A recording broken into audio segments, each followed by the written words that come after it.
Welcome to Ethical Hacking Full Course by Simplilearn. In today's digital landscape, cyber threats are everywhere, making cybersecurity more critical than ever. In this course, we'll equip you with the tools and techniques ethical hackers use to protect networks, applications, and data from cyber attacks. With cyber attacks on the rise, the demand for ethical hackers is set to grow even more by 2025. Companies across industries are looking for professionals who can safeguard their systems, offering entry-level salaries starting at $70,000 in the US and around 6 to 10 LP in India. While experienced hackers can earn around $120,000 plus or even 25 lakhs per annum in India. And throughout this course, you learn hands-on experience in ethical hacking, learning how to identify vulnerabilities and strengthen security defenses. So whether you're new to cybersecurity or advancing your skills, this course is your gateway to a high demand and rewarding career in ethical hacking. So let's get started. But before we comment, if you're interested to step out into one of the most in-demand fields, the Advanced Executive Program in Cybersecurity by Simplilearn is your perfect opportunity. In just 6 months, you'll gain expertise in ethical hacking, penetration testing, ransomware analysis, and also advanced defense strategies through a hands-on project, industry-relevant approach. This program, offered in collaboration with IIIT Bangalore and IBM, features live interactive classes, real-world projects, and industry-recognized certifications. So you can find the course link in the description box below and in the pinned comments. Meet Anne. She often shops from www.shoppingcart.com. She has her information like email ID, address, and credit card details saved on the website to enable a faster and hassle-free shopping experience. The required information is stored in a server. One day, Anne received an email which stated her eligibility for a special discount voucher from shoppingcart.com. In order to receive the coupon code, she was asked to fill in her shoppingcart.com account credentials. This didn't seem fishy to her at the time, as she thought it was just an account verification step. Little did she realize the danger she would be facing. She was knocked off her feet when a substantial amount of money was wiped off her account. How do you think this happened? Well, yes, the email she received was fake. Anne's shoppingcart.com account witnessed unauthorized access from a third party. This type of attack is known as a cyber attack, and the person who carries it out is called a hacker. Could Anne have prevented this attack? Indeed, she could have, with the help of cybersecurity. Cybersecurity involves techniques that help in securing various digital components, networks, data, and computer systems from unauthorized digital access. There are multiple ways to implement cybersecurity, depending on the kind of network you are connected to and the type of cyber attacks you are prone to. So, let's take a look at the various cyber attacks that Anne could have been exposed to. One of the most common types of cyber attacks is a malware attack like Trojan, adware, and spyware, to name a few. Had Anne downloaded any suspicious attachments online, her system could have gotten corrupted by certain malicious viruses embedded within the attachments. Next is a phishing attack, the type of cyber attack which Anne experienced. Here, the hacker usually sends fraudulent emails, which appear to be coming from a legitimate source. This is done to install malware or to steal sensitive data like credit card information and login credentials. Another type of attack is the man-in-the-middle attack. Here, the hacker gains access to the information path between Anne's device and the website's server. The hacker's computer takes over Anne's IP address. By doing so, the communication line between Anne and the website is secretly intercepted. This commonly happens with unsecured Wi-Fi networks and also through malware. Password attack is one of the easiest ways to hack a system. Here, Anne's password could have been cracked by using either common passwords or trying all possible alphabetical combinations. To prevent future cyber attacks, Anne sought to implement a few cybersecurity practices. First, she installed a firewall. As the name suggests, it is a virtual wall between Anne's computer and the internet. Firewalls filter the incoming and outgoing traffic from your device to safeguard your network, and they can either be software applications or hardware reinforcements. Secondly, Anne implemented honeypots. Just like how flowers attract bees, dummy computer systems, called honeypots, are used to attract attackers. These systems are made to look vulnerable in order to deceive attackers, and this, in turn, defends the real system. In addition to these, she also decided to use unique alphanumeric passwords, antivirus software, and started avoiding mails from unknown senders. That was Anne's story. Cyber attacks are not just confined to individuals, but also to public and private organizations. The cyber attacks carried out in such places are more deadly, and they result in colossal losses. Motives of such attacks are many, starting from tampering with crucial data to monetary gains. Let's have a look at a few of the cyber attacks that companies are subjected to. Various public sector organizations and large corporations face the Advanced Persistent Threat, APT. In this form of attack, hackers gain access to networks for a prolonged period in order to continuously gain confidential information. Companies also witness the denial of service attack, where networks are flooded with traffic, which in turn leaves legitimate service requests unattended. A variant of this is the distributed denial of service, DDoS attack, when multiple systems are used to launch the attack. When a hacker manipulates a standard SQL query in a database-driven website, it is known as a SQL injection attack. By doing so, hackers can view, edit, and delete tables from databases. Amidst a plethora of cyber attacks, it is indeed a challenge for organizations with several networks and servers to ensure complete security. This is not an easy task, and to help with this, cybersecurity professionals are hired to work on identifying cyber threats and securing a company's network. There are multiple job roles in the field of cybersecurity. If hacking fascinates you, then the role of an ethical hacker is something to be explored. Such professionals try to exploit a network's vulnerabilities, just like how a hacker would do, but only to identify those vulnerabilities and resolve them for protection against an actual cyber attack. But if you are looking to design robust security structures, then the role of a security architect is more apt. A Chief Information Security Officer, CISO, plays a crucial role in enterprise security and is entrusted with the overall safety of the information in an organization. So, here's a question for you. Identify the type of cyber attack where the hacker's system takes over the client's IP address. A. DDoS attack. B. Man-in-the-middle attack. C. Phishing attack. D. Password attack. Give it a thought and leave your answers in the comments section below. 3 lucky winners will receive Amazon gift vouchers. With the increase in the production of global digital data, it is anticipated that cyber attacks will quadruple in the near future. Organizations are going to need cybersecurity professionals who can prevent these attacks. A career in the field of cybersecurity is lucrative and a very smart decision for professionals now. We humans are highly tech-savvy in today's times. With the extensive use of the internet and modern technologies, there is a massive challenge in protecting all our digital data, such as net banking information, account credentials, and medical reports, to name a few. Have you heard about the deadly WannaCry ransomware attack? The attack happened in May 2017 in Asia, and then it spread across the world. Within a day, more than 230,000 computers were infected across 150 countries. The WannaCry cryptoworm encrypted the data and locked the users out of their systems. For decryption of the data, the users were asked for a ransom of $300 to $600 in Bitcoin. The users who used the unsupported version of Microsoft Windows and those who hadn't installed the security update of April 2017 were targeted in this attack.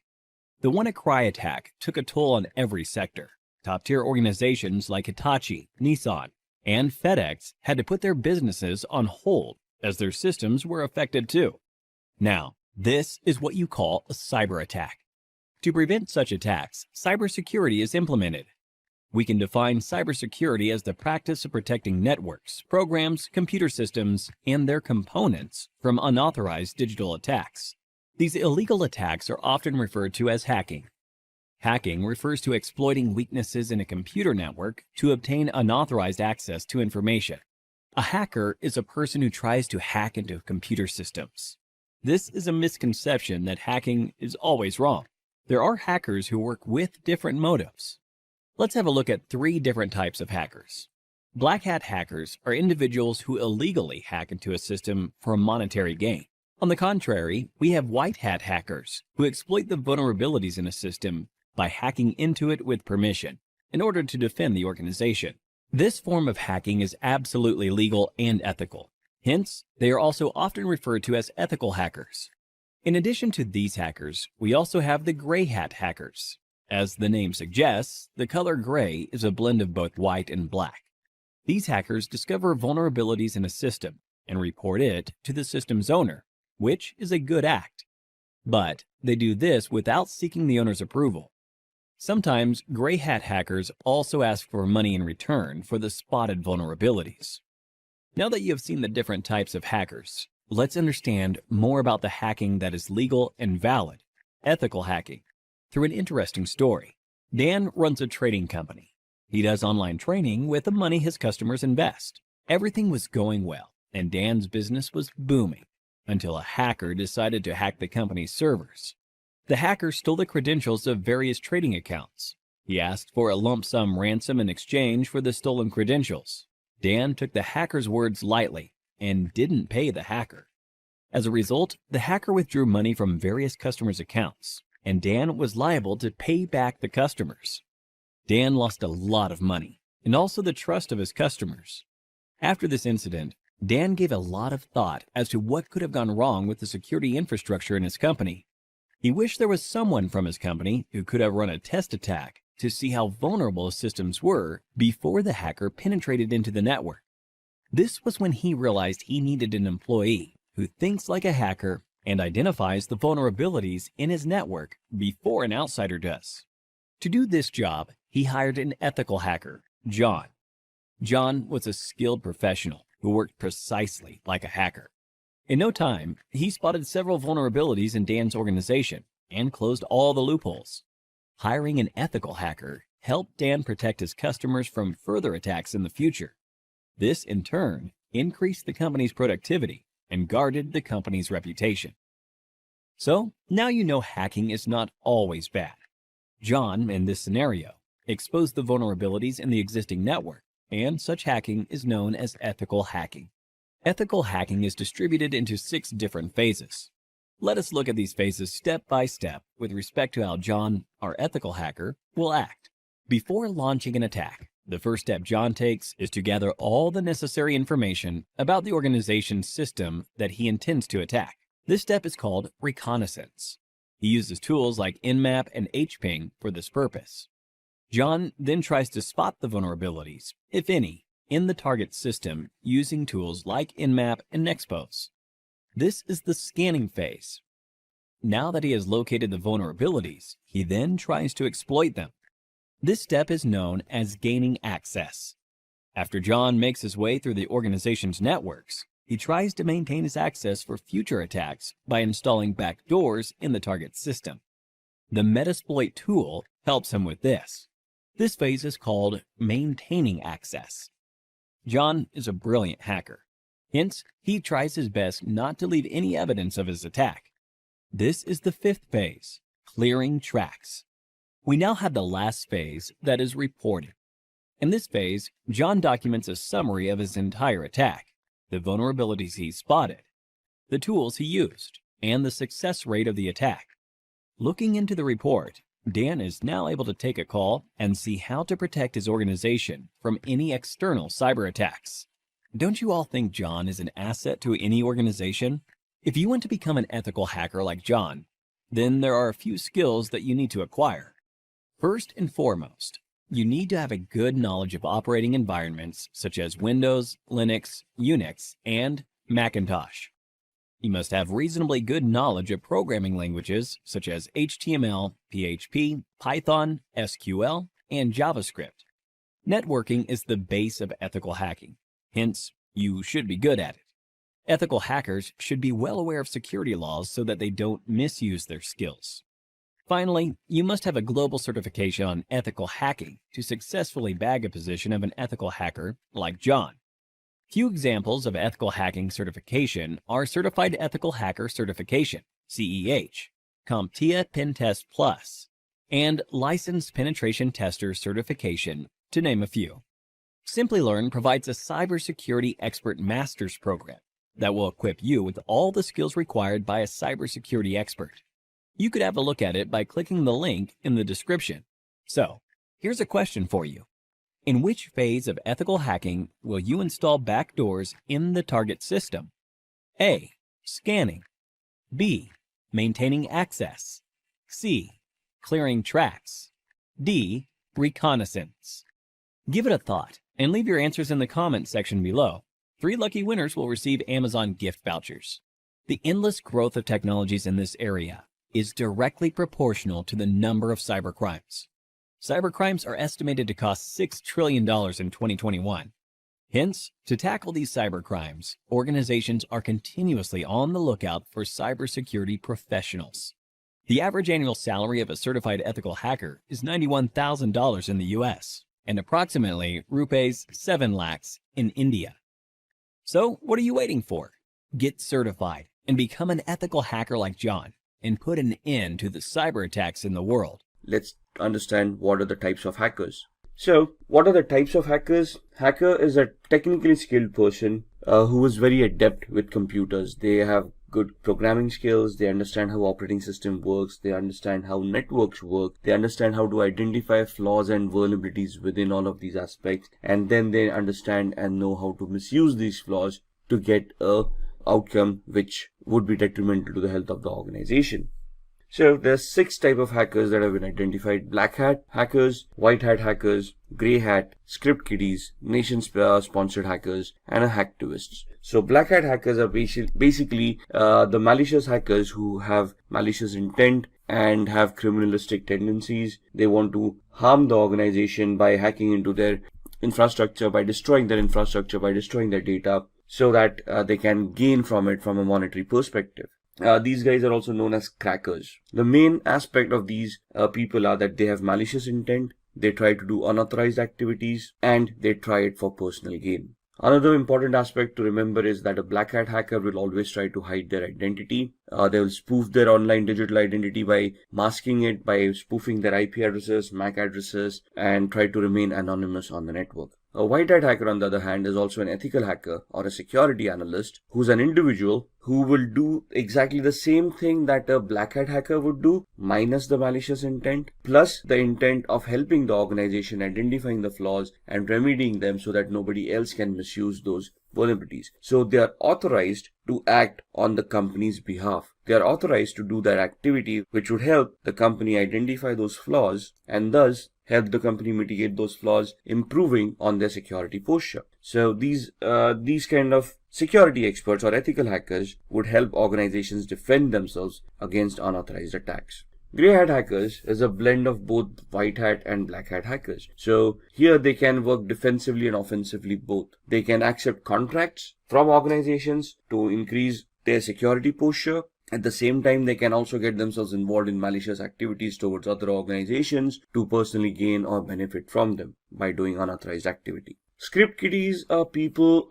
who are technically not much aware about what hacking is. They rely on existing tools that have been created by other hackers. They have no technical knowledge of what they're doing. It's just a hit or miss for them. So they just get their hands on a tool. They try to execute those tools. If the hack works, it works. Otherwise, it doesn't. So these people are basically who are noobs or newbies who are trying to learn hacking, or just people who with malicious intent who just want to have some fun or trying to impress people around. Then we have the nation or the state-sponsored hackers. As the name suggests, these hackers are sponsored by their government. Now, this may not be a legitimate job, but most of the governments do have hackers enrolled in their on their organizations to spy on their enemies, to spy on various countries, and try to figure out the aspirations of those countries. So this is basically a spying activity where you're technically trying to get access to other countries' resources and then try to spy on them to figure out what their activities have been or what their future plans have been.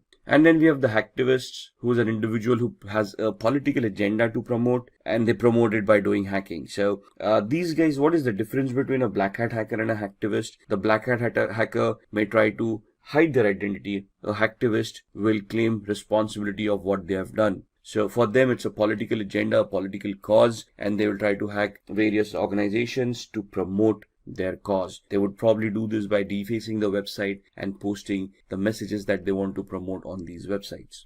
So what exactly is ethical hacking then? We have discussed the types of hackers. We have identified a malicious hacker as a black hat hacker with the intent of doing harm to an organization's network for personal gain. We have discussed what the ethical hacker is. So an ethical hacker would be doing the same activity but in an authorized manner. So they would have legal contracts that they would be signing with the organization, which would give them a definite scope of what they are allowed to do and what they are not allowed to do.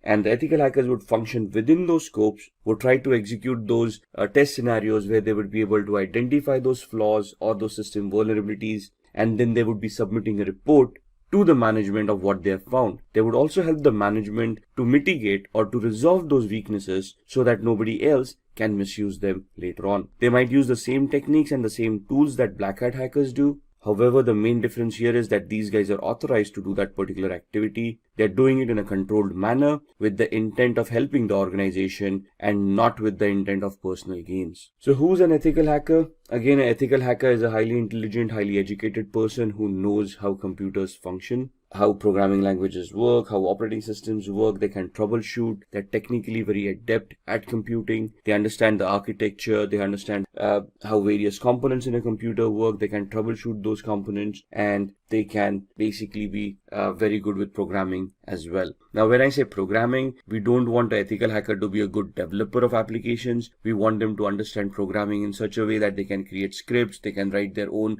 short programs like viruses, worms, trojans, or exploits which would help them achieve the objective that they have set out for. So here you can see the ethical hacker. They are individuals who perform a security assessment of their companies with the permission of concerned authorities. So what is a security assessment? A security assessment is finding out the exact security posture of the organization by identifying what security controls are in place, how they've been configured, and if there are any gaps in the configurations themselves. So an organization will hire an ethical hacker. They would give the ethical hacker the information about what information is, or what security controls, what firewalls, what IDSS, IPSS, intrusion detection or intrusion prevention systems, antiviruses are already in place, and then they will ask the ethical hacker to figure out a way to bypass these mechanisms and see if they can still hack the organization. What is the need of an ethical hacker? The need of an ethical hacker is proactive security. The ethical hacker would identify all the existing flaws in an organization and try to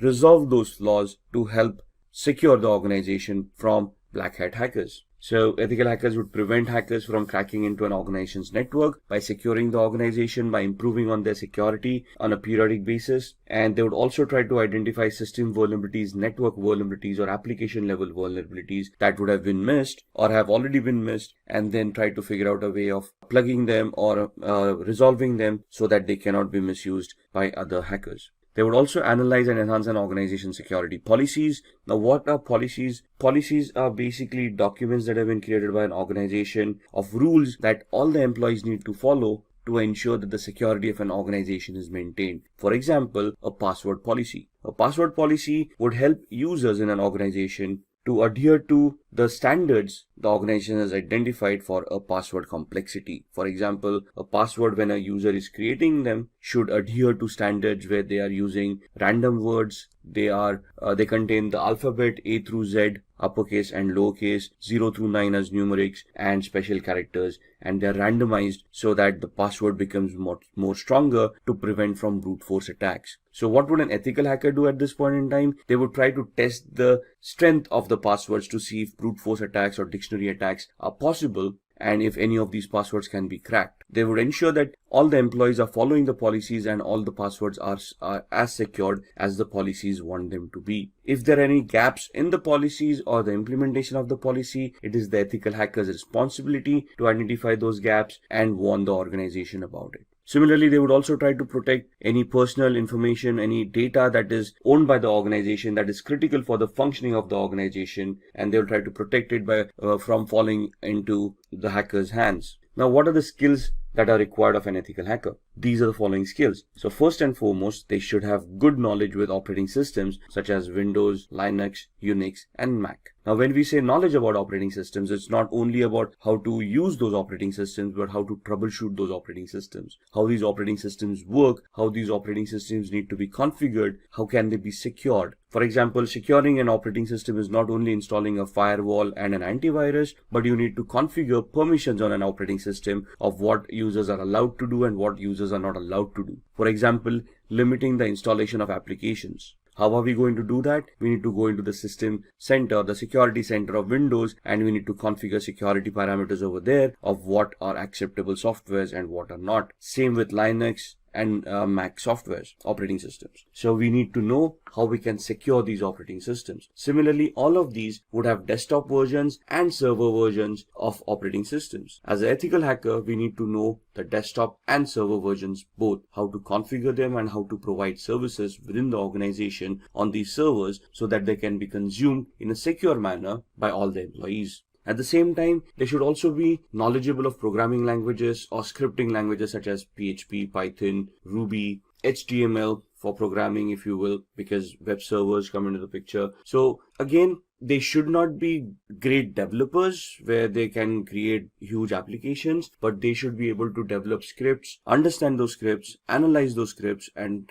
figure out what the output should be of those scripts to achieve the hacking goals that they have set out for. An ethical hacker should have a very good understanding about networking. No matter whether you're in application security, you're in network security, or you're in host-based security, since a computer will always be connected to a network, either a local area network like a LAN or the internet, we should know how networking works. We should know the 7 layers of the OSI model. We should know which protocols work on those 7 layers. We should identify the TCP/IP model and how a OSI model can be mapped to the TCP/IP model. We should understand how TCP and UDP work, how each and every protocol is crafted, how they are supposed to behave for us to analyze and understand any network-based attacks. We should be very good in security measures. So we should know where those vulnerabilities would lie, what are the latest exploits available in the market, and we should be able to identify them. We should be able to know the techniques and the tools of how to deal with security, how to analyze security, and then how to implement security to enhance it as well. Along with that, it is important that a security analyst or an ethical hacker is aware of the local security laws and standards. Why is that? Because an organization cannot do any illegal activity. Whatever responses that they have, whatever security mechanisms, whatever security controls they will implement, they need to be adhering to the local law of the land. They should be legal in nature and should not cause undue harm to any of the employees or any of the third-party clients that they are dealing with. So the ethical hacker should be aware of what security laws are before they implement security controls, or even before they start testing for security controls. And all of these should be backed up by having a global certification or a globally valid certification related to networking, related to security, ethical hacking, the law of the land, anything and everything. Maybe even programming. It's good to have a certification in PHP, Perl, Python, Ruby, and so on and so forth. Why? Because most of the organizations, when they hire ethical hackers, look out for these certifications, especially globally valid certifications, so that they can be sure, or they can be assured that the person that they are hiring has the required skill set. So let's talk about a few of the tools that an ethical hacker would utilize in their testing scenarios. To be honest, there are hundreds of tools out there. What you see on the screen are just a few examples of them. Nessus is a vulnerability scanner. What is a vulnerability scanner? It is an automated tool that is designed to identify vulnerabilities within hosts, within operating systems, within networks. So they come with their ready-made databases of all the vulnerabilities that have already been identified, and they scan the network against that database to find out any possible flaws or any possible vulnerabilities that currently exist on the host or the operating system or on the network. Similarly, there would be application scanners like Acunetics or Arachne that would help you scan applications and identify flaws within those applications as well. Now, all of these are automated tools. The essence of ethical hacker is when these tools churn out the reports, the ethical hacker can understand these reports, analyze them, identify the flaws, and then craft their own exploits or use existing exploits in a particular manner so that they can get access or they can bypass the access security controls mechanisms that are already in place. How can they do that? With the tool called Metasploit. You see that big M there on the right hand side? That M logo is for a tool called Metasploit, which is a penetration testing tool. What is a penetration testing tool? It is that tool that will allow an ethical hacker to craft their exploits or choose their exploits for the vulnerabilities that have been identified by Nessus. Since we are interacting with computers, we will always be interacting using tools, right? So the first tool, Nessus, identifies the flaws and the possible list of vulnerabilities. We do a penetration test using Metasploit to validate those flaws and to verify that those flaws actually exist, and try to figure out the complexity of those flaws. And that's where Metasploit helps us do that. Wireshark would be used in the background while we are doing both the activities using Nessus or Metasploit to keep a track of what packets are being sent and received on the network, which will help us analyze those packets. So whenever I run a Nessus scanner, I would run a Wireshark in the background. It will capture the data packets, and I can go through those data packets and analyze that data packets to identify what Nessus is actually trying to do. Similarly, when I try to attack a machine using exploit on Metasploit, I will keep on Wireshark running in the background to capture the data packets that have been sent and the responses that I have received from the victim, so that I can also go through those packets and analyze the responses and analyze the attack, whether it was successful, to what extent was it successful, and basically will also give me a validation, a proof of the activity that has happened. Nmap is another automated tool that allows me to scan for open ports and protocols. So why would I use Nmap? Because ports and protocols become an entry point for a hacker to gain access to devices. For example, when we connect to a web server, we connect through a web browser, but we automatically connect to port 80 using HTTP and port 443 is using HTTPS. So if I'm connecting to a web server using HTTPS, it is safe to assume that port 443 on the web server is open to accept those connections. Similarly, there would be other services that may be left open on the web server because nobody thought about configuring it, or they misconfigured the web server and they left unwanted services running. So Nmap will allow me to scan those ports and services and allow me to understand what services are being offered on that server, so then I can start analyzing that server, identify those flaws within those services, and then try to attack them. If the application that I'm analyzing is connected to a database and I want to do a SQL injection attack, or if Nessus tells me that there is a SQL injection attack that may be possible on that particular application, I can use an automated tool called SQL Map or SQL Map that would allow me to automatically craft all the queries that are required for a SQL injection attack and help me do that attack at the same time. So here I do not have to manually create my own queries. The SQL Map tool would automatically create them for me. What I would do is I would use Nessus to identify that particular flaw. If Nessus reports that flaw, I would then go use the tool SQL Map, configure it to attack that particular web server, and when I fire off the tool, it will then automatically start directing queries, SQL injection queries, to the database to see if those databases are vulnerable, and if yes, what data can be retrieved from those databases. So all of these tools in a nutshell would help me hack networks, applications, operating systems, and host devices. And this is what an ethical hacker does. They use these kind of tool sets, they identify what attacks they need to do, they identify the right tool for that particular attack, and they write their exploits, they create those attacks, and then they start attacking, analyze the response, and then give a report to the management,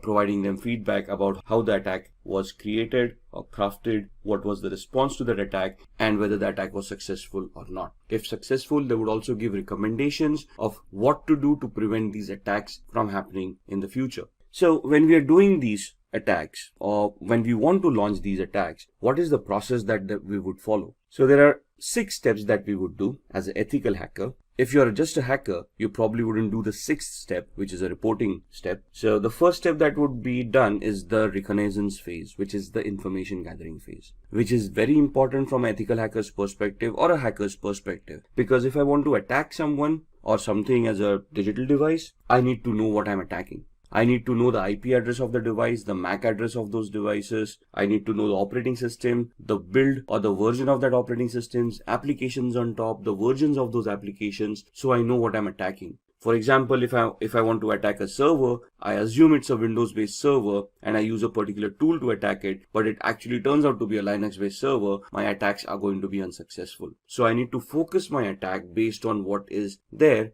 at the other end. So in my information gathering phase, I want to identify all of that information. Once I have that information done, I'm going to scan those servers using tools like Nmap that we just talked about. And we're going to try to see the open ports, open services, and protocols that are running on that server that can give me possible entry points within the network or within the device or within the operating system. At the same time, along with the scanning with Nmap, I would run a vulnerability scanner, the Nessus vulnerability scanner we talked about, or Akunetics for applications, and then I would try to identify vulnerabilities in those applications, operating systems, or networks. Once I have identified those vulnerabilities in the scanning phase, I would then move on to the gaining phase, where I would then craft my exploits or choose existing exploits and start attacking the victim. At this point in time, if my attack is successful, I will probably have gained access by either cracking passwords or escalating privileges or exploiting a vulnerability that I may have found during the scanning phase. Once I have gained my access, I want to maintain my access.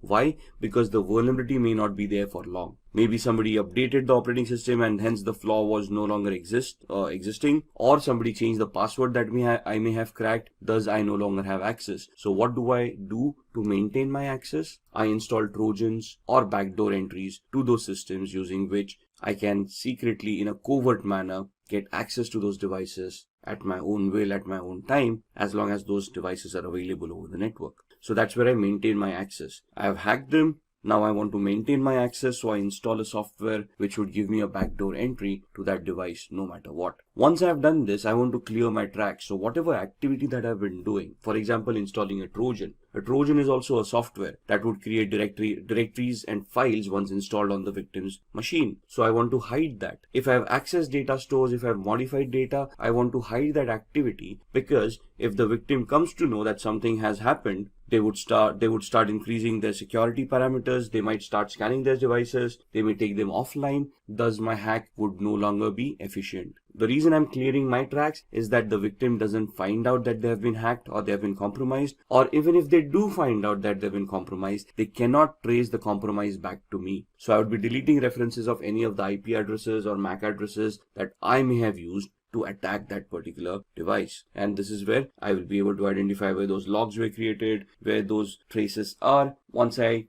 take off those traces, the victim would not be any wiser of whether they have been compromised or who compromised their system. And if I am successful at all of these stages, or to whatever extent the success that I've achieved in any of these stages, I would then create a report based on that, and I would report to the management about the activities that we have been able to do and whatever we have been able to achieve out of those activities. For example, we identified 10 different flaws. There were 20 different attacks that we wanted to do. What attack did we do? What was the outcome of that attack? What was the intended or the expected output of that attack? I'll create a report which would give a detailed analysis of all the steps that were taken, along with screenshots and evidences of what activity was conducted, what was the output, what was the expected output, and I would submit that report to the management, giving them an idea of what vulnerabilities and flaws exist in their environment or their devices that need to be mitigated so that the security can be enhanced. So these are the 6 steps that the ethical hacking process would take. Just going through this, the reconnaissance is where you're going to use hacking tools like Nmap, HPing to obtain information about targets. There are hundreds of tools out there depending on what information you want. Then in scanning, again, Nmap, Nexpose, these kind of tools to be utilized to identify open ports, protocols, and services. In gaining access, you're going to exploit a vulnerability by using the Metasploit tool that we talked about in the previous slides. In the maintaining access, you're going to install backdoors. You can use Metasploit at the same time. You can craft your own scripts to create a Trojan and install it on the victim's machine.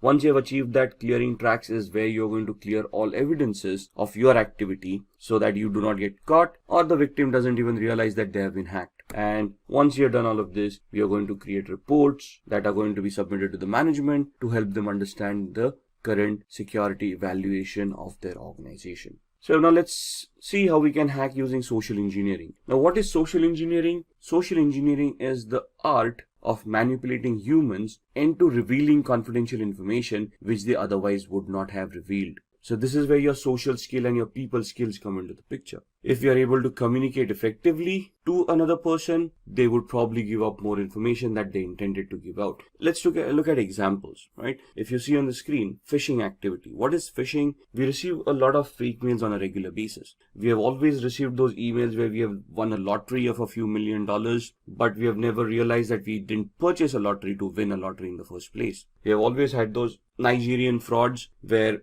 a prince died in some South African country and you out of 7 billion people on the planet have been identified, where they want to transfer a few $100 million through your account and they want to give you 50% of that money in return as thank you. So some very basic attacks where you go onto websites and there's a banner flashing at you saying, congratulations, you're the 1 millionth visitor to this website. Click here to claim your prize. All of these are social engineering attacks, phishing attacks, fake websites, fake communications being sent out to users to prey on their gullibility. Most of humans always have that dream of striking it rich, winning a huge lottery once and for all, and living their life lavishly ever after. But sadly, in the real world, that doesn't happen that often. And if you're receiving those mails, it is very important that you first research the validity of those communications before you even want to act upon them. So why are humans susceptible to social engineering? Because humans have emotion. Machines do not. Try pleading with a machine to give you access to an account that you have forgotten a password to. The machine wouldn't even know what you're doing. Try pleading with a human, sympathy or empathy, where you could try to create a social engineering attack where you can plead with them saying, if I do not get access to this account immediately, I might lose my job. And then that would put my family into problems. Somebody would feel empathy or sympathy towards you and help you reset that password and give you access to that account. It's how good the attack is and how convincing you are for the success of this attack to happen. So what is a familiarity exploit? Attackers interact with victims to gain information which will benefit the attackers to crack credentials. As passwords, if we want to reset our passwords, what do we have as a mechanism to resetting passwords? We have some security questions that we set up. Those questions are nothing but personal information that we would know, but through a social engineering attack, it would be easily be able to gather the information that you have set for your security questions. The security questions can be as simple as the first school that you attended. You probably have that listed on your LinkedIn profile, where a person can just go in there and see your academic qualifications and identify the school that you were in, right? Similarly, it might also be a question, what was your mother's maiden name? That's a very good attack. And that's, if a person can interact with you, let's say they're trying to take a survey and they approach you for a feedback on a particular product that you have been utilizing, and they ask you these questions, you wouldn't think twice before giving those answers. As long as the request sounds legitimate to us, we are able to justify that request, we do answer those queries. So it's upon us to verify the authenticity of the request coming in before we answer it. Phishing, as discussed, would be fraudulent emails which appear to be coming from a trusted source. So email spoofing comes into mind, fake websites, and so on and so forth. Exploiting human curiosity. Curiosity killed the cat, right? So there's so many physical attacks where hackers just keep pen drives lying around in a parking lot. Now this is a generic attack. Whoever falls victim will fall victim. So if I just throw around a few USBs in the parking lot, obviously with Trojans implemented on them, some people who are curious or who are looking for a couple of freebies might take up those pen drives, plug them in their computers to see what data is on the pen drives. At the same time, once they plug in those pen drives on their computers, the virus or the Trojan would get infected and cause harm to their machine. Then exploiting human greed. We just talked about the Nigerian frauds and the lotteries, those kind of attacks, the fake money making gimmicks. Now basically this is where you prey upon the person's greed kicking in, and they are clicking on those links in order to get that money that has been promised to them in that email. So one of the safest mechanism to keep data private and to keep yourself secure is using encryption. Now encryption can happen through cryptography. What is cryptography? Cryptography is the art of scrambling data using a particular algorithm so that the data becomes unreadable to the normal user. The only person with the key to unscramble that data would be able to unscramble it and make sense out of that data. So we're just making it unreadable or non-readable by using a particular key or a particular algorithm, and then we're going to send the key to the end user. The end user using this same key would then decrypt that data. If anybody compromises that data while it is being sent over the network, since it is encrypted, they would not be able to read it. So the encryption algorithm would be something like this. Now, if you see the computer word once made into unreadable format would look like EQORXVGT. For an end user, it wouldn't make any sense, but the person who has a key to unscramble that would be able to convert it back to computer and then understand the meaning of that word. So this is just a substitution cipher that is being shown on the screen. So what is the alphabet? The key is alphabet plus 3. So C plus 3 alphabets, that becomes E. O becomes Q. M becomes O. So the key that is utilized to scramble the data is the character that you are at. The third character from there would be the corresponding key. So the encrypted message is also known as a cipher. The decryption is just the other way around, where you know the key now and you can now figure out what that E corresponded to by going back 3 characters in the alphabet. Most of the times, a certified ethical hacker must decrypt a message without knowing the secret key. So let's say a ransomware has affected your organization or has affected a device, and you want to figure out or you want to decrypt that data. Now, as an ethical hacker, you wouldn't be for paying a ransom to the hacker, would you? So it is now your prerogative of how you're going to work around and how you're going to try to crack the encryption mechanism, how to crack the cipher to decrypt that message and see what's within it, right? Decryption without the use of a secret key, that is known as a cryptanalysis. Cryptanalysis is the reversing of an algorithm to figure out what the decryption was without using a key. So cryptanalysis can be done using various formats. The first one is a brute force attack, second is a dictionary attack, the third one is a rainbow table attack. A brute force attack is trying every combination, permutation and combination of the key to figure out what the key was.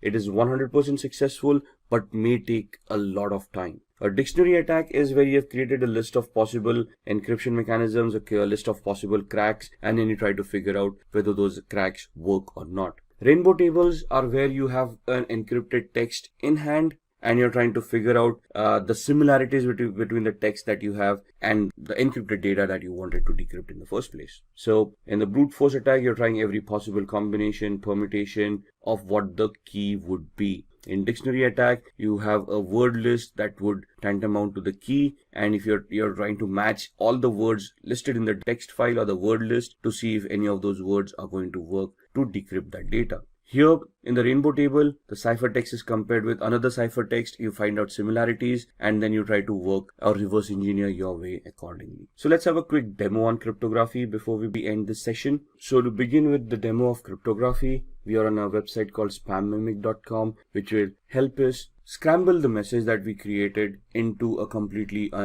format which would be unrelated to the topic at hand. So if I say I want to encode a message, turn a short message into spam. So what this does is, you want to send across a secret message, you type in the secret message, a short one, and it will convert that into a spam mail. You send it across, so whoever's reading that spam mail would never get an idea of the embedded message within it. So if I want to type in a message here, hi, this is a secret message, the password is ASD@1234, and I want to send this out to people or to one of my colleagues, but I want to send it out in a secret manner so that others are not aware of this. So when I press on encode, what the algorithm will do is it will convert this message into a spam mail. So my message, hi, this is a secret message, the password is @1234 or ASD@1234, gets converted into this. Now if you read it, dear e-commerce professional, this letter was specially selected to be sent to you. This doesn't make sense. There is nowhere or no reference to the actual message that I've already said. So if I copy this entire message and I send it, let's say via email, to the recipient. Now the thing is that the recipient needs to know that I've encoded it using spam mimic. The algorithm needs to remain the same. So once they know that it is spam mimic, what they can do is, now in this instance, what I'm going to do is I'm going to open up a new browser and I'm going to go to the same website. And at this point in time, I'm going to click on decode. When I click on decode, I'm going to paste the message that I've just copied. There we are. And this message is now being copied into a different browser. And if I decode this, you will see that it will convert it back to the original message that there was. So the key is there at spam mimic and it is embedded within the message. So whenever we paste the message in the decode factor, it knows what the key was and it can decrypt that message and give me the actual message that was embedded within it. There we are, the entire message. This is what we created in the Google Chrome browser, and in the Firefox browser we decoded. Similarly, if I want to protect these kind of messages, there is an aspenencrypt.com website where, let's say, we use text encryption and I want to encrypt the same message. This is a secret message. The password is asd@1234, and then I give it a password to protect this message, let's say the word password, and I use the cipher to scramble this by using, let's say, AES, which is the strongest cipher right now, and I say encrypt. So this is what the encryption would look like. And basically, if I don't have the password over here, if I decrypt it, you would see that the error has occurred. Now, if I type in the password over here and then decrypt it, it will be able to convert that back into the unscrambled text, and it will give me what the original message was. This is a secret message. The password is asd@1234. So if I want to keep my data secure from hackers, I want to scramble it in such a way that they would not be able to crack it, or it would be very difficult for them to crack it. And this is one of the first mechanisms that would be recommended by any ethical hacker. And before we begin, if you are someone who is interested in building a career in cybersecurity, or to become an ethical hacker by graduating from the best universities, or a professional who elicits to switch career with cybersecurity or ethical hacker by learning from the experts, then try giving a shot to Simplilearn's postgraduate program in cybersecurity with modules from MIT Schwarzman College of Computing. The course link is mentioned in the description box below that will navigate you to the course page, where you can find a complete overview of the program being offered. Hello everyone, and welcome to this video on the Hackers Roadmap at the Simplilearn YouTube channel. As vast as the field of cybersecurity is, there is often an overflow of information about it at the same time. For people who wish to know more about how to venture into the cybersecurity or ethical hacking space, it is very important for them to know what's the career progression, what are the skills needed, and how a person with no or bare minimum knowledge can take their first step in this amazing career. Well, this video is for all those individuals who wish to pursue a career in the field of cybersecurity and ethical hacking.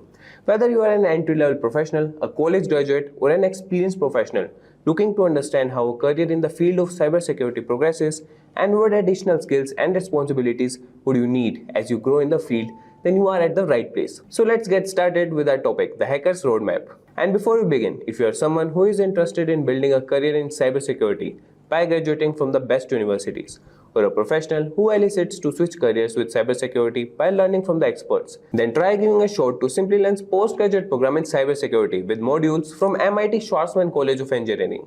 The course link is mentioned in the description box that will navigate you to the course page where you can find a complete overview of the program being offered. And if these are the types of videos you would like to watch, then hit the subscribe button, like, and press on the bell icon to never miss on further content. So stay tuned with us until the end of this video, and don't forget to register your opinion in the comment section below. And now, we will start with what is ethical hacking and how is it different from hacking. So in the world of cybersecurity, hacking can be broadly categorized into two types, ethical hacking and unethical hacking. Ethical hacking involves using the same tools and techniques as malicious hackers to identify and fix security vulnerabilities before they can be exploited. And these experts, known as white hat hackers, work with a focus on security rather on theft. And on the other hand, we have unethical hacking that refers to unauthorized access to digital devices or networks with malicious intent performed by black hat hackers. And additionally, there are grey hat hackers who possess knowledge in offensive and defensive computer use, sometimes working as security consultants during the day and engaging in black hat activities at night. It is important to understand these distinctions to protect against cyber threats effectively. Now we'll see the objective or roles of an ethical hacker. Ethical hackers, also known as white hat hackers, use their skills and expertise to identify vulnerabilities in system and network before malicious hackers can exploit them. Their primary objective is to simulate real-world attacks and help organizations strengthen their security measures. The role of an ethical hacker involves several key phases, and we'll see those roles and key phases. So they are responsible for reconnaissance, scanning, gain and maintain access, clear their tracks, document their findings, and compile detailed reports. So firstly, they conduct thorough reconnaissance, gathering information about the target system or organization. This includes understanding the organization's structure, network infrastructure, and potential weak points. And through scanning, they identify the easiest and quickest methods to gain access to the network and gather further information. And once access is gained, ethical hackers maintain it, allowing them to exercise their privileges and control the connected systems. This step helps them identify any potential security flaws and weaknesses within the network. They also work to clear their tracks, covering their footsteps to evade detection and ensuring the security personnel cannot trace their activities. And throughout the entire process, ethical hackers document their findings, compile detailed reports on the vulnerabilities discovered, and provide recommendations to address and mitigate the identified security issues. Their vulnerability goal is to help organizations strengthen their defenses, prevent data breaches, and protect sensitive information from falling into the wrong hands. Ethical hacking is a crucial aspect of cybersecurity as it allows organizations to stay one step ahead of cyber threats. By leveraging the skills of ethical hackers, businesses can proactively identify and address vulnerabilities, ensuring the overall security and integrity of their digital infrastructure. So now we'll see the skills that needed to be an ethical hacker. So now we'll see the skills. So the first skill is knowledge of computer networks, then it's the programming languages, then the knowledge of web applications, databases, ethical hacking tools, and knowledge of common attack vectors and techniques. Then what certificates that are required for an ethical hacker. Now we'll start with knowledge of computer networks. Understanding computer networks is fundamental for ethical hackers. This includes concepts such as IP addressing, network protocols, example TCP/IP, routing, switching, and firewalls. A strong grasp of how networks function will enable you to identify vulnerabilities and potential entry points. The next is programming languages. Proficiency in programming languages is essential for effective ethical hacking. Languages like Python, Java, C++, and scripting languages such as Perl or Ruby are widely used in this field. Programming skills enable you to write custom scripts and tools, automate tasks, and exploit vulnerabilities. And the next we have is web applications. In today's digital landscape, web applications are often the target of attacks. Therefore, a solid understanding of web application architecture, protocols, example HTTP, and security mechanisms, example SSL, TLS, is crucial.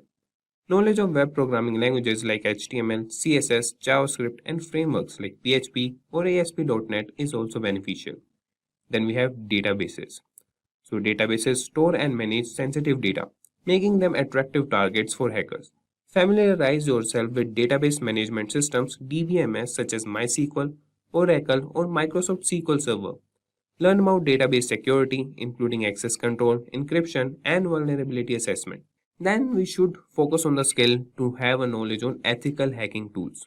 So to perform ethical hacking tasks efficiently, you should be familiar with various hacking tools. These include network scanners, example Nmap, vulnerability scanners, example Nessus, password crackers, John the Ripper, packet snipers, Wireshark, and exploitation frameworks, Metasploit. Mastering these tools will enhance your effectiveness as an ethical hacker. Then you should have knowledge of common attack vectors and techniques. That is, understanding common attack vectors and techniques is vital for an ethical hacker. This includes knowledge of different types of malware, social engineering, network attacks, that is DDoS, and web application vulnerabilities. Example cross-site scripting. Staying up to date with the latest threats and attack methodologies is crucial for effective defense. The next is certificates. So obtaining relevant certifications demonstrates your expertise and commitment to the field. Certificates like Certified Ethical Hacker, CH, Offensive Security Certificate, Professional, OSCP, or CompTIA Security Plus are highly regarded within the industry. They validate your skills and can boost your credibility when seeking ethical hacking opportunities. The CH certification is a multiple choice exam that evaluates your understanding of the penetration testing structure and the tools that are utilized inside it. It gives job seekers the information security field a head start by ensuring that the certificate holder understands the fundamentals such as information gathering, attacking computers or servers, wireless attacks, and social engineering. So the objective of CH is inform the public that credentialized individuals meet or exceed the minimum standards. Second, establish and govern minimum standards of credibility. Third, professional information security specialist in ethical hacking. So now we'll have an exam overview. So the exam name is EC Council Certified Ethical Hacker, and the exam duration is 240 minutes, and you will get questions that is 125 questions you will get in the exam, and it is a multiple choice question exam, and the passing score you need is 70%. And to register for the exam, you should go to Pearson View or ECC Exam Center. And eligibility criteria for CH is there are two ways to satisfy the eligibility criteria. That is, attend official CH training, and this can be in any format, example instructor-led training, computer-based training, or live online training, as long as the program is approved by EC Council, and attempt without official training. In order to be considered for the EC Council certification exam without attending official training, you must have 2 or more years of documented information security experience. Remit a non-refundable eligibility application fee of $100, submit completed CH exam eligibility form including verification from an employer. Upon approval, EC Council will email you a voucher number to register for the CH exam. So this was all about the CH exam, and now we'll move to the steps to become ethical hacker. So ethical hacking is an exciting and rapidly growing field that requires a combination of technical skills, knowledge, and a strong sense of ethics. By following these steps, you can begin your journey towards becoming an ethical hacker and contribute to enhancing cybersecurity. So step 1, that is knowledge of computer systems and networks. Step 2, you should have proficiency in programming languages. Step 3, networking and security concepts. You should have a knowledge of it. Third, knowledge of web application and database. Fifth, understanding of operating systems. Step 6, familiarity with ethical hacking tools. Step 7, problem solving and analytical thinking. Step 8, knowledge of common attack vectors and techniques. Step 9, certifications. So now we will elaborate all the steps one by one. So we'll start with knowledge of computer systems and networks. So to become an ethical hacker, it is crucial to have a deep understanding of computer systems and networks. This involves familiarizing yourself with the inner workings of computer system, network protocols, operating systems, and how different components interact within a network environment. By gaining this knowledge, you will be better equipped to identify vulnerabilities and assess potential security risks. And the next is proficiency in programming languages. So programming languages are an essential tool for ethical hackers. By gaining proficiency in programming languages such as Python, C++, Java, JavaScript, SQL, Perl, and Ruby, you will be able to develop your own scripts, automate tasks, and create exploit codes. These programming languages provide the foundation for writing secure and efficient code, as well as manipulating and analyzing data. The next step is networking and security concepts. To effectively assess and secure networks, it is important to have a solid understanding of networking and security concepts. This includes familiarizing yourself with topics such as network protocols, network security principles, encryption techniques, and firewall configurations. Understanding how data is transmitted, secured, and protected in a network environment will enable you to identify potential vulnerabilities and implement appropriate security measures. Step 4. Knowledge of web application and database knowledge. So in today's interconnected world, web applications and databases are common targets for hackers. Therefore, it is crucial to develop a strong understanding of web application architectures, web protocols, and database systems. Pay special attention to common vulnerabilities specific to web applications such as SQL injection, cross-site scripting, XSS, and cross-site request forgery, CSRF. By gaining expertise in these areas, you will be able to effectively assess the security of web applications and databases and provide appropriate recommendations for securing them. And the next step is understanding of operating systems. So operating systems form the backbone of computer systems and are often targeted by hackers. It is important to gain a comprehensive understanding of different operating systems, such as Windows, Linux, or Mac OS. This includes understanding system configurations, file permissions, user management, and security mechanisms specific to each operating system. This knowledge will enable you to identify vulnerabilities, apply patches, and secure operating systems effectively. Step 6. Familiarity with ethical hacking tools. Ethical hackers rely on a variety of tools to assess and secure systems and networks. Familiarize yourself with popular ethical hacking tools such as Matplotlib, Wireshark, Nmap, Burpsuit, Kali Linux, Canvas, SQL Ninja, and Wapiti. These tools provide functionalities for vulnerability scanning, network sniffing, exploit development, and penetration testing. Understanding how to use these tools effectively will enhance your capabilities as an ethical hacker. Now we'll see the step 7, that is problem solving and analytical thinking. So being an ethical hacker requires strong problem-solving skills and the ability to think analytically.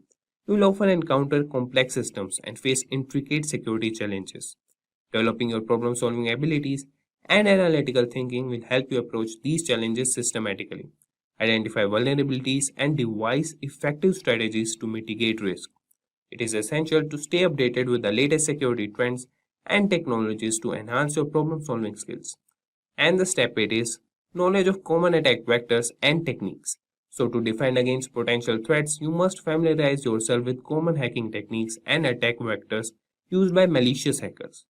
This includes social engineering, phishing attacks, password cracking, network-based attacks, and more. Understanding how these attacks work and the methodologies used will enable you to proactively identify and prevent potential security breaches. And now the step 9, that is certifications. While certifications are not mandatory to start a career in ethical hacking, they can provide a structured learning path and validate your skills and knowledge. Consider pursuing certifications such as Certified Ethical Hacker, CEH Offensive Security Certified Professional, OSCP Certified Information Systems Security Professional, CISSP Certified Penetration Testing Engineer, CPTE, and Certified Security Analyst, ECSA. These certifications demonstrate your expertise and dedication to the field, enhancing your credibility as an ethical hacker. Now we'll see the job roles in ethical hacking field. So starting with, there are several job roles in ethical hacking, such as here's an elaboration on each job role in ethical hacking, and we'll see some of the major ethical hacker job roles. So starting with ethical hacker. So an ethical hacker is a skilled professional who legally attempts to penetrate computer systems and networks to identify vulnerabilities and weaknesses. They use their knowledge to strengthen the security infrastructure and protect against cyber threats. And the next is network security engineer.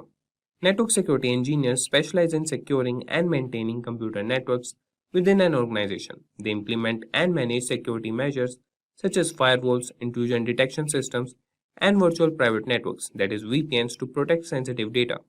Then we have cybersecurity analyst. So cybersecurity analysts monitor and analyze systems for potential security breaches or incidents. They investigate threats, develop security protocols, and implement measures to protect against attacks. The next is penetration tester. Penetration testers, also known as ethical hackers, simulate real-world attacks to identify vulnerabilities in computer systems, networks, and applications. They conduct thorough assessments and provide recommendations for improving security. The next is information security manager. Information security managers are responsible for overseeing an organization's overall security strategy and ensuring the protection of sensitive data. They develop and implement security policies, manage security teams, and handle incident response. And the next is cybersecurity engineer. So cybersecurity engineers design and implement security systems, including firewalls, encryption protocols, and intrusion detection systems. They also conduct risk assessments and perform security audits to maintain a security environment. And the next is security consultant. Security consultants provide expert advice and guidance on security strategies and solutions. They assess vulnerabilities, develop security plans, and assist organizations in improving their overall security posture. In the United States, these requirements are very high. And this was all for this tutorial. Did you know that in August this year, Google openly admitted that some of its Gmail accounts were hacked by an Iranian group? Fortunately, the event was isolated and was taken care of, but rarely are security breaches this easy to stop. With more and more data moving to the cloud, the prospects of hacks like these have grown in the past decade exponentially. Consequently, organizations have now discovered the need to secure the digital infrastructure against various attack vectors, fueling the need for ethical hackers in the IT industry. So today's video is all about how you can learn the ins and outs of hacking and cybersecurity, irrespective of your learning background. So welcome to our video on how to become an ethical hacker by Simplilearn. Before we get started, ensure you're subscribed to the channel so you always stay updated with the latest technologies and trends. Let's first clear the air on an ethical hacker's role. The term hacking has inherently negative connotations. However, this will only be applicable until the duty of an ethical hacker is properly understood. Ethical hackers are the good people in the hacking field wearing the white hat. So what exactly is the responsibility of an ethical hacker? Instead of utilizing their extensive computer expertise for criminal purposes, ethical hackers find gaps in data and computer security for businesses and organizations worldwide to defend themselves against hackers with less than noble intentions. Ethical hacking is a subcategory of cybersecurity that involves lawfully breaking a system's security mechanisms in order to discover possible threats and data leaks on the network. Ethical hackers can work for a corporation as independent freelancers, in-house security staff for its website or its applications, or as simulated offensive cybersecurity professionals as well. All of these careers need knowledge of current attack methodologies and tools, albeit the in-house expert may need to be knowledgeable about a single kind of software or digital asset. But how can you hone your ethical hacking skills? Let's take a look at few steps one can take while starting a career in this field. The first step is getting comfortable with Linux. There are operating systems catered specifically to ethical hackers like Kali Linux and Parrot Security. Both are based on Linux derivatives and have a plethora of tools to make your hacking workflow easy and relatively stress-free. The better versed you are with Linux and its terminal, the quicker you can achieve things when hacking. The next would be to master the mother of all programming languages, which is the C programming language. Since Linux and a lot of backend code are written in C, having a strong hand over this programming language is very important. It's always helpful to learn a couple more relevant languages like Python or JavaScript, which will help you dissect giant pieces of server code like butter. Remaining anonymous is vital in the hacking sphere, since giving a malicious actor news of your existence on a target network can cause him then to flee or attack your device instead. The usage of MAC address randomizers and proxy chains is highly beneficial and recommended when monitoring networks for criminal activity. And speaking of proxies, ethical hackers must understand networking fundamentals and exactly how they are established. Learning about various networks and protocols might help you exploit flaws. An ethical hacker with an extensive understanding of networking tools such as Wireshark, Nmap, and others can overcome field incidents relatively unscathed. The fifth skill in our list is traversing the dark web using the famous Tor browser.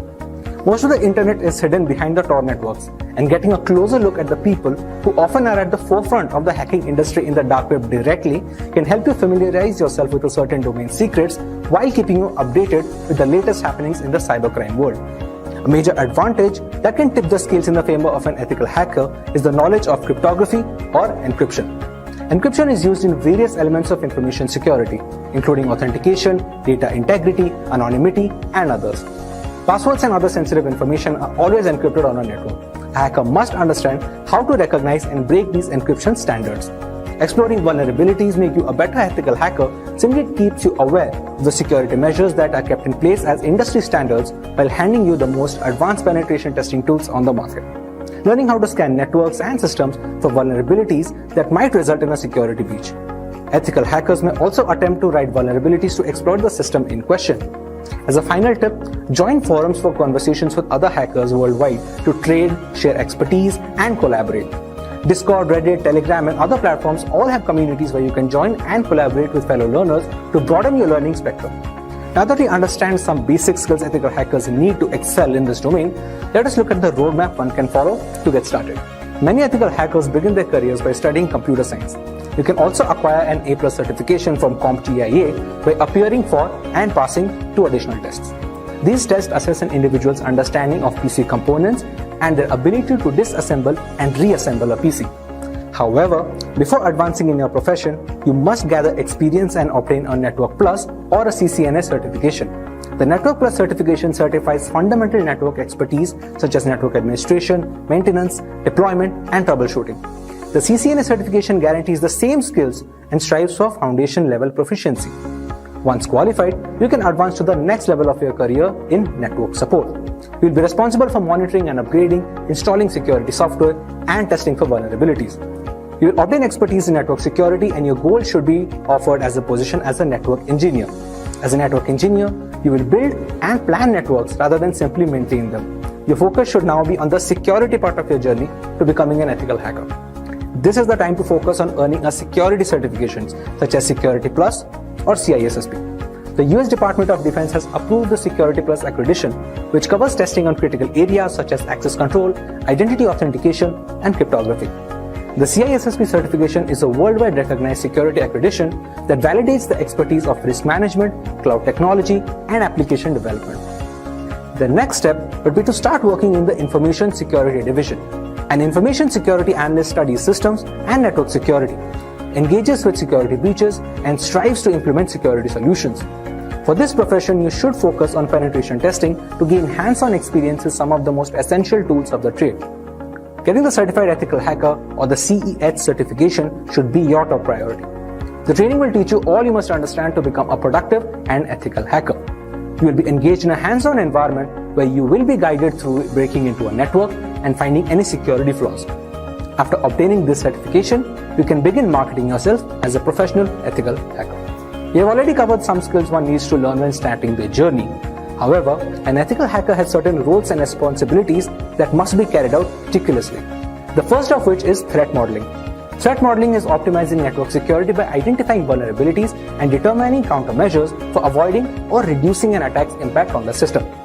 A threat is a real or projected negative incident jeopardizing the organization's assets. The role of an ethical hacker is to give a thorough assessment of potentially harmful assaults and their potential consequences.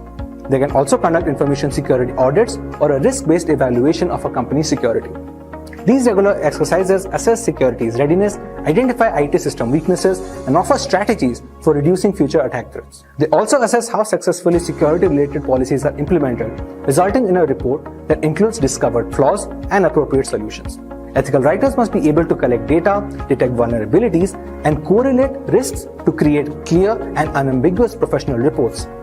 These evaluations are frequently used to justify finalizing security asset expenditures. The market for trained ethical hackers has never been this expansive.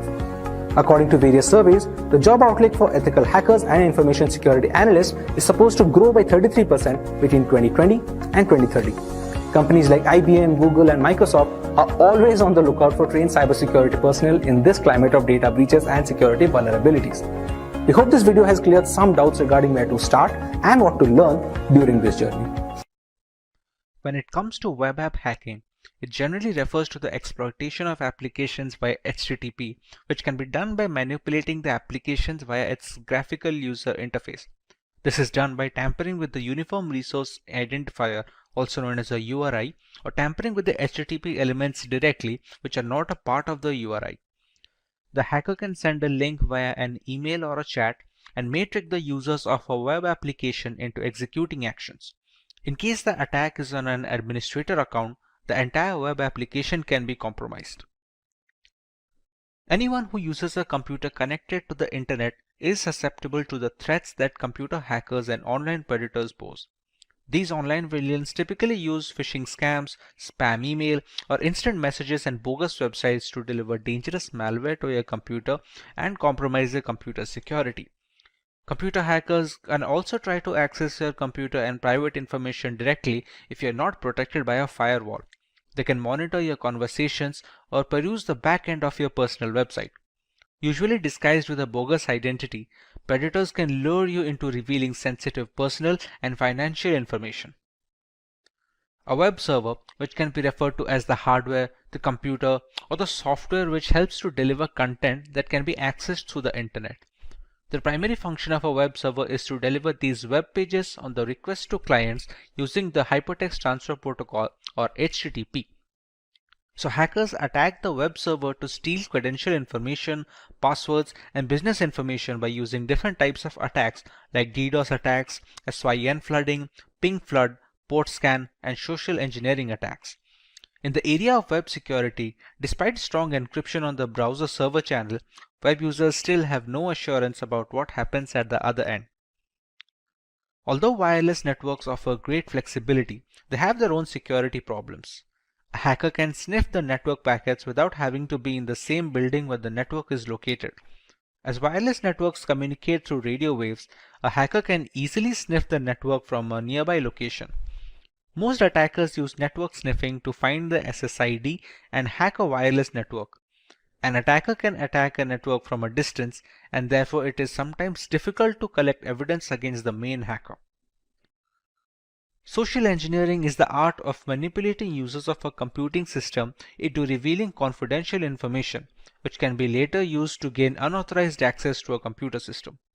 The term can also include activities such as exploiting human kindness, greed, and curiosity to gain access to restricted access buildings or getting the users to installing backdoor software. Knowing the tricks used by hackers to trick users into releasing vital login information is fundamental in protecting computer systems. Coming to our main focus for today, let us have a look at the top 5 most essential ethical hacking tools to be used in 2021. At the top of the chain lies Nmap. Nmap, which stands for Network Mapper, is a free and open source utility for network discovery and security auditing.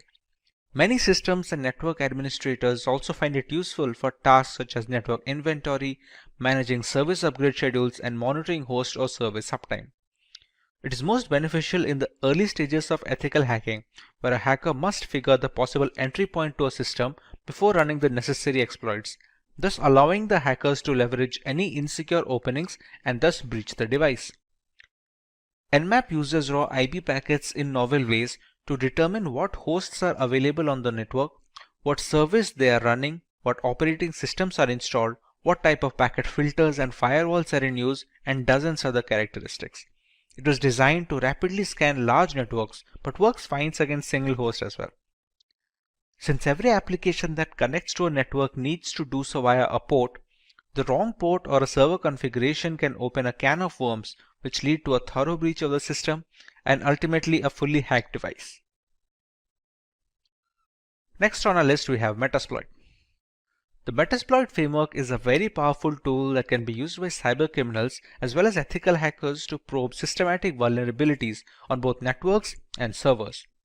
Because it's an open source framework, it can be easily customized and used with most operating systems.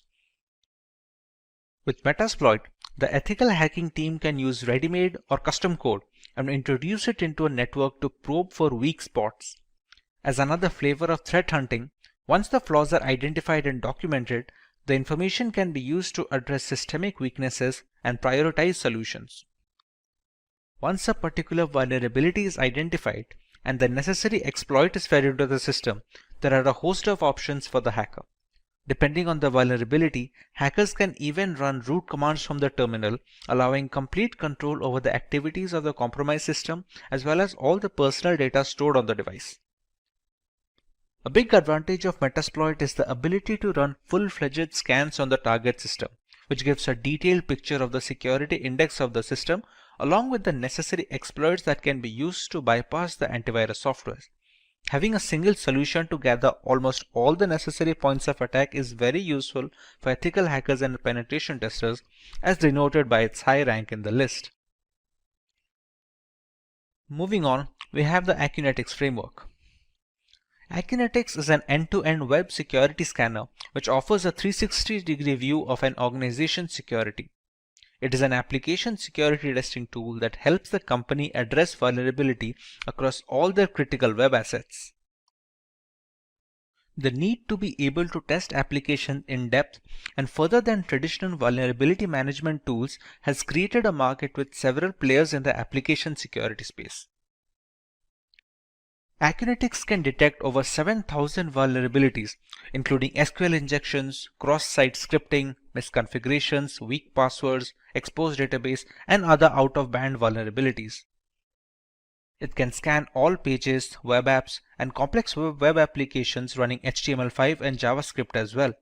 It also lets you scan complex multi-level forms and even password-protected areas of the site.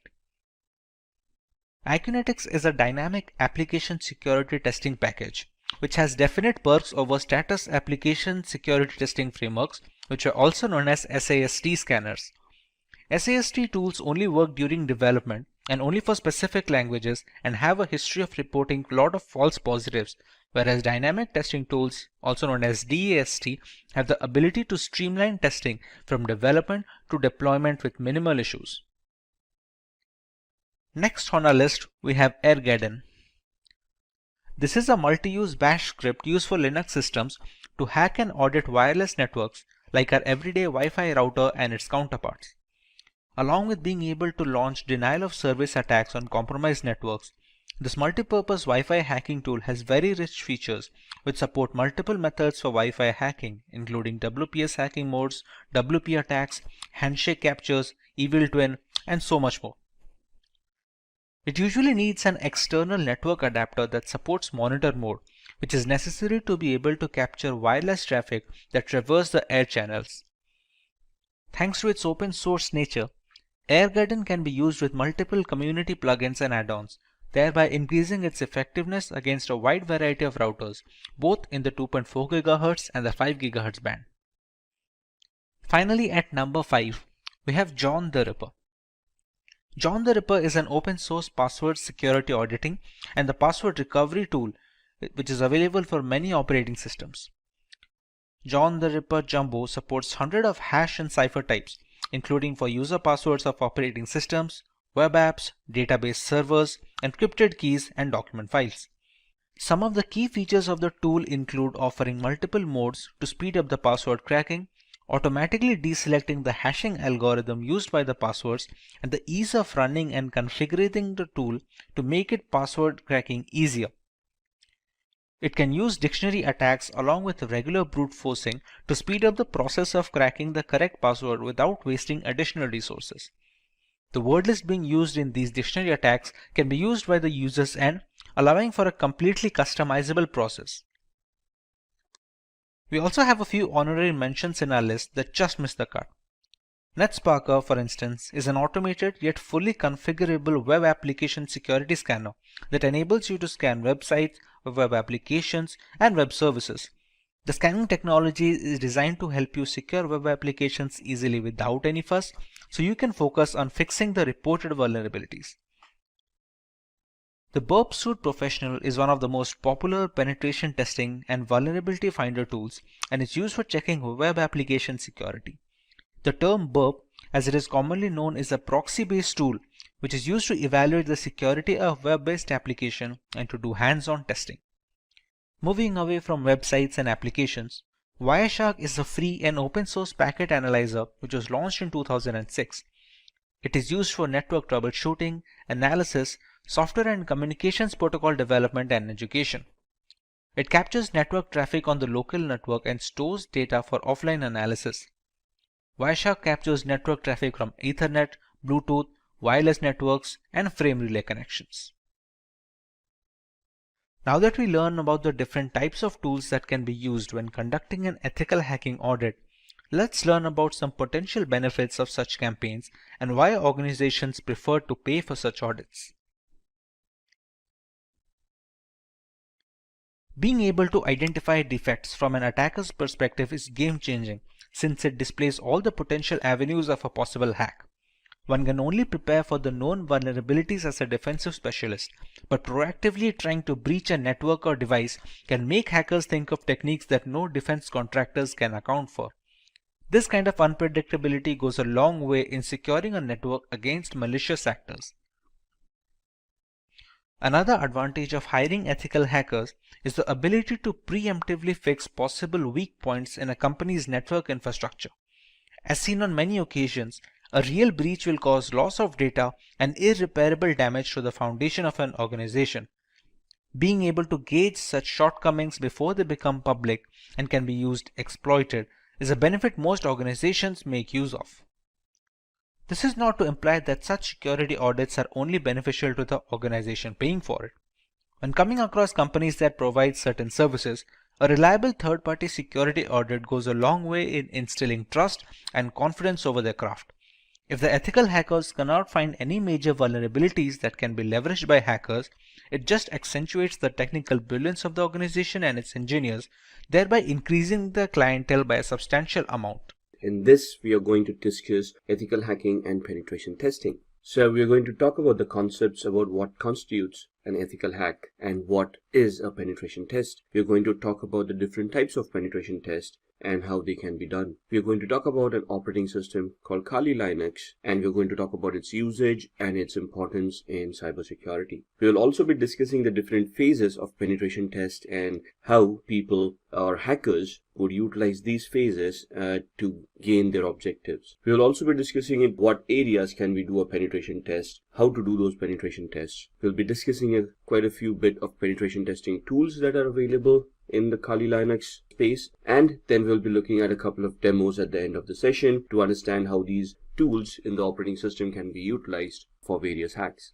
So let's start with what is ethical hacking. Now, plainly defined, ethical hacking is locating weaknesses or vulnerabilities of computers and information systems using the intent and actions of a malicious hacker. The major difference is here that we are hired to discover those weaknesses in a legal and ethical manner. That means, first and foremost, our intent should not be malicious. We do not wish any harm to the organization, and whatever we discover is reported back and not misused. Once we report back, we will also be trying to help them out to mitigate or remove those weaknesses or vulnerabilities to enhance the company's security posture. So essentially, we would have the same training or the same knowledge as that of a malicious hacker, except that the intent is going to be different. The intent is going to help the organization achieve security to protect themselves against malicious hackers. And the second most important thing about ethical hacking is that we are authorized to do that activity. I cannot in good faith hack somebody and then tell them, you know what, I just wanted to help you out, and here are your vulnerabilities, and this is the way you can prevent them. I first need the authorization from the other party, and only then can I perform an ethical hack. So in this example, hacker attacks an individual with malicious intent and makes misuse of whatever information they have gotten. They steal the data, they maybe fry the operating system, hardware, destroy it, and thus they leave the victim without a device. With authorization, an ethical hacker can also attack the same individual, minus the destruction, of course, and the intent is good, so they are willingly finding out the vulnerabilities and helping the victim plug them out so that they wouldn't be a victim of a malicious attack. Now here, the first thing is authorization from the victim, and the second thing is the good intent, where we do not misuse those vulnerabilities and we report them back to the victim or to the client and help them patch those vulnerabilities. That's the main difference between a white hat and a black hat. So security experts are normally termed as white hat hackers. Malicious hackers are termed as black hats. Now, the responsibilities of an ethical hacker are multifold. First and foremost, you have to create scripts, test for vulnerabilities. First, you have to identify those in the first place. So there's a vulnerability assessment, identifying those vulnerabilities, and then you're going to test them to see the validity and the complexity of those vulnerabilities. So one of your responsibilities would be to develop tools to increase security as well, or to configure security in such a way that it would be difficult to breach. Performing risk assessment. Now, what is a risk? Risk is a threat that is posed to an organization by a possibility of getting hacked. So let's say I, as an ethical hacker, run a vulnerability scanner on a particular client. I identify 10 different vulnerabilities. Within those 10 vulnerabilities, I do a risk assessment to identify which vulnerability is critical, would have the most impact on the client, and what would be the repercussions if those vulnerabilities actually get exploited. So I'm trying to find out in risk assessment that if the client gets hacked with the vulnerabilities identified, what is the loss they would be facing once they get hacked. And the loss could not only be loss of data, it could be financial losses, it could be loss of reputation, penalties they have to pay to the client for breaches, or penalties that they may have to pay the governments in case of breaches that happened that couldn't be controlled. Another responsibility of the ethical hacker is to set up policies in such a way that it becomes difficult for hackers to get access to devices or to protected data. And finally, train the staff for network security. So we've got a lot of employees in an organization. We need to train the staff of what is allowed and what is not allowed, how to keep themselves secure so that they don't get compromised, thus becoming a vulnerability themselves to the organization. The policies that we have talked about are administrative policies to govern the employees of the organization. For example, password policies. Most of the organizations will have a tough password policy where they say you have to create a password that meets a certain level of complexity before that can be accepted. And till you create that password, you're not allowed to log in or you're not allowed to register. So let's move on to understand what is penetration testing. Now, for penetration testing, there is a phase called vulnerability assessment that happens before this. Vulnerability assessment is nothing but running a scanning tool to identify a list of potential flaws or vulnerabilities within the organization. Once you have identified the list of those vulnerabilities, you would then move on to penetration test. This is the part of ethical hacking where it specifically focuses on penetration only of the information systems. So you have identified that flaw. Maybe it could be a database with a SQL injection, or it could be a buffer overrun flaw, or it could be a simple password cracking attempt. Your idea is to create those tools, create those attacks, and try to penetrate into those areas where security is weak. The essence of penetration testing is to penetrate information systems using various attacks. The attacks could be anything like a phishing attack, a password cracking attack, a denial of service attack,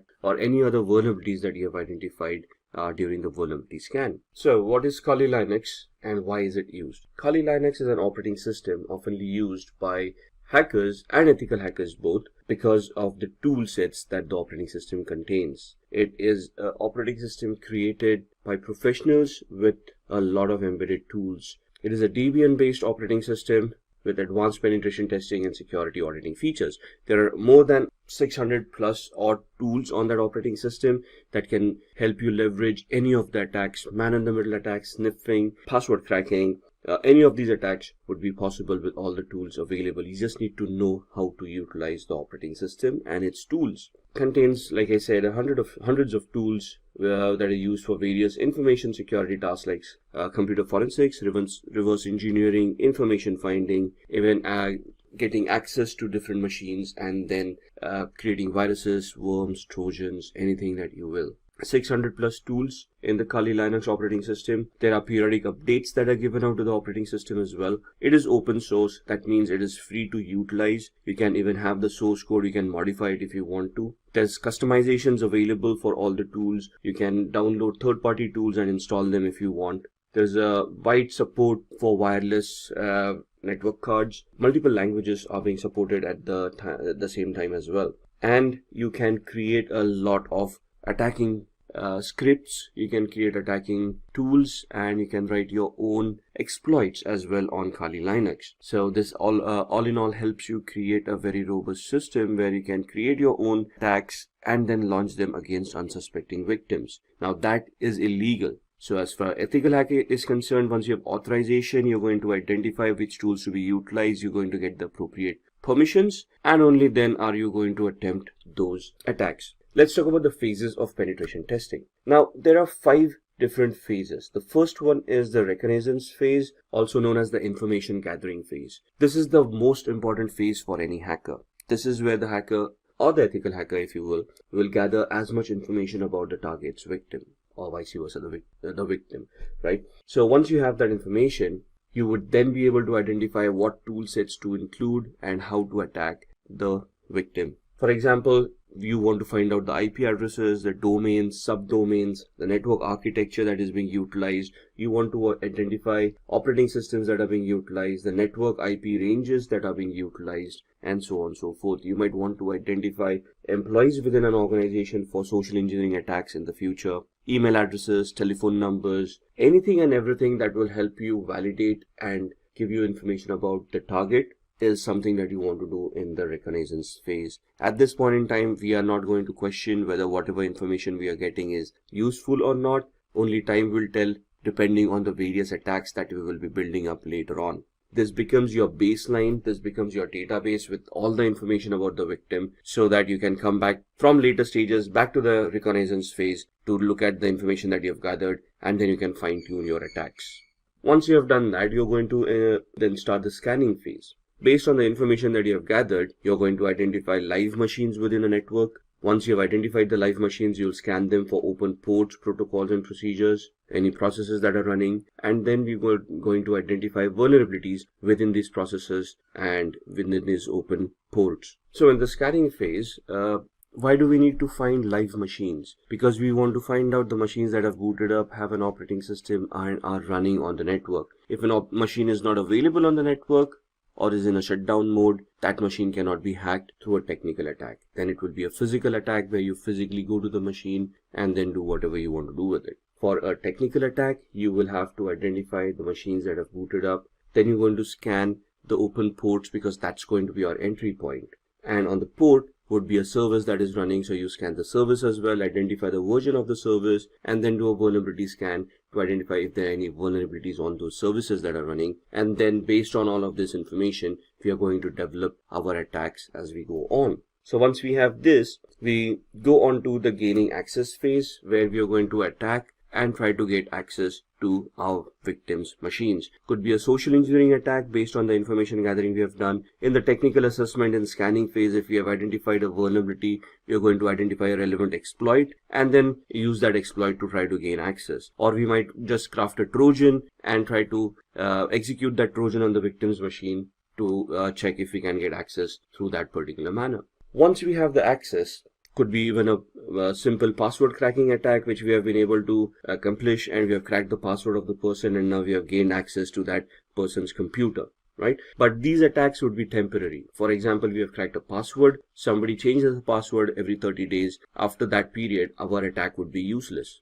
If a Trojan is executed, we get a connection to that machine for once, but then how do we get a repeated connection over and over again if we want to reconnect to that machine? So that's where we come into the maintaining access phase, where we install rootkits, keyloggers, sniffers and things like that, where we could get a backdoor entry to the victim's machine. If we have already been successfully installed a Trojan, we would want to add the Trojan to the startup menu so that every time the operating system starts, the Trojan gets automatically executed, and thus we maintain the backdoor entry to that victim's machine. Once we have done all of this, all these activities are going to leave a trace in the victim's machine. So if we install a Trojan being an application would create directories and files. A virus would be destructive in nature.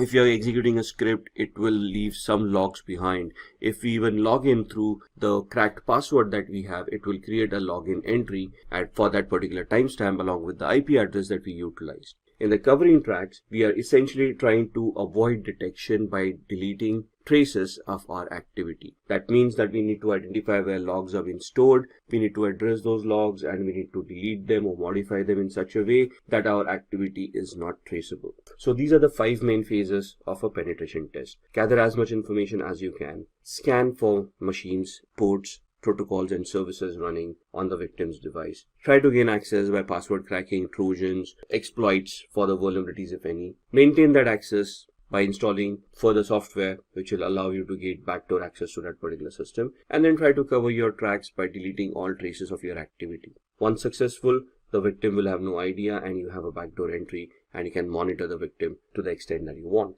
Now, in an ethical hacker's perspective, this penetration test can be done in multiple aspects. So again, understand the fact that we are doing an authorized activity. We have identified the tools that we have to use, identified the attacks, we have got the appropriate authorization, and based on that authorization, we are conducting a penetration test. The penetration test may be asked to be done in one of these manners. First is the black box test. The black box test is where no information is given to the ethical hacker about the IT infrastructure. So they have no idea what it is. They start right from the first phase of the information gathering, gather as much information they can, and based on the gathered information, they try to create and launch attacks to see if they are going to be successful. Now, not only does it test the knowledge of the penetration tester, it would also test the security implementations that the organization has done to see whether they can identify the attack and prevent it in the first place. So this is the simulation of a malicious hacker scenario, where a malicious hacker, having no idea about the organization, first tries to gather information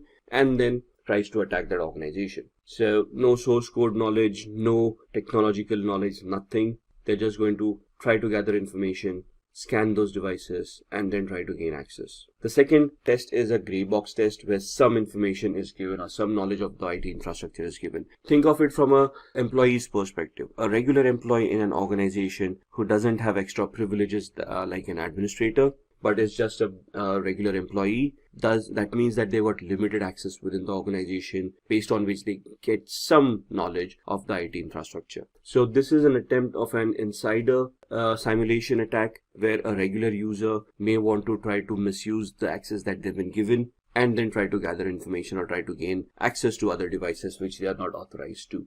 The third test is white box, where there's full knowledge of the IT infrastructure that has been given. So this is again a simulation of an insider attack, a malicious insider, if you will. But at this point in time, the person has complete knowledge of the infrastructure, could be in an administrative position, and then they are trying to leverage their access to see if they can get information or they can compromise any of the data. So the 3 attacks would be: the first one, black box, where we are simulating an external threat, a hacker sitting outside the organization trying to gain access. The gray box is an insider threat where there is a regular employee who is trying to get access to infrastructure that they are not authorized for. And then the third audit is a white box audit where there's an administrator who has all the leverage, all the access and the visibility within the infrastructure. And then they are trying to misuse their access to see what else they can get from whatever access has been authorized to them. Now let's look at the areas of penetration testing. Where all could we do a penetration test, thus compromising the security of the application or of the server or of the user? So first and foremost, network services. It finds vulnerabilities and weaknesses in the security of the network infrastructure. So for example, we have switches, routers, firewalls in a network. All of these are devices that need a configuration. If they have been not correctly configured or if they have not been correctly secured, they would leave some vulnerabilities behind. If we as ethical hackers are able to identify these flaws, these misconfigurations, these vulnerabilities, we could then try to exploit them and try to gain access to the network and devices within that network by getting access to the network in the first place. Then we have the web applications. Web applications are nothing but softwares that are developed over or deployed over a web server and are made available over the intranet or the internet. For example, websites that we visit or web applications like Facebook, if you will, right? So if these applications have vulnerabilities within them, we then try to attack the web-based applications and thus try to bypass authentication or get access to database or try to leak information through those applications. If not, then we try to attack the client side. Now, web application is at the server level and is hosted by the deployer. So that's at the server side. The client side is where we as users are using a computer with a browser and trying to interact with the web application. Now, the browser and the operating system that we are utilizing would have its own vulnerabilities. Thus, identifying a client-side vulnerability and then exploiting it to either hack the client or then piggyback on the client's connection and try to get access to the server. So either you could attack the network, the web application, or the client side itself. Or you could attack wireless networks. This test would examine all the wireless devices which are used in a corporation.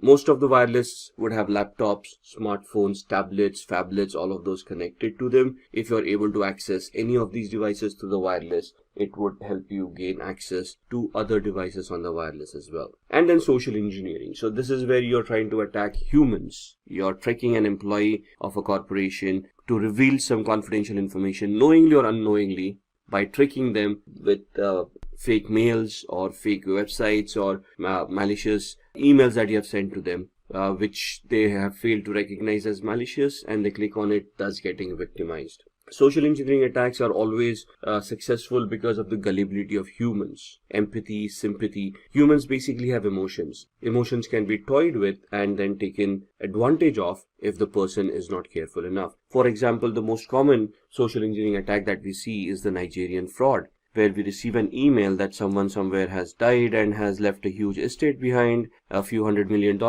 and we have been identified as the person through whom they want to transfer the money to a foreign land to save on taxes. What are the chances of that happening on a daily basis, right? How many princes are there? So that's something that we do not verify. It's just the greed, if you will, of striking it rich quickly that makes us believe these kind of emails. We have also received emails of lottery tickets that we have won over a period of time without even having bought a lottery ticket. So if you haven't bought one, what did you win? But we don't ask these questions. We just get excited about the amount of money that we have won, and then we try to bet on our luck and try to see if that email is going to fructify or is it just another scam. So social engineering attacks are dime a dozen these days, and we need to be very careful on what we trust on the internet. Let's look at the penetration testing tools. There are hundreds and thousands of tools out there. Most of these have been concised and collected together and hosted on an operating system known as Kali Linux that we have talked about earlier. Now, the predecessor to Kali Linux was Backtrack. Backtrack is no longer continued, it has been discontinued, and Kali Linux has taken the place of Backtrack, within which are all the tools that you see on your screen. Metasploit is one of the most favorite penetration testing tools of hackers and ethical hackers. There are a lot of inbuilt exploits over there, and we'll be doing a demo at the end of the session on this. Nmap is the information gathering tool which will scan for live devices, scan for open ports, protocols, and services. Beef would be an application testing tool that would help us find exploits within applications. Nessus Vulnerability Scanner is a network and a host-based scanner that would help you identify vulnerabilities within such hosts. Wireshark is a network sniffer, which allows you to capture network packets and analyze them to see if there is any information worth capturing within those packets. SQL map is a automated tool used for SQL injection attacks. So you don't even have to craft your queries for SQL injection. It will be done by the SQL map tool. You just need to identify whatever is possible through the queries that this SQL is going to create, and then based on the activity that you've identified, you just need to redefine your search parameters to get access to the database.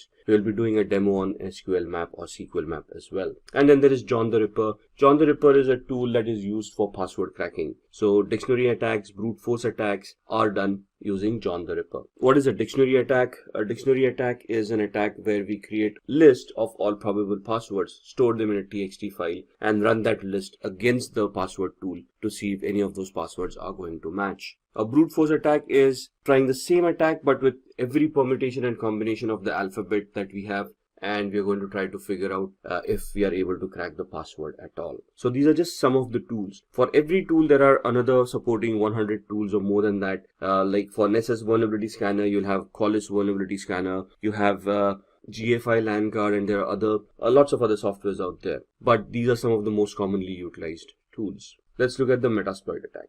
Metasploit is a framework of penetration testing that makes hacking very simple. You just need to know how to utilize the tool. You need to identify the vulnerability associated with a particular exploit and then run the exploit on Metasploit. We'll be demoing this during the practical. So there are active exploits and passive exploits. In active exploits, it exploits a specific computer, runs until execution and then exits, uses brute force and exits when an error occurs. In a passive exploit, these exploits wait for incoming requests and exploit them as soon as they connect. They can also be used in conjunction with emails and web browsers. So in passive exploits, we create a payload, like a reverse connection payload. We send it to the victim. Once the victim installs that software, the machine will then initiate a connection to us. Our machine will be in a listen mode, and then we will, once the software is executed at their end, we would then try to connect and exploit that particular vulnerability. This is the practical that we'll be doing on Metasploit.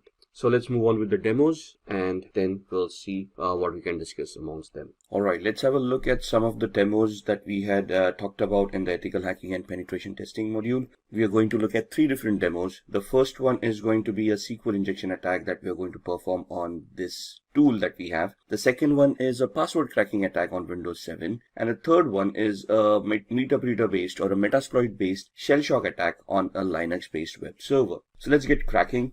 I've powered on this virtual machine, which is the OWASP Broken Web application. It is a tool that is provided for people who want to enhance their skills, and they can practice how to do these attacks in a legal manner. So we are going to go to this site. I'm just going to open up my browser. The IP address is 71.132, and that's the OWASP Broken Web application that we want to utilize. We are going to head off to Mutility 2, and we are going to look at a SQL injection attack where we want to bypass authentication. Now this takes us to the login screen, so we can just try our luck here and see that the authentication mechanism works. The account does not exist, so the username and password that we have supplied is not the correct one. So we want to ensure that there's a SQL database, and we can try to attack it and see if we can bypass the authentication. Now what we want to do is we want to create a SQL based malformed query that can give us a different output. So I'm just going to type in a single quote over here and type login, and you can see that this is now suddenly recognized as a operator, and there's an error that is given out compared to the login that we tried earlier. When we used a proper text-based login mechanism, it gave us the account does not exist, but here the single quote gave us an error, and it shows us how SQL works. This is the query that we had created. Now in the trainings that you have for ethical hacking, there would be explanations of what these queries are all about, how the syntax works. Here we're just going to see if we can create a malformed query to log in as a user in this case. So what I'm going to do is create the query over here, and we're going to give it a comparison. So we're going to give it a OR 1 equals 1 space hyphen hyphen space, And if you now click login, you should be able to bypass authentication, and you can see user has been authenticated, and we now have admin access to this application. Now here the SQL queries need to be crafted in such a perspective that they're going to work. So there would be a lot of exercise in identifying what the database is. There's a Microsoft database, an Oracle database, and so on and so forth, and then you have to choose those proper commands. But identifying that would come in the training. Right now we're just looking at a demo. This is how a SQL injection attack works. Now let me log out here. Similarly, now we are in a login page. The same query worked wonders where it allowed us to bypass authentication. So it also depends on what kind of a page I am and what query would be accepted at this point in time. So here application understanding would also come into the picture, where which function we are calling upon when we are connected to a particular page. Now this is a user lookup function, right? So again here we try the same method, test. That's not going to work. Authentication error, bad user or password. And if we type in the same query over here, single quote or, and give it a condition, single quote or 1 equals 1 space hyphen space. Now here it is not going to log us in because this is not a login page. This is a user lookup form. So here it would instead give us a dump of all the databases that it has. So you can see all the usernames and passwords coming in that are stored in the user lookup field. So this is where the understanding comes in of which query to create at what page, depending upon the function that is being called, right? So that's the SQL injection attack that we wanted to look at. Let's move on to password cracking. Now this is a Windows 7 machine that we have. I'm just going to do a very basic password cracking example. We're just going to log in. Now here the assumption is that we are able to log in. We have access to a computer and we want to check out other users who are using this computer and see if we can find out their passwords, so that we can log in as a different user, steal data if required, and we wouldn't be to blame if there are any logs that are created. So here we've got a tool called Enable that is installed right here. Now I'm already an administrator on this machine. I'm checking out other administrators who share the same privileges, or any other user who may be on this system whose password I can crack, and thus I would be able to get access through their account and then do any malicious activity, right? So this allows me to go into a cracker tool, and it allows me to enumerate this machine and identify all the users and passwords that are there in this particular machine. Right, so I'm just going to click on the plus sign and I'm going to import hashes from a local system. So where are these files stored? Where does Windows store its passwords? In what format are they stored? And what this tool does to retrieve those? That's something that we all need to know as an ethical hacker, right? So import the hashes from the local system, click on next. It's going to enumerate that file and it is going to give you a list of all the users that are there. So you can see the users are hacker admin, test, the one that we are logged in as, and then there's a user called virus as well. And you can see that this is the hash value of the password that is being utilized. Now there's a particular format for a hash value for Windows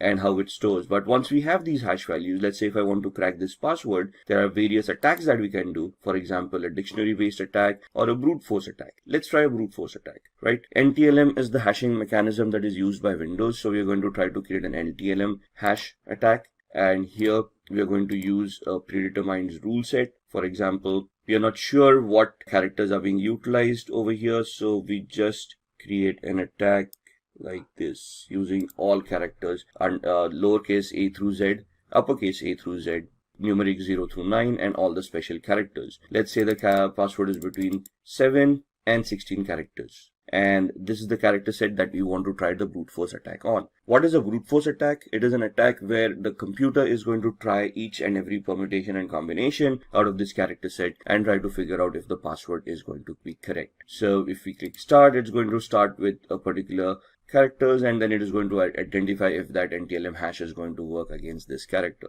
And you can see the time is going to be phenomenal over here. So it's not necessary that this attack would be viable. It will be 100% successful given the time frame. However, the time frame is huge enough for this attack to become a little bit redundant. There are other attacks that we can do which can easily identify this data for us as well, but that is something that we will look on in future videos. So that's how we can get access to users and passwords. There are different mechanisms where, let's say we don't have login access, then what are we going to do? How we can create a fake user, login, or how we can remotely access a machine and then try to get the same access. And that is what we are going to try to do in the next demo on a Linux machine. So what we are doing in a Linux machine could also be doable on the Windows machine with a different exploit. So what I'm going to do is, this is the Linux web server that I have that I'm going to power on. I'm going to use a Kali Linux machine to hack that device, and I'm going to just power off my Windows 7 machine. Give it a minute till it boots up. Now this is also a demo machine that we have which has its own pre-configured vulnerabilities. So here we've got something from the pen testers lab and has a shell shock vulnerability implemented inside. Shell shock vulnerability affects Linux, Mac and Unix based operating systems for a particular version of the bash shell. Bash is the born again shell, which is the command line interface in these operating systems. So what we are trying to do here is we are going to use the Kali Linux machine, try to find out the vulnerability over here, and if it exists, we are going to use Metasploit to attack this machine. Now the first and foremost thing is we want to identify the IP address. We have no idea what the IP address is. We are in the same subnet, so we are assuming that we are able to connect to this machine. So what I'm going to do is I'm going to open up a tool called ZenMap. I'm going to open up a command line interface, find out what my IP address is, and my IP address is this with a subnet mask of 255.255.255.0. So I want to see if there are any other machines that are live in the same subnet, and we are doing a ping sweep over here to identify which machines are live. In a minute we'll get all the IP addresses. 71.1, 2, 133, 254 and 128. We know that we are 128 at this point in time. 254 is the DHCP server. So we are assuming that 133 is the machine that we want to look at, and let's then try to see if we can scan that machine 133, and we're going to do an intent scan to find out which ports are open, what services are running over there, and if it is whether the pentest machine that we were looking for. You can see off the start port 22 and port 80, and somewhere here it's going to give us the ports that are open and the details about those ports, and somewhere here it will tell us that this is the pentester lab machine that we wanted, which is correct. So now we want to do a vulnerability analysis on this. What we are going to do is I'm going to use another GUI based tool called Sparta, which I can just find out from here. Sparta uses two tools in the background, Nmap tool and a tool called Nikto. So we're just going to start scanning 192.168.71.133 was the IP address. Add to scope, and over a period of time you can see all of these will start populating with information. There we are. That's the Nikto tool coming in, scanning on port 80, which means that it's a web server using HTTP. It tells us it's an Apache HTTPD 2.2.21, and gives us the 22 port number as well. If we head over to the tab of Nikto, or let's look at the screenshot first. This is what the website would be looking like, and Nikto gives us the options over here. It tells us that there is a vulnerability over here for shell shock, and this is the path where the vulnerability is going to exist. So what we are going to do, we go back to the command line, we open up a new one, minimize all these other windows, and we are going to open up Metasploit. Metasploit is a penetration testing tool that is used by most hackers and ethical hackers to test applications and test existing exploits and vulnerabilities. So just give it a minute till it starts. You can see there are already around 1700 exploits right here. We are going to see all those exploits with these commands. There we are, sorry for the typo. And it will just give us a list of all the exploits that are stored in Metasploit in this version. So all of these are Windows based. If we scroll up, we will be looking at other vulnerabilities as well, or exploits, the Unix based exploits, Linux, OS X, multi-exploits. And we are looking for an exploit for multi-based Apache or HTTP. Let's go up, let's look at, so this is the one that we're looking for, Apache mod CGI bash environmental executable. So what we're going to do is we're just going to copy it, go back to the bottom, say use exploit, and paste the one that we wanted. Press enter, say show options. So it will ask us to configure this. I'm just going to configure it based on the knowledge that we have. Set our host, which is the remote host, the victim's machine. So we put in the IP address. It asks us for the target URI. So that's the path that we saw. Set target URI to CGI-bin/status. enter. Now with the exploit, we need to find a payload that is going to give us the output that we want. So we say show payloads, and it will give us a list of all the compatible payloads with this exploit. And we want to create a reverse TCP connection, which is this. So we know it's a Linux operating system. We want this payload to be set. So set payload, press enter. That's the payload coming in. Show options. Now that we have set the payload, this is the options for the exploit, and now we want to set our options for the payloads as well. So we are creating a reverse TCP connection, which means we are remotely executing code at the victim side and making the victim connect back to our machine, which means we need to set up a listener. So I need to put my IP address over here, set localhost or lhost 192.168.71.128, which was our IP address. Show options again just to ensure everything is fine, which looks like it is, and we then type in the word exploit so that it will start this attack. I can see that it has created a meter session at the victim side and it has opened up a session. So if I do a pwd, now pwd is a Linux command for present working directory, and it will show us that we'll connect it to var www cgi-bin. Do an ls, it will list all the files. That's the status file over there. Do a cd /, it will take us to the root of this machine. And if you're someone who is interested in building a career in cybersecurity, that is by graduating from the best universities, or a professional who elicits to switch careers with cybersecurity by learning from the experts, then try giving a shot to Simplilearn's postgraduate program in cybersecurity with modules from the MIT Schwarzman College of Engineering. And the course link is mentioned in the description box that will navigate you to the course page where you can find a complete overview of the program being offered. Jude is waiting at the airport to hop on her flight back home when she realizes that she missed making an important bank payment. She connects her laptop to the public Wi-Fi at the airport and goes ahead to carry out the bank transaction. Everything goes well, and Jude completes her transaction. After a couple of days, she was wiped off her feet when she learned that her bank account was subjected to a cyber attack, and a hefty amount was wiped from her account. After getting in touch with the bank authority, she learned that her account was hacked at the airport. She then realized that the public Wi-Fi she used might have caused her this trouble. Jude wishes that had her bank transfer escaped the hacker's eyes, she would not have been a victim of a cyber attack. Bank officials advise her to use a VPN for future transactions, especially when connecting to an open or public network. Like most of us, Jude had come across the term VPN several times, but didn't know much about it, and little did she think that the repercussions of not using a VPN would be this bad. Let's understand how the hacker would have exploited Jude's transaction in the absence of a VPN. In this process, Jude's computer first connects to the Internet Service Provider, ISP, which provides access to the Internet. She sends her details to the bank server using her IP address. Internet Protocol Address, or IP address, is a unique address that recognizes a particular device, be it a laptop or a smartphone on the Internet. When these details pass through the public network, the hacker, who passively watches the network traffic, intercepts it. This is a passive cyber attack, where the hacker collects Jude's bank details without being detected. More often or not, in such an attack, payment information is likely to be stolen. The targeted data here are the victim's username, passwords, and other personal information. Such an unsecured connection exposed Jude's IP address and bank details to the hacker when it passed through the public network. So would Jude have been able to secure her transaction with the help of a VPN? Well, yes. Picture Jude's bank transaction to be happening in a tunnel that is invisible to the hacker. In such a case, the hacker will not be able to spot her transaction, and that is precisely what a VPN does. A virtual private network, more often known as VPN, creates a secure tunnel between your device and the Internet.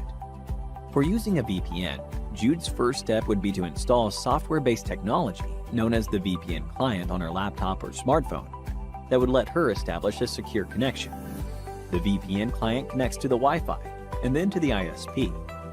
Here, the VPN client encrypts Jude's information using VPN protocols. Data is encrypted to make sure it is secure. Next, the VPN client establishes a VPN tunnel within the public network that connects to the VPN server. The VPN tunnel protects Jude's information from being intercepted by the hacker. Jude's IP address and actual location are changed at the VPN server to enable a private and secure connection. Finally, the VPN server connects to Jude's bank server in the last step, where the encrypted message is decrypted. This way, Jude's original IP address is hidden by the VPN, and the VPN tunnel protects her data from being hacked. This explains how VPN makes your data anonymous and secure when it passes through the public network, and the difference between a normal connection and a VPN connection. After learning about this, Jude was certain that she should start using a VPN to carry out her online transactions in the future. This is also applicable to each one of us. Even if you work remotely or connect to public Wi-Fi, using a VPN is the safest option. In addition to providing a secure encrypted data transfer, VPNs are also used to disguise your whereabouts and give you access to regional web content. VPN servers act as proxies on the internet. This way, your actual location cannot be established. VPN enables you to spoof your location and switch to a server to another country and thereby change your location. For example, by doing so, you can watch any content on Netflix that might be unavailable for your region. Meet Jonathan. He is an investigative journalist who occasionally researches and publishes news articles contrary to the government's ideologies. On one such occasion, he could not access a global news website dealing with uncensored information. It seemed his IP was blocked from visiting the news website. With his IP blocked, Jonathan turned to a popular proxy service that was able to unblock the news website, thereby allowing an open internet to all users. Just like how your friend gives a proxy attendance for you, a proxy server serves as a stand-in user to keep the real client private. But what is a proxy?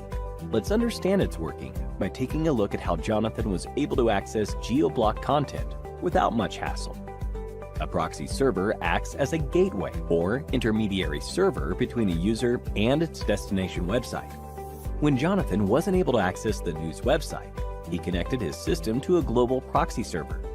Once connected, the proxy server assigns a new IP address to Jonathan's system, an IP address of a different country where the website is not censored.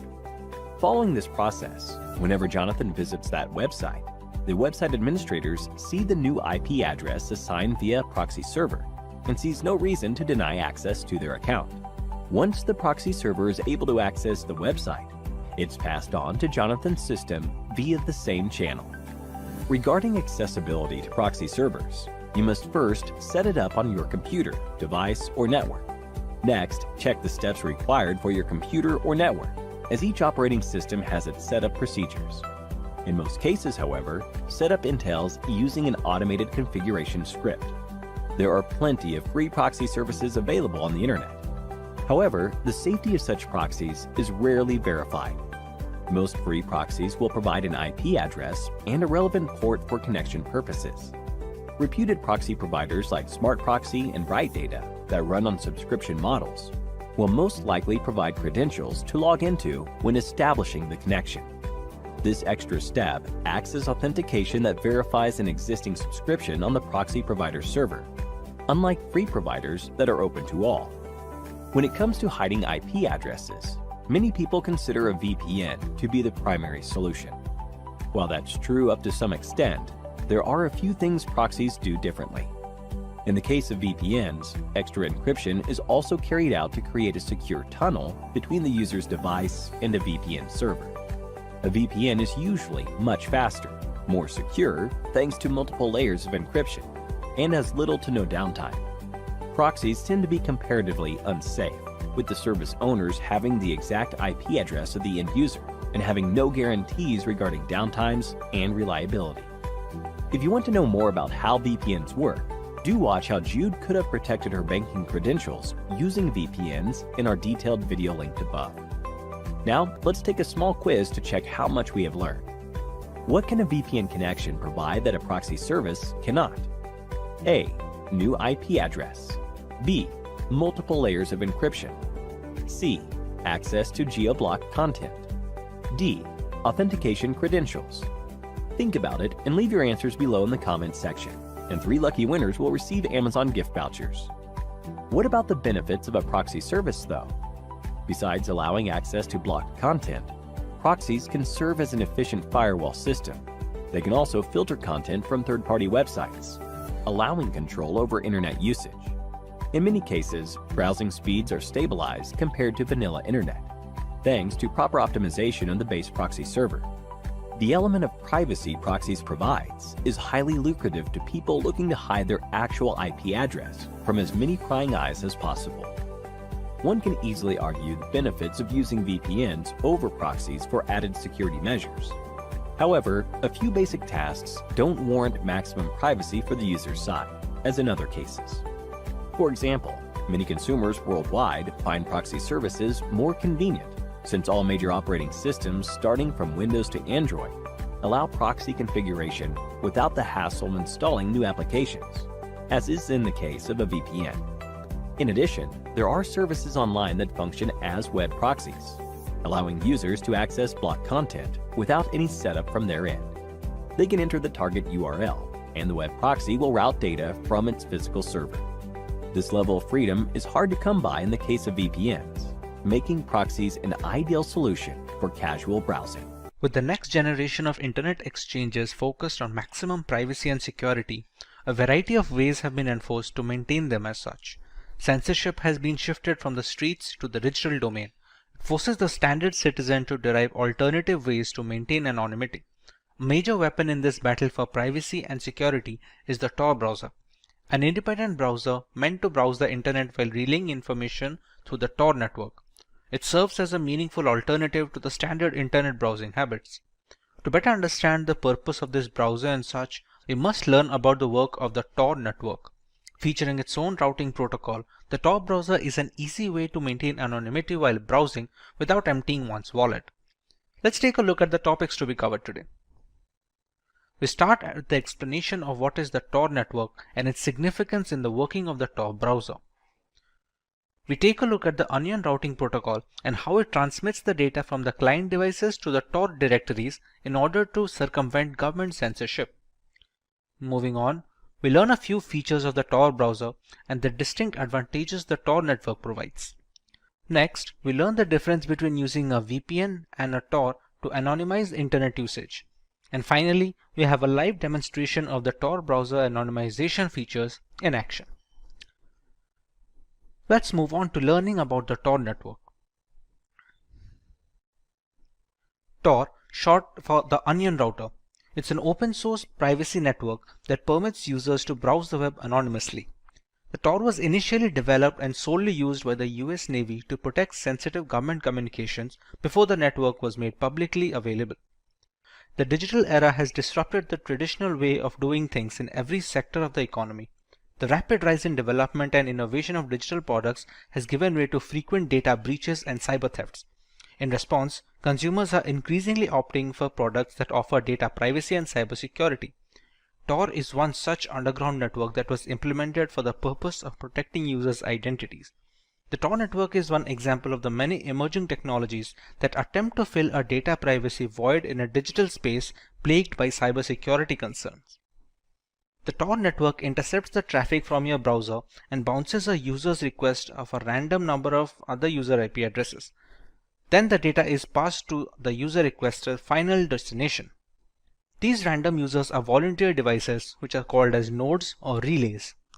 The Tor network disguises your identity by encrypting the traffic and moving it across different Tor relays within the network. The Tor network uses an onion routing technique for transmitting data, hence the original name of Onion router. To operate within the Tor network, a user has to install the Tor browser. Any address or information requested using the browser is transmitted through the Tor network.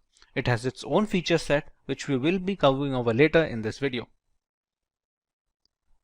As we discussed already, the data passing through the Tor network must follow a unique protocol known as the Onion routing protocol. Let us learn more about its unique characteristics. In our normal network usage, the data is transmitted directly. The sender has data packets to transmit, which is done directly over a line of communication with either a receiving party or a server of some kind. However, since the data can easily be captured while being transmitted, the security of this exchange is not very reliable. Moreover, it becomes very easy to trace the origin of such requests. On many occasions, websites with questionable and controversial content are blocked from the ISP. This is possible since the ISP is able to detect and spy on user information passing through the network. Apart from ISPs, there is a steady chance of your private information being intercepted by hackers. Unfortunately, easy detection of the source and contents of a web request make entire network extremely vulnerable for people who seek anonymity over the internet. However, in the onion routing protocol, things take a longer route. We have a sender with the Tor browser installed on the client system. The network sends the information to node 1's IP address, which encrypts the information and passes it on to node 2's address, which performs another encryption and passes it on to node 3 address. This is the last address, which is also known as the exit node. This last node decrypts the encrypted data and finally relays the request to the final destination, which can be another device or a server end. This final address thinks the request came from the exit node and grants access to it. The encryption process across multiple computers repeats itself from the exit node to the original user. The Tor network obfuscates user IP addresses from unwanted surveillance by keeping the user's request untraceable. With multiple servers touching the data, it makes the tracking very difficult for both ISPs and malicious attackers. Now that we understand the way Tor works, let us learn more about the Tor browser. The Tor browser was developed by a non-profit organization as a part of the Tor project in 2008, and its first public release was announced.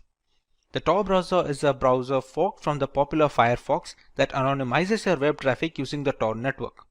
If you're investigating a competitor, researching an opposing litigant in a legal dispute, or just think it's creepy for your ISP or the government to know what websites you visit, the Tor browser might be the right solution.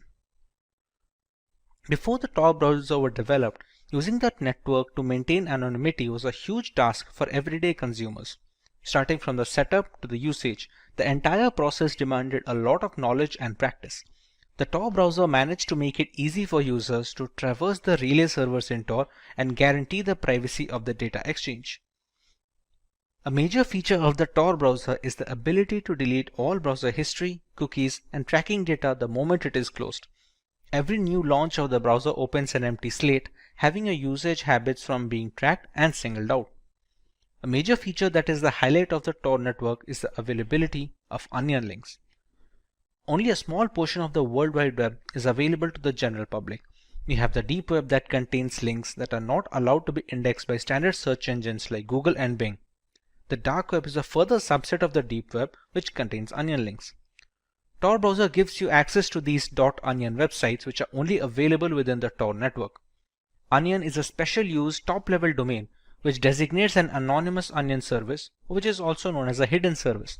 Similar to the links of the deep web, these onion links provide services like online shopping, cryptocurrency, and many other products not available in the consumer internet space.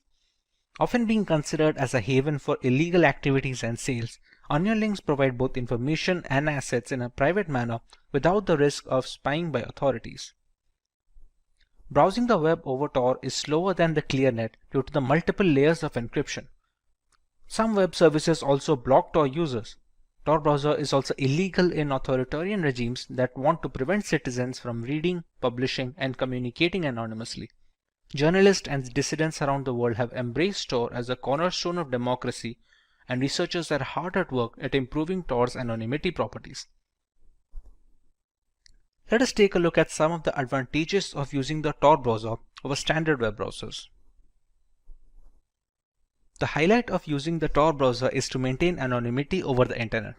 The cause for such requests can differ from person to person, but all of these concerns are answered by the Tor network. Routing the information via multiple nodes and relay servers make it entirely difficult for the ISP to keep a track of usage data. The entire Tor project is designed to be completely free and open source. Allowing the code for the browser to be inspected and audited by third parties helps in the early detection of faulty configurations and critical bugs. It is present for multiple operating systems, starting from laptops to mobile devices. A number of websites are blocked by governments for a variety of reasons. Journalists under authoritarian regimes have difficulty in getting the word out regarding the situation.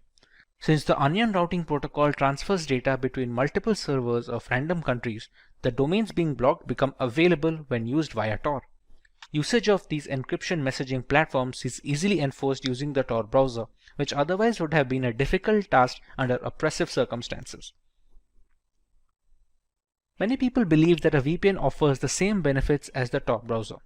Let's put both of them to the test and see the differences between them. Coming to the first point of difference, Tor is completely free and open source. All of the code for the browser and the network can be audited and has been cleared for security concerns. When it comes to VPN, there are many different brands which have open source clients, but the same cannot be said for their counterparts. Some have partly open source, while some have completely locked up their code so that they cannot be stolen further. Moving on, Tor has multiple relay points in its data transfer protocol. Between the server and the receiver, there are 3 different IP nodes. That number can increase, but it will always be more than 2. Once the data is passed from the sender, it goes through all of those relay points, while in the case of a VPN, the connection is made from the client device to the VPN server and then to the requested destination. There is no other IP node that comes into work here, thereby making the connection a one-to-one between the client and a VPN. As a next point, since Tor handles multiple layers of encryption and the data passes through multiple systems along the way, the performance is slow compared to a VPN, where the performance is relatively fast due to the less number of nodes the data passes through. Similarly, the multi-layer encryption of Tor is consistent. If you use Tor browser, every single request passes through the same layer of encryption and follows the same routing protocol. In the case of a VPN, different companies offer different levels of encryption. Some have multi-hop, some prefer a single one-to-one connection, and these kind of differences make the choice much more variable. Finally, the nodes and relays being used in the Tor network are volunteer. There is no company holding over them, so jurisdiction becomes relatively straightforward. Whereas in the case of VPNs, many such VPNs are hosted by adware companies or are being monitored by central governments to note the usage information. Now that we have a better understanding of the Tor browser and its routing, let us take a look at how the Tor browser can anonymize and protect our internet usage. On opening up the Tor browser for the first time, this is the page that you are going to be welcomed with. You have the option of connecting to the Tor network before we start our browsing. So let's press connect, and we can see that it is connected. Coming to the anonymization, let's check my current location on Google Chrome. Currently is showing as Navi Mumbai in Maharashtra. If we check the same link on the Tor browser, we should get a different address. Now every link that we open in the Tor browser will be little delayed and the speed will be hampered because of the multiple layers of encryption like we discussed. Now as you can see, it's showing a German IP and the state of Bavaria. This is how the anonymization works. There is no VPN configured, there is no proxy attached. It's straight up the out of the box settings that come inbuilt with the Tor browser. Similarly, we have an option of cleaning up the data. Let's say if you want to refresh your location and you want to use a different ID for the next browsing session. If you just restart it once, and we can have to check it again, we should be seeing a different country this time. As you can see, we have Netherlands right now. So this is how you can keep refreshing your address, you can keep refreshing your host location so that you cannot be tracked when browsing the internet. Like we discussed, we have some onion links that can only be used on the Tor network. As you can see, these kind of links do not open in the Google Chrome browser. But once we copy these over to the Tor browser,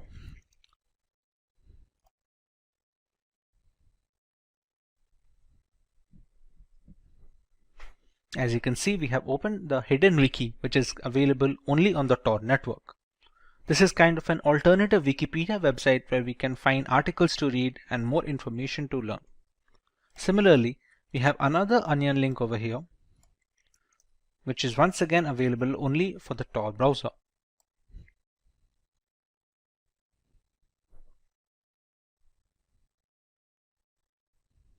Now these kind of delays are expected, but they are a valid compromise because they maintain the anonymity that many people desire.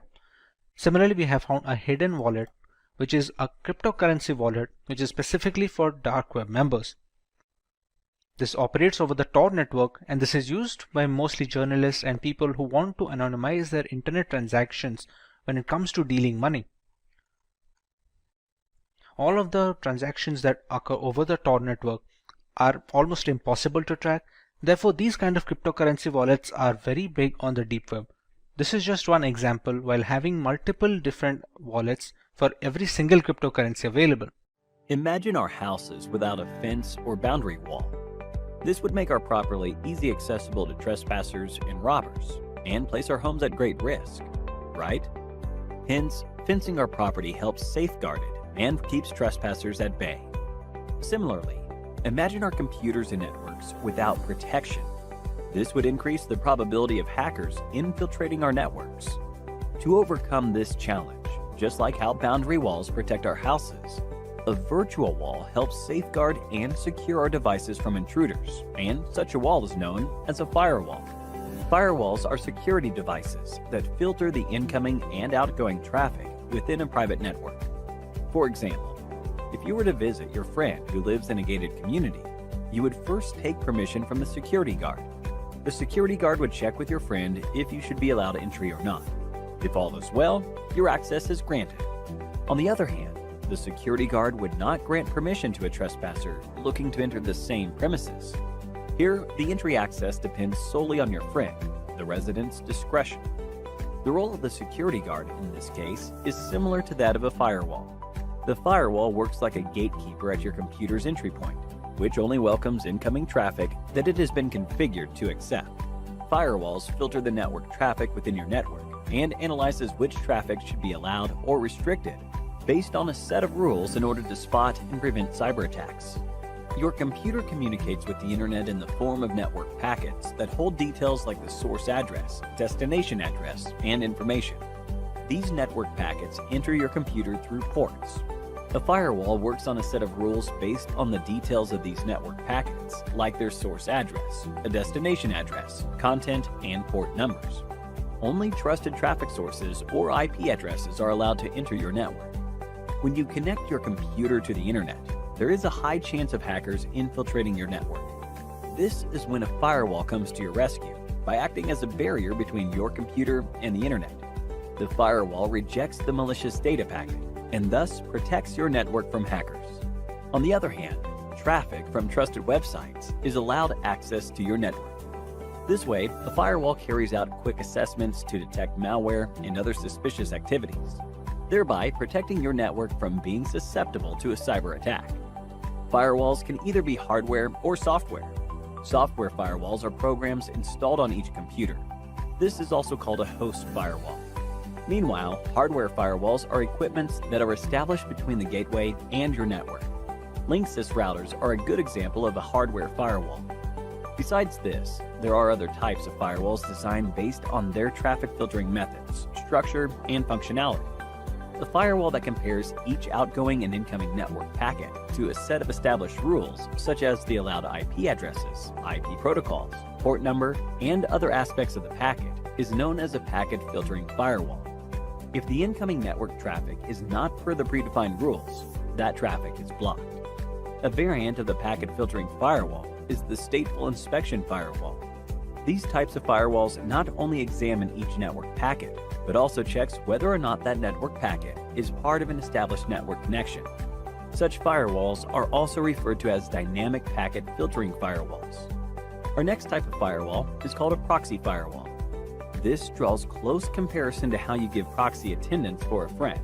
Like how you take the authority to represent your friend, the proxy firewall pretends to be you and interacts with the internet. They come between you and the internet, and thereby prevents direct connections. This protects your device's identity and keeps the network safe from potential attacks. Only if the incoming data packet contents are protected, the proxy firewall transfers it to you. They are also known as application-level gateway. A firewall can spot malicious actions and block your computer from receiving data packets from harmful sources. In addition to preventing cyber attacks, firewalls are also used in educational institutions and offices to restrict users' access to certain websites or applications. It is used to avoid access to unauthorized content. It's the year 2015, and Richard has just finished playing games on his computer. After a long gaming session, Richard tries to shut it down, but finds some random text file on the desktop that says ransom note. The text file mentioned how a hacking group had encrypted Richard's game files and private documents, and he had to pay a ransom of $500 worth of Bitcoin in a specified Bitcoin address. Richard quickly checked his files, only to see them being encrypted and unreadable. This is the story of how the Tesla Crypt ransomware spread in 2015, which affected thousands of gamers before releasing the master key used for encrypting the files. So, what is ransomware? For Richard to be targeted by such an attack, he must have installed applications from untrusted sources or clicked an unverified link. Both of them can function as gateways for a ransomware breach. Ransomware is a type of malware that encrypts personal information and documents while demanding a ransom amount to decrypt them. This ransom payment is mainly done using cryptocurrency to ensure anonymity, but can also employ other routes. Once the files are encrypted or locked behind a password, a text file is available to the victim, explaining how to make the ransom payment and unlock the files for it. Just like Richard found the ransom note text file on his desktop. Even after the money has been paid, there's no guarantee that the hackers will send the decryption key or unlock the files. But in certain sensitive situations, victims make the payment hoping for the best. Having never been introduced to ransomware attacks before, this gave Richard an opportunity to learn more about this, and he began his research on the topic. The spread of ransomware mostly starts with phishing attacks. To know more about phishing attacks, click the link in the button above. Users tend to click on unknown links received via emails and chat applications, promising rewards of some nature. Once clicked, a ransomware file is installed on the system that encrypts all the files or blocks access to computer functions. They can also be spread via malware, transmitted via untrusted application installation, or even a compromised wireless network. Another way to breach a system with ransomware is by using the Remote Desktop Protocol, or RDP access. A computer can be accessed remotely using this protocol, allowing a hacker to install malicious software on the system with the owner unaware of these developments. Coming to the different types of ransomware. First, we have Locker ransomware, which is a type of malware that blocks standard computer functions from being accessed until the payment to the hackers is complete. It shows a lock screen that doesn't allow the victim to use the computer for even basic purposes. Another type is crypto ransomware, which encrypts the local files and documents in the computers. Once the files are encrypted, finding the decryption key is impossible unless the ransomware variant is old and the keys are already available on the internet. Scareware is fake software that claims to have detected a virus or other issue on your computer and directs you to pay to resolve the problem. Some types of scareware lock the computer, while others simply flood the screen with pop-up alerts without actually damaging files. To prevent getting affected by ransomware, Richard could have followed a few steps to further enhance his security. One must always have backups of their data. Cloud storage for backup is easy, but a physical backup in a hard drive is always recommended. Keeping the system updated with the latest security patches is always a good idea. Apart from system updates, one must always have reputed antivirus software installed. Many antivirus software like Kaspersky and Bitdefender have anti-ransomware features that periodically check for encryption of private documents. When browsing the internet, a user must always check for the lock symbol on the address bar, which signifies the presence of HTTPS protocol for additional security. If a system is infected with ransomware already, there is a website, nomoreransom.org. It has a collection of decryption tools for most well-known ransomware packages. It can also help decrypt specific encrypted files if the list of anti-ransomware tools didn't help the victim. Malware is a malicious software that is programmed to cause damage to a computer system, network, and hardware devices. Many malicious programs like Trojan, viruses, worms, and bots which cause damage to the system are known as malware. Most of the malware programs are designed to steal information from the targeted user, or to steal money from the target by stealing sensitive data. Let's take a look at the introduction for two different types of malware, virus and Trojan. Firstly, let's take a look what exactly is a virus program. A computer virus is a type of malicious program that on execution replicates itself. They get attached to different files and programs which are termed as host programs by inserting their code. If the attachment succeeds, the targeted program is termed as infected with a computer virus. Now let's take a look at the Trojan horse. Trojan horse program is a program that disguises itself as a legitimate program but harms the system on installation. They hide within the attachments and emails, then transfer from one system to another. They create backdoors into a system to allow the cybercriminal to steal our information. Let's take a look how they function after getting installed into our system. Firstly, we have virus programs. The computer virus must contain two parts to infect the system. First is the search routine, which locates new files and data that is to be infected by the virus program. And the second part is known as the copy routine, which is necessary for the program to copy itself into the targeted file, which is located by the search routine. Now let's take a look at the Trojan horse functioning. For Trojan horses, entryway into our system is through emails that may look legitimate but may have unknown attachments. And when such files are downloaded into the device, the Trojan program gets installed and infects the system. They also infect the system on the execution of infected application or the executable file and attacks the system. Now that we understand what virus and Trojans are, let's understand different types of virus and Trojans. Let's take a look at different types of viruses. The first one is known as the boot sector virus. This type of virus damages the booting section of the system by infecting the master boot record, which is also known as MBR. This damages the boot sector section by targeting the hard disk of the system. Then we have the macrovirus. Macrovirus is a type of virus that gets embedded into the document-related data and is executed when the file is opened. They also are designed to replicate themselves and infect the system on a larger scale. And lastly, we have the direct action virus. This type of virus gets attached to executable files, which on execution activates the virus program and infects the system. Once the infection of the file is completed, they exit the system, which is also the reason it is known as a non-resident virus. Let's take a look at different types of Trojans. The first type of Trojan is the backdoor Trojan. They are designed to create a backdoor in the system on execution of an infected program. They provide remote access of our system to the hacker. This way, the cybercriminal can steal our system data and may use it for illegal activities. Next, we have Quicksauce Trojan. They enter the system by clicking the random pop-ups which we come across on the internet. They tempt the user to give their personal details for different transactions or schemes, which may provide remote access of a system to the cybercriminal. And the last Trojan type is ransom Trojan. This type of Trojan program, after entering the system, blocks the user from accessing its own system and also affects the system functioning.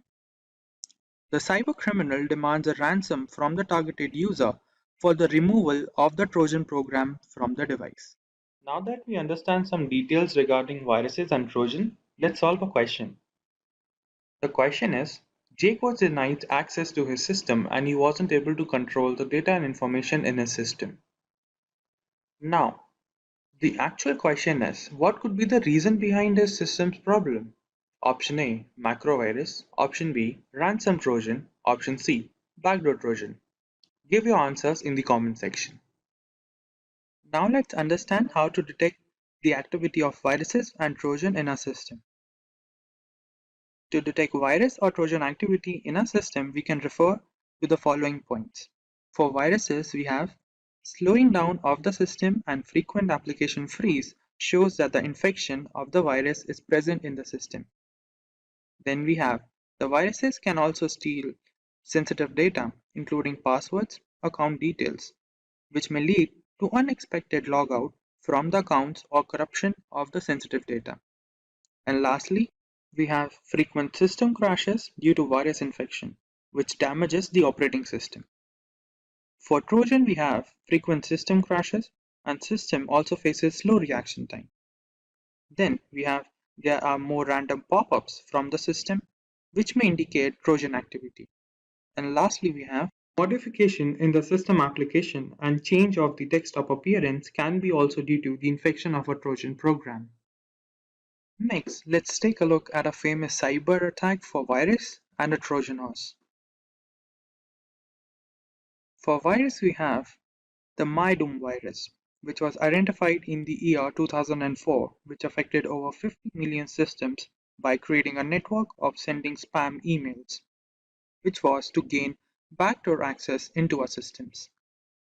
Next, for the Trojan horse, we have the Emotet Trojan program, which is specifically designed for financial theft and for stealing bank-related information. Next, we have few points for how to prevent virus entry or Trojan attack for a system. The most basic way of virus protection is to using antivirus and do regular virus scan. This will prevent virus entry in the system, and also having more than one antivirus provides much better protection. Then avoid visiting uncertified websites can also prevent virus entry into our system.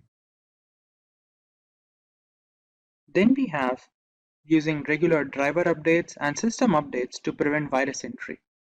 For Trojan, we have using certified softwares from legal sites to prevent any Trojan activity in our system. And also avoid clicking random pop-ups that we often see on the internet. And lastly, using antivirus and firewalls for protection against Trojan horses is a good habit. Now that we have reached the end of the video, let's take a look what we learned. For the first part, we saw the main objective of the virus is to harm the data and information in a system, whereas for the Trojan we have stealing of the data files and information. Effect of viruses is more drastic in comparison to the Trojan horses. Then we have viruses which are non-remote programs, whereas Trojan horses are remote accessed. And lastly, viruses have the ability to replicate itself to harm multiple files, whereas Trojan does not have the replication ability. So let's begin with what is SQL injection. As the name suggests, SQL injection vulnerability allows an attacker to inject malicious input into a SQL statement. So SQL stands for Structured Query Language, which is a language used by an application to interact with a database. Now, normally this attack is targeted towards a database to extract the data that is stored within. However, the vulnerability does not lie in the database itself. The vulnerability will always lie in the application. It is the developer's prerogative of how to develop the application, how to configure it to prevent SQL injection queries from happening. A database is created to answer questions, and if a question is asked, it is supposed to answer it. Database needs to be configured for some amount of security, but the vulnerability, the flaw here for SQL injection will always lie in the application itself. It is how the application interacts with the database that needs to be modified, that needs to be maintained by the developer rather than just configuring the database itself. So the attacker at this point in time, when they send a query to the application, will form a malformed query by injecting a particular command or an operator that is recognized by the SQL language. And if that operator is passed through the application to the database, then the database basically gets cracked or does a data dump because of that unwanted character coming in. So this character needs to be filtered at the application level itself. Now, let's look at a quick demo. So what we have done here is I have this virtual machine called OWASP Broken Web Applications Virtual Machine version 1.2. I'm going to power this on. Till this powers on, I'm going to show you where we can download this utility from. So you can just look for OWASP Broken Web Application Project download. You'll find it on sourceforge.net. Click on the link. You can download the Broken Web Application Project from here. This is a 1.9 GB download, and you can have a zip machine directly for VMware or Oracle VirtualBox. Now, this is an application that has been developed by OWASP, which stands for Open Web Application Security Project, which is a not-for-profit organization and periodically releases the most top 10 risks that an application will face for that particular year. So they have given a web application with inbuilt vulnerabilities for professionals like us to practice upon, to develop our skills upon, because doing this in the real world is illegal. I cannot go onto a website to demonstrate how a SQL injection attack works. Neither should you try your hands on it till you become very well rehearsed with it. So to upgrade your skills, to upskill yourself, please download this machine, host it in a VMware workstation or an Oracle VirtualBox, and you can then try your skills on it, right? So just going back to the browser here, if I open up a new tab, you'll see that this machine has booted up and has an IP address called 71.132. So if I just go onto that IP address and I type in 192.168.71.132, and you'll see the OWASP Broken Web Application Project, and there are a lot of training applications, realistic intentionally vulnerable applications, old versions of real applications, and so on and so forth. So there is a lot of applications inbuilt over here that you can try your skills upon. We are going to try to use the OWASP Mutility over here. This gives you the OWASP top 10 risks for 2010, 2013. 2017 is the latest one so far, but the difference between 2013 and 2017 is that some of these have changed, but not all of them. The order has changed a little bit, but you can see that SQL injection is on the top A1 amongst the injection attacks, right?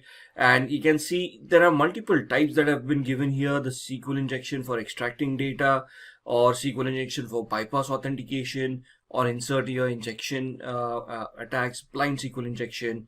And then there is a tool called SQL Map, which is available freely on your Linux machines, Kali Linux or Parrot Linux, whichever you want to use for your practice targets, and so on and so forth. So if I just take you here for bypass authentication, and this is a regular login page that an application may have, right?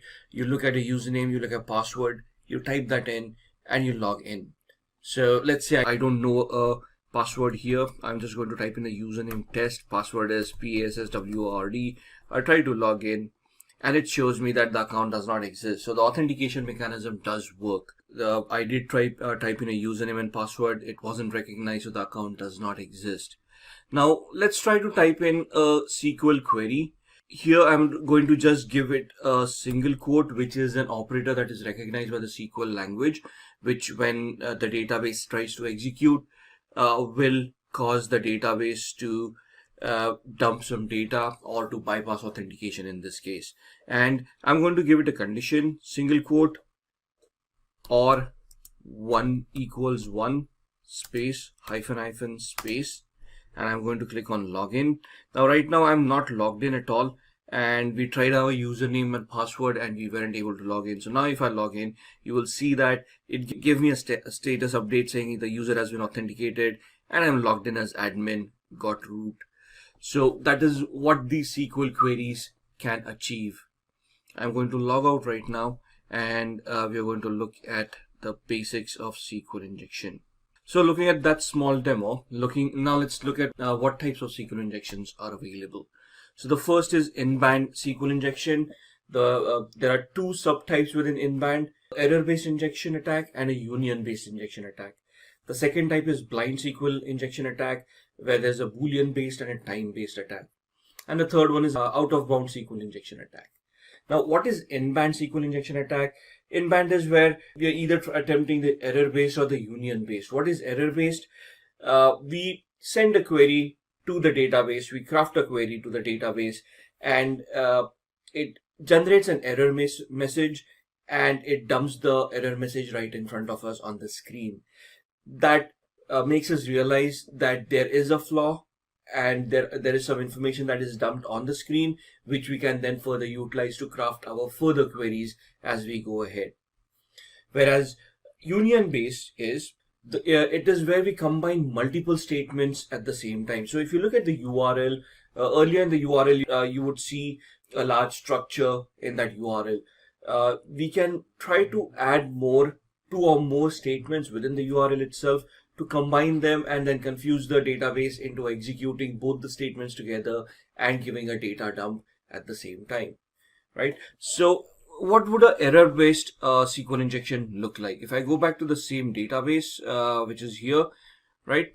And if you remember the username, we gave it a single quote or 1 equals 1 space hyphen space. We gave it the condition, right? So basically what it did was the single quote is an operator that goes to the database, selects the default table in the user tables in this database column, and then compares it to the condition that is given. So the condition that we gave was 1 equals 1, which is always true.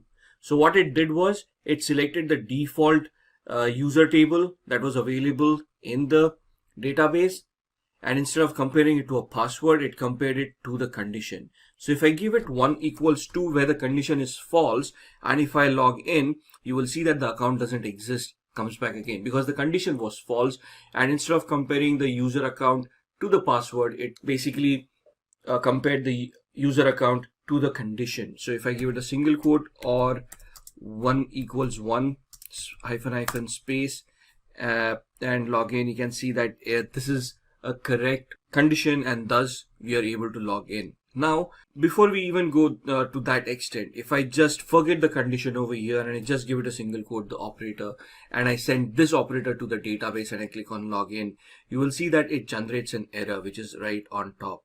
And it tells us the line, the file where the error happened, and you can see it happened in the MySQL handler.php file, right?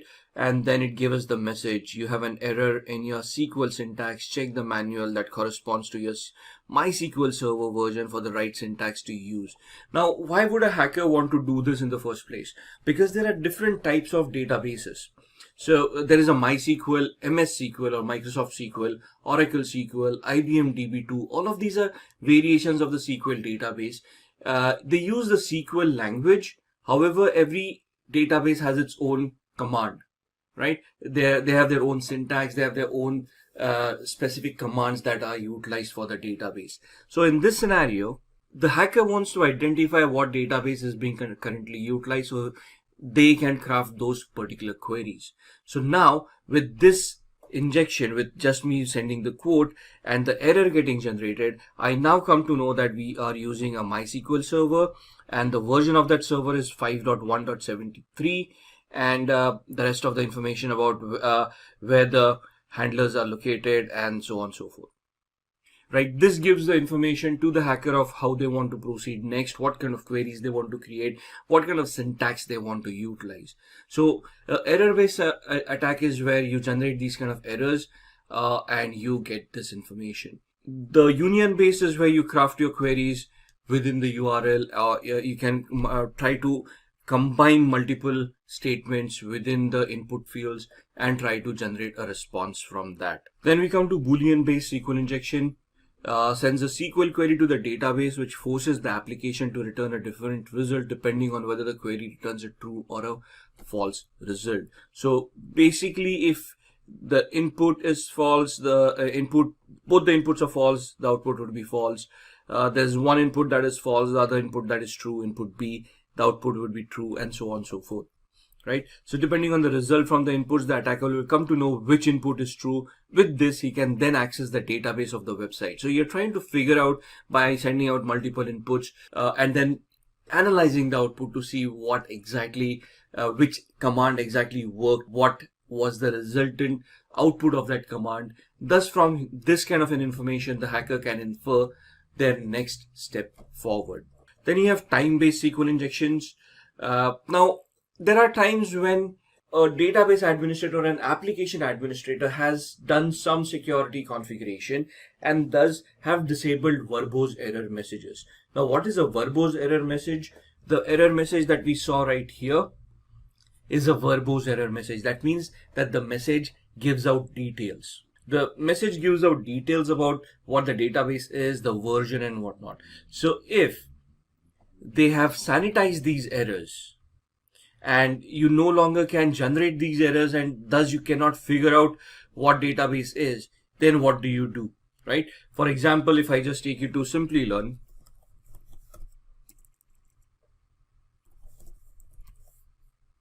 and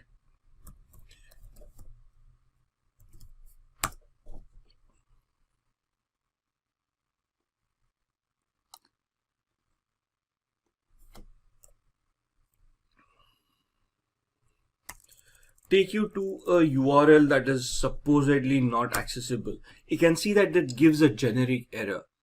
Oops, like it looks like you have crash landed on Mars. It doesn't give you a verbose error that we saw here. So this gives us a detailed error of what went wrong, where it gives us the database, the version of the database, and where the query went wrong, and etc, etc, etc. Whereas on this site, where there's a lot of security that goes in here, so you can see that it doesn't generate a error. It just get a generic page in front of you. So in that case, what does a hacker do? So the hacker then injects a time-based query in the URL, which allows us to verify whether the command is being executed or not. So we put in a time wait, let's say 10 seconds of time wait. So if the moment we inject the query, if the query times for 10 seconds and then gets executed, that means that the SQL injection is possible. However, if we inject the query and it just gets executed without the delay, that means that the time injection attack would not be possible on that particular site. Out of bound is not a very common attack. It depends on the features being enabled on the database management system that is being used by the web application. So this can be a somewhat of a misconfiguration error by the database administrator, where you have enabled functions and not sanitized them. So you have not done in access controls properly. You have not given account control. So queries should never be executed at an administrative level. They should always be executed at a user level with minimum privileges that are required for that query to be executed. Now, if you're allowing these kind of functions to be enabled at the DBMS, and there is an administrative account that can have access to them, at that point in time an out of bound injection attack is possible. So let's look at how a website works, right? How SQL works on a website. Now the website is constructed of HTML, hypertext markup language, which would include JavaScripting for functionality, cascading style sheets for the mapping of the website, right? And then React JS and whatnot for further functionality. Now, when we send a query to the website, it is normally using the HTTP protocol or HTTPS protocol. When the query reaches the application would then go ahead and generate the SQL query.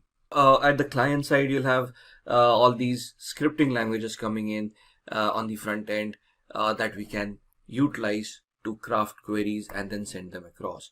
At the server side, you'll have databases like Oracle, MySQL, MS SQL, and so on and so forth that will then execute those queries, right? So just to give you an example, if I use a tool called Postman, what we generally do when we craft a query is we send out a GET request to the website, and then we receive a response from the site with the HTML code and everything. So this is a tool that is utilized by software testers to test the responses that you're going to get from various websites. So on the left hand side, you can see I've used it on quite a bit. Here we have an example for gmail.com. So let's continue with that. So this is a GET request being sent to Gmail. The moment I send it, it's going to create an HTTP request and send it across. The response that I get is this. This is the HTML code for gmail.com, right? These are the cookies. These are the headers that include information. So you can see this is a text HTML. Character set utilized is UTF-8, and the configuration that has been done with the application, right? So this is where everything comes in. This is the cookie that has been sent with that particular request that I had sent out. Now, if you analyze this query, right? So when we went on to this application and I typed in that single quote and we generated this error, right? You can see that the application converted this into a SQL query. So the query was select username from accounts, where the username in quotes, single quotes, and we use the quote, right? The single quote right there.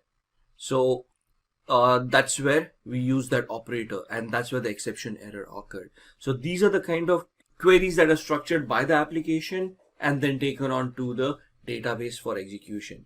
When we type in, it is a HTTP GET request with the username and password within that query that is sent to the application. The application converts it into a SQL query, sends it to the database, and the database responds with the appropriate response.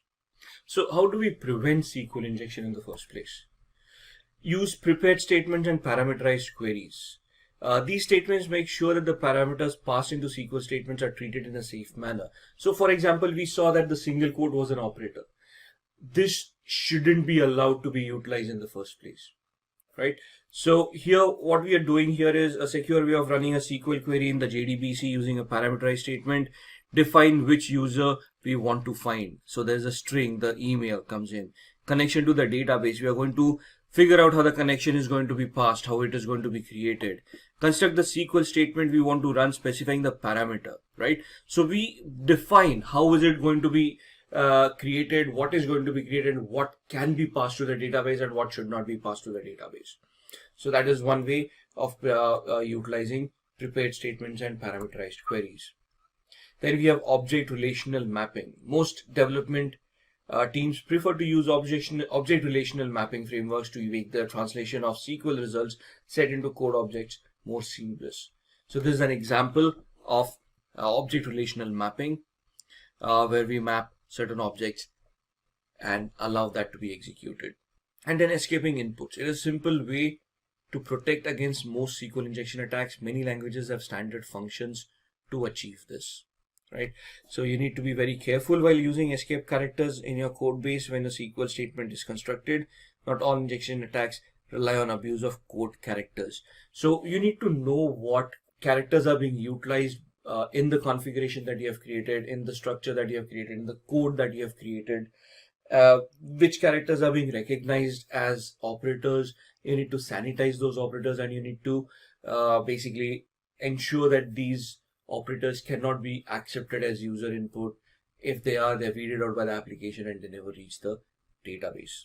Other methods of preventing SQL injection are password hashing, so that passwords cannot be bypassed, the passwords cannot be recovered, passwords cannot be cracked.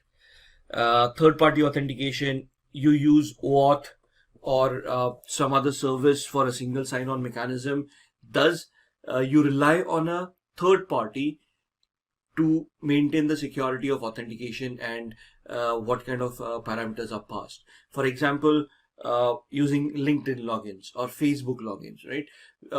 For the layman, you normally go on to Facebook and you allow, if you're using a game, right? If you start playing a game, you're allowed to log into the game using your Facebook credentials or your Google credentials. Now that is not just for ease of use, but the game user, the developer, has outsourced the authentication mechanisms to third parties such as Facebook or Google, because they understand that that authentication mechanism is as safe as can be. Facebook and Google are wealthy organizations, hire a lot of security experts, and the development for their authentication mechanisms is top notch. Small organization cannot spend that kind of money on security itself, right? So you use a third party authentication mechanism to ensure that these kind of attacks may not happen. Then web application firewalls. Having a web application firewall and configuring it properly for SQL injection attacks is one of the sure shot method of mitigating or minimizing the threat in the first place. So at this point in time, you have realized that the application has some vulnerabilities for SQL injection, and instead of recoding or restructuring the application, you want to take the easier way out or the cheaper way out. So what you do is you install a web application firewall and you configure the web application firewall to identify malicious queries and stop them at the firewall level itself, so they never reach the application, and thus the vulnerabilities on the application don't get executed. Buy better software and keep on updating the software. So it's not necessary that once you have a software, you install it, it's going to be safe for life. New vulnerabilities are discovered every day, every hour, and it may so happen what is secure today may be completely insecure tomorrow or the day after, right? So you need to keep on upgrading the software, if there are no upgrades available and the vulnerability still exists, you might want to migrate to a better software and thus ensure that you don't get hacked, right? Always update and use patches. Organizations keep on sending out updates and patches as and when they are released. You need to install them to enhance your security postures. And then continuously monitor SQL statements and databases. Use protocol monitors, use different softwares, use the firewalls to keep on monitoring what kind of queries you're getting, and based on those queries, you want to ensure the inputs and the queries that are creating are not detrimental to the health of the software that you have. Jane is relaxing at home when she receives an email from a bank that asks her to update her credit card PIN in the next 24 hours as a security measure. Judging the severity of the message, Jane follows the link provided in the email. On delivering her current credit card PIN and the supposedly updated one, the website became unresponsive, which prompted her to try sometime later. However, after a couple of hours, she noticed a significant purchase from a random website on that same credit card, which she never authorized. Frantically contacting the bank, Jane realized the original email was a counterfeit or a fake message with a malicious link that entailed credit card fraud. This is a classic example of a phishing attack. Phishing attacks are a type of social engineering where a fraudulent message is sent to a target on the premise of arriving from a trusted source. Its basic purpose is to trick the victim into revealing sensitive information like passwords and payment information. It's based on the word phishing, which works on the concept of baits. If a supposed victim catches the bait, the attack can go ahead, which in our case makes Jane the fish and the phishing emails the bait. If Jane never opened the malicious link or was cautious about the email authenticity, an attack of this nature would have been relatively ineffective. But how does the hacker gain access to these credentials? A phishing attack starts with a fraudulent message, which can be transmitted via email or chat applications. Even using SMS conversations to impersonate legitimate sources is known as smishing, which is a specific category of phishing attacks. Irrespective of the manner of transmission, the message targets the victim in a way that coaxes them to open a malicious link and provide critical information on the requisite website. More often than not, the websites are designed to look as authentic as possible. Once the victims submit information using the link, be it a password or credit card details, the data is sent to the hacker who designed the email and the fake website, giving him complete control over the account whose password was just provided. Often carried out in campaigns where an identical phishing mail is sent to thousands of users, the rate of success is relatively low, but never zero. Between 2013 and 2015, corporate giants like Facebook and Google were tricked off of $100 million due to an extensive phishing campaign, where a known common associate was impersonated by the hackers. Apart from credit access, some of these campaigns target the victim device and install malware when clicked on the malicious links, which can later function as a botnet or a target for ransomware attacks. There is no single formula, for there are multiple categories of phishing attacks. The issue with Jane, where the hacker stole her bank credentials, falls under the umbrella of deceptive phishing. A general email is sent out to thousands of users in this category, hoping some of them fall prey to this scam. Spear phishing, on the other hand, is a bit customized version. The targets are researched before being sent an email. For example, if you never had a Netflix subscription, sending you an email that seems like the Netflix team sends it becomes pointless. This is a potential drawback of deceptive phishing techniques. On the other hand, a simple screenshot of a Spotify playlist being shared on social media indicates a probable point of entry. The hacker can send counterfeit messages to the target user while implying the source of such messages being Spotify, tricking them into sharing private information. Since the hacker already knows the target uses Spotify, the chances of victims taking the bait increase substantially. For more important targets like CEOs and people with a fortune on their back, the research done is tenfold, which can be called a case of whaling.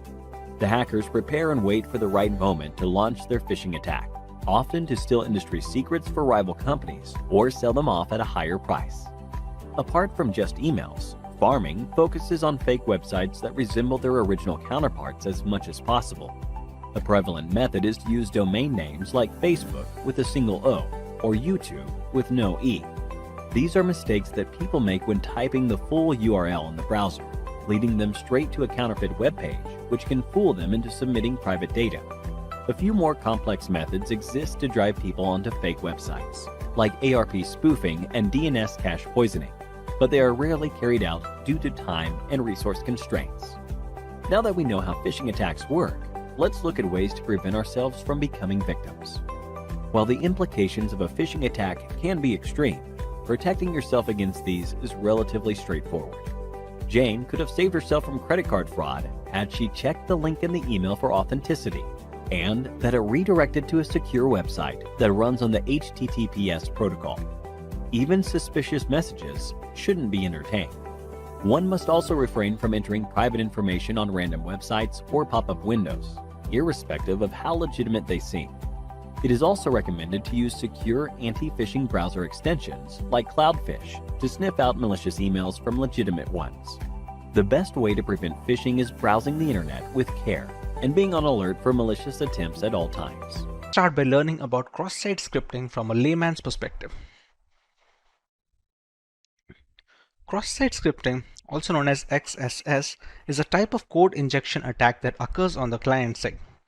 The attacker intends to run harmful scripts in the victim's web browser by embedding malicious code in a genuine web page or online application. The real attack takes place when the victim hits the malicious code-infected web page or online application. The web page or application serves as a vehicle for the malicious script to be sent to the user's browser. Forums, message boards, and online pages that enable comments are vulnerable vehicles that are frequently utilized for cross-scripting assaults. A web page or web application is vulnerable to XSS if the output it creates contains unsanitized user input. The victim's browser must then parse this user input. In VBScript, ActiveX, Flash, and even CSS, cross-site scripting attacks are conceivable. They are nevertheless most ubiquitous in JavaScript, owing to the fact that JavaScript is most important to most browser experiences nowadays. The main purpose of this attack is to steal the other user's identity, be it via cookies, session tokens, and other information. In most of the cases, this attack is being used to steal the other person's cookies. As we know, cookies help us to log in automatically. Therefore, with the stolen cookies, we can log in with other identities. And this is one of the reasons why this attack is considered as one of the riskiest attacks. It can be performed with different client-side programming languages as well. Cross-site scripting is often compared with similar client-side attacks, as client-side languages are mostly being used during this. However, an XSS attack is considered riskier because of its ability to damage even less vulnerable technologies. Most often, this attack is performed with JavaScript and HTML. JavaScript is a programming language that runs on web pages inside your browser. The client-side code adds functionality and interactivity to the web page and is used extensively on all major applications and CMS platforms. Unlike server-side languages such as PHP, JavaScript code runs inside your browser and cannot impact the website for other visitors. It is sandboxed to your own navigator and can only perform actions within your own browser window.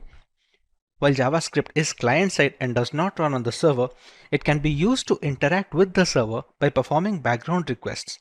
Attackers can then use these background requests to add unwanted spam content to a web page without refreshing it. They can then gather analytics about the client's browser or perform actions asynchronously. The manner of attack can range in a variety of ways. It can be a single link which the user must click on to initiate a JavaScript piece of code. It can be used to show any piece of images that can be later used as a front-end for malicious code being installed as malware. With the majority of internet users unaware of how metadata works or the ways in which web requests are called, the chances of victims clicking on a redirecting links is far too high. Cross-site scripting can occur on the malicious script executed at the client side using a fake page or even a form that is displayed to the user. On websites with displayed advertisements, malicious emails can also be sent to the victim. These attacks occur when the malicious user finds the vulnerable parts of the website and sends it as appropriate malicious input. Now that we understand the basics of cross-site scripting, let us learn more about how this kind of attack works. In the first place, we have the website, or the web browser, which is used to show content to the victim, or which is the user in our case. Whenever the user wants to grab some content from the website asks the data from the server. The server provides this information to the website and the web browser, which ultimately reaches the victim. How the hacker comes into play here: it passes on certain arguments to the web browser, which can be then forwarded back to the server or to the user at hand. The entire cross-site scripting attack vector means sending and injecting malicious code or script. This attack can be performed in different ways. Depending on the type of attack, the malicious script may be reflected on the victim's browser or stored in the database and executed every time when the user calls the appropriate function. The main reason for this attack is inappropriate users' input validation, where the malicious input can get into the output. A malicious user can enter a script which will be injected onto the website's code. Then the browser is not able to know if the executed code is malicious or not. Therefore, this malicious script is being executed on the victim's browser or any faked form if that is being displayed for the users. There are many ways to trigger an XSS attack. For example, the execution could be triggered automatically when the page loads or when a user hovers over specific elements of the page like hyperlinks. Potential consequences of cross-site scripting attacks include capturing keystrokes of a user, redirecting a user to malicious websites, running web browser-based exploits, obtaining cookie information of a user who is logged into a website, and many more. In some cases, cross-site scripting attack leads to complete compromise of the victim's account. Attackers can trick users into entering credentials on a fake form, which can then provide all information to the attacker. With the basic working of a cross-site scripting attack out of the way, let us go over the different ways hackers can leverage vulnerable web applications to gather information and eventually breach those systems. The prime purpose of performing XSS attack is to steal the other person's identity.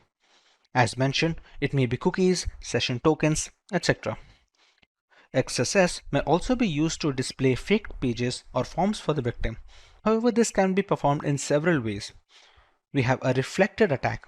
This attack occurs when a malicious script is not being saved on the web server but is reflected in the website results. Reflected XSS code is not being saved permanently. In this case, the malicious code is being reflected in any website result. The attack code can be included in the faked URL or in the HTTP parameters. It can affect the victim in different ways, by displaying fake malicious page or by sending a malicious email.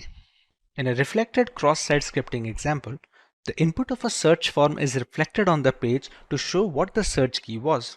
An attacker may craft a URL that contains malicious code and then spread the same URL via email or social media. A user who clicks on this link opens the valid web application, which then runs the malicious code in the browser. This script is not stored in the web application and malicious code is shown only to one user.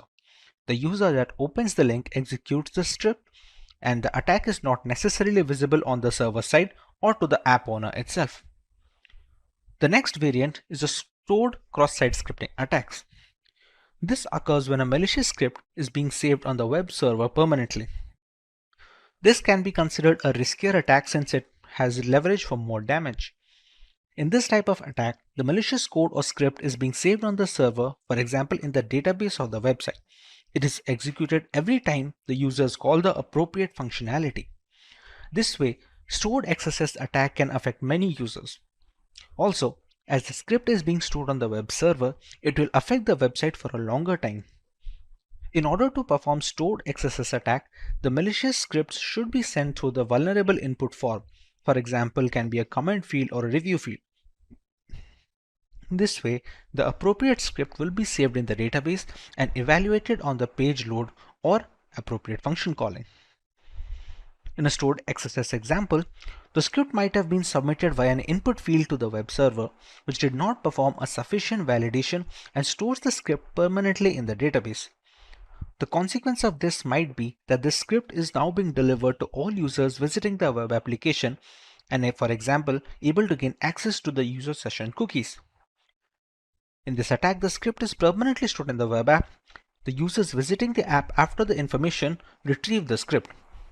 The malicious code then exploits the flaws in the web application and the script and the attack is visible on the server side or to the app owner as well.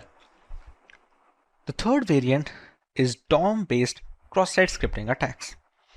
This type of attack occurs when the DOM environment is being changed, but the client-side code does not change. When the DOM environment is being modified in the victim's browser, the client-side code executes differently. In order to get a better understanding of how XSS DOM attack is being performed, let us analyze the following example. If there is a website called texting.com, we know default is a parameter. Therefore, in order to perform XSS DOM attack, we should send a script as parameters. A DOM-based XSS attack may be successfully executed even when the server does not embed any malicious code into the web page by using a flaw in the JavaScript executed in the browser. For example, if the client-side JavaScript modifies the DOM tree of the web page, it can be based on an input field or the get parameter without validating the input. This allows the malicious code to be executed. The malicious code that exploits flaws in the browser on the user side, and the script and the attack is not necessarily visible on the server side or to the app owner. By now, it is clear that cross-site scripting attacks are difficult to detect and even tougher to fight against. There are, however, plenty of ways one can safeguard against such attacks. Let's go through some of these preventive measures.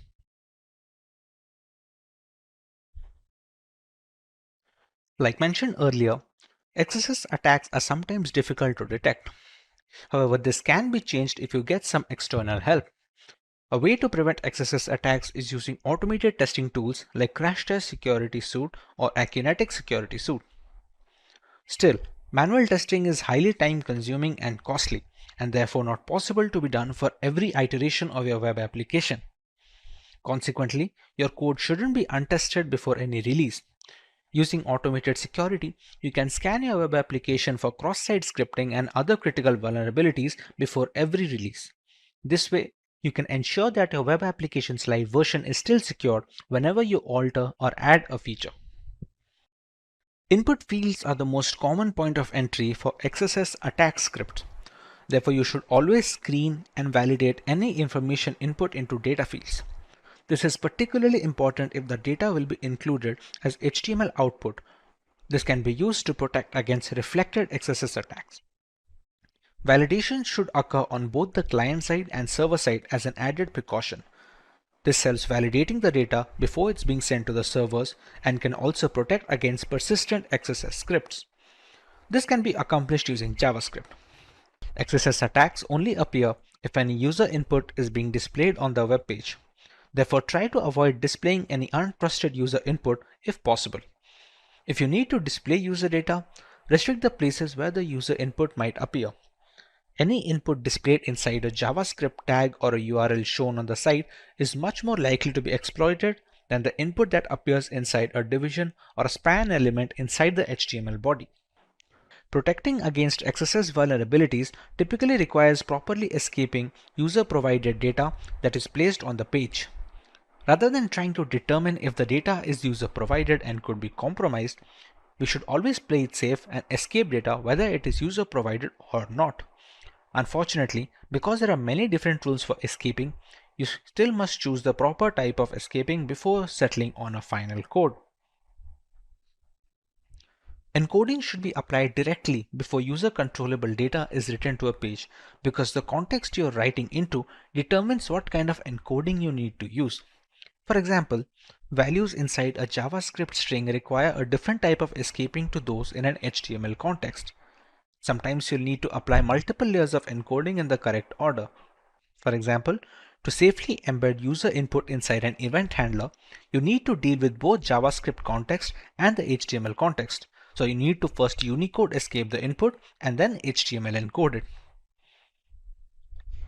Content Security Policy, or CSP, is a computer security standard introduced to prevent cross-site scripting, clickjacking, and other code injection attacks resulting from the execution of malicious content in the trusted web page context. It is a candidate recommendations of the W3C Working Group on Web Application Security. It's widely supported by modern web browsers and provides a standard method for website owners to declare approved origins of content that browsers should be allowed to load on their website. HTTP only is an additional flag included in a set cookie HTTP response header. Using the HTTP only flag when generating a cookie helps mitigate the risk of client-side script accessing the protected cookie, that is if the browser supports it. If the HTTP only flag is included in the HTTP response header, the cookie cannot be accessed through a client-side script. Again, this is if the browser supports this flag. As a result, even if a cross-site scripting flaw exists and a user accidentally accesses a link that exploits this flaw, the browser will not reveal the cookie to a third party. If a browser does not support HTTP only and a website attempts to set an HTTP only cookie, the HTTP only flag will be ignored by the browser, thus creating a traditional script accessible cookie. As a result, the cookie becomes vulnerable to theft of modification by any malicious script. Next on our docket is a live demonstration where we solve a set of cross-site scripting problems starting from the basic level to the topmost level 6. We're going to start at level 1. In this web application, it demonstrates a common cause of cross-site scripting where user input is directly included in the page without proper escaping. If we interact with a vulnerable application window here and find a way to make it execute JavaScript of our choosing, we can take actions inside the vulnerable window or directly edit its URL bar. This task needs only basic knowledge. Let's see why the most primitive injections work here right away. Let's do a simple query and inspect the resulting HTML page. I'm going to use this phrase with a single quote as a special character. We can now inspect the HTML page.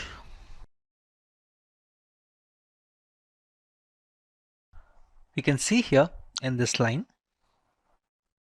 the special character single quote appears in the result over here. The provided query text is placed directly in a B tag, as in a body element. We need to perform a reflected XSS into the web application because they are non-persistent XSS attacks and the payload should be included in the URL to perform successful exploitation. We can use any payload, but we're going to use the simple one to perform an alert in this web application. It's simple and can be shown easily. We're just going to write the script over here.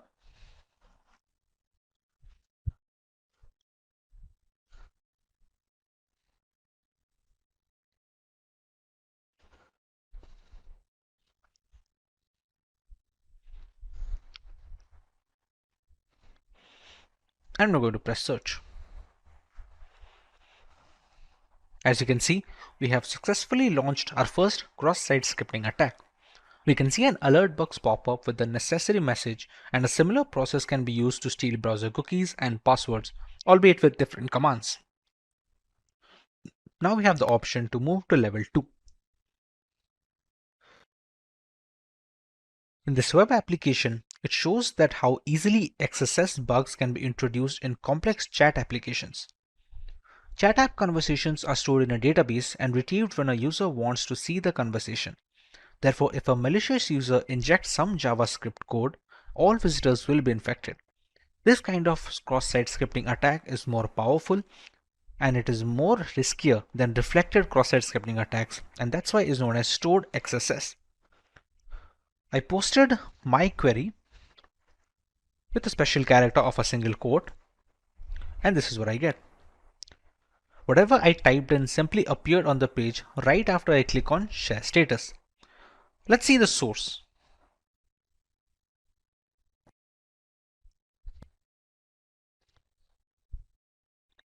You can see here, the text I posted seems directly put inside a block code tag. So even a simple script tag we used in level 1 should work here, but it will not. Let us examine the code to understand why. We're going to toggle the code over here and check the index.html file.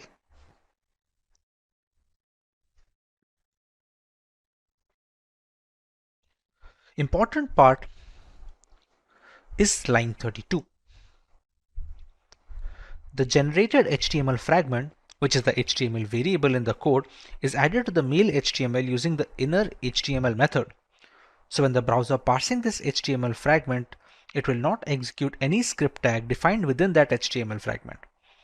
HTML parser will not execute a script tag when it parses HTMLs via this method.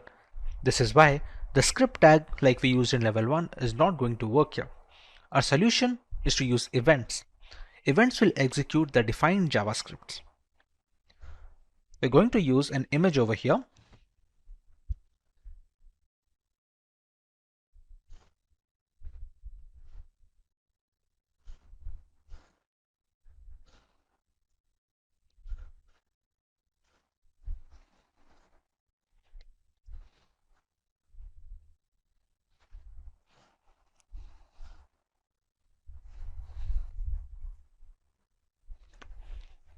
And when we press on share status, in the above injection, we are loading an image that doesn't exist, which causes to trigger an onError event. In onError event, it will execute our alert method. With that, we are able to beat level 2, and we can now move up to the next level in our challenge.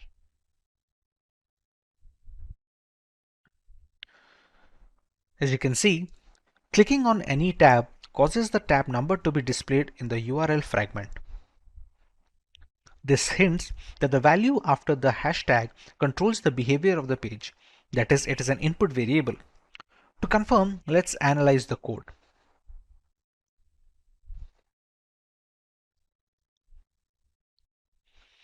As you can see in line 43, inside the event handling, the value provided after the hash in the URL is directly passed onto the choTab method. No input validation is being performed. The value passed to the choseTab method is directly injected into the img tag in line 17.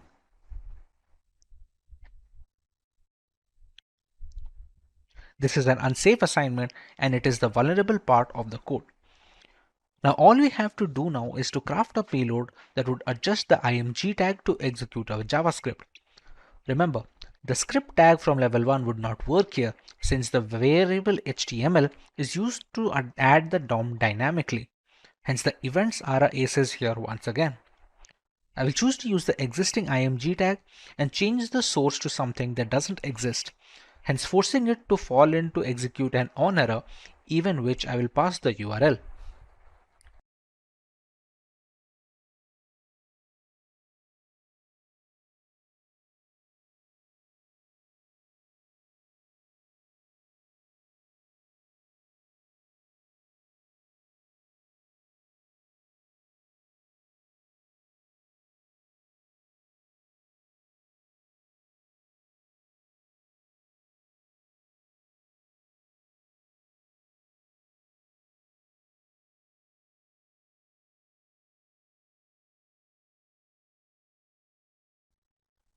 Once we visit that URL, we can see that our Java pop-up has opened up here with the same message of XSS level 3 has been completed.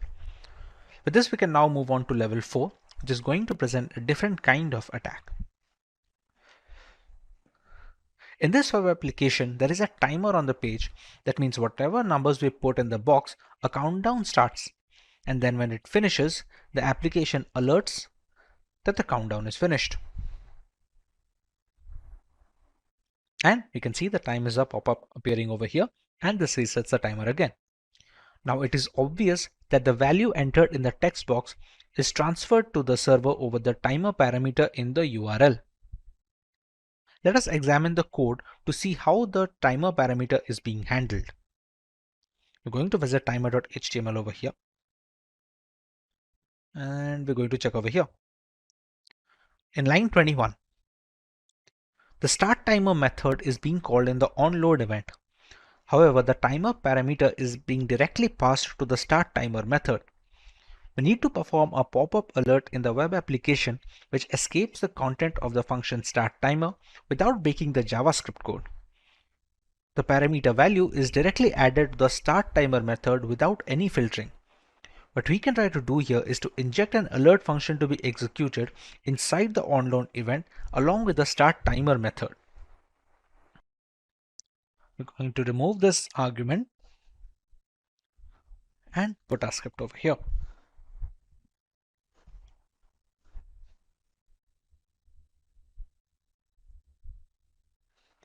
Now when we press on create timer, and we have a pop-up with the XSS level 4 completed. We can now move on to level 5. In this web application, this application XSS is different because this challenge description says cross-site scripting isn't just about correctly escaping data. Sometimes attackers can do bad things even without injecting new elements into the DOM. It's kind of open redirect because the attack payload is executed as a result of modifying the DOM environment in the victim's browser. This environment is used by the original client-side script so that the client-side code runs in an unexpected manner. The vulnerability can be easily detected if the next link in the sign-up page is inspected.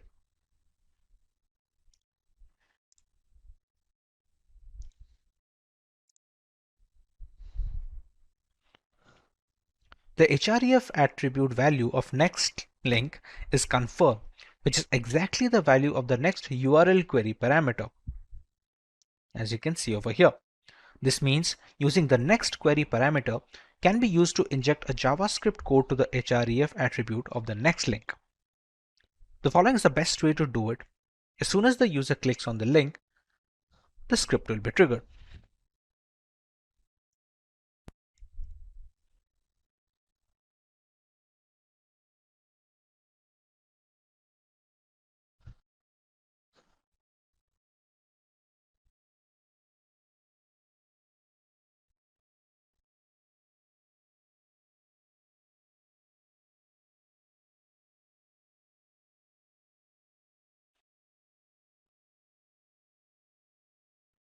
We're going to press anything random. And now that we click next, we can see the XSS level 5 that we had provided in the URL as a parameter to the next variable. Since the value of next provided appears on a pop-up, we can consider the attack a success and move on to the final level 6. In this web application, it shows some of the external JavaScript is retrieved. If you analyze the URL, you can see that the script is loaded already. The vulnerability lies within how the code handles the value after the hashtag. If you check on line 45, the value right after the hashtag is taken as the gadget name, and then in line 48, the value is directly passed on to the include gadget method. And in the include gadget method that we can see over here, you can see in line 18, a script tag is created and the URL gadget name parameter value is directly used as the source attribute of the script tag in line 28. This means we can completely control the source attribute of the script tag that is being created. That is, with this vulnerability, we can inject our own JavaScript file into the code. We can inject a URL of our own hosted JavaScript into the web application's URL after the hashtag, and the URL should not be using HTTPS but anything like that to bypass the regular expression for security checking. We're going to remove the pre-stored URL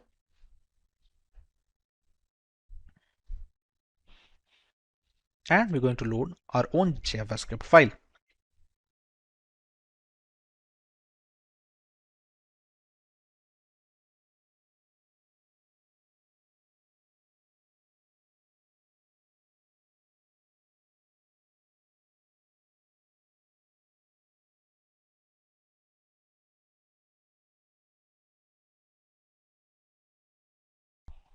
Finally, we have reached the end of our challenge. We completed 6 different varieties of cross-scripting attacks and used different solutions for all of the 6 questions. With work from home being the norm in today's era, people spend considerable amount of time on the internet, often without specific measures to ensure a secure session. Apart from individuals, organizations worldwide that host data and conduct business over the internet are always at the risk of a DDoS attack. These DDoS attacks are getting more extreme, with hackers getting easy access to the graph, 3 of the 6 strongest DDoS attacks were launched in 2021, with the most extreme attack occurring just last year in 2020. Lately, cybercriminals have been actively seeking out new services and protocols for amplifying these DDoS attacks. Active involvement with hacked machines and botnets allow further penetration into the consumer space, allowing much more elaborate attack campaigns. Apart from general users, multinational corporations have also had their fair share of problems. GitHub, a platform for software developers, was the target of a DDoS attack in 2018. Widely suspected to be conducted by Chinese authorities, this attack went on for about 20 minutes, after which the systems were brought into a stable condition. It was the strongest DDoS attack to date at the time and made a lot of companies reconsider the security practices to combat such attacks. Even after years of experimentation, DDoS attacks are still at large and can affect anyone in the consumer and corporate space. Hey everyone, this is Vaibhav from Simplilearn, and welcome to this video on what is a DDoS attack. Let's learn more about what is a DDoS attack. A distributed denial of service attack, or DDoS, is when an attacker or attackers attempt to make it impossible for a service to be delivered. This can be achieved by thwarting access to virtually anything: servers, devices, services, networks, applications, and even specific transactions within applications. In a DOS attack, it's one system that is sending the malicious data or requests. A DDoS attack comes from multiple systems.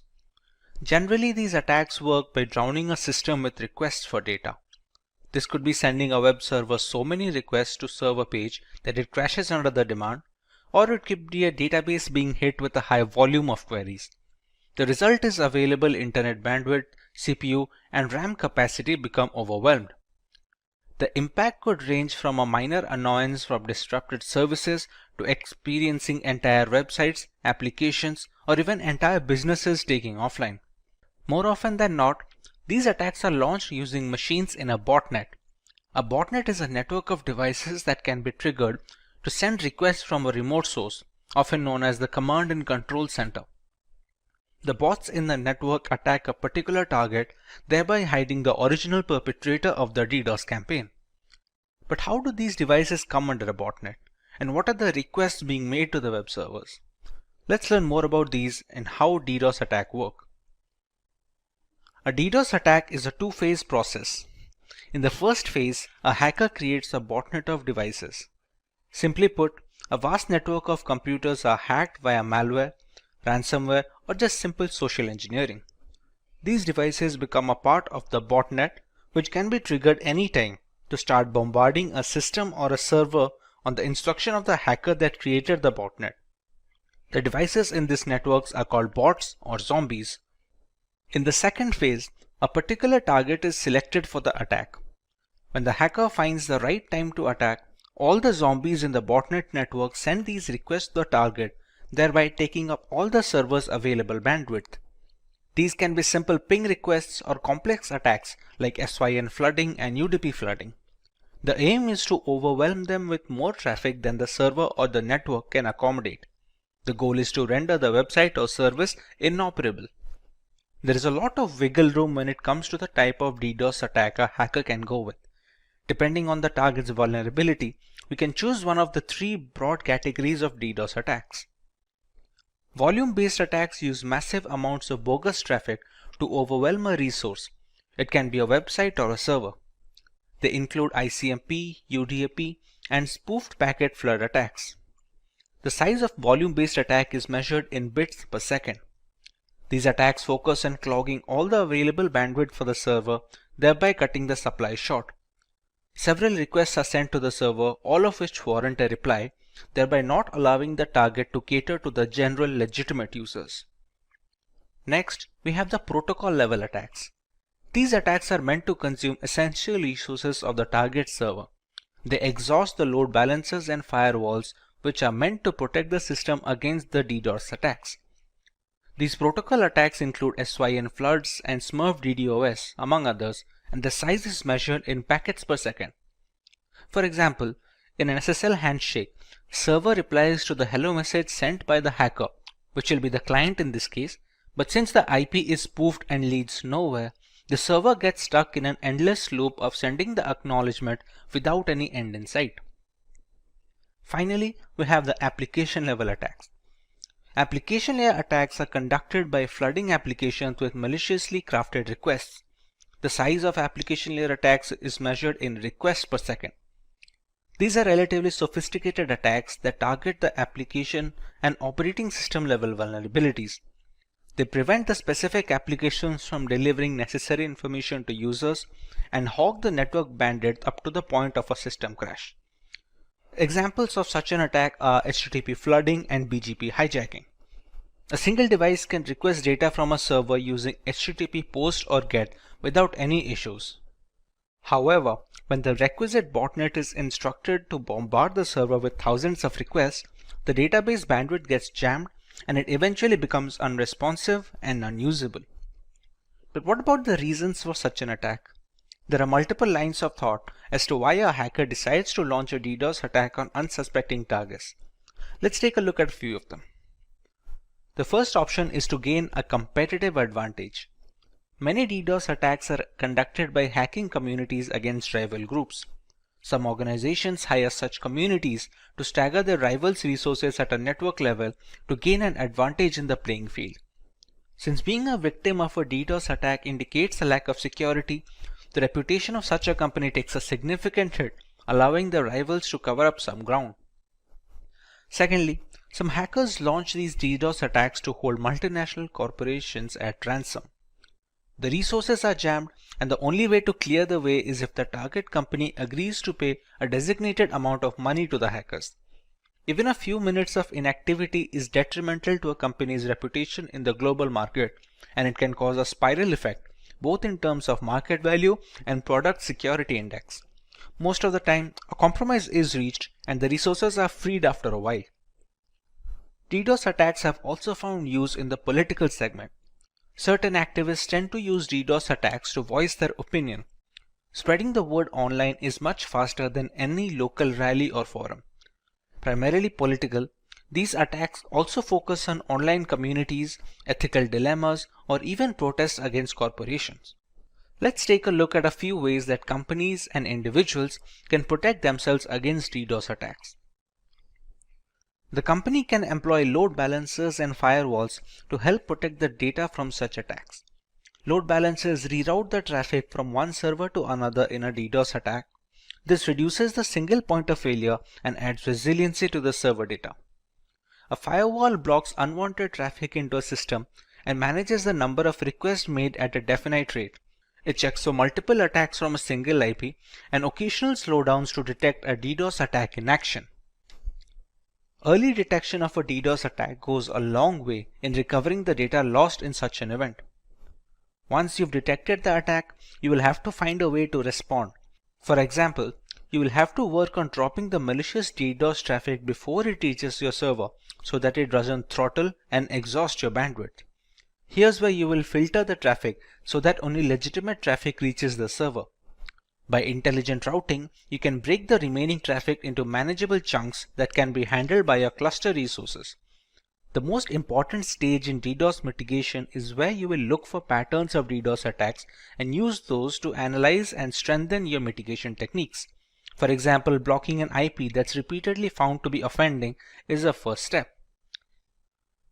Cloud providers like Amazon Web Services and Microsoft Azure, who offer high levels of cybersecurity, including firewalls and threat monitoring software, can help protect your assets and network from DDoS criminals.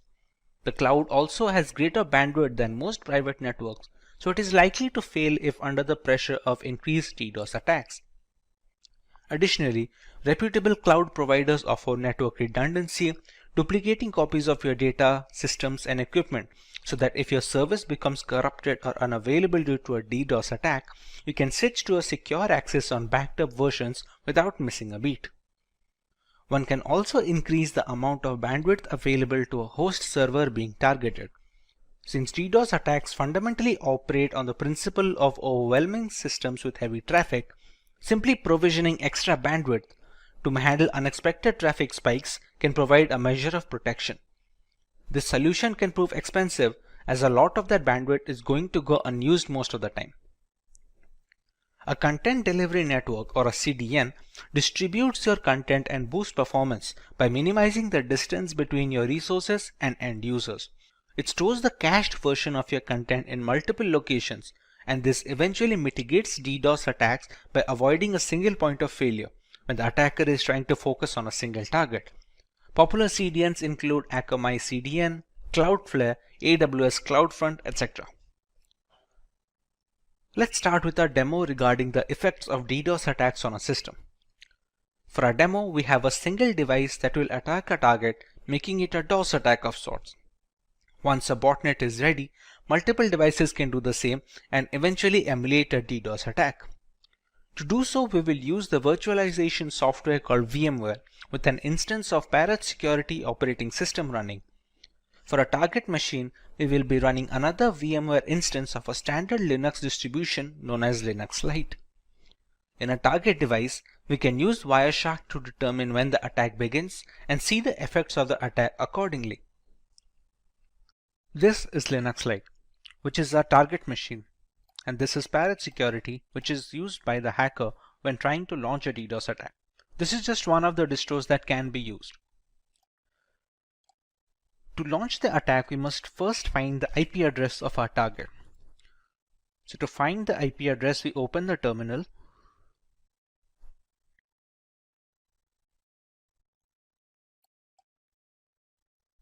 We use the command ifconfig.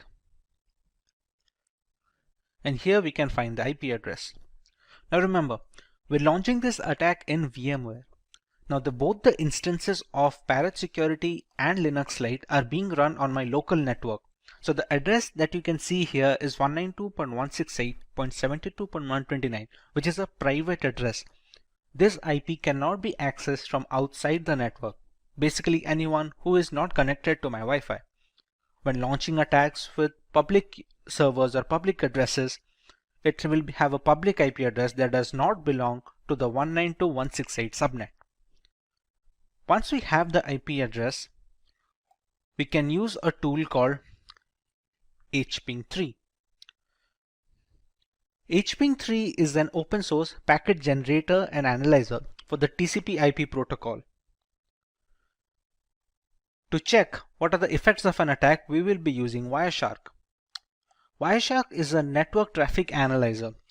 We can see whatever traffic that is passing through the Linux Lite distro is being displayed over here with the IP address, the source IP, and the destination IP as to where the request is being transferred to. Once we have the DOS attack launched, you can see the results coming over here from the source IP, which will be Parrot Security. Now, to launch the hping3 command, we need to give sudo access to the console, which is the root access.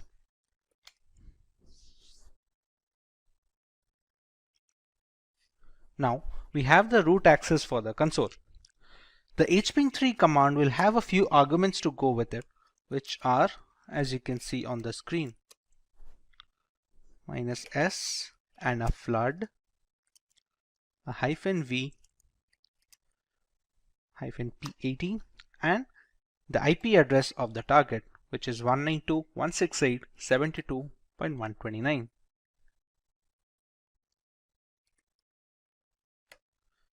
In this command, we have a few arguments such as the -s, which specifies SYN packets. Like in an SSL handshake, we have the SYN request that the client sends to the server to initiate a connection. The -flood aims to ignore the replies that the server will send back to the client in response to the SYN packets. Here the Parrot Security OS is the client and Linux Lite being the server. -v stands for verbosity, as in where we will see some output when the requests are being sent. The -p80 stands for port 80, which we can replace the port number if we want to attack a different port. And finally, we have the IP address of our target. As of right now, if we check Wireshark, it is relatively clear and there is no indication of a DDoS attack incoming. Now, once we launch the attack over here, we can see the requests coming in from this IP, which is 192.168.72.128. Till now, even if the network is responsive, and so is Linux Lite. The requests keep on coming, and we can see the HTTP flooding has started in flood mode. After a few seconds of this attack continuing, the server will start shutting down. Now remember, Linux Lite is a distro that can focus on that serves as a backend. And such Linux distros are served as backend to many servers across the world. For example, a few seconds have passed from the attack. Now the system has become completely irresponsive. This has happened due to the huge number of requests that came from Parrot Security. You can see whatever I press, nothing is responded. Even the Wireshark has stopped capturing new requests because the CPU usage right now is completely 100%, and at this point of time, anyone who is trying to request some information from this Linux distro, or where this Linux distro is being used as a backend for a server or a database, cannot access anything else. The system has completely stopped responding, and any legitimate request from legitimate users will be dropped. Once we stop the attack over here, it takes a bit of time to settle down. Now remember, it's still out of control, but eventually the traffic dies down and the system regains its strength. It is relatively easy to gauge right now the effect of a DOS attack. Now remember, this Linux Lite is just a VM instance. Actual website servers and web databases, they have much more bandwidth and are very secure, and it is tough to break into. That is why we cannot use a single machine to break into them. That is where a DDoS attack comes into play. What we did right now is a DOS attack, as in a single system is being used to penetrate a target server using a single request. Now, when a DDoS attack, multiple systems such as multiple Parrot Security instances or multiple zombies or bots in a botnet network can attack a target server to completely shut down the machine and drop any legitimate request, thereby rendering the service and the target completely unusable and inoperable. As a final note, we would like to remind that this is for educational purposes only, and we do not endorse any attacks on any domains. Only test this on servers and networks that you have permission to test on. Cybersecurity has become one of the most rigid industries in the last decade, while simultaneously being the most challenged. With every aspect of corporate culture going online and embracing cloud computing, there is a plethora of critical data circulating through the internet, all worth billions of dollars to the right person. Increasing benefits require more complex attacks, and one of these attacks is a brute force attack. A brute force, or known as brute force cracking, is the cyber attack equivalent of trying every key on your keyring and eventually finding the right one. Brute force attacks are simple and reliable. There is no prior knowledge needed about the victim to start an attack. Most of the systems falling prey to brute force attacks are actually well secured. Attackers let a computer do the work, that is, trying different combinations of usernames and passwords until they find one that works. Due to this repeated trial and error format, the strength of password matters a great deal. Although with enough time and resources, brute force will break a system since they run multiple combinations until they find the right passcode. Hey everyone, this is Vaibhav from Simplilearn, and welcome to this video on what is a brute force attack. Let's begin with learning about brute force attacks in detail. A brute force attack, also known as an exhaustive search, is a cryptographic hack that relies on guessing possible combinations of targeted password until the current password is discovered. It can be used to break into online accounts, encrypted documents, or even network peripheral devices. The longer the password, the more combinations that will need to be tested. A brute force attack can be time consuming and difficult to perform if methods such as data obfuscation are used, and at times downright impossible. However, if the password is weak, it could merely take seconds with hardly any effort. Dictionary attacks are an alternative to brute force attacks, where the attacker already has a list of usernames and passwords that need to be tested against the target. It doesn't need to create any other combinations on its own. Dictionary attacks are much more reliable than brute force in a real-world context, but the usefulness depends entirely on the strength of passwords being used by the general population. There is a three-step process when it comes to brute forcing a system. Let's learn about each of them in detail. In step 1, we have to settle on a tool that we are going to use for brute forcing. There are some popular names on the market like Hashcat, Hydra, and John the Ripper. While each of them has its own strengths and weaknesses, each of them perform well with the right configuration. All of these tools come pre-installed with certain Linux distributions that cater to penetration testers and cybersecurity analysts like Kali Linux and Parrot Security. After deciding what tool to use, we can start generating combinations of alphanumeric variables whose only limitation is the number of characters. For example, while using Hydra, a single 6-digit password will create 900,000 passwords with only digits involved. Add alphabets and symbols to that sample space and that number grows exponentially.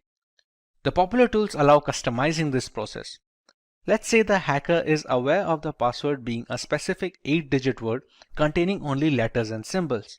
This will substantially increase the chances of being able to guess the right password since we remove the time taken to generate the longer ones. We omit the need for including digits in such combinations.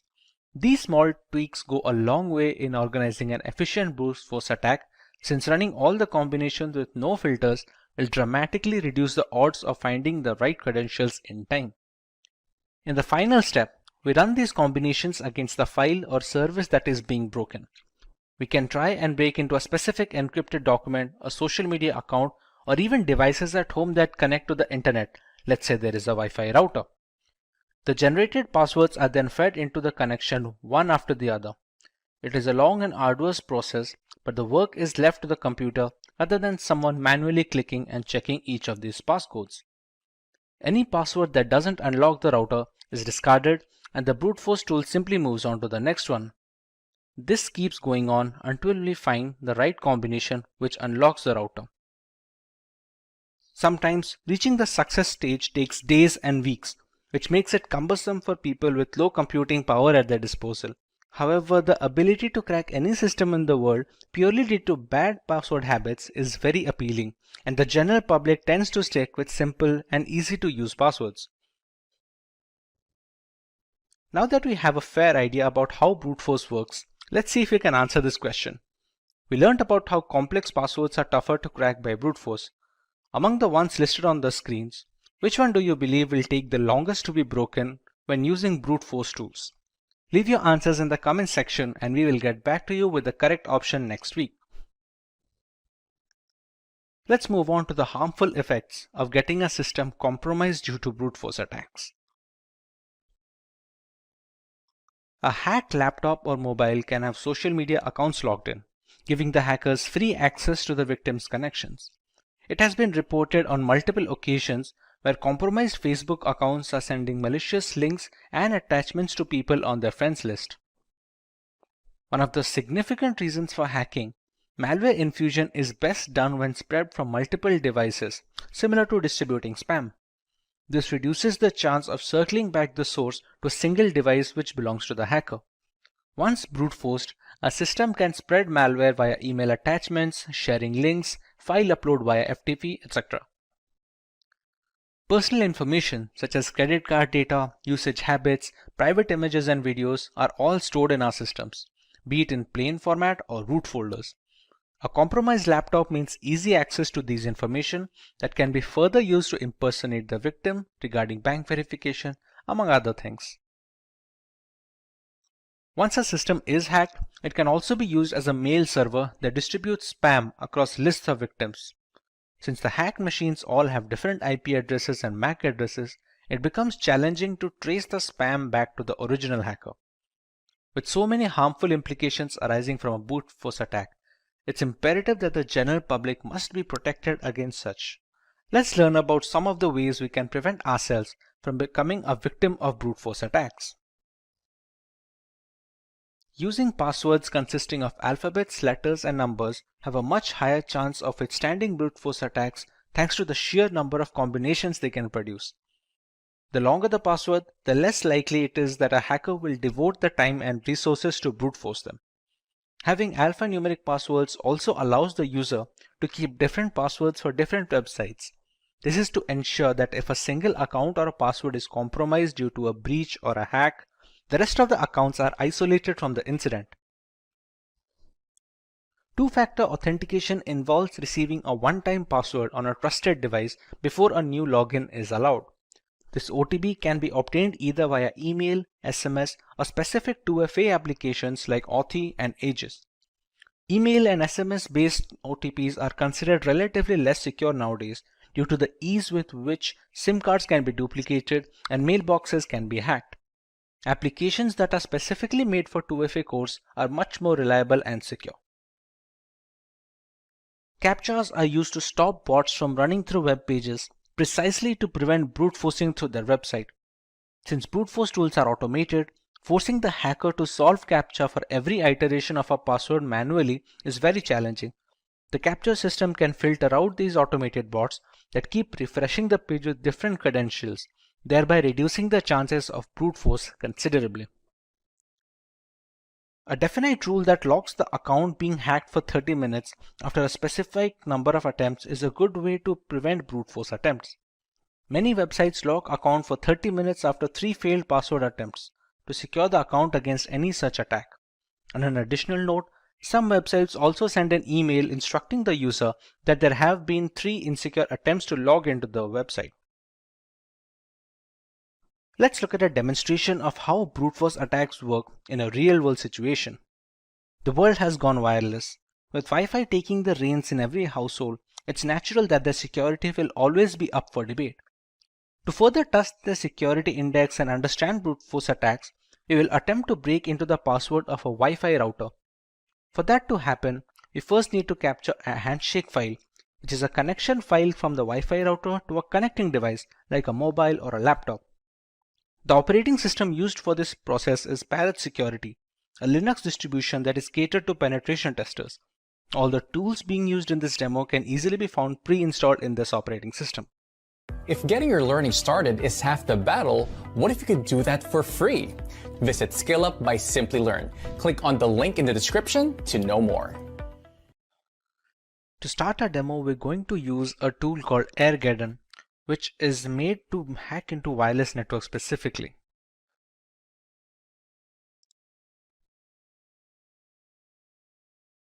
At this point, it's going to check for all the necessary scripts that are installed in the system. To crack into a Wi-Fi and to capture the handshake file, we're going to need an external network card. The significance of the external network card is a managed mode and a monitor mode. For now, the WLX1 named card is my external network adapter, which I'm going to select. To be able to capture data over the air, we're going to need to put it in monitor mode. As you can see above, it's written it is in managed mode right now. So we're going to select option 2, which is to put the interface in monitor mode. And its name is now WLAN 0 monitor. The monitor mode is necessary to capture data over the air. That is the necessary reason why we need an external card, since a lot of inbuilt cards that come with the laptops and the systems, they cannot have a monitor mode installed. Once we select the mode, we can go into the 5th, which is the handshake tools menu. In the first step, we have to explore for targets, and it is written that monitor mode is necessary to select a target. So let's explore for targets and press enter.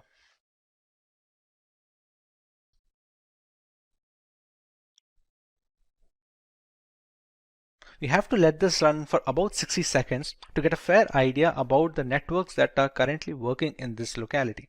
For example, this ESS ID is supposed to be the Wi-Fi name that we see when connecting to a network. Geo24, Recover Me, these are all the names that we see on our mobile when trying to search for the Wi-Fis. This BSS ID is supposed to be an identifier, somewhat like a MAC address that identifies this network from other devices. The channels features on 1 or 2, or there are many channels that the networks can focus on. This here is supposed to be a client that is connected to one such network. For example, the station that you can see, 5626, this is supposed to be the MAC address of the device that is connected to a router. This BSS ID is supposed to be which Wi-Fi it is connected to. For example, 5895D8 is this one, which is the Geo24 router. So we already know which router has a device connected to it, and we can use our attack to capture this handshake. Now that it has already run for 1 minute, now that we press Ctrl C, we will be asked to select a target. See, it has already selected the number 5, which is the Geo24 router, as the one with clients. So it is easy to run an attack on, and it is easy to capture a handshake for. We select network 5 and we run a capture handshake. It says we have a valid WPA2 network target selected and that the script can continue. Now, to capture the handshake, we have a couple of attacks, a DAuth or a DAuth air replay attack. What this attack does is kick the clients out of the network. In return, when they try to reconnect to the Wi-Fi, as they are configured that way, that when a client is disconnected, it tries to reconnect it immediately, it tries to capture a handshake file, which in turn contains the security key, which is necessary to initiate the handshake. For our demo, let's go with the second option, that is the DAuth air replay attack. Select a timeout value, let's say we give it 60 seconds, and we start the script. We can see it capturing data from the Geo24 network, and here we go. We have the WPA handshake file.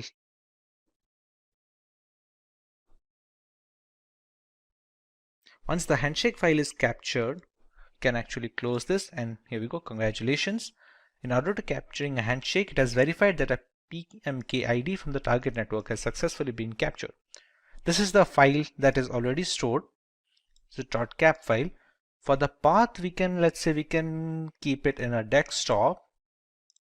Okay, we give the path and the handshake file is generated. We can already see a target over here, same Geo24 router with the BSS ID. Now if we return to its main menu, we already have the handshake file captured with us. Now our job is to brute force into that handshake capture file. The capture file is often encrypted with the security key of the Wi-Fi network. If we know how to decrypt it, we will automatically get the security key. So let's go to the offline WPA2 decrypt menu. Since we'll be cracking personal networks, we can go with option 1. Now to run the brute force tool, we have two options. Either we can go with the aircrack or we can go with the hashcat. Let's go with aircrack plus crunch, which is a brute force attack against a handshake file. We can go with option 2. It can already detect the capture file that we have generated. So we select yes. The BSS ID is the one which denotes the Geo24 router. So we're going to select yes as well. The minimum length of the key, for example, it has already checked that the minimum length of a Wi-Fi security key, which is a WPA to PSK key, will always be more than 8 digits and below 64 digits. So we have to select something in between this range. So if we already know, let's say that the password is at least 10 digits, we can go with the minimum length as 10. And as a rough guess, let's say we put the maximum length as 20.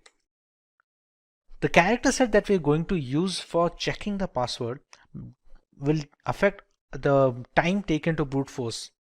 For example, if we already know that, or we have seen a user use the password while connecting to the router as something that has only numbers and symbols, then we can choose accordingly. Let's say if we go with only uppercase characters and numeric characters, go with option 7 and it's going to start decrypting. So how aircrack is working right here, you can see this passphrase over here. The first 5 or 6 digits are A. It starts working its way from the end, from the last character. It keeps trying every single combination. You can see the fourth character from the right side, the D. It will eventually turn to E because it keeps checking up every single character from the end.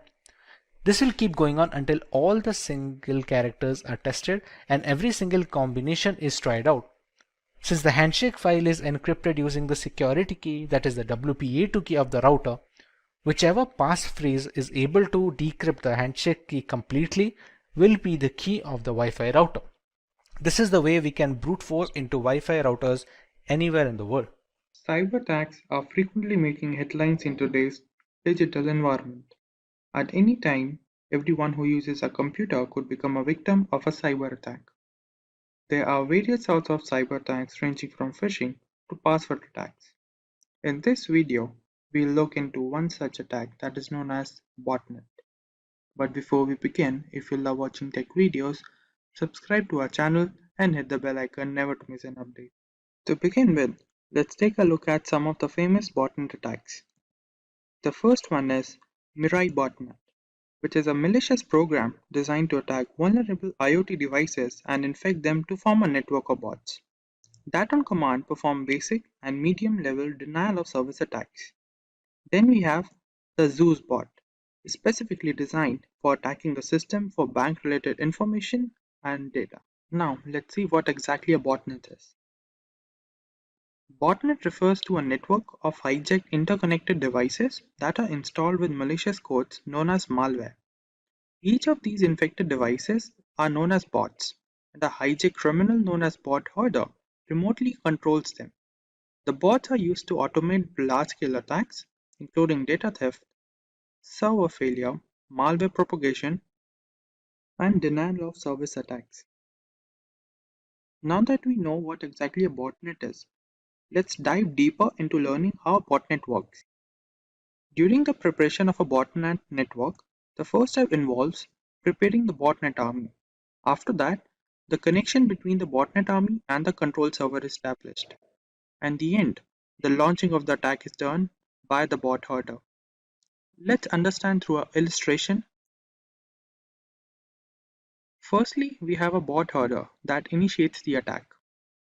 According to the control server commands, the devices that are infected with the malware programs and begins to attack the infected system. Let's see some details regarding the preparation of the botnet army. The first step is known as the prepping the botnet army. The first step is creating a botnet is to infect as many as connected devices as possible. This ensures that there are enough bots to carry out the attack. This way, it creates bots either by exploiting the security gaps in the software or websites or using phishing attacks. They are often deployed through Trojan horses. For the next step we have establishing the connection. Once it hacks the device, as per previous step, it infects it with the specific malware that connects the device back to the control bot server. A bot hoarder uses command programming to drive the bot's actions. And the last step is known as launching the attack. Once infected, a bot allows access to admin level operation like gathering and stealing of data, reading and rewriting the system data, monitoring user activities, performing denial of service attacks, including other cybercrimes. Now let's take a look at the botnet architecture. The first type is known as client-server model. The client-server model is a traditional model that operates with the help of a command and control center server and communication protocols like IRC. When the bot header issues a command to the server, it is then relayed to the client to perform malicious actions. Then we have peer-to-peer model. Here controlling the infected bots involves a peer-to-peer network that relies on a decentralized approach. That is, the bots are topological interconnected and acts as both C and C servers, that is, the server and the client. Today hackers adopt this approach to avoid detection and single point failure. In the end, we will see some points on some countermeasure against botnet attacks.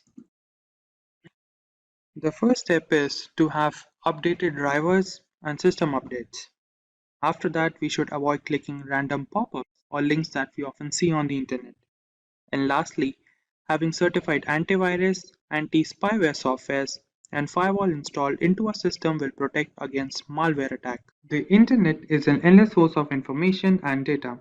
Still, in some cases, we come across some occurrences like cyber attacks, hacking, forced entry, which may affect our time on the web. Hi everyone and welcome to the Simplilearn channel. Today we will discuss a topic that secretly records our input data, that is known as keyloggers. But before we begin, if you like watching tech videos, Subscribe to our channel and hit the bell icon to never miss an update. To understand the keylogging problem better, let's take a look at an example. This is June. She works in a business firm where she manages the company's data regularly. This is Jacob from the information department, who is here to inform her about some of the security protocols. During the briefing, she informed him about some of the problems her system was facing with, which included slow reaction speed and unusual internet activity. As Jacob heard about the problems with the system, he thinks of the possibility what could be the reason behind these problems her system was facing with. The conclusion that he came across was the keylogging issue. Unknown to the problem her system was facing with, she asked him about some of the details regarding it. For today's topic, we learn what exactly keyloggers are and how they affect our system, what are the harmful effects that keylogging can bring into the system. To begin with, we learn what exactly the keylogging program is. As the name suggests, keylogger is a malicious program or a tool that is designed to record keystrokes that are typed during data input and record them into a log file.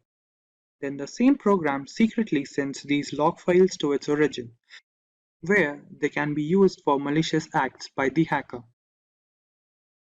Now that we know what the keylogging program is, let's take a look how they enter into the system. Searching for a suitable driver for a system can often lead to the installation of the keylogging program into the system, if we often visit suspicious sites and uncertified software are installed into our system. Then, if we use unknown links or visiting unknown websites which come through unknown addresses can also be a reason behind the keylogging issue entering into the system. And lastly, there are often cases where different pop-ups that we often see on social sites or different media sites can lead to the installation of keylogging program into our system. Now that we know how the problem gets into the system, let's take a look how to identify whether the system is infected by the keylogging issue. The keylogging issue can be identified if there are often cases when our keyboard lags behind the system. The data that we enter sometimes is stuck in between when we type through the input. Then, there are cases when the system freeze occurs unknowingly to what exactly could be the reason behind them. And also there are delayed reaction time for different applications that run on the system. And lastly, there are different cases when we often see suspicious internet activity on the system that we don't know about. This could lead to the identification of a problem into the system. Now, we'll take a look at different types of keyloggers that are present on the net which can harm our system differently. The first problem that keyloggers arouse is API based. The most common keylogging case, which uses APIs to keep a log of the typed data and share it to its origin for malicious purposes. Each time we press a key, the keylogger intercepts the signal and logs it. Then we have form grabbing based keyloggers. As the name suggests, they are based keyloggers that store the form data. That is, if we often use web forms or different kinds of forms to enter different data, they can be recorded into the system by the program and sent it to its origin. Then we have kernel-based keyloggers. These keyloggers are installed deeply into the operating system, where they can hide from different antivirus if not checked properly, and they record the data that we type on the keyboard and send it to its origin. And lastly, we have hardware keyloggers. These keyloggers are present directly into the hardware, that is, they are embedded into system where they record the data that we type on the keyboard. Now let's take a look how hackers differentiate different type of recorded data and exploit them. When hackers receive information about the target, they might use it to blackmail the target, which may affect the personal life of the target and also blackmail them for different money related issues. Then, in case of company data that is recorded by the keylogging program, can also affect the economic value of the company in the market, which may lead to the downfall of the company. Also, in some cases, the keylogging program can also log data about military secrets, which may include nuclear codes or security protocols which are necessary to maintain the security of a country. Now, let's take a look whether mobile devices get infected with the keylogging issue or not. In the case of hand devices, infection of keyloggers are low in comparison to the computer systems, as they use on-screen keyboard or virtual keyboard. But in some cases, we often see different kinds of malicious programs getting installed into the hand device if we often visit different uncertified websites or illegal websites or torrent sites.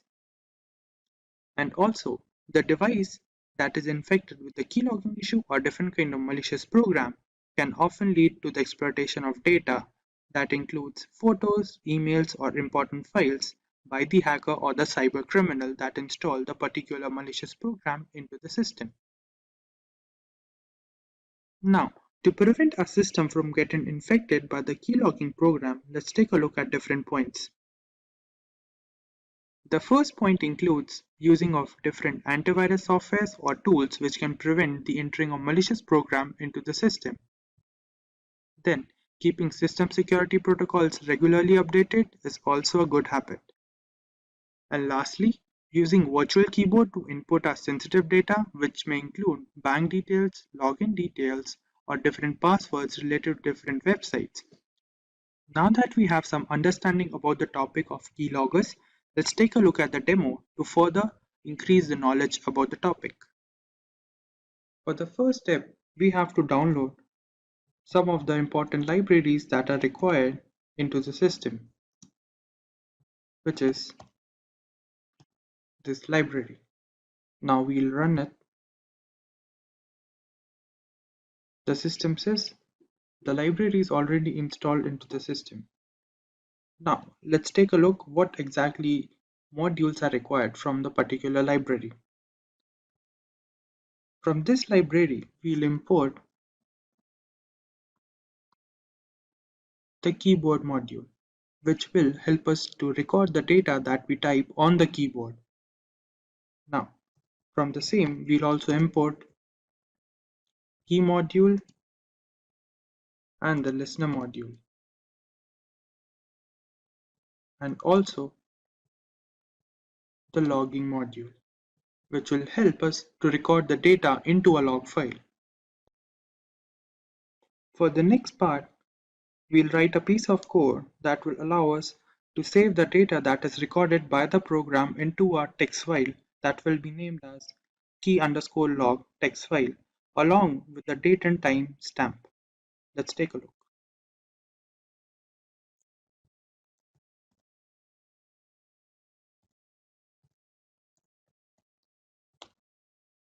Now, we'll provide it with the file name that will be given as keylog.txt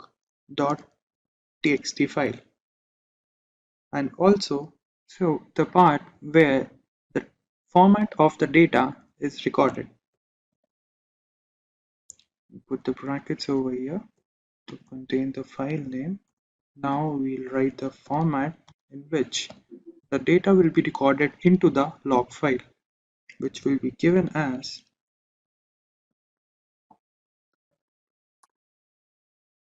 the format would be the message and the timestamp, which would be given as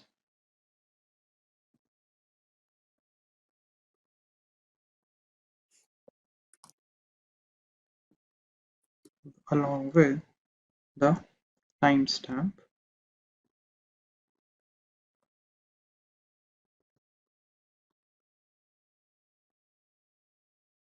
given as percentage and ending it with the bracket.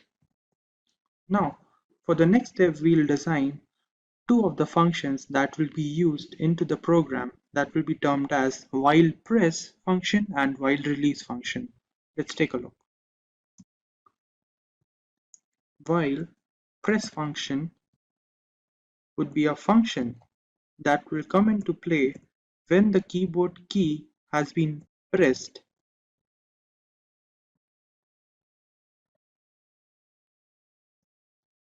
is pressed.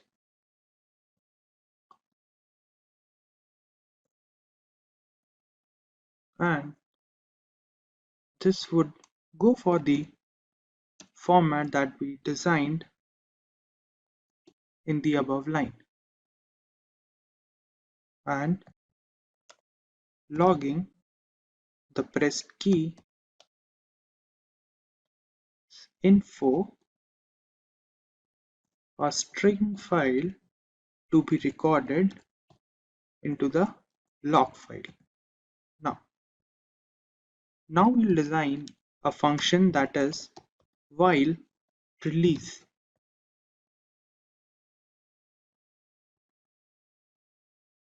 That will come into play when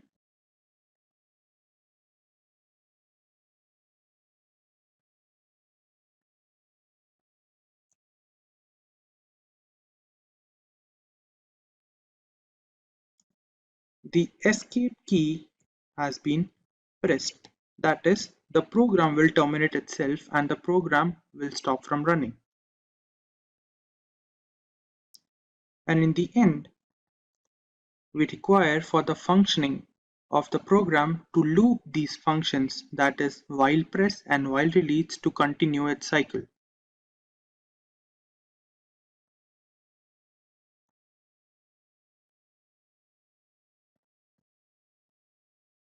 That will be going for while press and on release will contain while release function.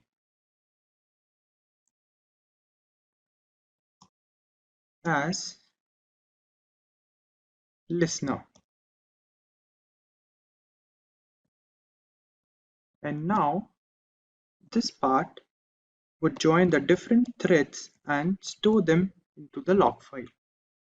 Now that we have completed the code for the program, let's run it.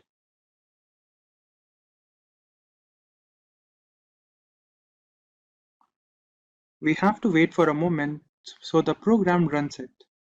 Now, to verify the program, let's open Notepad. And on the Notepad, we'll write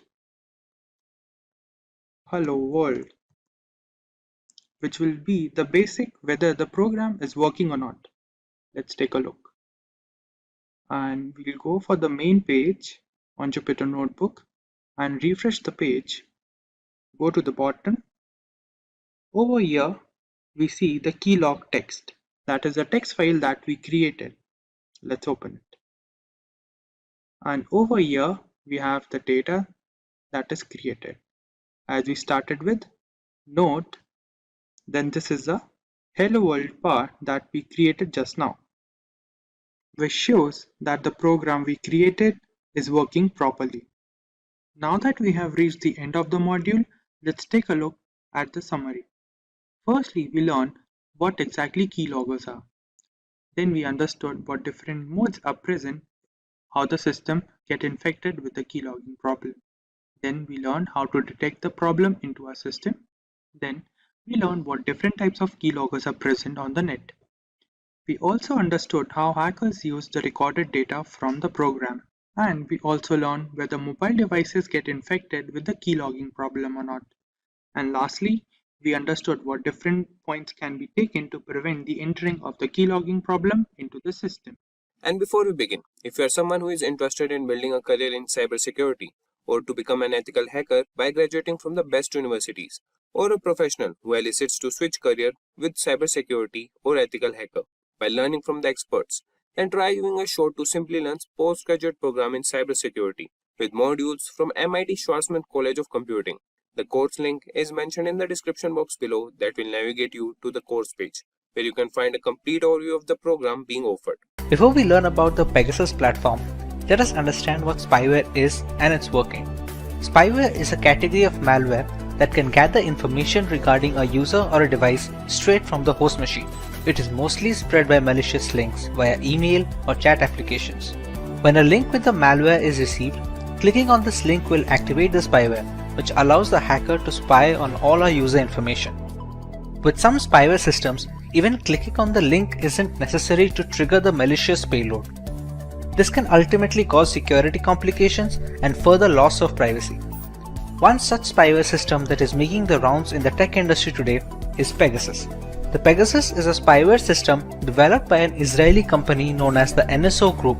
It runs on mainly mobile devices, spanning across the major operating systems like the Apple's iOS on iPhone and the standard Android versions. This is not a newly developed platform since Pegasus has existed since as early as 2016. A highly intricate spyware program that can track user location, read text messages, scan through mobile files, access device camera and microphone to record voice and video. Pegasus has all the tools necessary to enforce surveillance for any client that wishes to buy its services. Initially, the NSO Group had designed the software to be used against terrorist factions of the world. With more and more encrypted communication channels coming to the forefront, Pegasus was designed to maintain control over the data transmission that can be a threat to national security. Unfortunately, the people who bought the software had complete control over who, how, and up to what level they can put surveillance limits on. Eventually, the primary clients became sovereign nations. Spying on public information that is supposed to stay private became really easy with this service. Multiple devices can be affected with the same spyware system to create a network information. This network keeps feeding data to the host. To understand how a network can be created, let's know how a mobile device can be affected by Pegasus. We all communicate with friends and family over instant messaging applications and email in some instances. If you check your inbox on a regular basis, you must have noticed that we receive some spam emails that the mail providers like Gmail and Yahoo can just filter into the spam folder. Some of these messages bypass this filter and make their way into a person's inbox. They look like generic emails which are supposed to be safe. The Pegasus spyware targets such occurrences, bypassing malicious messages and links which install the necessary spy software on the user's mobile device, be it Android or an iPhone. This isn't unique to the email ecosystem, since it's equally likely to be targeted via SMS text, WhatsApp, Instagram, or even the most secure messaging apps like Signal and Threema.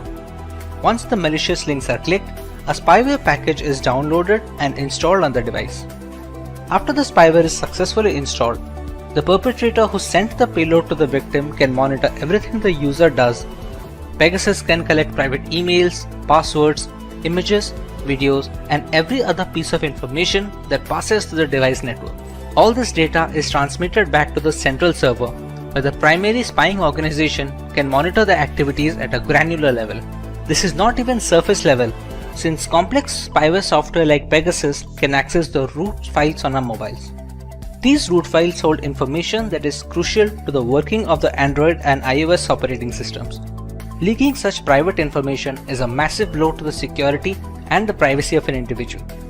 The information that may seem trivial, like the name of your Wi-Fi connection or the last time you ordered an item from Amazon, are indeed all valuable information. This exploitation is primarily possible due to the zero-day vulnerabilities known as bugs in the software development process. The zero-day bugs are the ones that have just been discovered by some independent security company or a researcher. Once they are found, reporting these vulnerabilities to the developer of the platform, which would be either Google for Android or Apple for iOS, is the right thing to do. However, many such critical bugs make their way onto the dark web, where hackers can use them to create exploits. These exploits are then sent to innocent users with a link or a message, like we had discussed before. Pegasus was able to affect the latest devices with all the security patches installed, but some bugs are not reported to the developers or just cannot be fixed without breaking some core functionality. These become the gateway for spyware to enter into the system. You can never be 100% safe, but you sure can give it all in protecting yourself. The one thing where Pegasus stands out is its zero-click action feature. Usually in spam emails, the malicious code is activated when the user clicks the malware link. A user doesn't need to click the link in the new version of the Pegasus and a few other spyware programs. Once the message arrives in the inbox of WhatsApp, Gmail, or any other chat applications, the spyware gets activated and everything can be recorded and sent back to the central server. The primary issue with being affected by spyware as a victim is detection. Unlike crypto miners and Trojans, spying services usually do not demand many system resources, which makes them tough to detect after they have been activated. Since many devices slow down after a couple of years, any kind of performance hit due to such spyware is often attributed to poor software longevity by the users. They do not check meticulously for any other causes that is causing this slowdown. When left unchecked, these devices can capture voice and video from the mobile sensors while keeping the owner in the dark. Let's take a moment to check if we are well aware of the causes of such attacks. How do users fall prey to such spyware programs? A. By installing untested software. B. By clicking on the third-party links from email and messages. C. By not keeping their apps and phones updated. Or D. All of the above. Let us know your answers in the comment section below and we will reveal the correct answer next week.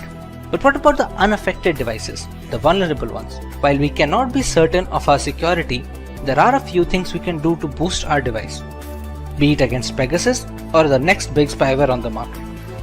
Let's say we are safe now and we have the time to take the necessary steps to prevent a spyware attack. What are the things we can go for? Our primary goal must always be to keep our apps and the operating system updated with the latest security patches. The vulnerabilities that the exploits target are often discovered by developers from Google and Apple, which send the security patches quickly. This can be done for individual apps as well, so keeping them updated is of utmost importance. While the most secure devices have fallen prey to Pegasus as well, a security patch from developers may help in minimizing the damage at a later stage, or maybe negate the entire spyware platform altogether. Another big factor is the spread of malware is the trend of sideloading Android applications using .apk files. Downloading such apps from a third-party website have no security checks involved and are mostly responsible for adware and spyware invasions on user devices. Avoiding the sideloading of apps would be a major step in protecting yourself. We often receive spam emails or texts from people we may not know on social medias. They are accompanied with links that allow malware to creep into our device. We should try to follow the trusted websites and not click on any links that redirect us to unknown domains. Spyware is a controversial segment in governance. While the ramifications are pretty extreme in theory, it severely impacts user privacy against authoritarian regimes. Sufficient resources and a contingent plan can alter the false veil of democracy altogether. Even if our daily life is rather simplistic, we must understand that privacy is not about what we have to hide. Instead, it portrays the things we have to protect. It stands for everything we have to share with the outside world, both rhetorically and literally. Hey everyone, today we look at the hack which took the world by storm and affected multiple governments and corporations, the SolarWinds attack. The global statistics indicate that upward of 18,000 customers have been affected, potentially needing billions to recover the losses incurred. Before we have a look at this hack, make sure to subscribe to our channel and hit the notification bell to never miss an update from Simplilearn. The date is December 8th, 2020. FireEye, a global leader in companies specializing in cybersecurity, released a blog post that caught the attention of the entire IT community. A software known as Orion, which was developed by SolarWinds Incorporated, had become a victim of a remote access Trojan or a RAT. The breach was estimated to be running since the spring of 2020 and went virtually unnoticed for months. The reveal sent the developers of the Orion software into a frenzy as they quickly released a couple of hotfixes for their platform in order to mitigate this threat and prevent further damage. But how did this come into existence? We first need to understand the platform which was responsible for this breach. SolarWinds, a software company based in Texas, United States, had developed a management platform known as Orion. Catering to corporations and governments worldwide, Orion was responsible for the monitoring and management of IT administration. This included managing the client servers, virtualization components, and even the organization's network infrastructure that bought the platform. SolarWinds claims they have more than 300,000 clients, including US government agencies and several Fortune 500 companies. This entire chain can be classified as a supply chain attack. In this variant of cybercrime, the hackers target relatively weaker links in an organization's chain of control and delivery.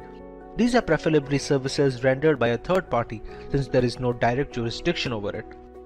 In this case, the Orion platform was the primary target. The culprit, however, was software updates. The update server for SolarWinds Orion had a malicious version attached with malware, or a Trojan to be precise. This was made possible since the code repository that handled the software updates was breached. Once the update server repository was compromised, the source code of the applications became open to modification and malicious code found its way onto the software. A remote access Trojan was attached to a potential update nicknamed the Sunburst update. This update gave hackers backdoor access to any client that uses the correct version. On its release, many clients believed the update to be legitimate since it came from the right source and they had no reason to believe otherwise. American government agencies were supposedly hit the hardest as the list of victims included the US Departments of Homeland Security, Treasury, and Health. Several private companies like Cisco, Nvidia, and Intel were compromised, according to a list published by the cybersecurity firm TrueSec. Most of the companies had issued quick updates to fix these vulnerabilities introduced by the software.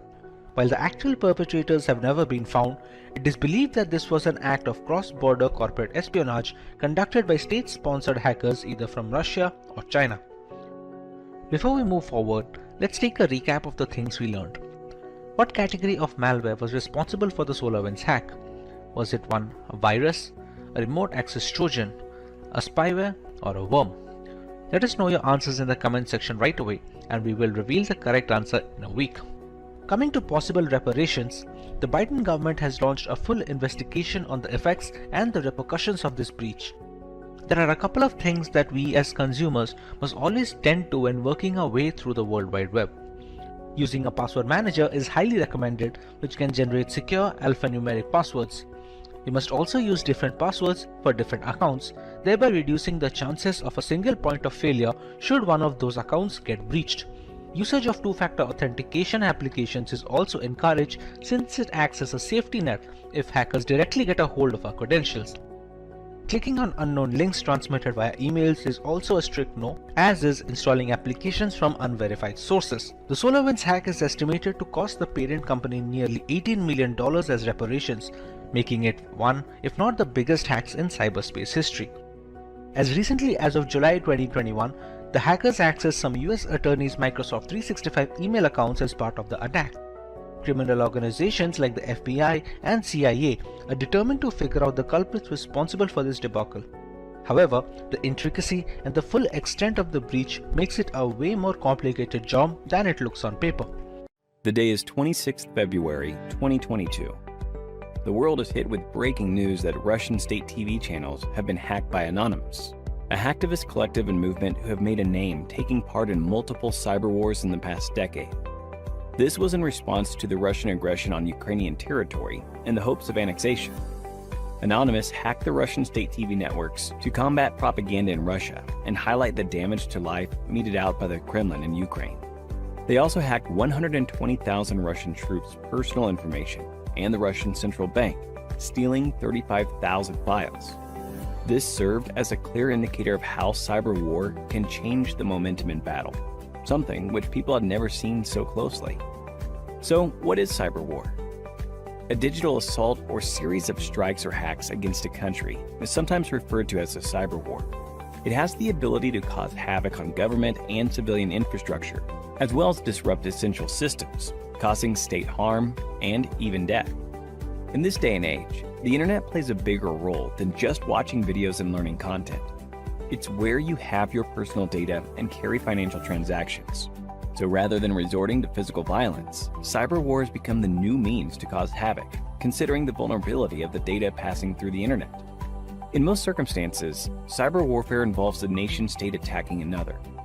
In certain cases, the assaults are carried out by terrorist organizations or non-state actors pursuing a hostile nation's aim.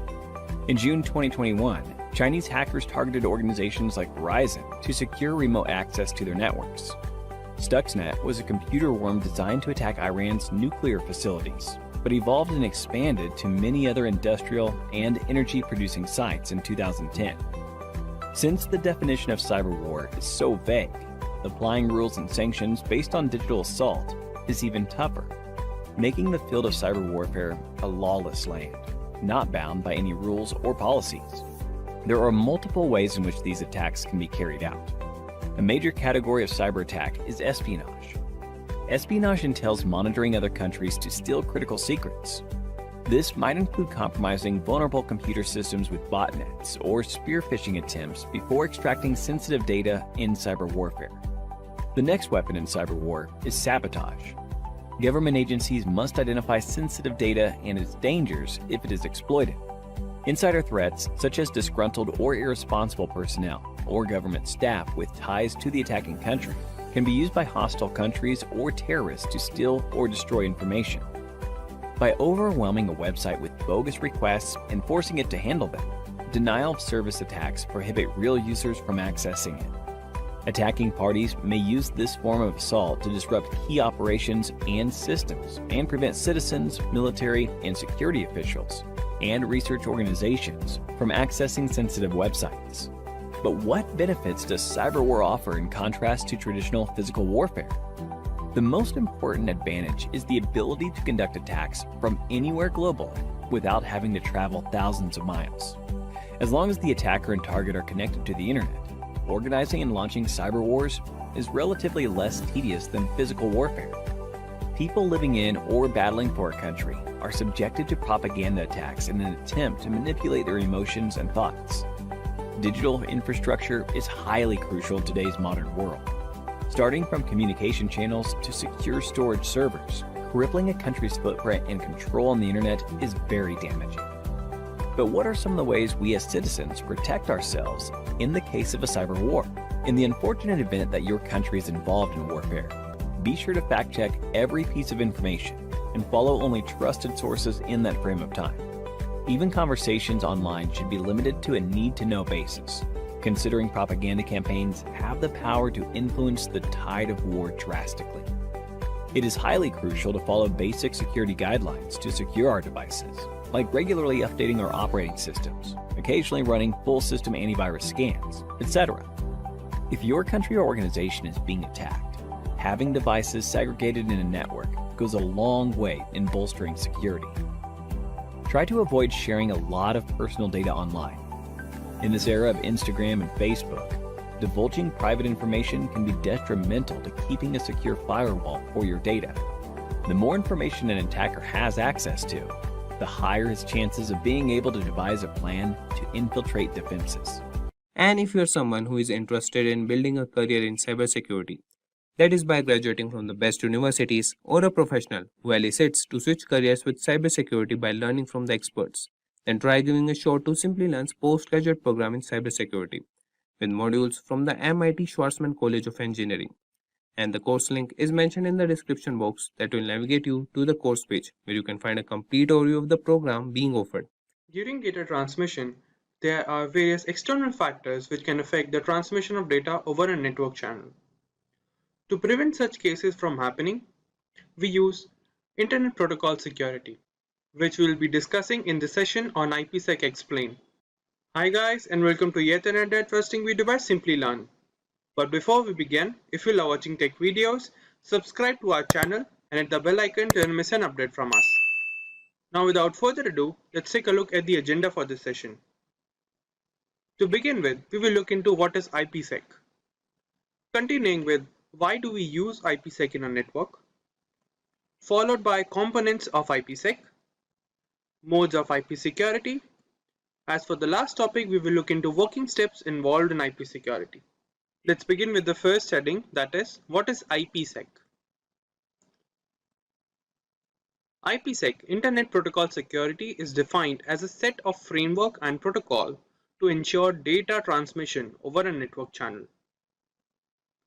This protocol was initially defined of two main protocols for data security over a network channel, which were authentication header, which is responsible for data integrity and anti-replay services. And the second protocol is encapsulating security payload, in short ESP, which includes data encryption and data authentication. Now let's move on to the next heading, that is, why do we use IPsec in a network? IPsec is used to secure sensitive data and information, such as company data, clinical data, bank data, and various sensitive information regarding an institution, which are used during data transmission over a network channel. The use of VPNs, that are virtual private networks, and apply IPsec protocols to encrypt the data for end-to-end transmission.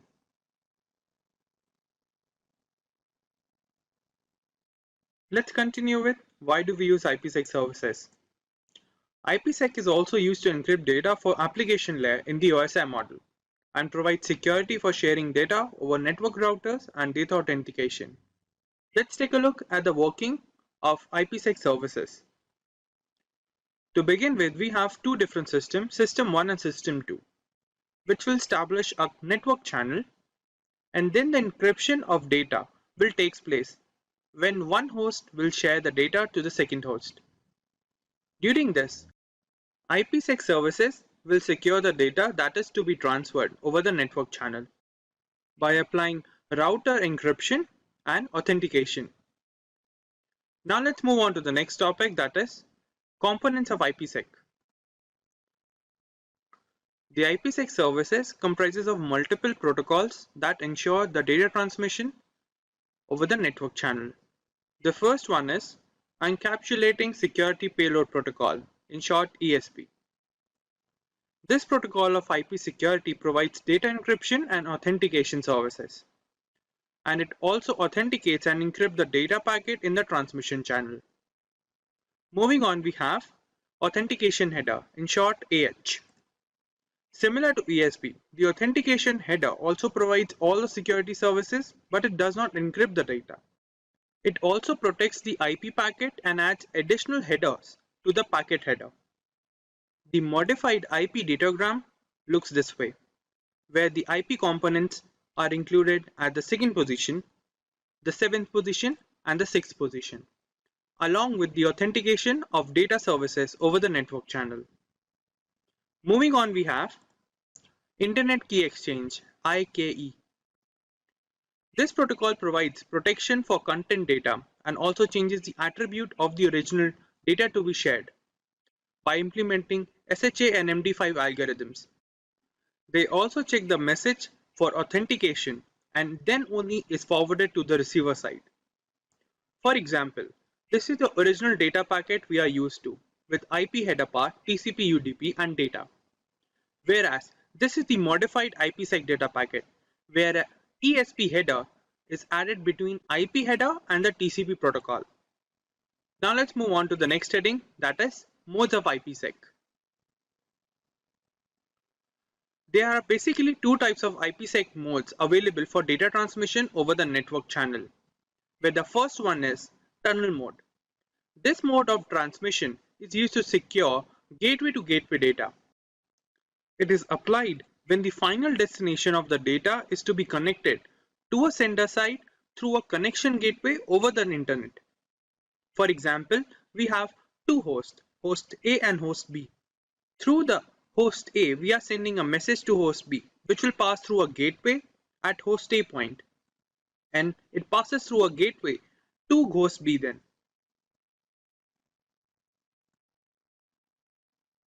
This is a basic format for gateway to gateway data transmission.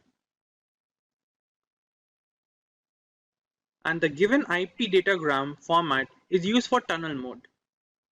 Now let's move on to the second mode of IPsec, that is transport mode. This mode of IPsec is used to protect protocols like TCP or UDP and is used to ensure end-to-end communication unlike tunnel mode. The transport mode data add authentication header and encapsulating security payload for security purpose in the IP header. This is the modified IP datagram for transport mode. The point to be noted is the IPsec header is always added between IP header and TCP header. Now let's move on to the last heading for this session on IPsec, that is the working steps involved in IP security. In general, there are 5 steps involved in the working of IPsec to ensure data transmission over a network channel. The first step is host recognition. In the first step, the host system will check if the packet is to be transmitted or not by automatically triggering the security policy for the data, which is implemented by the sender side for proper encryption. Then the second step is known as IKE Phase 1.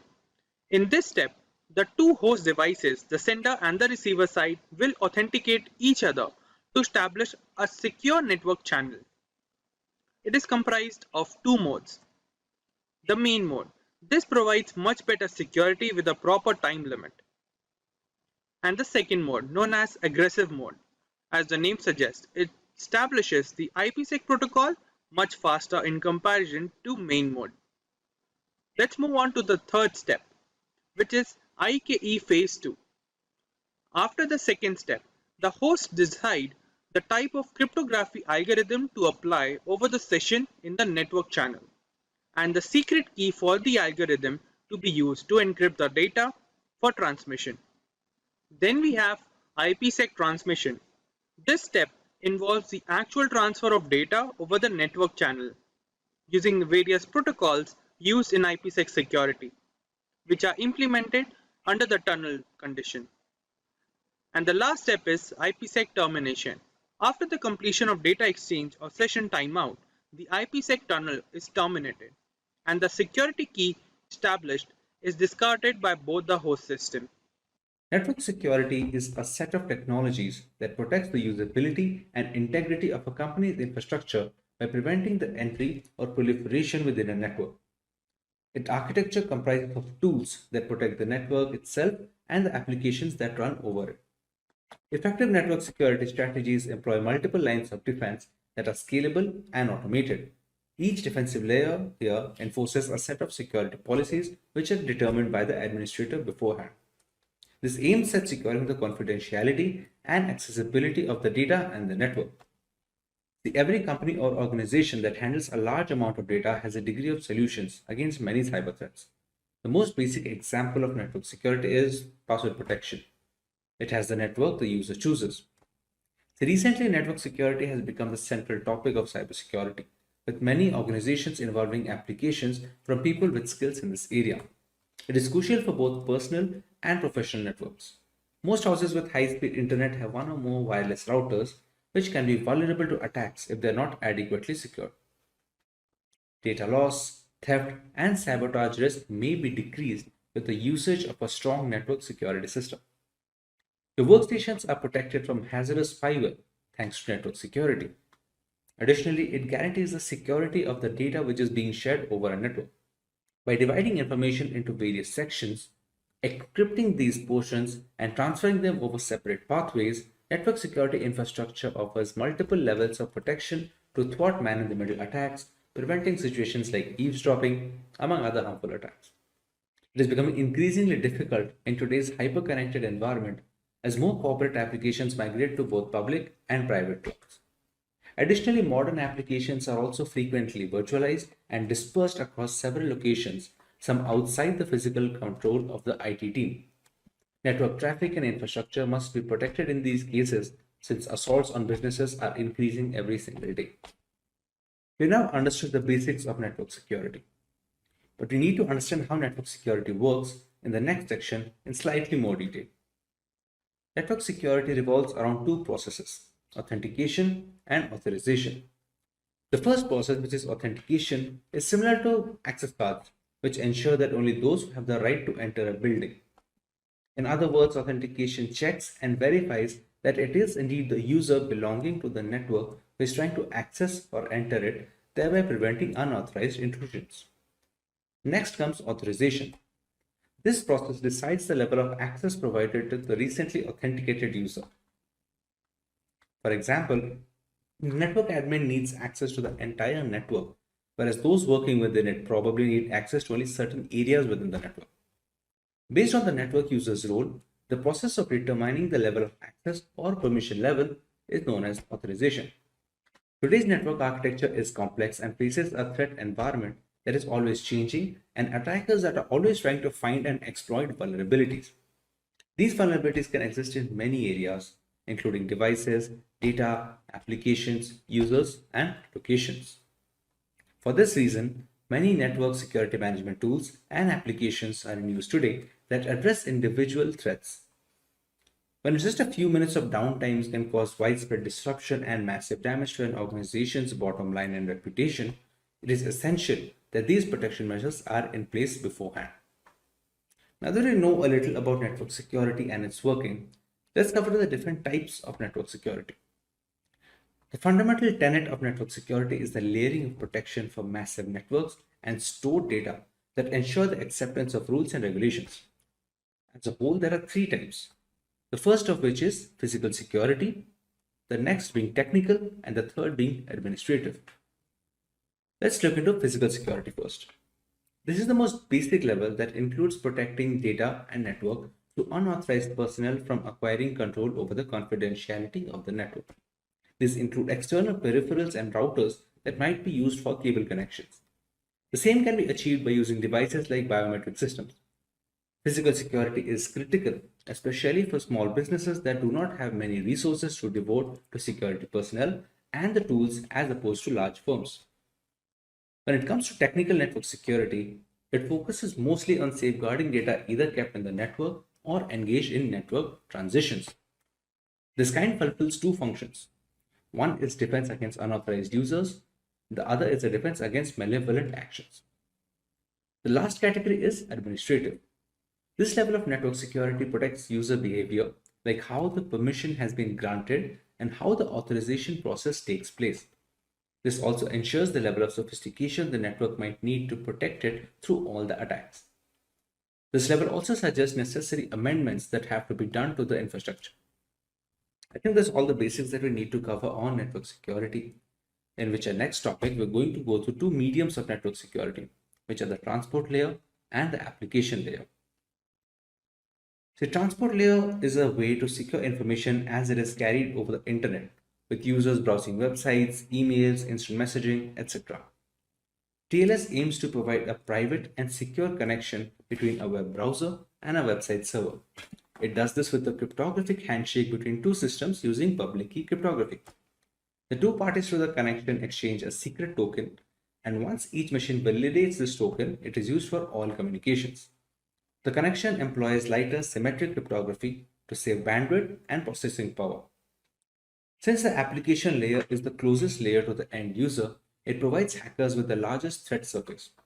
Poor app layer security can lead to performance and stability issues, data theft, and in some cases, the network being taken down. Examples of application layer attacks include distributed denial of service attacks or DDoS attacks, HTTP floods, SQL injections, cross-site scripting, etc. Most organizations have an arsenal of application layer security protections to combat these and more, such as web application firewalls, secure web gateway services, etc. Now that we have the theory behind network security has been covered in detail, let us go through some of the tools that can be used to enforce these network security policies. The first tool to be covered in this section is a firewall. A firewall is a type of network security device that keeps track of incoming and outgoing network traffic, and it decides which traffic to allow or deny in accordance to a set of security rules. For more than 25 years, firewalls have served as network security's first line of defense. They provide a barrier between trustworthy internal protected and regulated networks from shady external networks like the internet at some points. The next tool which can be used to bolster network security is a virtual private network, or VPN for short. It's an encrypted connection between a device and a network via the internet. The encrypted connection aids the secure transmission of sensitive data. It makes it impossible for unauthorized parties to eavesdrop on the traffic and enables remote work for the user. The usage of VPN technology is common in both corporate and personal networks. Next, we cover the importance of intrusion prevention systems in network security, or IPS frameworks. An intrusion prevention system is a network security tool that continually scans the network for harmful activity and responds to it when it does occur by reporting, blocking, or discarding it. It can be either hardware or software. It's more sophisticated than an intrusion detection system or an IDS framework, which can just warn an administrator and merely identify harmful activities, while in the case of an IPS, it actually takes against that activity. The next tool in this section and the final one are going to be behavioral analytics. Behavior analytics focus more on the statistics that are being carried over and stored through months and years of usage. Once some kind of similar pattern is noted, where the IT administrator can detect some kind of attack, the similar attacks can be stopped and the security can be further enhanced. Now that we have covered all that we need to know about network security, the necessary tools, its different types, etc., let's go to the benefits of network security as a whole. The first, which is protection against external threats. The objective for cyber assaults can be as varied as the offenders themselves. Although they're typically initiated for financial gain, whether they are industrial spies, hacktivists, or cyber criminals, these bad actors all have one thing in common, which is how quick, clever, and covert the attacks are getting. A strong cybersecurity posture that considers routine software updates may assist firms in identifying and responding to the abuse techniques, tools, and the common entry points. The next benefit is protection against internal threats. The human aspect continues to be the cybersecurity system's weakest link. Insider risk can originate from current or former workers, third-party vendors, or even trusted partners, and they can be unintentional, careless, or downright evil. Aside from that, the rapid expansion of remote work and the personal devices used for business purposes, while even IoT devices in remote locations, can make it easier for these kind of threats to go undetected until it's too late. However, by proactively monitoring networks and managing access, these dangers may be identified and dealt with before they become expensive disasters. The third benefit is increased productivity. It is nearly impossible for employees to function when networks and personal devices are slowed to a crawl by viruses and other cyber attacks during the operation of website and for the company to run. You may significantly minimize violations and the amount of downtime required to fix the breach by implementing various cybersecurity measures such as enhanced firewalls, virus scanning, and automatic backups. Employee identification of possible email phishing schemes, suspicious links, and other malicious criminal activities can also be aided by education and training. Another benefit is brand trust and reputation. Customer retention is one of the most crucial elements in business development. Customers today place a premium on maintaining brand loyalty through a strong cybersecurity stance, since this is the fastest way to get other businesses back, get referrals, and sell more tickets overall.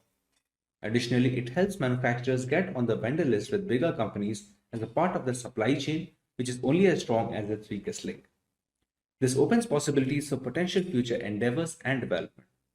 With the rise in censorship and general fear over privacy loss, consumer security is at an all-time high risk.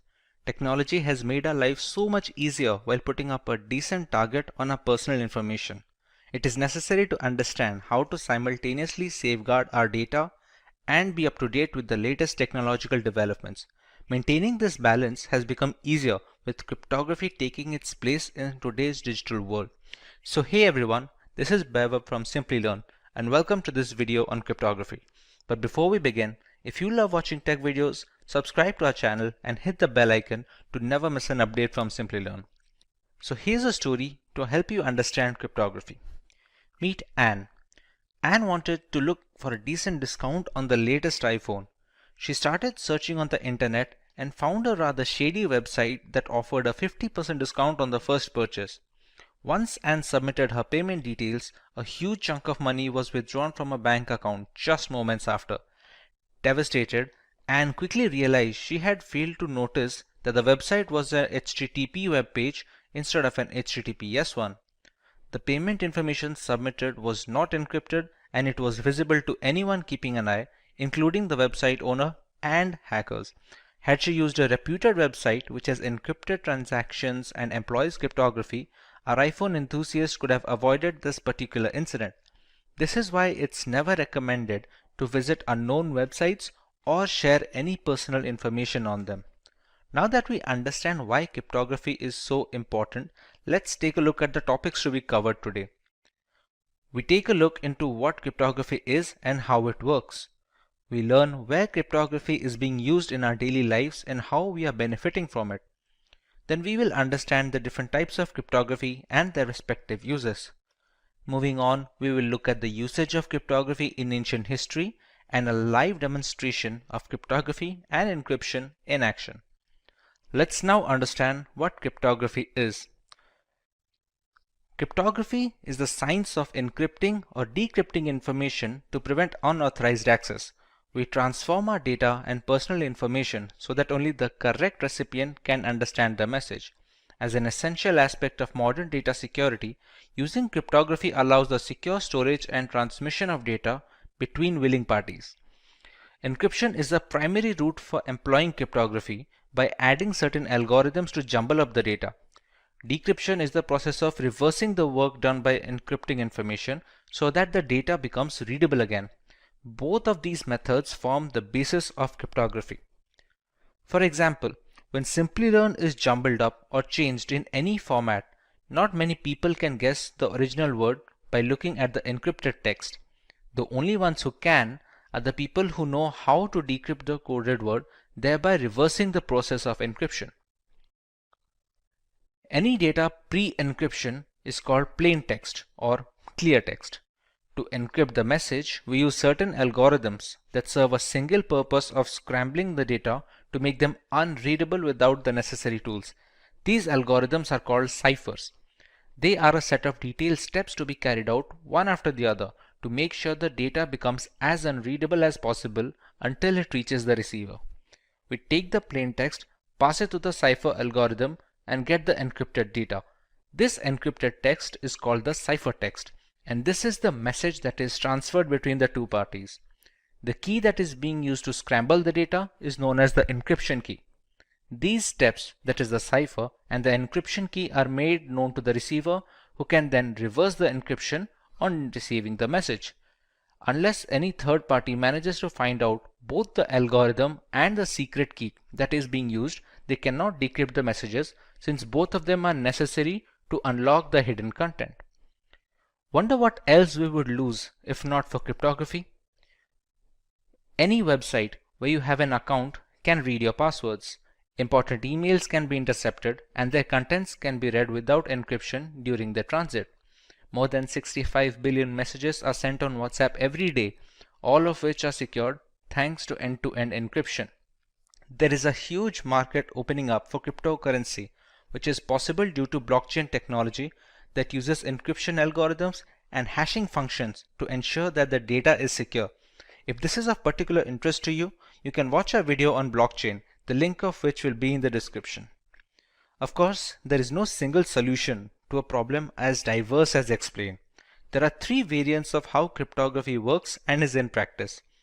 They are symmetric encryption, asymmetric encryption, and hashing. Let's find out how much we have understood until now. Do you remember the difference between a cipher and ciphertext? Leave your answers in the comments, and before we proceed, if you find this video interesting, make sure to give it a thumbs up before moving ahead. Let's look at symmetric encryption first. Symmetric encryption uses a single key for both the encryption and decryption of data. It is comparatively less secure than asymmetric encryption, but much faster. It is a compromise that has to be embraced in order to deliver data as fast as possible without leaving information completely vulnerable. This type of encryption is used when data rests on servers and identifies personnel for payment applications and services. The potential drawback with symmetric encryption is that both the sender and receiver need to have the same secret key, and it should be kept hidden at all times. Caesar cipher and Enigma machine are both symmetric encryption examples that we will look into further. For example, if Alice wants to send a message to Bob, she can apply a substitution cipher or a shift cipher to encrypt the message. But Bob must be aware of the same key itself, so he can decrypt it when he finds it necessary to read the entire message. Symmetric encryption uses one of the two types of ciphers, stream ciphers and block ciphers. Block ciphers break the plain text into blocks of fixed size and use the key to convert it into ciphertext. Stream ciphers convert the plain text into ciphertext one bit at a time instead of resorting to breaking them up into bigger chunks. In today's world, the most widely used symmetric encryption algorithm is AES 256, that stands for Advanced Encryption Standard, which has a key size of 256-bit with 128-bit and 196-bit key sizes also being available. Other primitive algorithms like the Data Encryption Standard, that is the DES, the triple data encryption standard 3DES and Blowfish have all fallen out of favor due to the rise of AES. AES chops up the data into blocks and performs 10 plus rounds of obscuring and substituting the message to make it unreadable. Asymmetric encryption, on the other hand, has a double whammy at its disposal. There are two different keys at play here, a public key and a private key. The public key is used to encrypt information pre-transit, and a private key is used to decrypt the information post-transit. If Alice wants to communicate with Bob using asymmetric encryption, she encrypts the message using Bob's public key. After receiving the message, Bob uses his own private key to decrypt the data. This way, nobody can intercept the message in between transmissions, and there is no need for any secure key exchange for this to work, since the encryption is done with the public key and the decryption is done with the private key that no one except Bob has access to. Both the keys are necessary to read the full message. There is also a reverse scenario where we can use the private key for encryption and the public key for decryption. A server can sign non-confidential information using its private key, and anyone who has its public key can decrypt the message. This mechanism also proves that the sender is authenticated and there is no problem with the origin of the information. RSA encryption is the most widely used asymmetric encryption standard. It is named after its founders Rivest, Shamir, and Edelman, and it uses block ciphers that separate the data into blocks and obscure the information. Widely considered the most secure form of encryption, albeit relatively slower than AES, it is widely used in web browsing, secure identification, VPNs, emails, and chat applications. With so much hanging on the key's secrecy, there must be a way to transmit the keys without others reading our private data. Many systems use a combination of symmetric encryption and asymmetric encryption to bolster security and match speed at the same time. Since asymmetric encryption takes longer to decrypt large amounts of data, the full information is encrypted using a single key, that is, symmetric encryption. That single key is then transmitted to the receiver using asymmetric encryption, so you don't have to compromise either way. Another route is using the Diffie-Hellman key exchange, which relies on a one-way function and is much tougher to break into. The third variant of cryptography is termed as hashing. Hashing is the process of scrambling a piece of data beyond recognition. It gives an output of fixed size, which is known as the hash value of the original data, or just hash in general. The calculations that do the job of messing up the data collection form the hash function. They are generally not reversible without resilient brute force mechanisms and are very helpful when storing data on website servers that need not be stored in plain text. For example, many websites store your account passwords in a hashed format so that not even the administrator can read your credentials. When a user tries to log in, they can compare the entered password's hash value with the hash value that is already stored on the servers for authentication, since the function will always return the same value for the same input. Cryptography has been in practice for centuries. Julius Caesar used a substitution shift to move alphabets a certain number of spaces beyond their place in the alphabet table. A spy can't decipher the original message at first glance. For example, if he wanted to pass confidential information to his armies and decides to use the substitution shift of +2, A becomes C, B becomes D, and so on. The word attack, when passed through a substitution shift of +3, becomes DWWDEFN. This cipher has been appropriately named the Caesar cipher, which is one of the most widely used algorithms. The Enigma is probably the most famous cryptographic cipher device used in ancient history. It was used by the Nazi German armies in the World Wars. They were used to protect confidential political, military, and administrative information, and it consisted of 3 or more rotors that scrambled the original message depending on the machine's state at that time. The decryption is similar, but it needs both machines to stay in the same state before passing the ciphertext so that we receive the same plain text message. Let's take a look at how our data is protected while we browse the internet thanks to cryptography. Here we have a web-based tool that will help us understand the process of RSA encryption. We see the entire workflow from selecting the key size to be used until the decryption of the ciphertext in order to get the plain text back. As we already know, RSA encryption algorithm falls under the umbrella of asymmetric key cryptography. That basically implies that we have two keys at play here, a public key and a private key. Typically, the public key is used by the sender to encrypt the message and the private key is used by the receiver to decrypt the message. There are some occasions when this allocation is reversed and we will have a look at them as well. In RSA, we have the choice of key size. We can select any key from a 512-bit to 1024-bit all the way up to a 4096-bit key. The longer the key length, the more complex the encryption process becomes and thereby strengthening the ciphertext. Although with added security, more complex functions take longer to perform the same operations on similar size of data. We have to keep a balance between both speed and strength because the strongest encryption algorithms are of no use if they cannot be practically deployed on systems around the world. Let's take a 1024-bit key over here. Now we need to generate the keys. This generation is done by functions that operate on passphrases. The tool we are using right now generates these pseudo-random keys to be used in this explanation. Once we generate the keys, you can see the public key is rather smaller than the private key, which is almost always the case. These two keys are mathematically linked with each other. They cannot be substituted with any other key, and in order to encrypt the original message or decrypt the ciphertext, this pair must be kept together. The public key is then sent to the sender and the receiver keeps the private key with himself. In this scenario, let's try and encrypt the word Simplilearn. We have to select if the key being used for encryption is either private or public, since that affects the process of scrambling the information. Since we are using the public key over here, let's select the same and copy it and paste over here.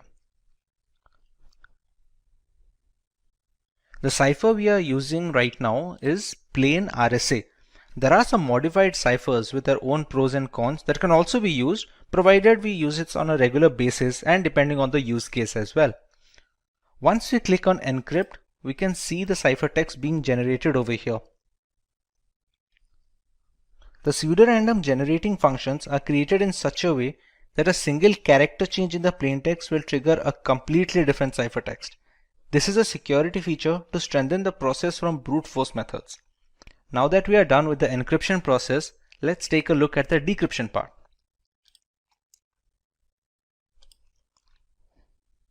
The receiver gets this ciphertext from the sender with no other key or supplement.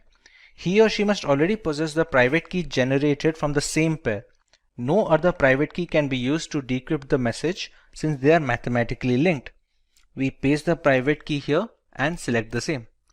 The cipher must also be the same used during the encryption process. Once we click decrypt, you can see the original plaintext we had decided to encrypt.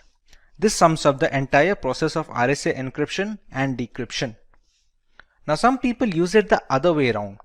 We also have the option of using the private key to encrypt information and the public key to decrypt it. This is done mostly to validate the origin of the message.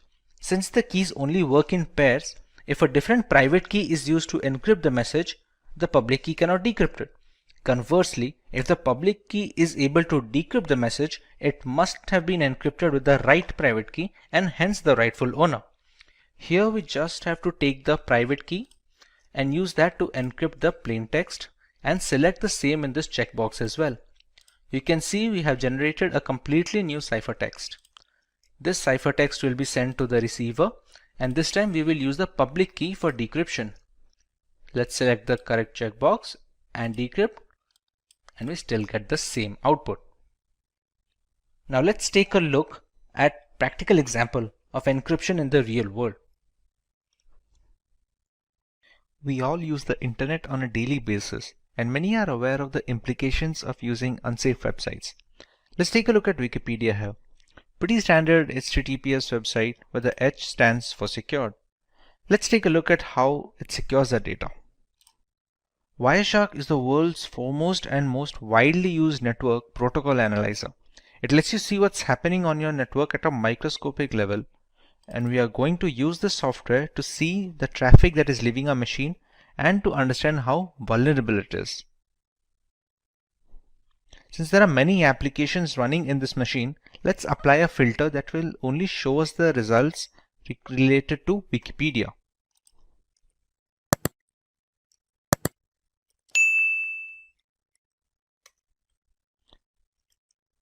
Let's search for something that we can navigate the website with. Okay, once we get into it a little, you can see some of the requests being populated over here. Let's take a look at the specific request. These are the data packets that basically transport the data from our machine to the internet and vice versa. As you can see, there's a bunch of gibberish data here that doesn't really reveal anything that we searched or watched. Similarly, other secured websites function the same way, and it is very difficult, if at all possible, to snoop on user data this way.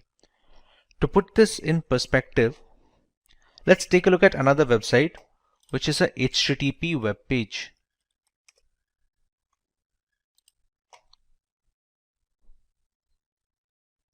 This has no encryption enabled from the server end, which makes it vulnerable to attacks.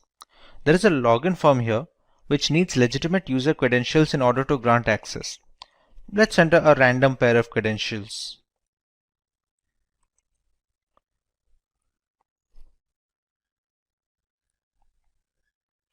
These obviously won't work, but we can see the manner of data transfer. Unsurprisingly, we weren't able to get into the platform. Instead, we can see the data packets. Let's apply a similar filter that will help us understand what request this website is sending.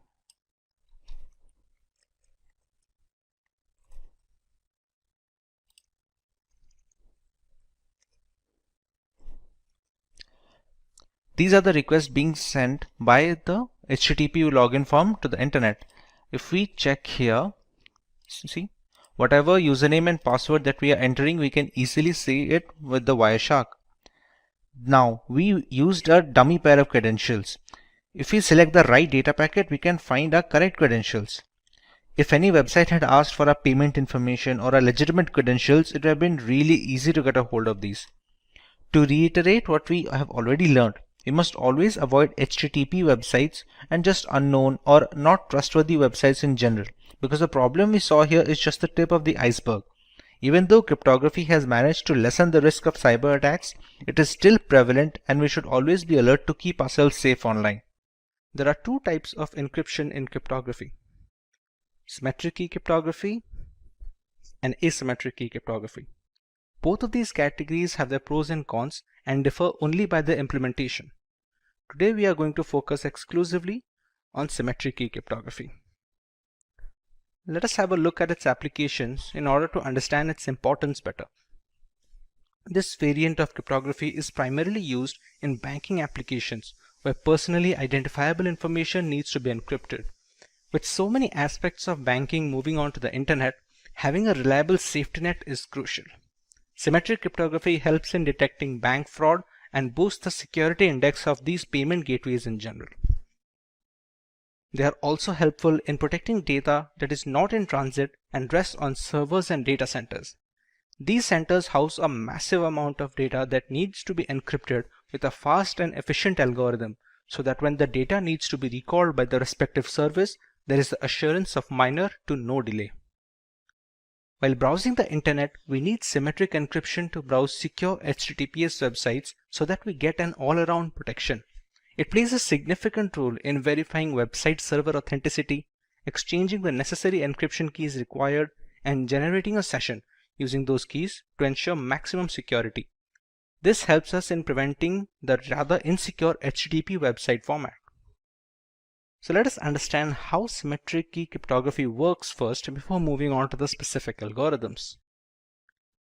Symmetric key cryptography relies on a single key for the encryption and decryption of information. Both the sender and receiver of the message need to have a pre-shared secret key that they will use to convert the plain text into ciphertext and vice versa. As you can see in the image, the key used for encryption is the same key needed for decrypting the message at the other end.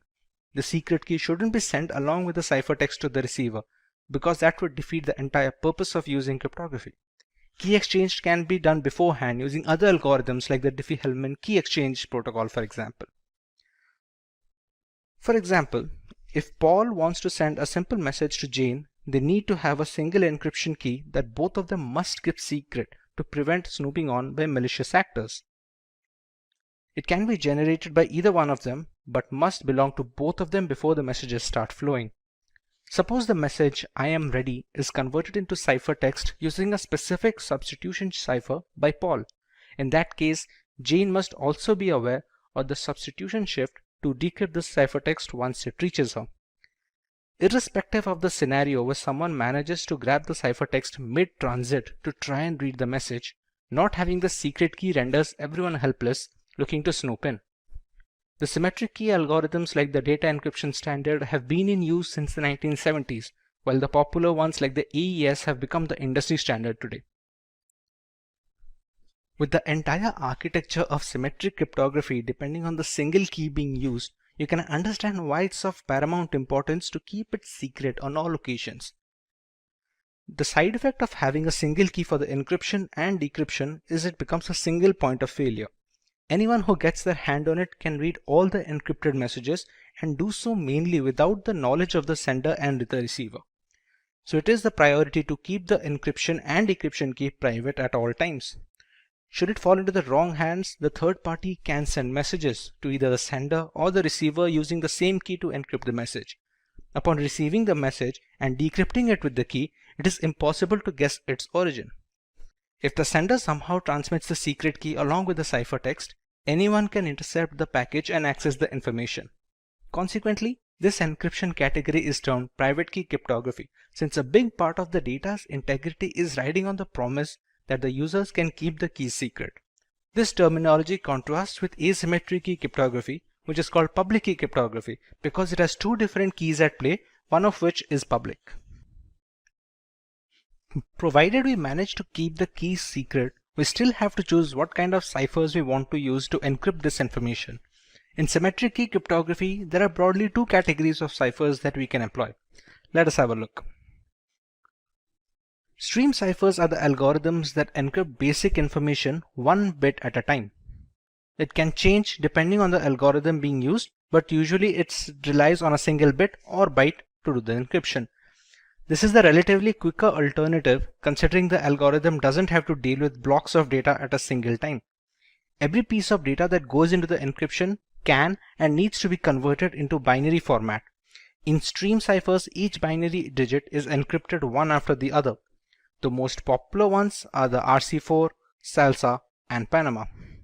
The binary data is passed through an encryption key, which is a randomly generated bit stream.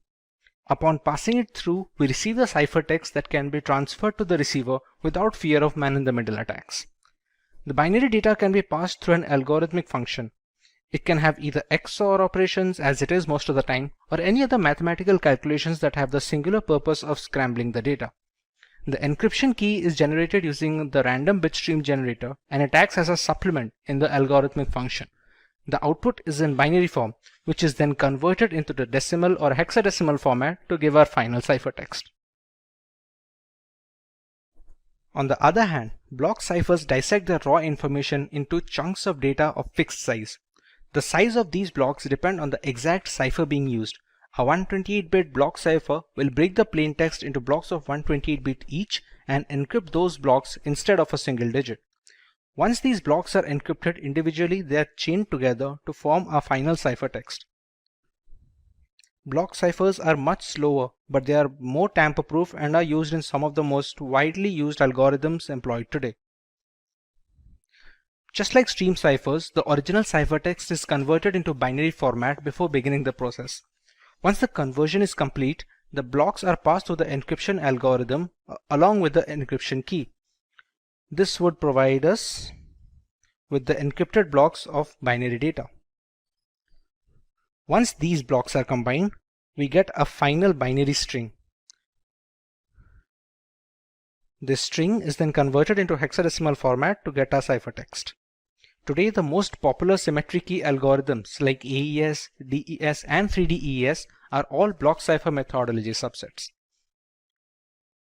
With so many factors coming into play, there are quite a few things symmetric key cryptography excels at while falling short in some other. Symmetric key cryptography is much faster variant when compared to asymmetric key cryptography. There is only one key in play, unlike asymmetric encryption, and this drastically improves calculation speed in the encryption and decryption.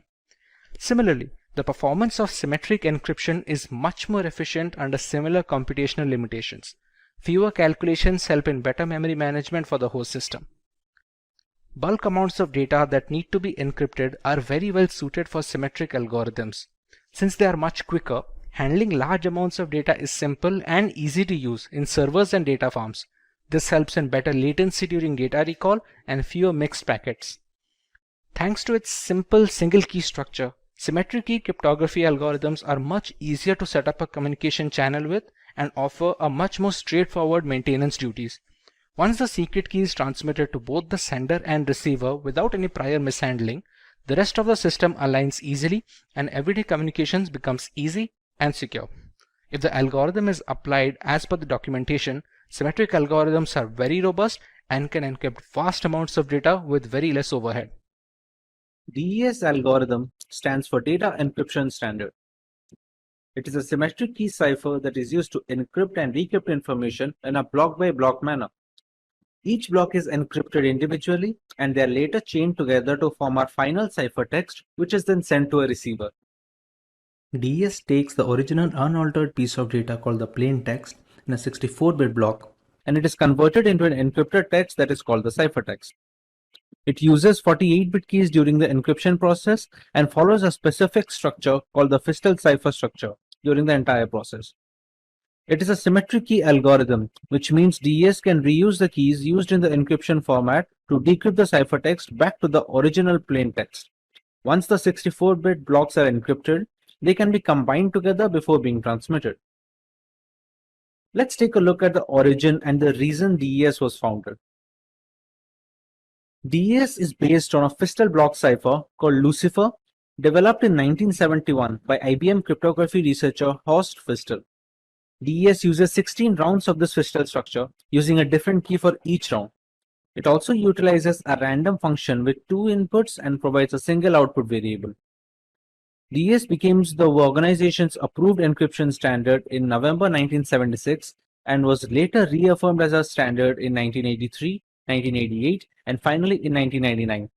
But eventually DES was cracked and it was no longer considered a secure solution for all official routes of communication. Consequently, Triple DES was developed. Triple DES is a symmetric key block cipher that uses a double DES cipher. Encrypt with the first key, delete encryption with the second key, and encrypt again with the third key. There is also a variation of the two keys where the first and second key are duplicate of each other. But Triple DES was ultimately deemed too slow for the growing need for fast communication channels, and people eventually fell back to using DES for encrypting messages. In order to search for a better alternative, a public-wide competition was organized and helped cryptographers develop their own algorithm as a proposal for the next global standard. This is where the Rindale algorithm came into play and was later credited to be the next advanced encryption standard. For a long time, DES was the standard for data encryption for data security. Its rule ended in 2002 when finally the advanced encryption standard replaced DES as an acceptable standard following a public competition for a place. To understand the structure of a Fistel cipher, we can use the following image as a reference. The block being encrypted is divided into two parts, one of which is being passed on to the function, while the other part is XORed with the function's output. The function also uses the encryption key that differs for each individual round. This keeps going on until the last step, until where the right-hand side and the left-hand side are being swapped. Here we receive our final ciphertext. For the decryption process, the entire procedure is reversed, starting from the order of the keys to the block sorting. If the entire process is repeated in a reverse order, we will eventually get back our plain text, and this simplicity helps the speed. Overall, this was later detrimental to the efficiency of the algorithm, hence the security was compromised. A Fistel block cipher is a structure used to derive many symmetric block ciphers such as DES, which as we have discussed in our previous comment. Fistel cipher proposed a structure that implements substitution and permutation alternately so that we can obtain ciphertext from the plain text and vice versa. This helps in reducing the redundancy of the program and increases the complexity to combat brute force attacks. The Fistel cipher is actually based on the Shannon structure that was proposed in 1945. The Fistel cipher is the structure suggested by Horst Feistel, which was considered to be a backbone while developing many symmetric block ciphers. The Shannon structure highlights the implementation of alternate confusion and diffusion.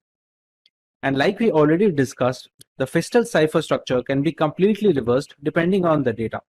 However, we must consider the fact that to decrypt the information by reversing the Fistel structure, we will need the exact polynomial functions and the key orders. To understand how the blocks are being calculated, we take a plain text which is of 64-bit and that is later divided into two equal halves of 32-bit each. In this, the right half is immediately transferred to the next round to become the new left half of the second round. The right hand is again passed off to a function which uses an encryption key that is unique to each round in the Fistel cipher. Whatever the function gives off as an output, it is passed on as an XOR input with the left half of the initial plain text. The next output will become the right half of the second round for the plain text. This entire process constitutes of a single round in the Fistel cipher. Taking into account what happens in the polynomial function, we take one half of the block and pass it through an expansion box. The work of the expansion box is to increase the size of the half from 32-bit to 48-bit text. This is done to make the text compatible to a 48-bit keys we have generated beforehand. Once we pass it through the XOR function, we get a 48-bit text as an output.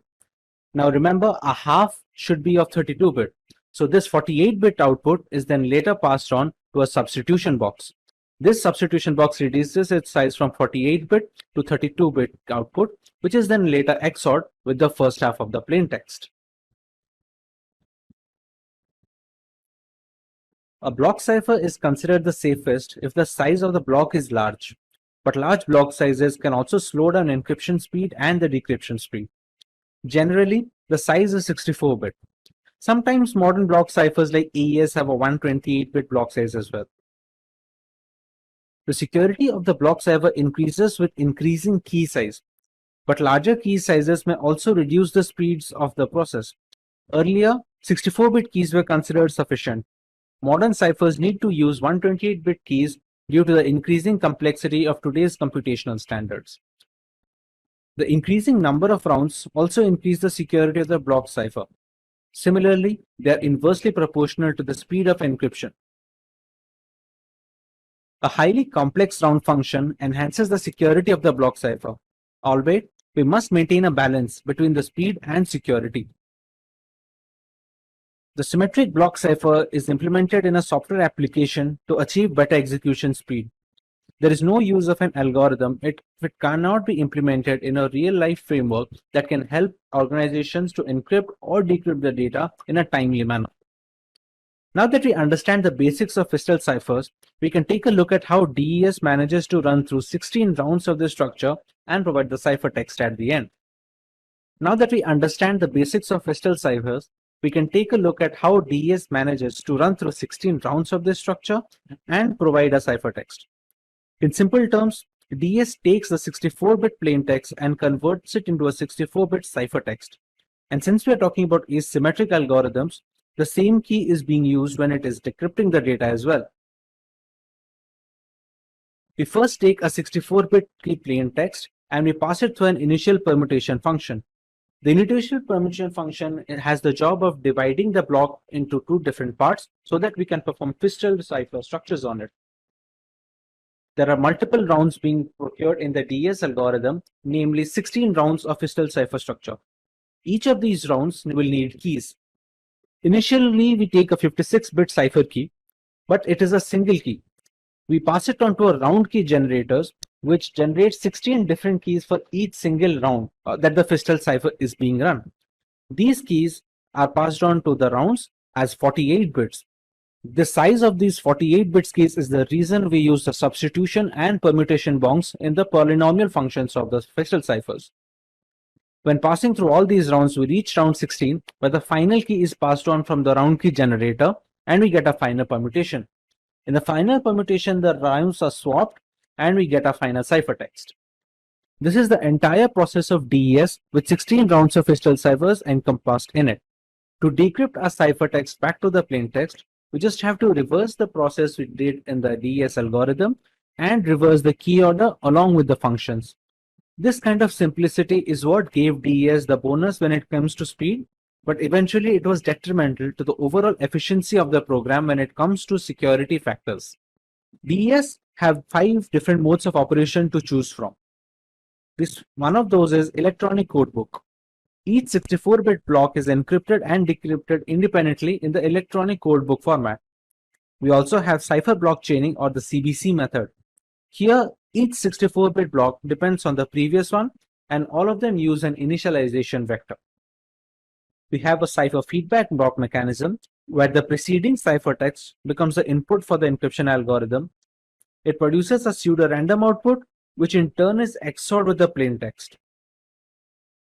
There is an output feedback method as well, which is the same as cipher feedback, except that the encryption algorithm input is the output from the preceding DES. A counter method has a different way of approach, where each plaintext block is XORed with an encrypted counter. The counter is then incremented for each subsequent block. There are a few other alternatives to these modes of operation, but the 5 mentioned above are the most widely used in the industry and recommended by cryptographers worldwide.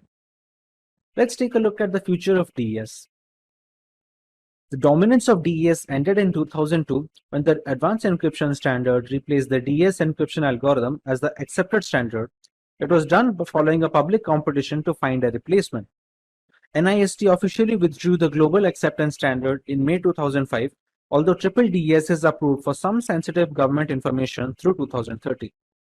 NIST also had to change the DES algorithm because its key length was too short, given the increased processing power of the new computers. Encryption power is related to the size of the key, and DES found itself a victim of ongoing technological advances in computing. We have received a point where 56-bit was no longer a challenge to the computers of cracking. Note that because DES is no longer the NIST federal standard, it does not mean that it is no longer in use. Triple DES is still used today and is still considered a legacy encryption algorithm. To get a better understanding of how these keys and ciphertext look like, we can use an online tool for our benefit. As we already know, to encrypt any kind of data, a key is mandatory. This key can be generated using mathematical functions or computerized key generation program, such as this website offers. It can be based on any piece of text. Let's say the word is Simplilearn in our example. Once the key is settled, we provide the plain text or the clear text that needs to be encrypted using the aforementioned key. Suppose our sentence for this example is "This is my first message."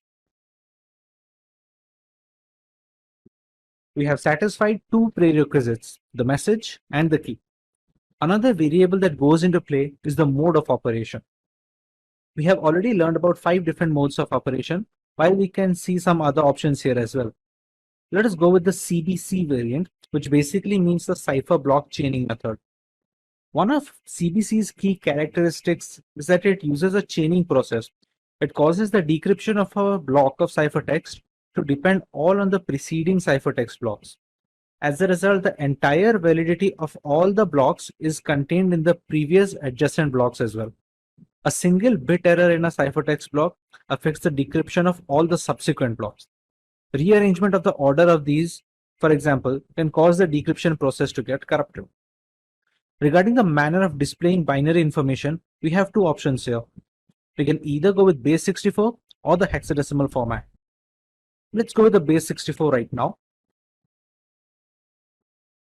As you can see, the ciphertext is readily available. Base 64 is a little more efficient than hex, so we will be getting a smaller ciphertext when it comes to base 64. Albeit the size of both the formats will be the same. The hex has a longer ciphertext since base64 takes 4 characters for every 3 bytes, while hex will take 2 characters for each byte. Hence, base64 turns out to be more efficient. Now to decrypt the ciphertext, we go by the same format. We choose base64. We copy the ciphertext onto a decryption tool, and we have to make sure that the key we are using is exactly the same. We choose similar mode of operation, and we choose the correct encoding format as well, which is base64 in this case. As you can see, the decryption is complete and we get a plain text back. Even if you keep everything the same, but we just change the encoding format, it will not be able to decrypt anything. Unfortunately, DES has become rather easy to crack even without the help of a key. The advanced encryption standard is still on top when it comes to symmetric encryption security and will likely stay there for a while. Eventually, with so much computing power growth, the need for a stronger algorithm was necessary to safeguard our personal data. As solid as DES was, the computers of today could easily break the encryption with repeated attempts, thereby rendering the data security helpless.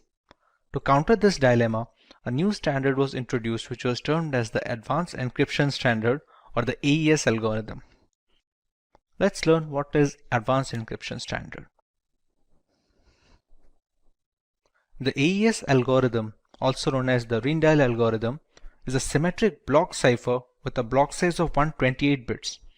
It is converted into ciphertext using keys of 128, 192 or 256 bits.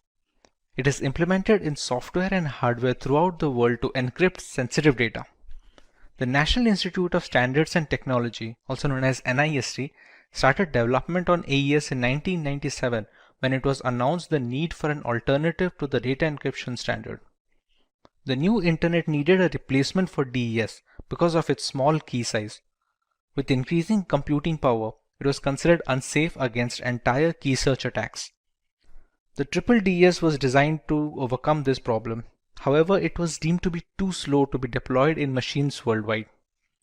Strong cases were present by the Mars, RC6, Serpent, and the Twofish algorithms, but it was the Rijndael encryption algorithm, also known as AES, which was eventually chosen as the standard symmetric key encryption algorithm to be used.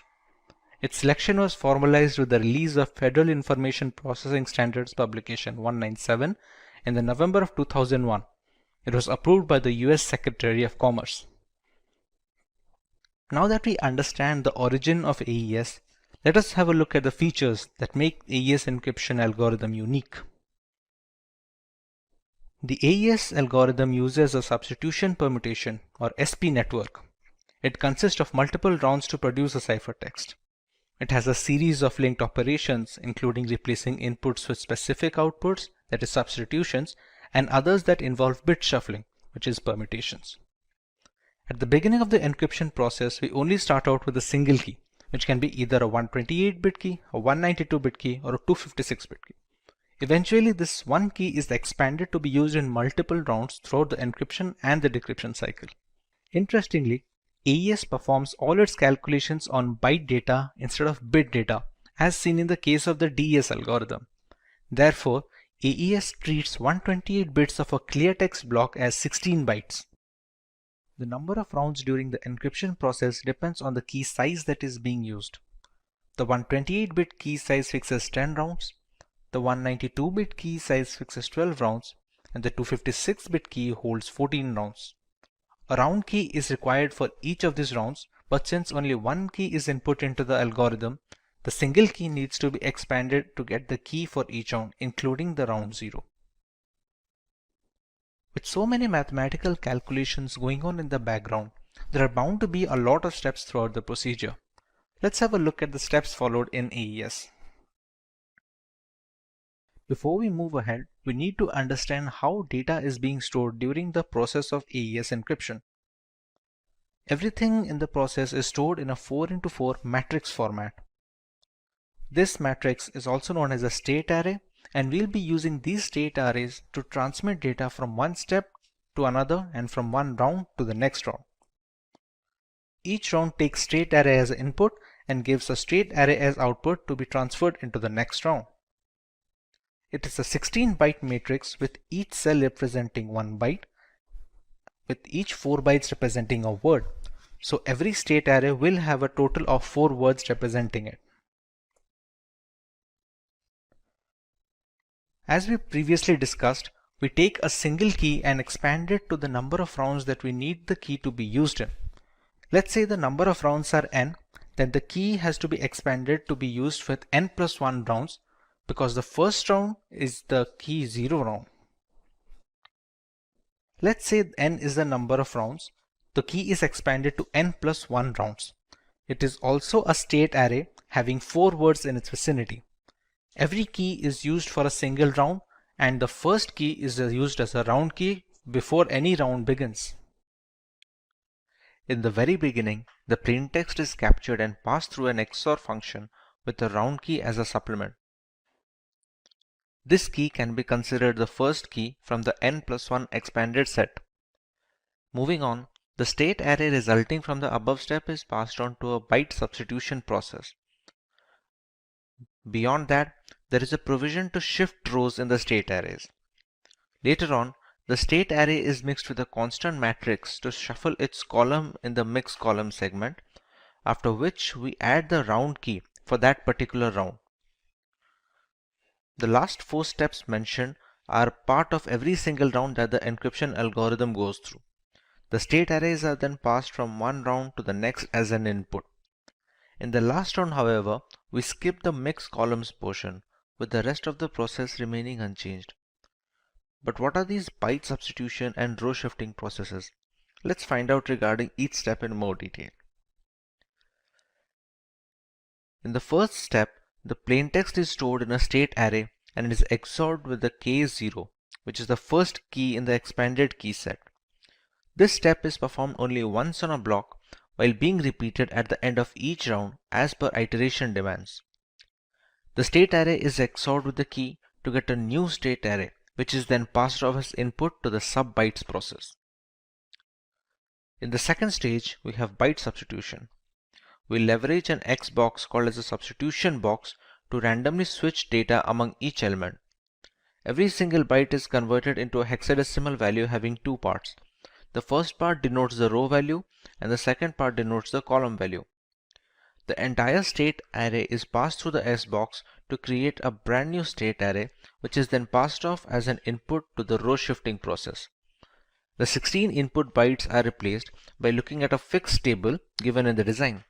We finally get a matrix with 4 rows and 4 columns.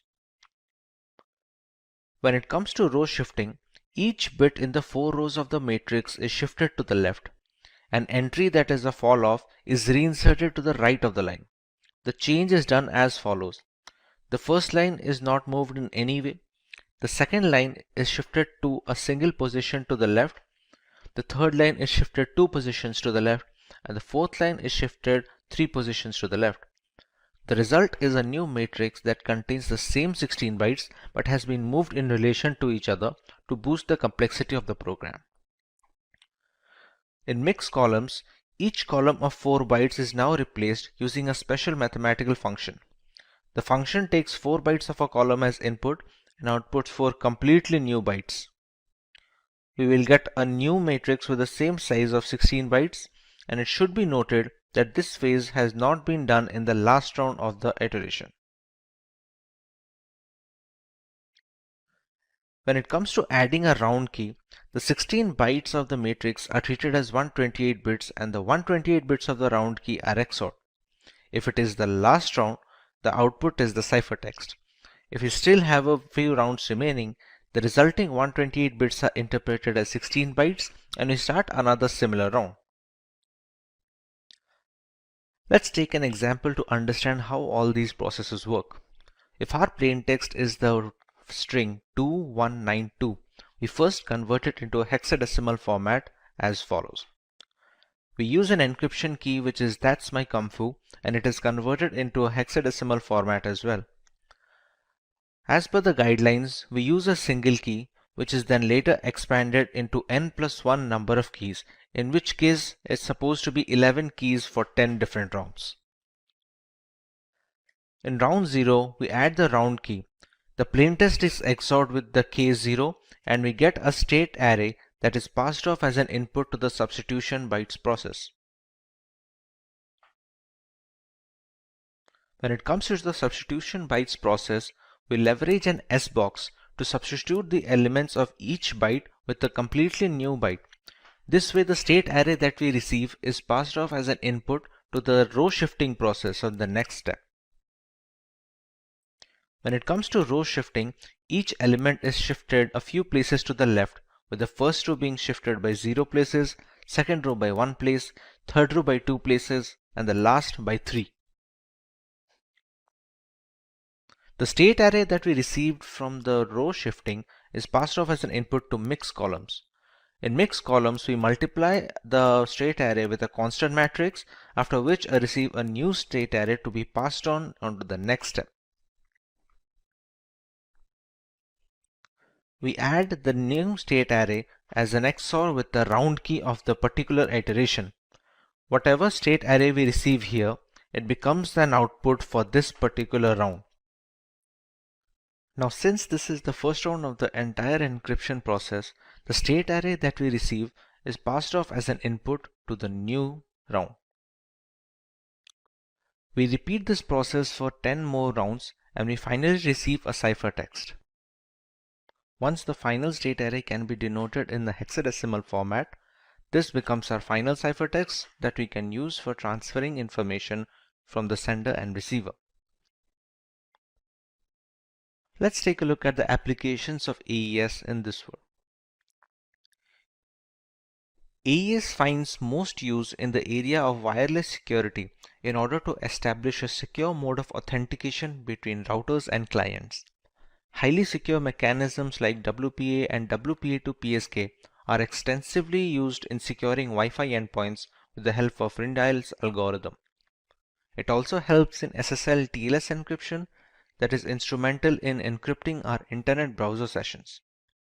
AES works in tandem with other asymmetric encryption algorithms to make sure the web browser and web server are properly configured and use encrypted channels for communication. AES is also prevalent in general file encryption of various formats ranging from critical documents to the media files. Having a large key allows people to encrypt media and decrypt data with maximum security possible. AES is also used for processor security in hardware appliances to prevent machine hijacking, among other things. As a direct successor to the DES algorithm, there are some aspects that AES provides an immediate advantage in. Let us take a look. When it comes to key length, the biggest flaw in DES algorithm was its small length was easily vulnerable by today's standards. AES has managed to nab up 128, 192 and 256-bit key lengths to bolster the security further. The block size is also larger in AES owing to more complexity of the algorithm. The number of rounds in DES is fixed irrespective of the plain text being used. In AES, the number of rounds depends on the key length that is being used for the particular iteration, thereby providing more randomness and complexity in the algorithm. The DES algorithm is considered to be simpler than AES, even though AES beats DES when it comes to relative speed of encryption and decryption. This makes advanced encryption standard much more streamlined to be deployed in frameworks and systems worldwide when it compares to the data encryption standard. Hello. In our last video on cryptography, we took a look at symmetric key cryptography. We used a single private key for both the encryption and decryption of data, and it works very well in theory. Let's take a look at a more realistic scenario now. Let's meet Joe. Joe is a journalist who needs to communicate with Ryan via long-distance messaging. Due to the critical nature of the information, people are waiting for any message to leave Joe's house so that they can intercept it. Now Joe can easily use symmetric key cryptography to send the encrypted data so that even if someone intercepts the message, they cannot understand what it says. But here's the tricky part. How will Joe send the required decryption key to Ryan? The sender of the message as well as the receiver need to have the same decryption key so that they can exchange messages. Otherwise, Ryan cannot decrypt the information even when he receives the ciphertext. If someone intercepts the key while transmitting it, There is no use in employing cryptography since a third party can now decode all the information easily. Key sharing is a risk that will always exist when symmetric key cryptography is being used. Thankfully, asymmetric key encryption has managed to fix this problem. This is Baba from Simplilearn, and welcome to this video on asymmetric key cryptography. Let's take a look at what we are going to learn today.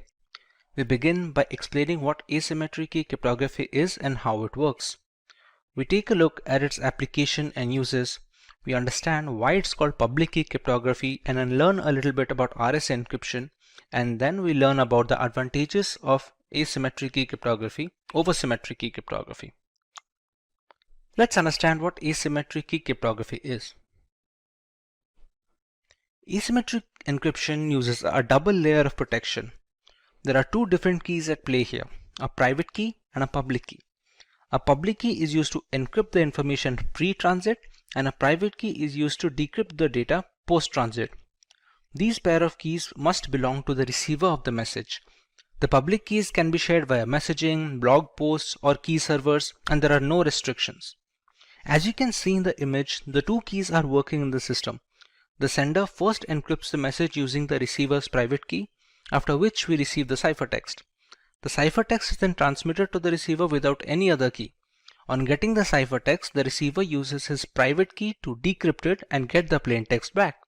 There has been no requirement of any key exchange throughout this process, therefore solving the most glaring flaw faced in symmetric key cryptography. The public key known to everyone cannot be used to decrypt the message, and the private key which can decrypt the message need not be shared with anyone. The sender and receiver can exchange personal data using the same set of keys as often as possible. To understand this better, take the analogy of your mailbox. Anyone who wants to send you a letter has access to the box and can easily share information with you. In a way, you can say the mailbox is publicly available to all, but only you have access to the key that can open the mailbox and read the letters in it. This is how the private key comes to play. No one can intercept the message and read its contents since it's encrypted. Once the receiver gets its contents, he can use his private key to decrypt the information. Both the public key and the private key are generated, so they are interlinked, and you cannot substitute other private keys to decrypt the data. In another example, if Alice wants to send a message to Bob, let's say it reads "Call me today," she must use Bob's public key while encrypting the message. Upon receiving the cipher message, Bob can proceed to use his private key in order to decrypt the message, and hence complete security is attained during transmission without any need for sharing the key. Since this type of encryption is highly secure, it has many uses in areas that require high confidentiality. It is used to manage digital signatures, so there is valid proof of a document's authenticity. With so many aspects of business transitioning to the digital sphere, critical documents need to be verified before being considered authentic and acted upon. Thanks to asymmetric key cryptography, senders can now sign documents with their private keys. Anyone who needs to verify the authenticity of such signatures can use the sender's public key to decrypt the signature. Since the public and the private keys are linked to each other mathematically, it's impossible to repeat this verification with duplicate keys. Document encryption has been made very simple by today's standards, but the background implementation follows a similar approach. In blockchain architecture, asymmetric key cryptography is used to authorize transactions and maintain the system. Thanks to its two key structures, changes are reflected across the blockchain's peer-to-peer network only if it is approved from both ends. Along with asymmetric key cryptography's tamper-proof architecture, its non-repudiation characteristic also helps in keeping the network stable. We can also use asymmetric key cryptography combined with symmetric key cryptography to monitor SSL or TLS encrypted browsing sessions to make sure nobody can steal our personal information when accessing banking websites or the internet in general. It plays a significant role in verifying website server authenticity, exchanging the necessary encryption keys required, and generating a session using those keys to ensure maximum security instead of the rather insecure HTTP website format. Security parameters differ on a session-by-session basis, so the verification process is consistent and utterly essential to modern data security. Another great use of the asymmetric key cryptography structure is transmitting keys for symmetric key cryptography. With the most significant difficulty in symmetric encryption being key exchange, asymmetric keys can help clear this shortcoming. The original message is first encrypted using a symmetric key. The key used for encrypting the data is then converted into the ciphertext using the receiver's public key. Now we have two ciphertexts to transmit to the receiver. On receiving both of them, the receiver uses his private key to decrypt the symmetric key. He can then use it to decrypt the original information on getting the key used to encrypt the data. While this may seem more complicated than just asymmetric key cryptography alone, symmetric encryption algorithms are much more optimized for vast amounts of data on some occasions. Encrypting the key using asymmetric algorithms will definitely be more memory efficient and secure. You might remember us discussing why symmetric encryption was called private key cryptography. Let us understand why asymmetric falls under the public key cryptography. We have two keys at our disposal. The encryption key is available to everyone. The decryption key is supposed to be private. Unlike symmetric key cryptography, there is no need to share anything privately to have an encrypted messaging system. To put that into perspective, we share our email address with anyone looking to communicate with us. It is supposed to be public by design so that our email login credentials are private and they help in preventing any data mishandling. Since there is nothing hidden from the world, if they want to send us any encrypted information, this category is called the public key cryptography. There are quite a few algorithms being used today that follow the architecture of asymmetric key cryptography, none more famous than the RSA encryption. RSA encryption is the most widely used encryption or public key encryption standard using asymmetric key approach. Named after its founders, Rivest, Shamir, and Edelman, it uses block ciphers to obscure the information. If you are unfamiliar with how block ciphers work, they are encryption algorithms that divide the original data into blocks of equal size. The block size depends on the exact cipher being used. Once they are broken down, these blocks are encrypted individually and later chained together to form the final ciphertext. Widely considered to be the most secure form of encryption, albeit relatively slower than symmetric encryption algorithms, it is widely used in web browsing, secure identification, VPNs, emails, and other chat applications. With so many variables in play, there must be some advantages that give asymmetric key cryptography an edge over the traditional symmetric encryption methodologies. Let's go through some of them. There is no need for any reliable key sharing channel in asymmetric encryption. It was an added risk in private key cryptography that has been completely eliminated in public key architecture. The key which is made public cannot decrypt any confidential information, and the only key that can decrypt doesn't need to be shared publicly under any circumstance.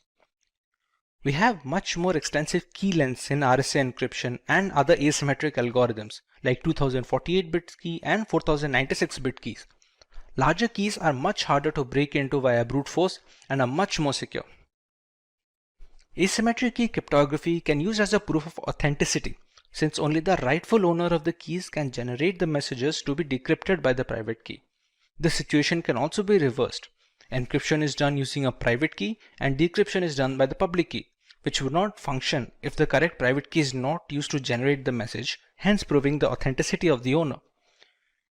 It also has a tamper protection feature, where the message cannot be intercepted and changed without invalidating the private key used to encrypt the data. Consequently, the public key cannot decrypt the message, and it is easy to realize the information is not 100% legitimate when and where the case requires. Now that we have a proper revision, let's understand what digital signatures are before moving on to the algorithm. The objective of digital signatures is to authenticate and verify documents and data. This is necessary to avoid tampering and digital modification or forgery of any kind during the transmission of official documents. They work on the public key cryptography architecture with one exception. Typically, an asymmetric key system encrypts using a public key and decrypts with a private key. For digital signatures, however, the reverse is true. The signature is encrypted using a private key and is decrypted with the public key. Because the keys are inked together, decoding it with the public key verifies that the proper private key was used to sign the document, thereby verifying the signature's provenance. Let's go through each step to understand the procedure thoroughly. In step 1, we have M, which is the original plain text message, and it is passed on to a hash function denoted by h hash to create a digest. Next, it bundles the message together with the hash digest and encrypts it using the sender's private key. It sends the encrypted bundle to the receiver, who can decrypt it using the sender's public key. Once the message is decrypted, it is passed through the same hash function hhash to generate a similar digest. It compares the newly generated hash with the bundled hash value received along with the message. If they match, it verifies data integrity. In many instances, they provide a layer of validation and security to messages through a non-secure channel. Properly implemented, a digital signature gives the receiver reason to believe that the message was sent by the claimed sender. Digital signatures are equivalent to traditional handwritten signatures in many respects, but properly implemented digital signatures are more difficult to forge than the handwritten type. Digital signature schemes in the sense used here are cryptographically based and must be implemented properly to be effective. They can also provide non-repudiation, meaning that the signer cannot successfully claim that they did not sign a message while also claiming their private key remains secret. Further, some non-repudiation schemes offer a timestamp for the digital signature, so that even if the private key is exposed, the signature is valid. To implement the concept of digital signature in real world, we have two primary algorithms to follow: the RSA algorithm and the DSA algorithm, but the latter is a topic of learning today. So let's go ahead and see what the digital signature algorithm is supposed to do.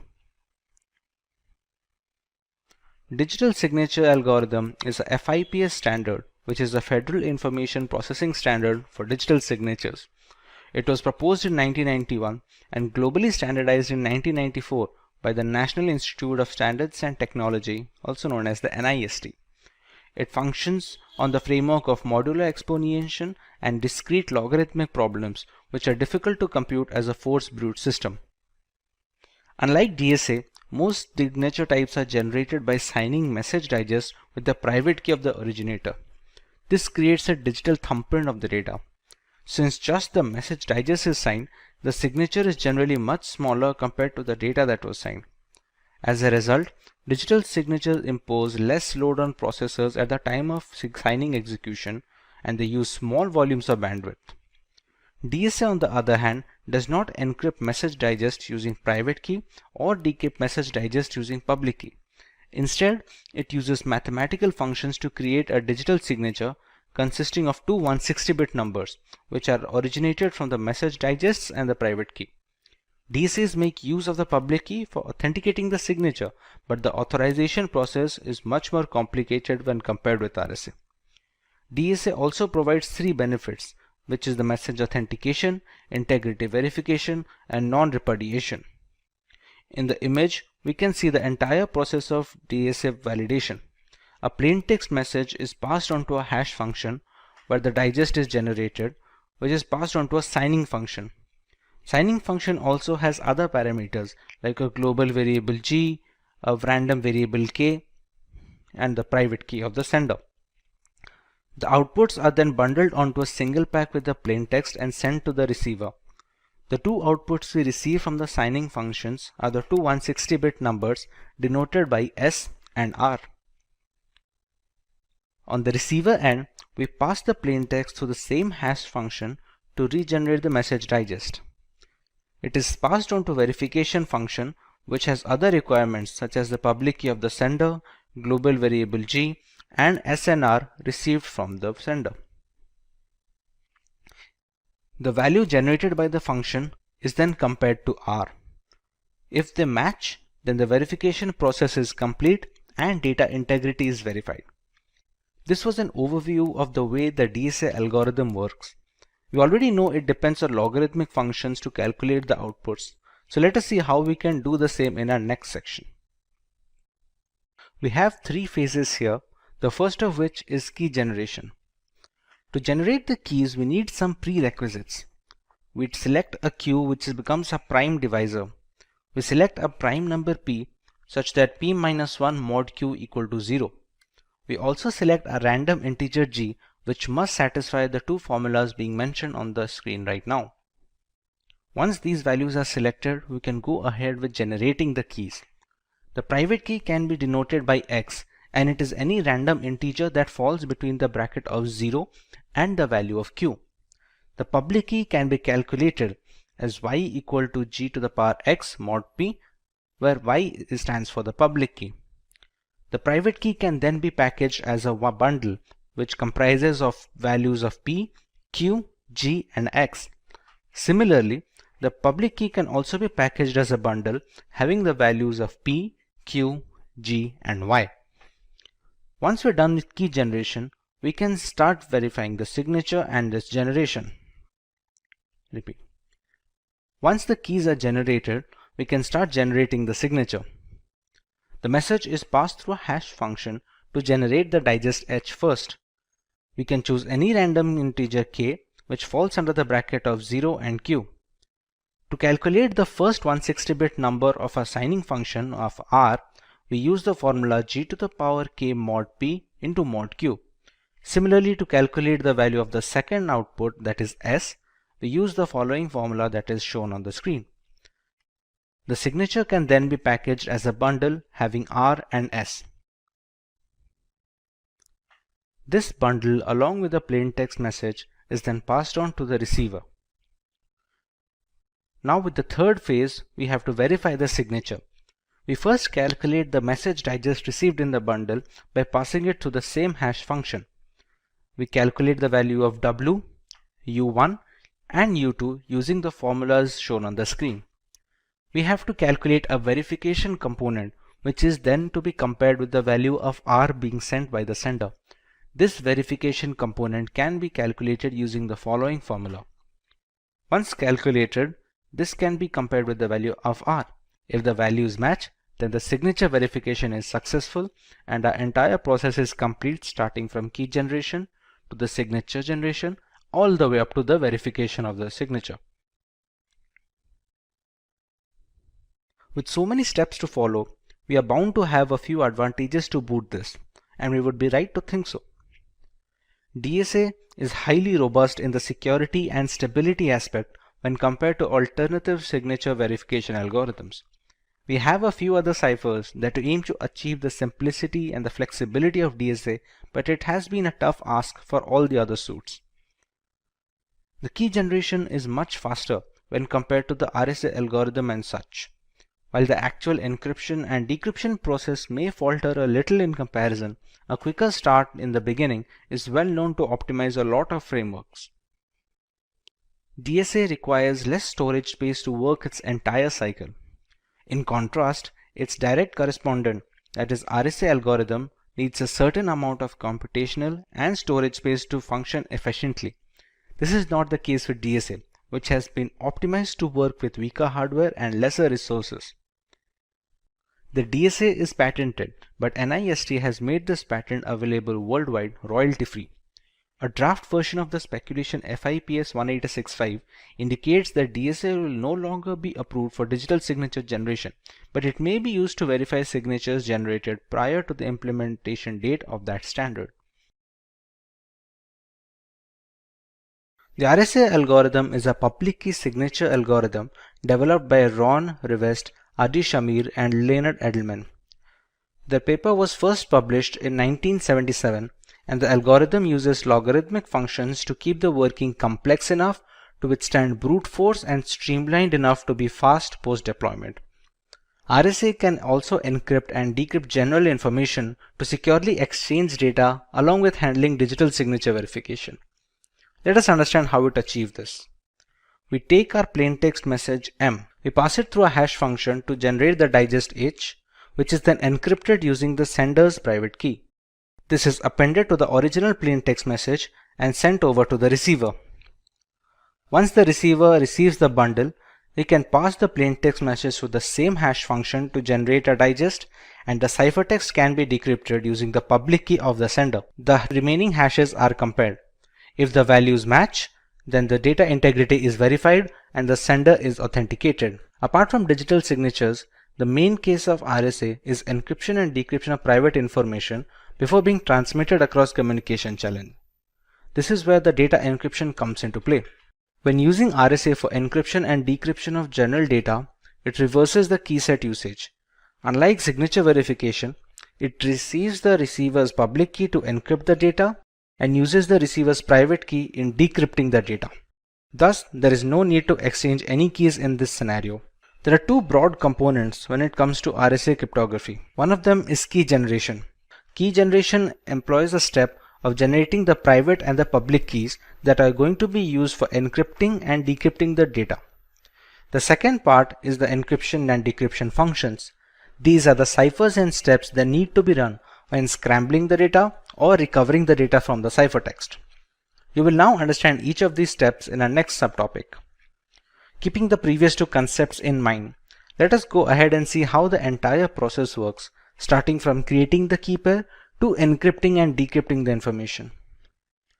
You need to generate the public and private keys before running the functions to generate ciphertext and plaintext. They use certain variables and parameters, all of which are explained. We first use two large prime numbers which can be denoted by P and Q. We can compute the value of n as n equal to P into Q and compute the value of z as P minus 1 into Q minus 1. A number E is chosen at random satisfying the following conditions, and a number D is also selected at random following the formula ED mod Z equal to 1, and it can be calculated with the formula given below. The public key is then packaged as a bundle with N and E, and the private key is packaged as a bundle using N and D. This sums up the key generation process. For the encryption and decryption function, we use the formula C and M. The ciphertext can be calculated as C equal to M to the power E mod N, and the plaintext can be calculated from the ciphertext as C power D mod N. When it comes to a data encryption example, let's take P and Q as 7 and 13. The value of N can be calculated as 91. If we select the value of E to be 5, it satisfies all the criteria that we need it to. The value of D can be calculated using the following function, which gives it as 29. The public key can then be packaged as 91,5 and the private key can then be packaged as 91,29. The plaintext if it is 10, which is denoted by M. Ciphertext can be calculated to the formula C equal to M to the power E mod N, which gives us 82. If somebody receives this ciphertext, they can calculate the plaintext using the formula C to the power D mod N, which gives us the value of 10 as selected as our plaintext. We can now look at the factors that make the RSA algorithm stand out versus its competitors in the advantageous topics of this lesson. RSA encryption depends on using the receiver's public key so that you don't have to share any secret key to receive the messages from others. This was the most glaring flaw faced by symmetric algorithms, which were eventually fixed by asymmetric cryptography structure. Since the key pairs are related to each other, a receiver cannot intercept the message since they don't have the correct private keys to decrypt the information. If a public key can decrypt the information, the sender cannot refuse signing it with his private key without admitting the private key is not in fact private anymore. The encryption process is faster than that of the DSA algorithm. Even if the key generation is slower in RSA, many systems across the world tend to reuse the same keys so that they can spend less time in key generation and more time on actual ciphertext management. Data will be tamper-proof in transit since meddling with the data will alter the usage of the keys. The private key won't be able to decrypt the information, hence alerting the receiver of any kind of manipulation in between. The receiver must be aware of any third party who possesses the private key since they can alter the data mid-transit, the cases of which are rather low. Imagine creating an account on a new website. You provide your email address and set a password that you are confident and you would not forget. What about the website owner? How securely are they going to store your password? For website administrators, they have three alternatives. They can either store the passwords in a plain text format, they can encrypt the passwords using an encryption and decryption key, or they can store the passwords in a hash value. Let's have a look at each of these. When a password is stored in plain text format, it is considered to be the most unsafe option since anyone in the company can read your passwords. A single hack and a data server breach will expose all the account's credentials without needing any extra effort. To counter this, owners can encrypt the passwords and keep them in the servers as a second alternative. But that would mean they also have to store the decryption key somewhere on their servers. In the event of a data breach or the server hack, both the decryption key and encrypted passwords will be leaked, thus making it a single point of failure. What if there was an option to store the passwords after scrambling them completely, but with no way to decrypt them? This is where hashing comes to play. Since only the hashed values are stored in the server, no encryption is needed. With no plain text passwords to protect, your credentials are safe from the website administrators. Considering all the pros, hashed passwords are the industry standard when it comes to storing credentials nowadays. Before getting too deep into the topic, let's get a brief overview of how hashing works. Hashing is the process of scrambling a piece of information or data beyond recognition. We can achieve this by using hash functions, which are essentially algorithms that perform mathematical operations on the main plaintext. The value generated after passing the plaintext information through the hash function is called the hash value, digest, or in general, just the hash of the original data. While this may sound similar to encryption, the major difference is hashes are meant to be irreversible. No decryption key can convert a digest back to its original value. However, a few hashing algorithms have been broken due to the increase in computational complexity of today's new generation computers and processors. There are new algorithms that stand the test of time and are still in use among multiple areas for password storage, identity verification, etc. Like we discussed earlier, websites use hashing to store the user's passwords. So how do they make use of these hash passwords? When a user signs up to create a new account, the password is then run through the hash function and the resulting hash value is stored on the servers. So the next time a user comes to log into the account, the password he enters is passed through the same hash function and compared to the hash stored on the main server. If the newly calculated hash is the same as the one stored on the website server, the password must have been correct, because according to hash functions terminology, same inputs will always provide the same outputs. If the hashes do not match, then the password entered during login is not the same as the password entered during the sign-up. Hence, the login will be denied. This way, no plain text passwords get stored, preventing both the owner from snooping on user data and protecting users' privacy in the unfortunate event of a data breach or a hack. Apart from password storage, hashing can also be used to perform integrity checks. When a file is uploaded on the internet, the file's hash value is generated and it is uploaded along with the original information. When a new user downloads the file, he can calculate the digest of the downloaded file using the same hash function. When the hash values are compared, if they match, then file integrity has been maintained and there has been no data corruption. Since so much important information is being passed onto the hash function, we need to understand how they work. A hash function is a set of mathematical calculations operated on two blocks of data. The main input is broken down into two blocks of similar size. The block size is dependent on the algorithm that is being used. Hash functions are designed to be one-way. They shouldn't be reversible, at least by design. Some algorithms like the previously mentioned MD5 have been compromised, but more secure algorithms are being used today, like the SHA family of algorithms. The digest size is also dependent on the respective algorithm being used. MD5 has a digest of 128 bits, while SHA-256 has a digest of 256 bits. This digest must always be the same for the same input, irrespective of how many times the calculations are carried out. This is a very crucial feature since comparing the hash value is the only way to check if the data is untouched, as the functions are not reversible. There are certain requirements of a hash function that need to be met before they are accepted. While some of them are easy to guess, others are placed in order to preserve security in the long run. The hash function must be quick enough to encrypt large amounts of data at a relatively fast pace, but it also shouldn't be very fast. Running the algorithm on all cylinders makes the functions easy to brute force and a security liability. There must be a balance to allow the hash function to handle large amounts of data and not make it ridiculously easy to brute force by running through all the possible combinations. The hash function must be dependent on each bit of the input. The input can be text, audio, video, or any other file extension. If a single character is being changed, it doesn't matter how small that character may be, the entire digest must have a distinctly different hash value. This is essential to create unique digests for every password that is being stored.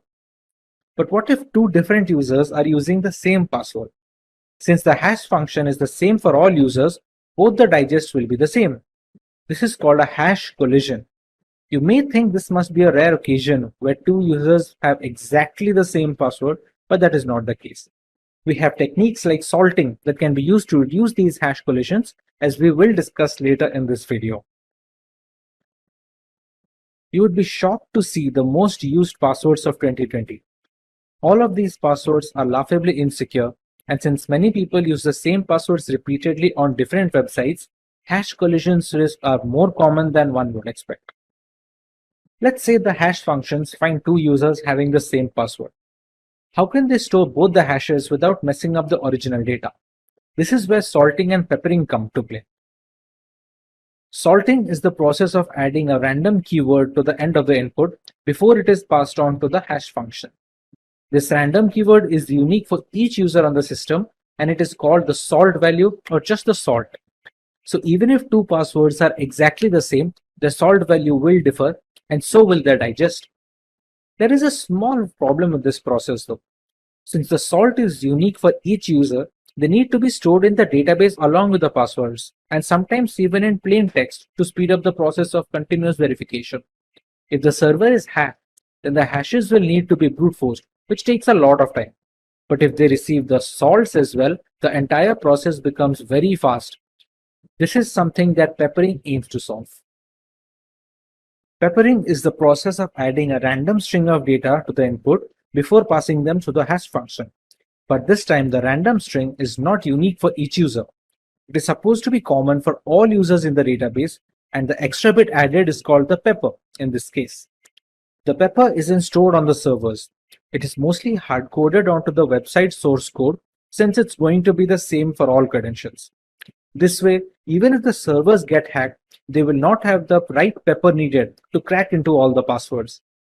Many websites use a combination of salting and peppering to solve the problem of hash collision and bolster security. Since brute force takes such a long time, many hackers avoid taking the effort. The returns are mostly not worth it, and the possible combinations of using both salting and peppering is humongous. With cybercrime getting more and more complex by the day, corporations are in the need of trained personnel in the field of cybersecurity. Ethical hacking and penetration testing had always been necessary for organizations and the general public to protect the system against malicious attackers. However, with the exponential growth in cyber attacks, the necessity of being trained in ethical hacking is at an all-time high. Many such professionals tend to use Linux distributions for their penetration testing activities. There are specific operating systems which are catered to ethical hackers. These operating systems come pre-installed with the necessary tools and scripts required for ethical hacking. Probably the most famous operating system in this bracket is Kali Linux. For today's video, we will learn about this distribution made by and for hackers. We take you through the intricacies of its hardware and software specifications.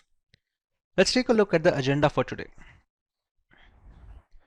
We start by learning about Kali Linux and a basic explanation of its purpose. We take a look at the history of Kali Linux from the story of its origin to its current day exploits. Next, we learn a few distinct features of Kali Linux that make it an attractive choice for penetration testers worldwide. Moving on, we take a look at the multiple ways we can install Kali Linux to start our journey in the world of penetration testing. In the next few sections, we compare it to an industry rival operating system by the name of Parrot Security Operating System. We take a look at the OS on a grassroots level. Next, we learn about the standout features of Kali Linux and Parrot Security with their unique offerings. We make a direct comparison between Kali and Parrot Security OS as far as their hardware specifications and all-around usability is concerned. We make a conclusion as to which operating system caters to which category of user. In the next topic, we take a detailed look at how we can install Kali Linux on a Windows 10 system using the VMware virtualization software. Moving on, we go through some of the reasons why people should choose Kali Linux as their primary operating system when it comes to ethical hacking and penetration testing. In the next section, we cover the 5 different phases of penetration testing, where each stage is a crucial segment in the entire cycle of an ethical hacking campaign. We also take a look at the most popular tools installed in Kali Linux that are used regularly by ethical hackers as a part of their professional work.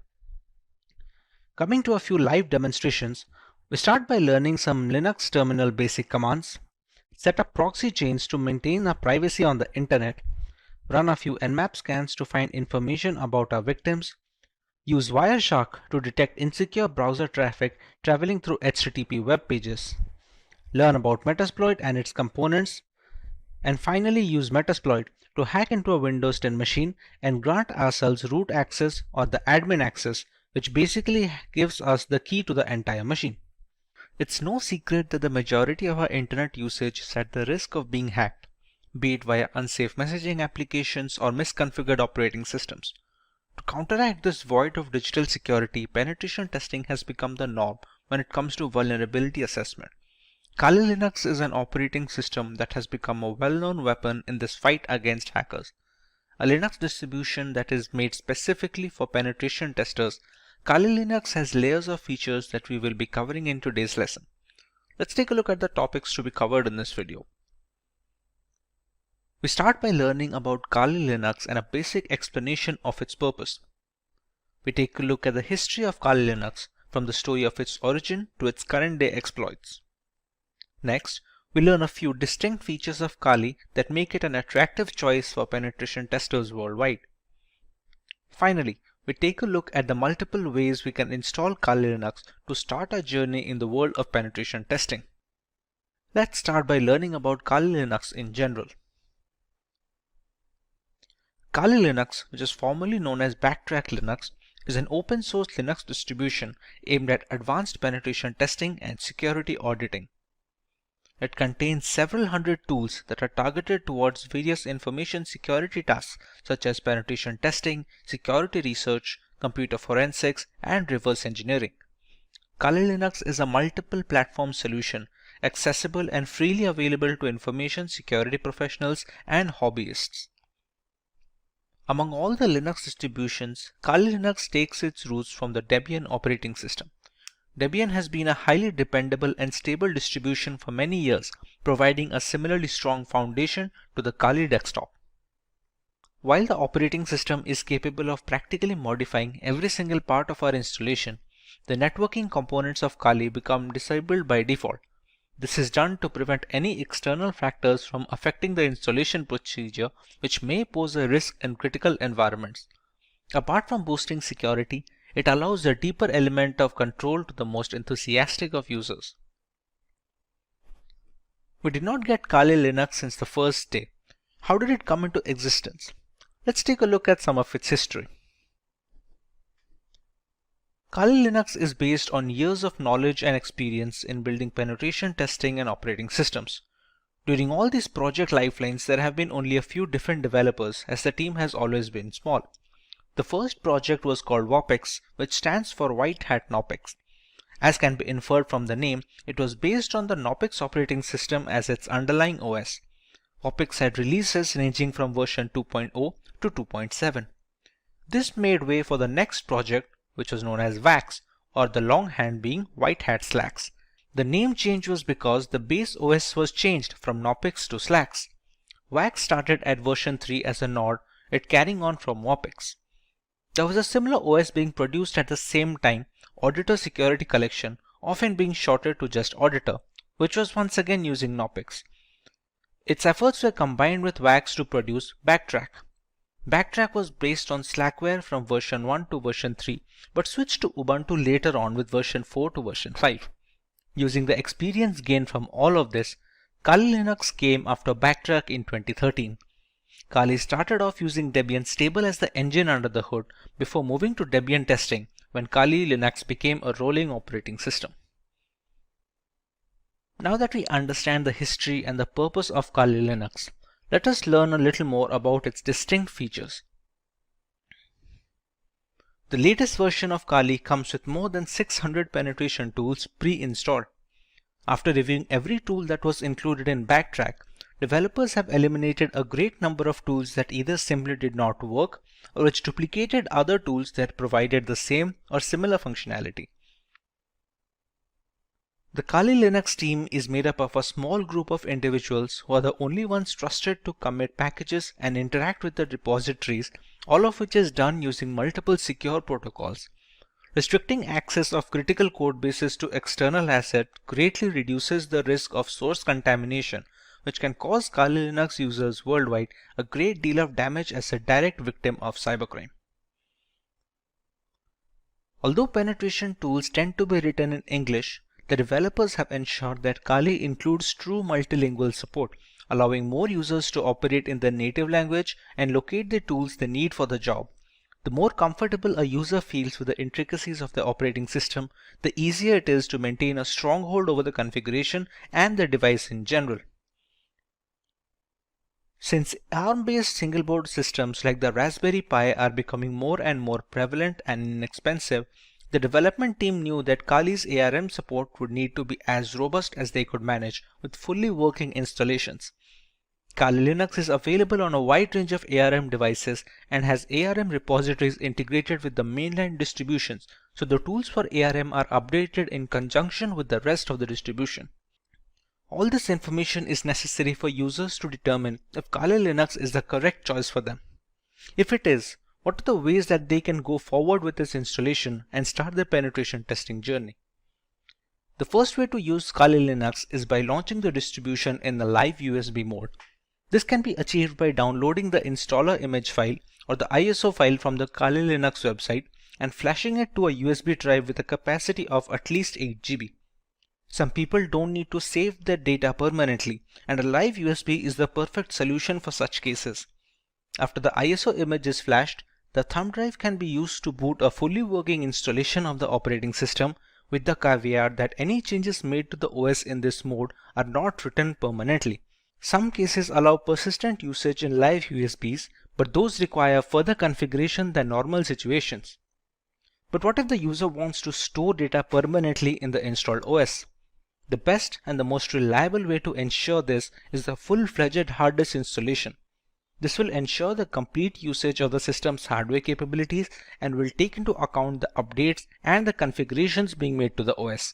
This method is supposed to override any pre-existing operating system installed on the computer, be it Windows or any other variant of Linux.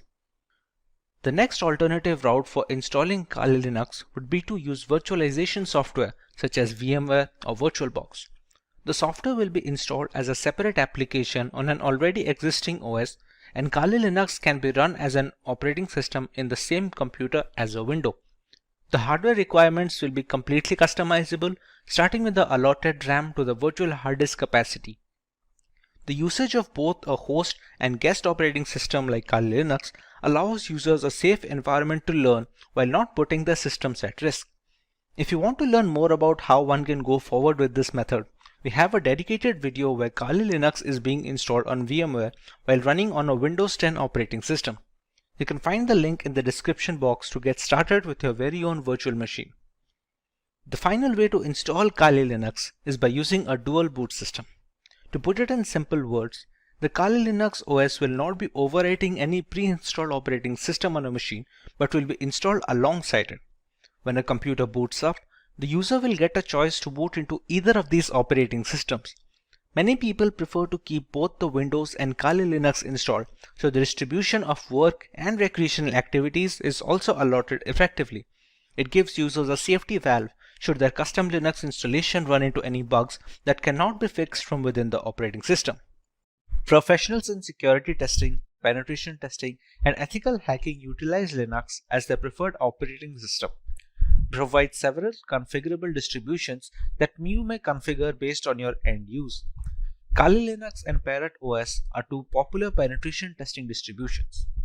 While these operating systems each have unique offerings, the overall choice can differ between personnel thanks to their various tools and hardware specifications. Today we will look at both these distributions and settle on the perfect choice for each type of user. Let's go through the agenda for this video. We will learn about Kali Linux and Parrot Security OS from scratch, while understanding their primary selling points as a Linux distribution catered towards penetration testers. Next, we know about some features of these operating systems that stand out of their package. Finally, we directly compare Kali Linux and Parrot Security OS, thereby making a clear-cut conclusion on which OS is perfect on a per-requirement basis. So let's start by learning about Kali Linux from a ground level. Kali Linux, which is formerly known as Backtrack Linux, is an open source Linux distribution aimed at advanced penetration testing and security auditing. It contains several hundred tools targeted towards various information security tasks such as penetration testing, security research, computer forensics, and reverse engineering. Kali Linux is a multi-platform solution, accessible and freely available to information security professionals and hobbyists. Among all the Linux distributions, Kali Linux takes its roots from the Debian operating system. Debian has been a highly dependable and a stable distribution for many years, providing a similarly strong foundation to the Kali Linux desktop. While the operating system can practically modify every single part of our installation, the networking components of Kali Linux come disabled by default. This is done to prevent any external factors from affecting the installation procedure, which may pose a risk in critical environments. Apart from boosting security, it allows a more profound element of security control to the most enthusiastic of users. Now, let's take a look at Parrot Security Operating System. Parrot Security OS is a Debian-based Linux distribution with an emphasis on security, privacy, and development.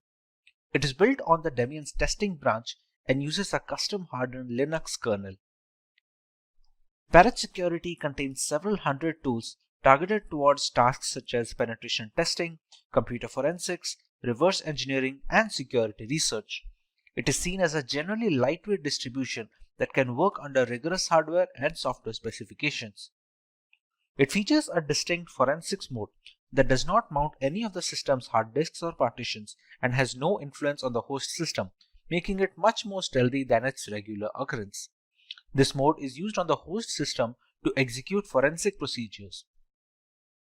A rolling release is a paradigm in which software upgrades are rolled out constantly rather than in batches of versions in software development. This ensures that the software is constantly up to date. A rolling release distribution such as Parrot Security OS follows the same concept. It provides the most recent Linux kernel and software versions as soon as they become available. With the basic introduction to the operating systems out of the way, let us take a look at the unique features of both Kali Linux and Parrot Security OS.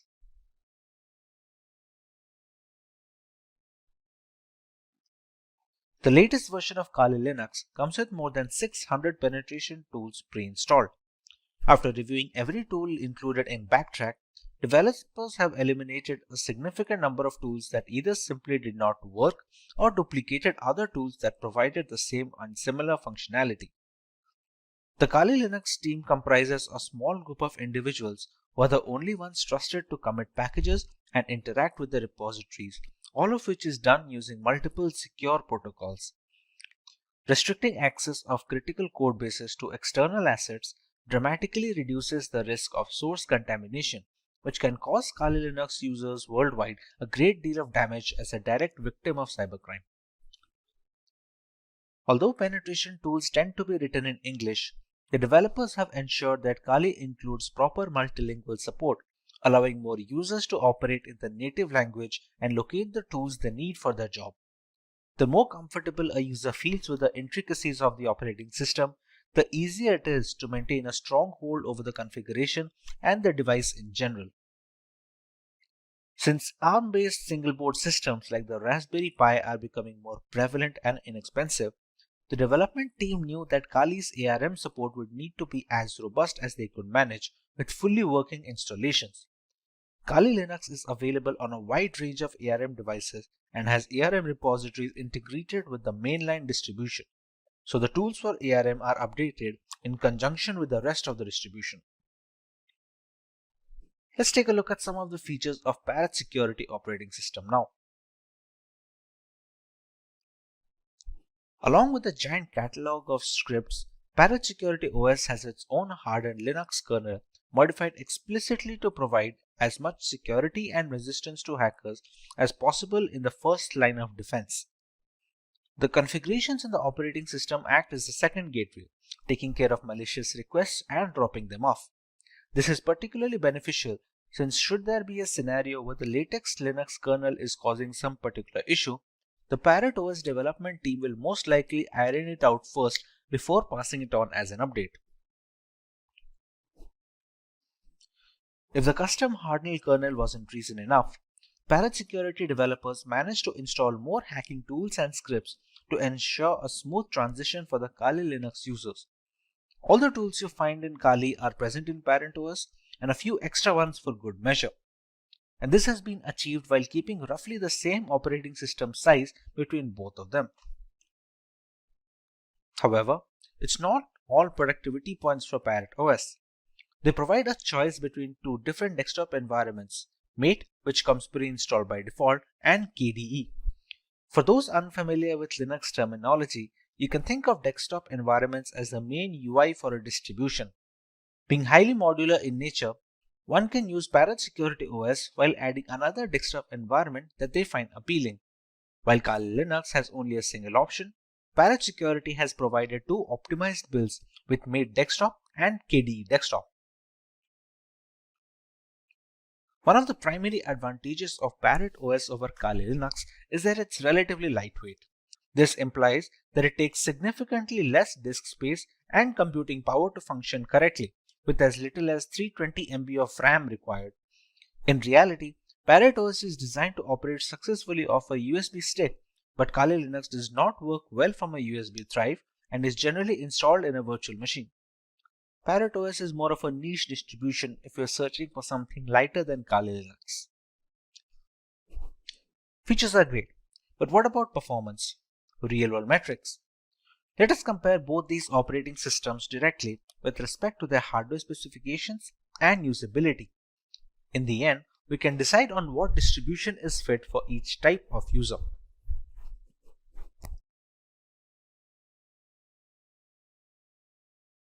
For our first point of comparison, let's take a look at the RAM required. For optimum performance of the operating system, which is highly essential when trying to crack hashes or something of similar nature, RAM usage is a very important facet. While Kali Linux demands at least 1 GB of RAM, Parrot Security can operate optimally with a minimum of 320 MB of RAM.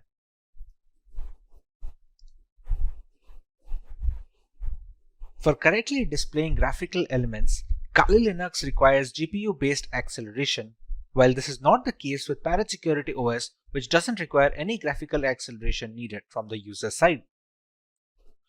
Once these operating systems are installed on VMware using their live boot ISOs, they take up a minimum amount of hard disk storage. Both of these operating systems have a recommended disk storage of minimum of 20 GB in Kali Linux and a minimum of 15 GB in Parrot Security, so they can install all the tools necessary in the ISO file.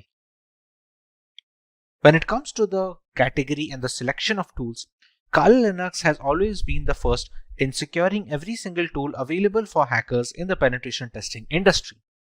Parrot Security, on the other hand, has managed to take it up a notch.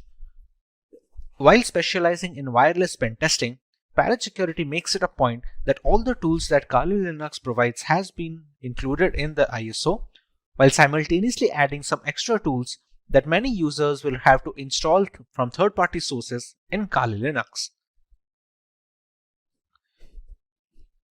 Being a decade-old penetration testing distribution, Kali Linux has formed up a very big community with strong support signature.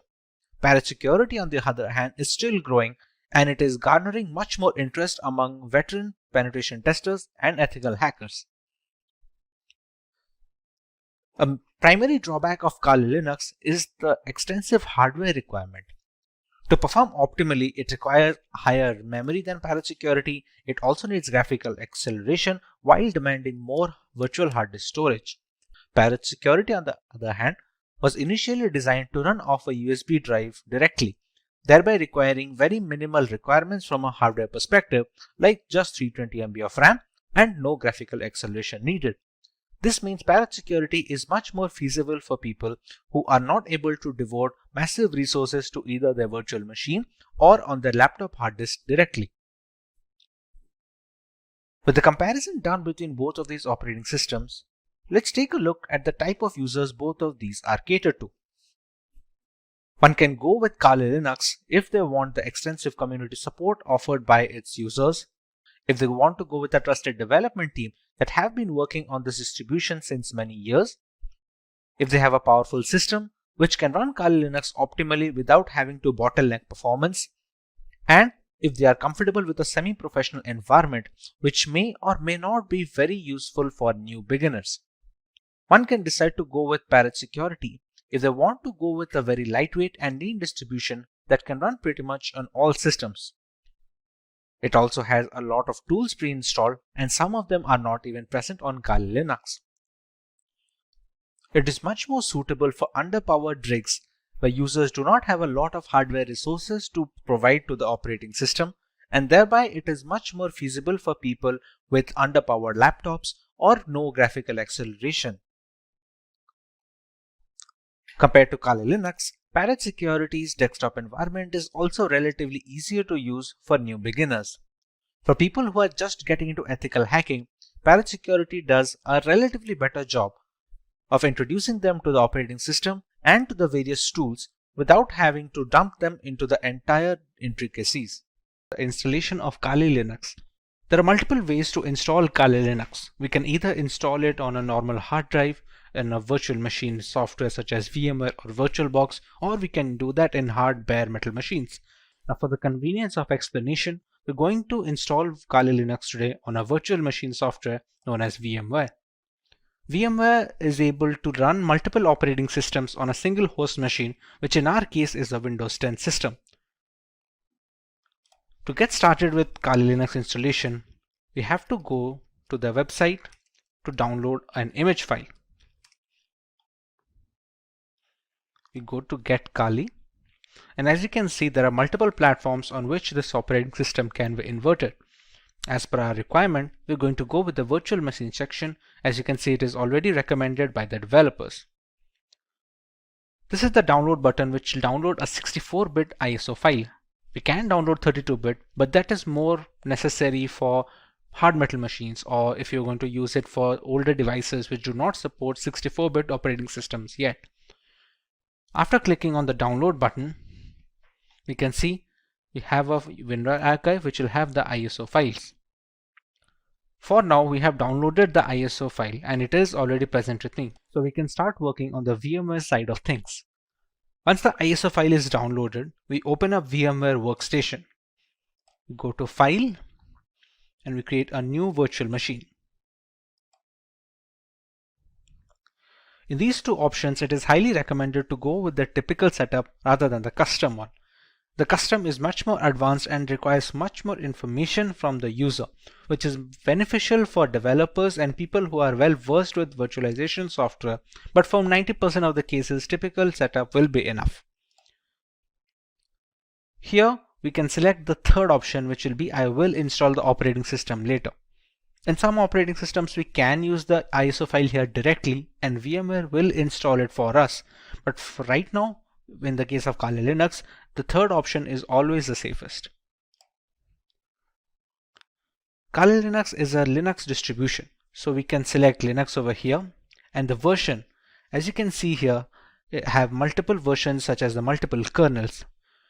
Every distribution has a parent distribution. For example, Kali Linux has Debian, and there are other distributions which are based or forked from some parent distribution. Kali Linux is based off Debian, so we can go with the highest version of Debian. which is the Debian 10.x 64-bit. Go on next. We can write any such name. We can write Kali Linux so that it will be easier to recognize the virtual machine among this list of virtual machine instances. The location can be any location you decide to put. By default, it should be the documents folder, but anywhere you put, it will hold up all the information of the operating system, all the files you download, all the configurations you store. Everything will be stored in this particular location that you provide. When we go next, we are asked about the disk capacity. This disk capacity will be all the storage that will be provided to your virtual machine of Kali Linux. Think of your Windows device. If you have a 1 terabyte of hard drive, you have the entirety of the hard disk to store data on. How much data you give here, you can only store up to that amount of data. Not to mention, some amount of capacity will be taken up by the operating system itself to store its programs and applications. For now, we can give around, let's say, 15 GB of information.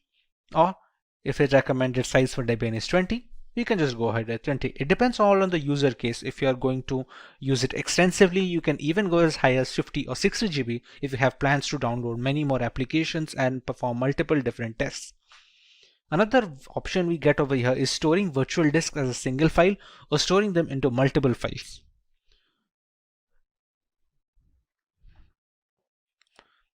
As we already know, this virtual machine runs entirely on VMware. Sometimes when transferring these virtual machine instances, let's say from a personal computer to a work computer, we're going to need to copy up the entire folder that we had mentioned before over here. Instead, all virtual machines have a portability feature. Now this portability feature is possible for all scenarios, except it is much easier if they split the virtual disk into multiple files. Now even if this makes porting virtual machines easier from either system to system or software to software, let's say if you want to switch from VMware to VirtualBox or vice versa, the performance takes a small hit. It's not huge, but it's recommended to go with storing the virtual disk as a single file if you have no purposes of ever moving the virtual machine. Even if you do, it's not a complete stop that it cannot be ported. It's just easier when using multiple files. But in order to get the best performance out of the virtual machine, we can store it as a single file over here. This is a summary of all the changes that we made and all the configurations that have been settled until now. Now at this point of time, we have not provided the .iso file yet, which is the installation file for the Kali Linux that we downloaded from this website. As of right now, we have only configured the settings of the virtual machine. So we can press on Finish. And we have Kali Linux in the list. Now, to make the changes further, we press on Edit Virtual Machine Settings. The memory is supposed to give the RAM of the virtual machine. The devices with RAM of 8 GB or below that, giving high amount of RAM will cause performance issues and the host system. If the memory has some amount of free storage left, let's say on idle storage, my Windows machine takes about 2 GB. So I have 6 GB of memory to provide. Although if you provide all of the 6 GB, it will be much more difficult for the host system to run everything properly. So for this instance, we can keep it as 2 GB of memory for the virtual machine instance. Similarly, we can use the number of processors and we can customize it according to our liking. Let's say if we want to use one processor, but we want to use 2 different cores, we can select them as well. Hard disk is pre-set up as the SCSI hard disk and it does not need to be changed for the installation of this operating system at all. CD/ID DVD. This is where the installation file comes. You can think of the ISO file that we downloaded as a pen drive or a USB thumb drive, which is necessary to install an operating system. To provide this, we're going to select Use ISO image file. We're going to click on Browse. Go to Downloads and select the ISO file over here. Select Open. And we can see it is already loaded up. Next, in the network adapter, it is recommended to use NAT. This helps the virtual machine to draw the internet from the host machine settings. If your host machine is connected to the internet, then the virtual machine is connected as well. There are some other options such as host only or custom segments or LAN segments, but those are not necessary for installation. Rest of them are pretty standard, which do not need any extra configuration and can be left as it is. Press OK, and now we can power on this virtual machine.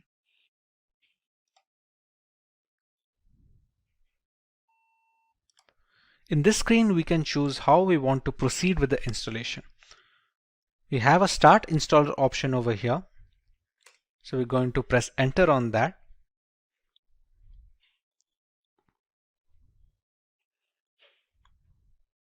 We're going to wait for the things to load from the ISO file.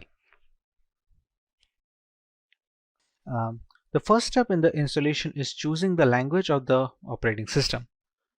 For this, we can go with English as standard. This is a location. This will be used for setting up the time and some of the internal settings which depend entirely on the location of the user. So for this, we're going to go with India. Configuring the keyboard, it's always recommended to go with the American English first.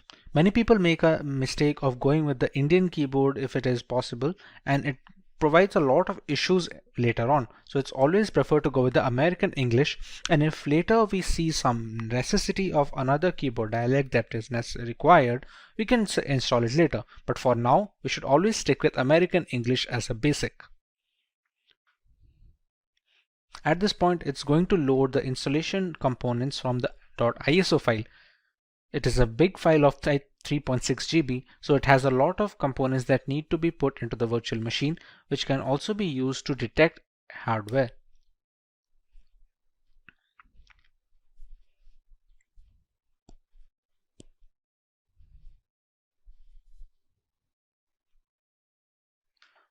Once the hardware and the network configuration is done by the ISO file, we want to write a host name for the system.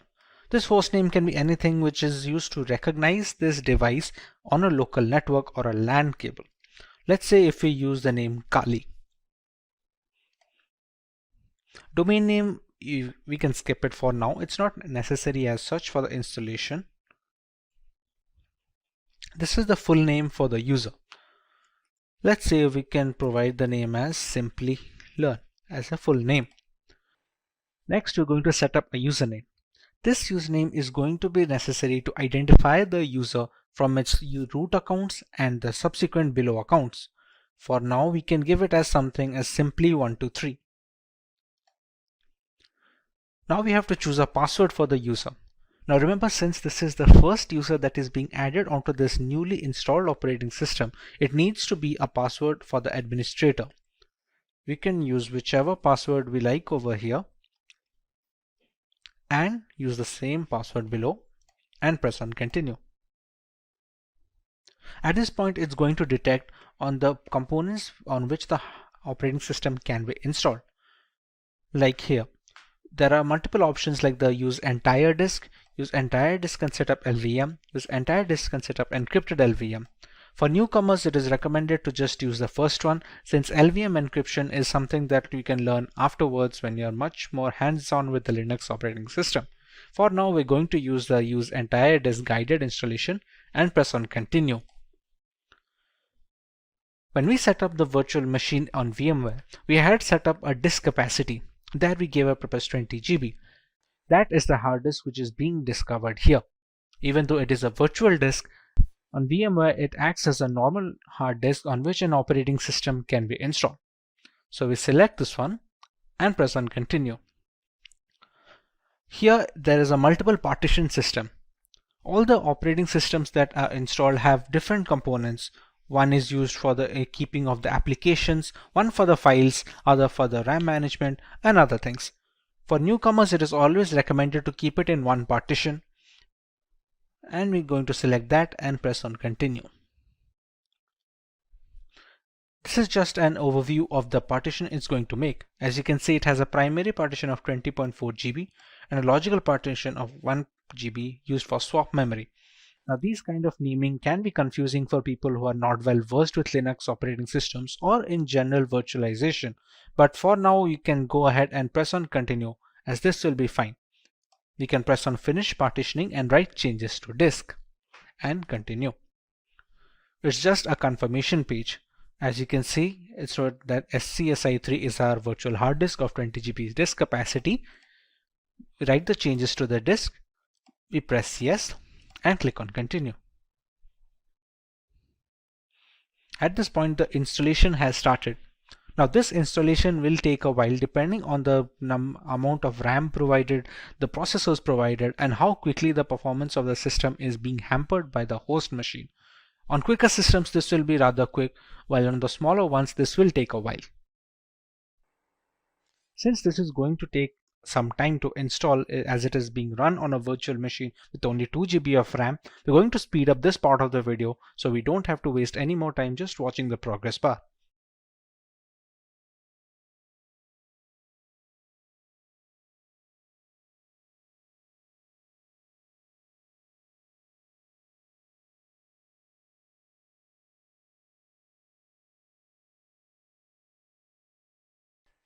Now that our core installation is completed, it's asking us to configure a package manager.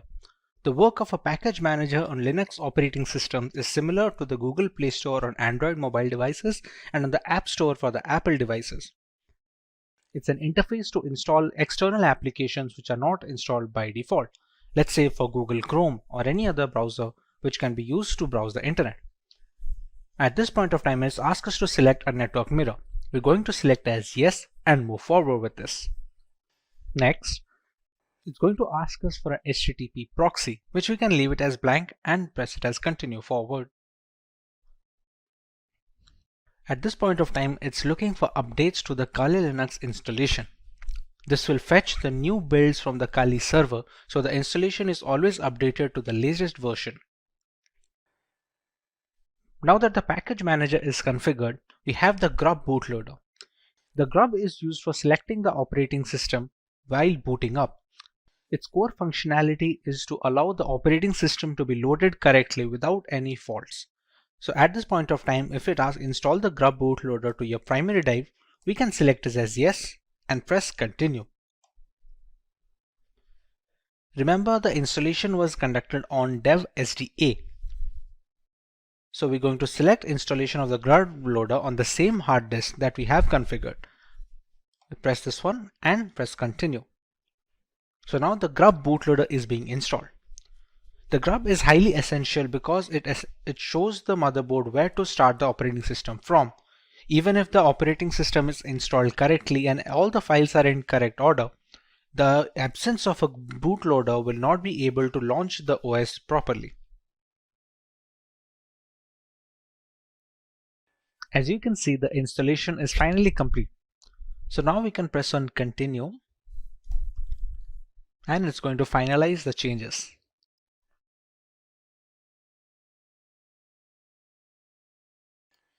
Now you can see Kali Linux being booted up straight away. It doesn't check for the ISO file anymore since the operating system is now installed onto the virtual hard disk storage that we had configured before.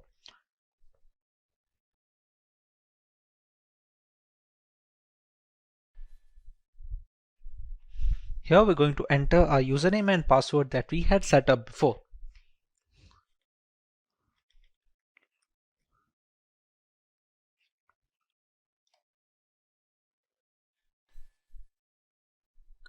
And we have the Kali Linux system booted up.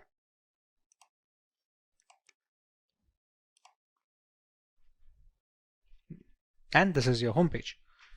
We can see the installed applications over here, which are being used for penetration testing by multiple security analysts worldwide. All of these come pre-installed with Kali Linux, and others can be installed using the apt package manager that we had configured. We can see our full name over here. And with this, our installation of the Kali Linux is complete.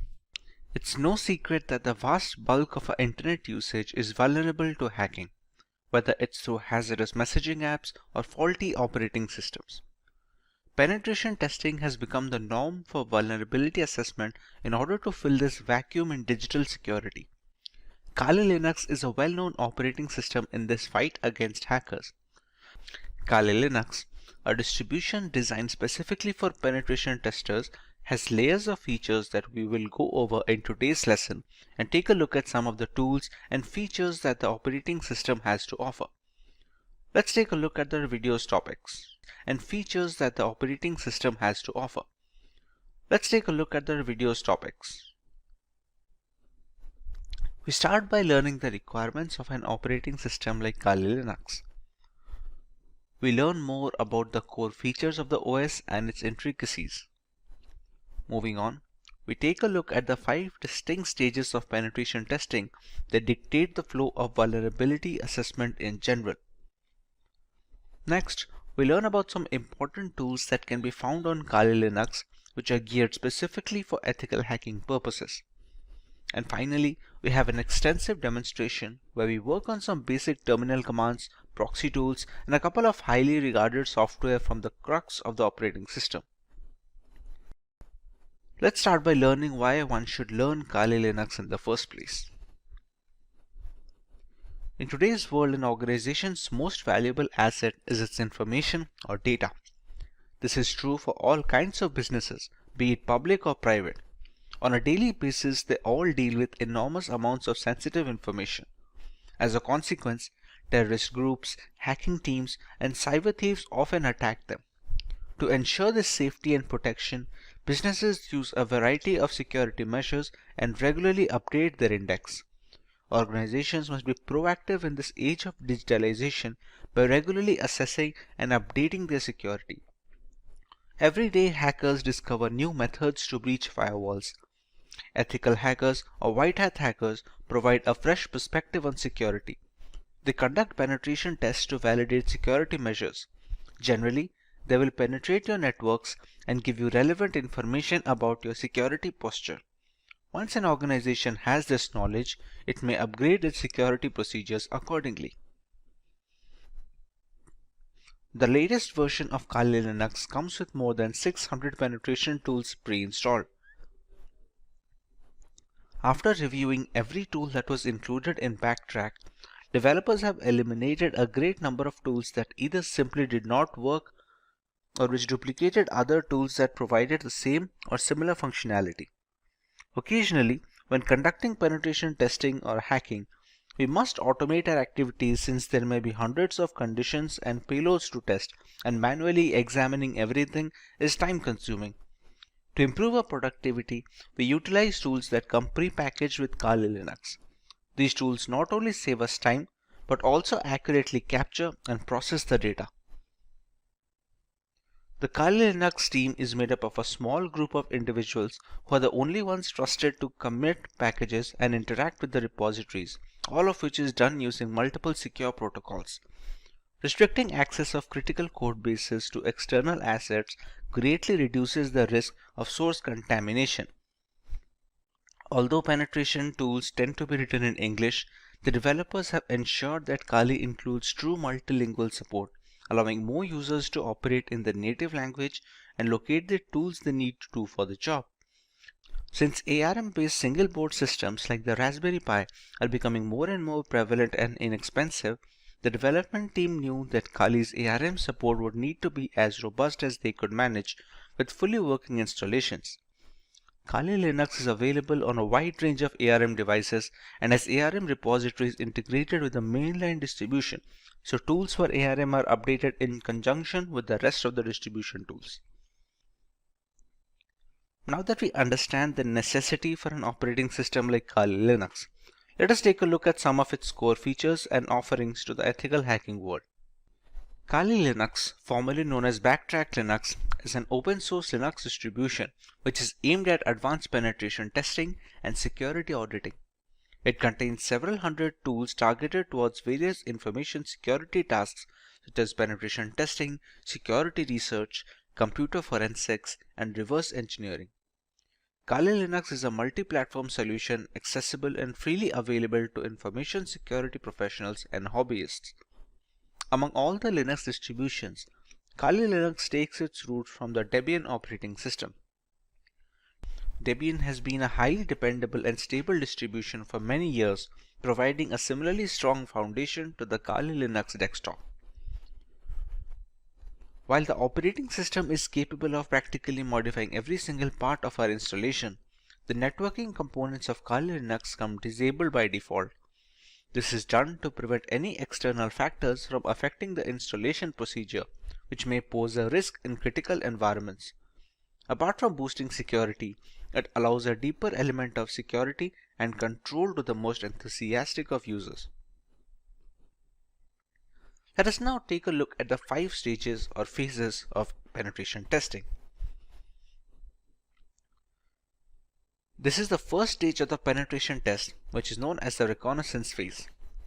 In this stage, the security researcher collects information about the target. It can be done actively, which means you are collecting information without contacting the target, or even both. It helps security firms gather information about the target system, network components, active machines, open ports and access points, operating system details, etc.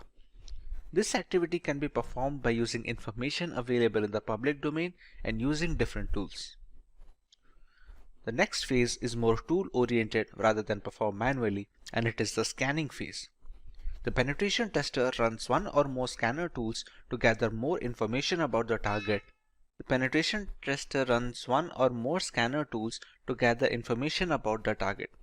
By using various scanners such as war dialers, port scanners, network mappers, and vulnerability scanners, the tester collects as many vulnerabilities which help to turn an attack in a more sophisticated way.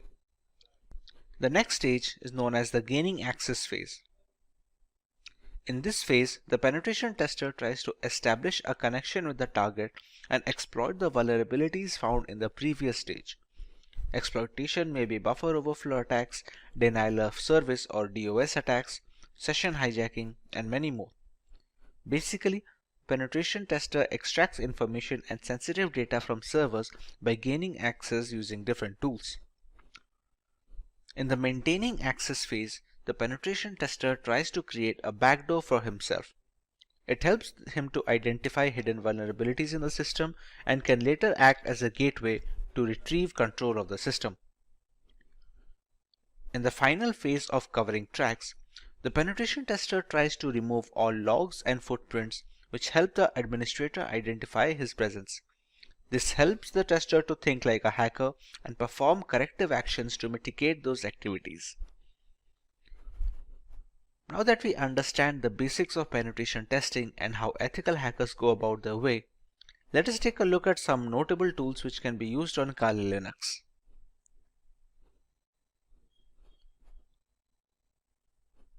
At the top of the chain lies Nmap. Nmap is a free and open source utility port scanner which can be used for network discovery and security auditing. Many systems and network administrators also find it useful for tasks such as network inventory, managing service upgrade schedules, and monitoring host or service uptime. It is most beneficial in the early stages of ethical hacking, where a hacker must figure the possible entry point to a system before running the necessary exploits, thus allowing the hacker to leverage any insecure openings and breach the device. It's a part of the scanning phase of the penetration testing. Nmap uses raw IP packets in novel ways to determine what hosts are available on the network, what services these hosts are offering, what operating systems they are running and their versions, what type of packet filters and firewalls are in use, and dozens of other characteristics. It was designed to rapidly scan large networks but works fine against single hosts as well. Since every application that connects to a network needs to do so via a port, the wrong port or server configuration can open a can of worms which lead to a thorough breach of the system and ultimately a fully hacked device. Next on the list we have Metasploit. The Metasploit framework is a very powerful tool that can be used by cybercriminals as well as ethical hackers to probe systemic vulnerabilities on networks and servers. As a part of the third stage of penetration testing, it's an open source framework which can be easily customized and used with most operating systems. With Metasploit, the ethical hacking team can use a ready-made or custom code and introduce it into a network to probe for weak spots. As another flavor of threat hunting, once these flaws are identified and documented, The information can be used to address systemic weaknesses and prioritize solutions. Once a particular vulnerability is identified and the exploit is fed into the system, there are a host of options for the hacker.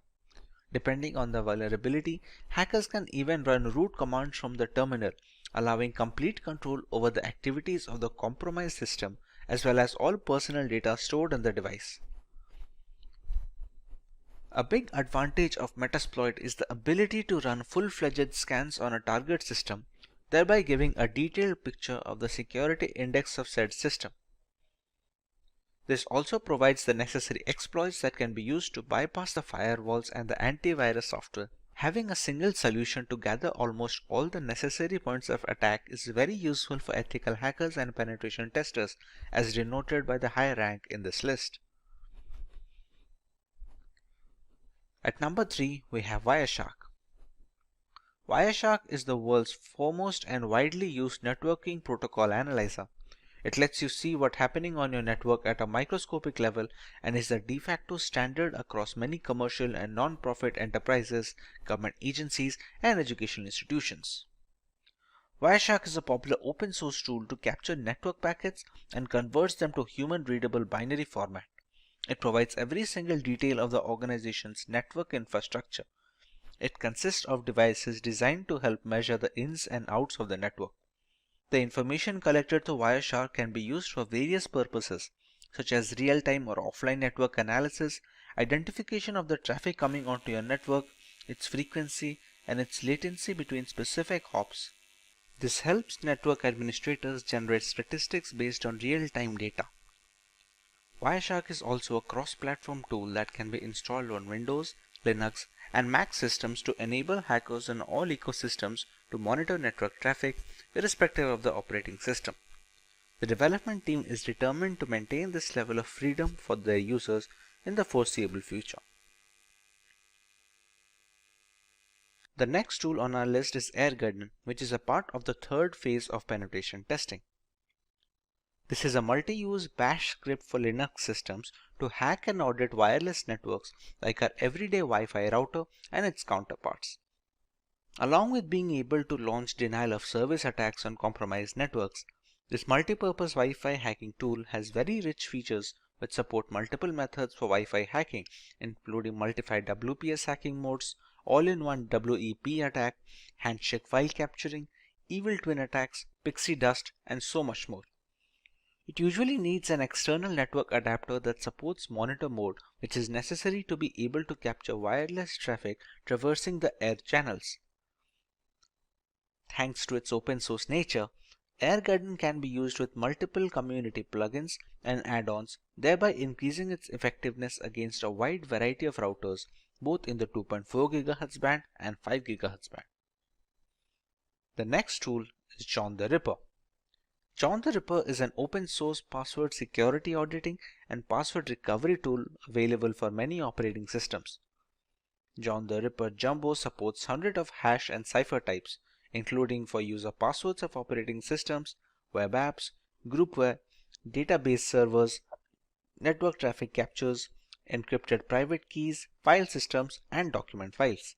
Some of the key features of the tool include offering multiple modes to speed up password cracking, automatically detecting the hashing algorithm used by the passwords, and the ease of running and configuring the tool, making it a password cracking script of choice for novices and professionals alike. It can use dictionary attacks along with regular brute forcing to speed up the process of cracking the correct password without wasting additional resources. The word list being used in this dictionary attacks can be used from the user's end, allowing for a completely customizable process. Now that we have covered the basics of Kali Linux, let us take a look at the agenda for our demo today. We start out with a few terminal commands that are a basic part of a Linux operating system. We configure our own proxy chains to maintain anonymity while running penetration testing attacks on our victims. Next, we run a few Nmap scans on a local Windows 10 machine to find out the type of information that can be gathered in such a scenario. Moving on, we use Wireshark to monitor internet traffic and understand the importance of encryption and security when browsing the World Wide Web. Next, we learn about Metasploit and its various applications in the line of vulnerability assessment of a device. And finally, we use Metasploit to take root access of a fully updated Windows 10 computer system. Let's begin with some terminal basics on Kali Linux. When most people hear the term Linux, they envision a complex operating system used only by programmers. However, the experience is not as frightening as it appears. Linux is an umbrella term for a collection of free and open source Unix operating systems. There are many variants like Ubuntu, Fedora, Debian. These are distributions, will be a more precise term. When using a Linux operating system, you will most likely utilize a shell, which is a command line interface that provides access to the operating system services. The majority of Linux distributions ship with a graphical user interface, also known as GUI, as their primary shell. This is done to facilitate user interaction in the first place. Having said that, a command line interface is suggested due to its increased power and effectiveness. By entering the commands into the CLI, tasks that require a multi-step GUI procedure may be completed in a matter of seconds. You can start the terminal by clicking on the prompt icon here on top. Once the terminal is opened, we can put up our commands. The first command that we are going to look into is pwd. pwd stands for Present Working Directory. As of right now, what you are seeing is the terminal window by default. If I write pwd and press enter, this shows the directory in which the terminal is being run on. As of right now, it's in the NF folder of my desktop, which is specifically this folder. If I open up this folder, you can see it is currently empty, as in it has no contents. If I use another command known as mkdir, which is supposed to stand for make directory, and I write nf2, shortage for new folder 2. If I open up the NF, you can see the new folder is created. This is how the pwd command works. Another important command to change directories, it's called the cd command. Let's say right now if I am in NF, I want to create a new file in NF2 folder or something else in the NF2 folder. I have to shift to cd NF2. Now if I write pwd, it will show the present working directory of home, Simplilearn, desktop, NF, and inside that I am in NF2 right now. It is done to navigate through the Linux files and directories. It requires either the full path or just the name of the directory. If we have to move a completely different folder on a completely different file, then we can use the entire path like this. For now, cd works. Another few commands is we can write cd ... and it will come back one folder. Now the pwd will be just NF and not NF2. Let's say we are in this folder and we want to go a different file. Let's say if we just go for cd home, Simplilearn. That's it. Right now, these are the folders in our current present working directory. We have the desktop, the documents, downloads, etc. From here, we can again go to the desktop using the same cd command, cross-check the changing of directories, and check the files again. And yes, there we go, NF. How do we know this? What are the commands that are used to show the files and folders? That folder is known as the ls command. ls can be used to view the contents of a directory. By default, this command will display the contents of your current working directory. If we add some other parameters, we can find the contents of other directories as well. There are some hidden files as well in Linux which cannot be showed just with ls. For example, if we just go to cd etc, which is a configuration folder for Linux, if we write ls now, these are the files that can be seen. If we want to see the hidden files, we'll have to add one more parameter here like ls-a, and as you can see, the number of files have increased this time around. There are other things as well that we can see with Linux. ls-al will show the hidden files along with some of the parameters and some of the permissions that has been provided for each file. As you can see, many of these files have root access. Some of them can write, some of them can read, It differs file to file, and the ls-al command is used to check each of these files' permission and change them accordingly if needed. The next command that we can look for is the cat command or concatenate. It is one of the most frequently used commands, and it is used to list the contents of a file on the output. For example, let's say if I have a file at the desktop. In this nf2 folder, I will create a document, create an empty file, e-file. I'll open up the document and I'll write it as hello Kali. I will save this up. Now, to change the directories from etc to nf2, we have already discussed how to use the cd command using just the folder name. Now, if we want to go to the entire directory, we can write cd home. As you can see, it is already prompting us to complete the name of the directory. At this point, we just have to press tab and it completes it for ourselves. Next, we already know we have to enter the desktop, nf and nf2. And this brings us to the current working directory. Here, if we press ls, we can find a file over here. Now, as discussed for the concatenate, it is used to show the contents of a file. So right now, if we press cat, which stands for concatenate, e-file. As you can see, we have written hello Kali in the text file and we can see the output right now. We can also use it to create new files. For example, if we write cat, any file name such as e-file2. Here we can write anything. Hello Kali again.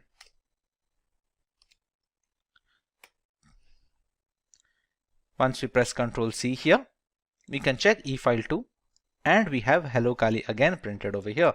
We can see the same using the concatenate command as well.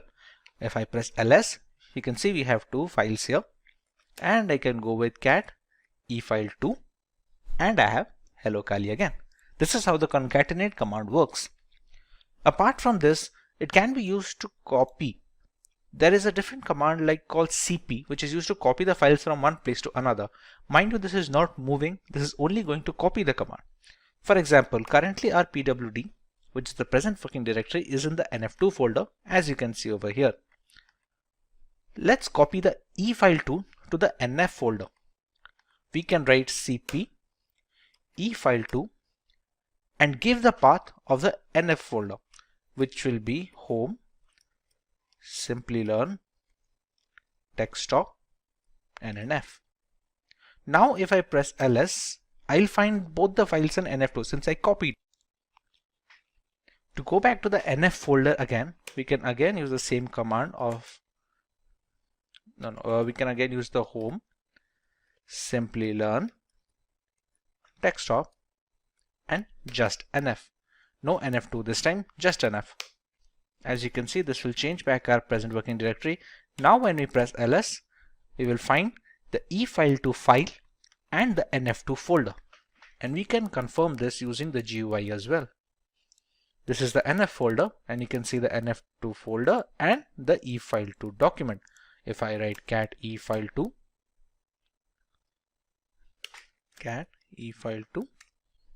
we can see the contents of the file. Now this can be done using moving as well.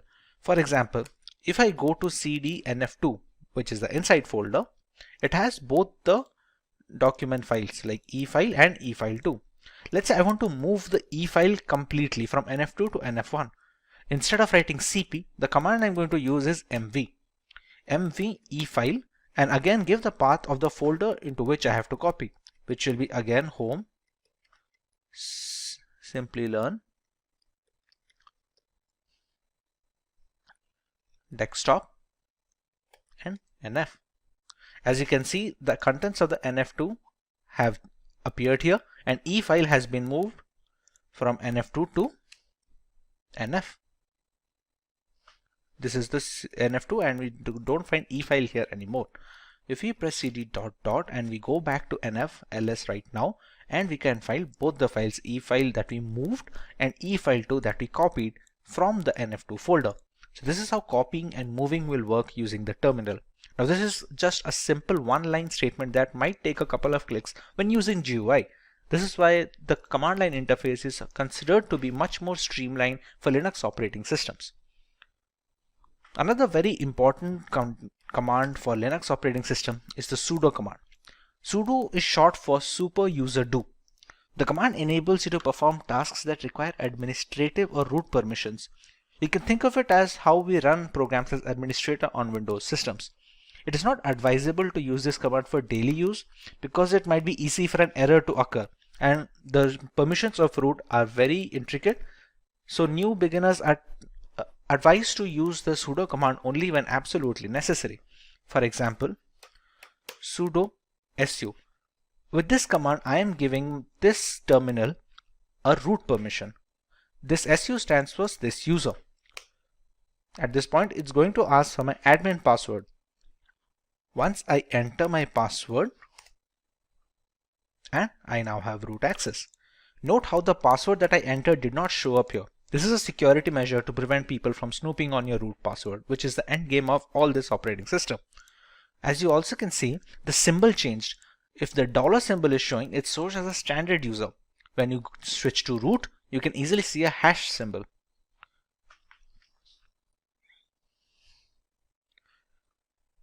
This opens up a separate shell inside this terminal command. For example, we can exit out of the root user to the standard user using the command exit. And once again, we have the dollar sign and the root has vanished over here. There are some commands that will only work with administrative access. For example, when updating the Kali Linux system, we have to use apt update. As you can see, it says problem unlinking the file because permission denied. Now let's try this using sudo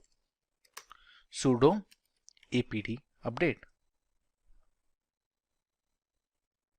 As you can see, it is updating the package repositories which work as the software installed on the system. This can be done using either writing the sudo command every time we want to perform a root access, or we can just write sudo su once and write apt update alone. The fetching is complete over here.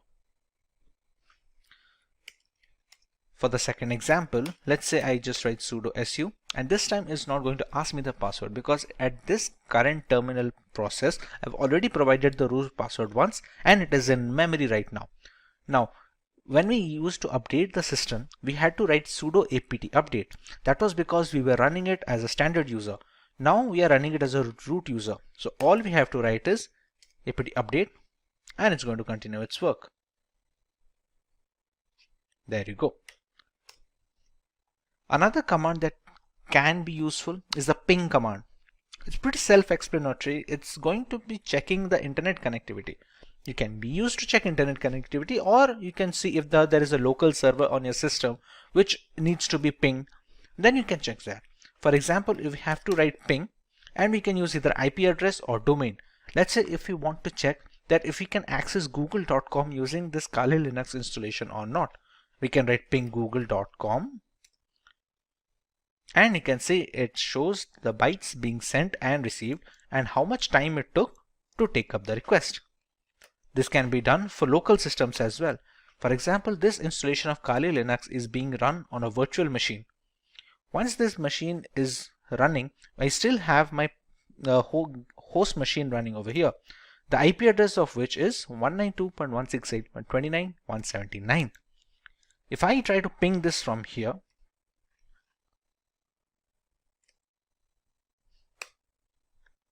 as you can see, the time to complete the request is drastically low compared to a website on the internet, considering this is on the local network.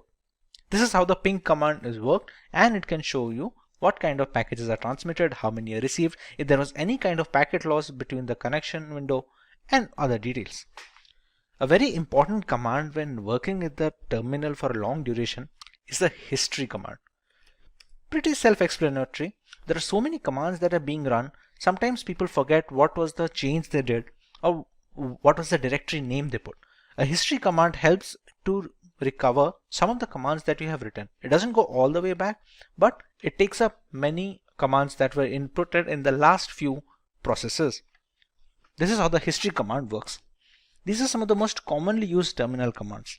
If you want to learn more about this terminal and every other feature of this, please let us know in the comment section and we'll try to make an in-depth tutorial, especially if you could repeat. If you want to learn more about the terminal, please let us know in the comment section and we will try to make an in-depth tutorial specifically for terminal commands on Linux. Moving on, we learn how to configure proxy chains on our system. Proxying refers to the technique of bouncing your internet traffic through multiple machines to hide the identity of the original machine. It is a good tool that hackers use to accomplish this goal is proxy chains. Essentially, you can use proxy chains to run any program to a proxy server.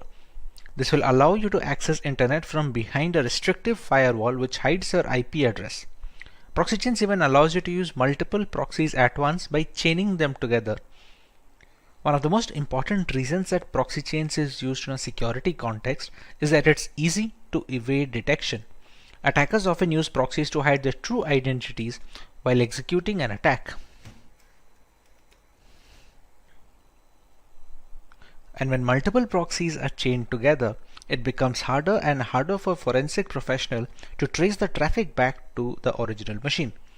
When these proxies are located across countries, investigators would have to obtain warranties in the local jurisdictions where every proxy is located.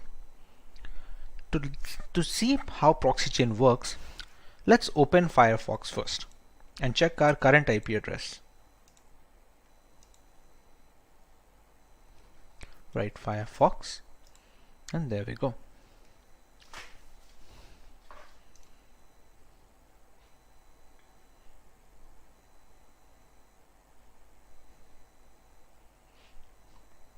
As we can see, Firefox is now open. Let's check our current IP address right now. If we go to an address called myip.com,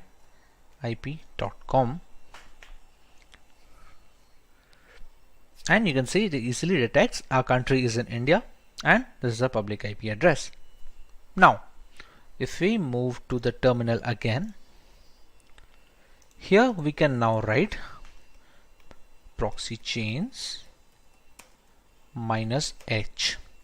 What this -h does is it finds a help, it stands for the help file. This is for help file. What we found out using this is proxy chains has a config file here, etc proxychains4.conf. This is the config file found. Using this config file, we can customize how our proxy chain should work. If we want to open that, we have to use it in a text editor. On Windows, we have Notepad and other things like that, Microsoft Word to edit documents. On Linux, we have a tool called Nano. To access the Nano, we use the command nano and give the path of the file that we want to check.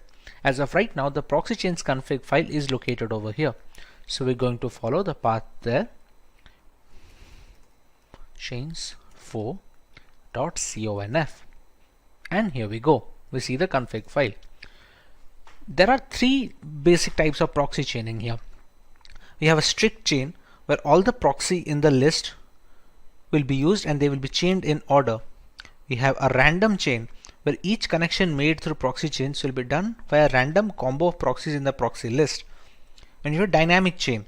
It's the same as strict chain, but dead proxies are excluded from the chain. And here we can set up whichever type we want. To enable or disable a particular type, we use the hash symbol here.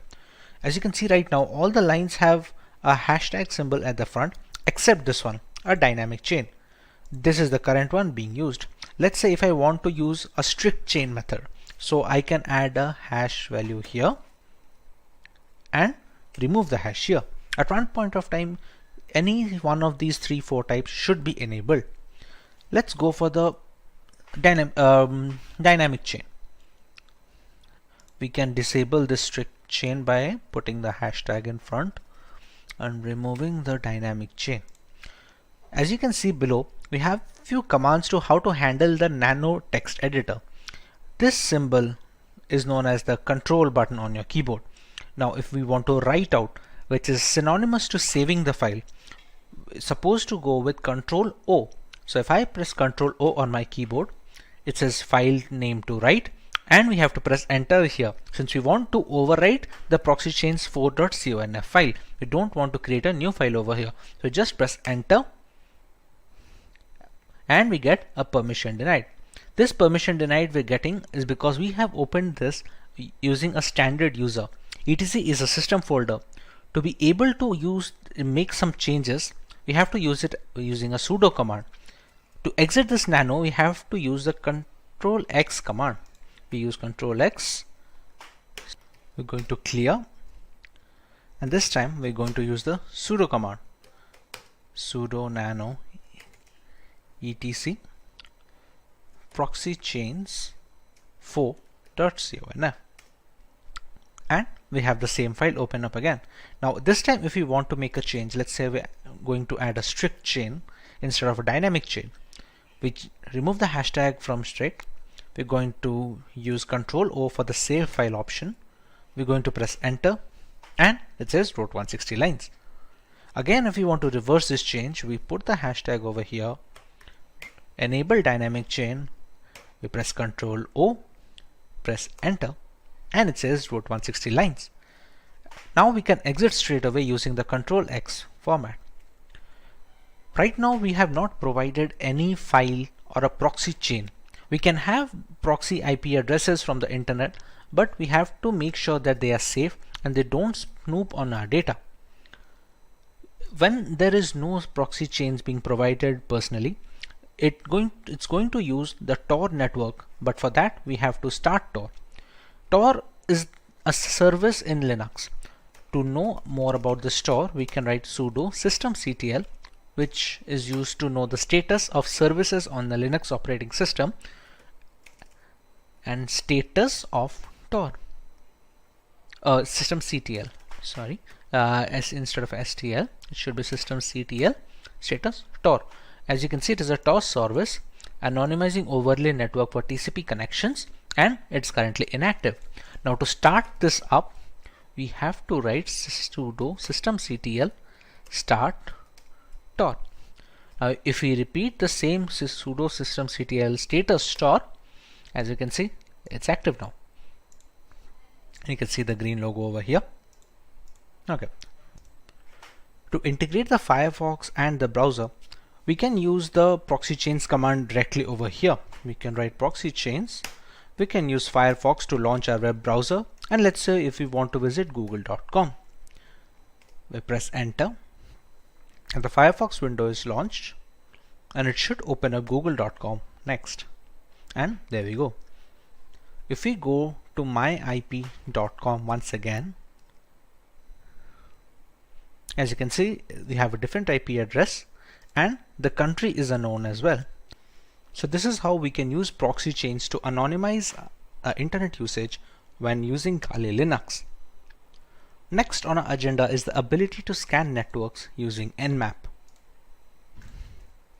At its core, Nmap is a network scanning tool that uses IP packets to identify all the devices connected to a network. You can learn more about Nmap using their help file. As you can see, these are some of the parameters that can be used when scanning ports of a system. You can see the version and the URL of the service over here. The primary uses of Nmap can be broken into 3 core processes. First, the program gives you detailed information on every IP active on your network, and then each IP can then be scanned. Secondly, it can also be used to providing a lot of live hosts and open ports, as well as identifying the OS of every connected device. Thirdly, Nmap has also become a valuable tool for users looking to protect personal and business websites. Using Nmap to scan your own web server, particularly if you're hosting your website from home, is essentially simulating the process that a hacker would use to attack your site. Attacking your own site in this way is a powerful way of identifying security vulnerabilities. As we already discussed, the host Windows 10 machine on this system has an IP address of 192.168.29.179. If you want to test the OS scan of this system, we're going to first get the root permission over here. We use the sudo command, and now we are a root user. We're going to launch the command nmap -O, which is supposed to be an OS detection scan. The IP address we can use of the host system 192.168.29.179. In a legitimate penetration testing scenario, we can use the IP address of the vulnerable device over here. We are going to let it scan for a while, and it's going to give us some guesses on what can the OS be.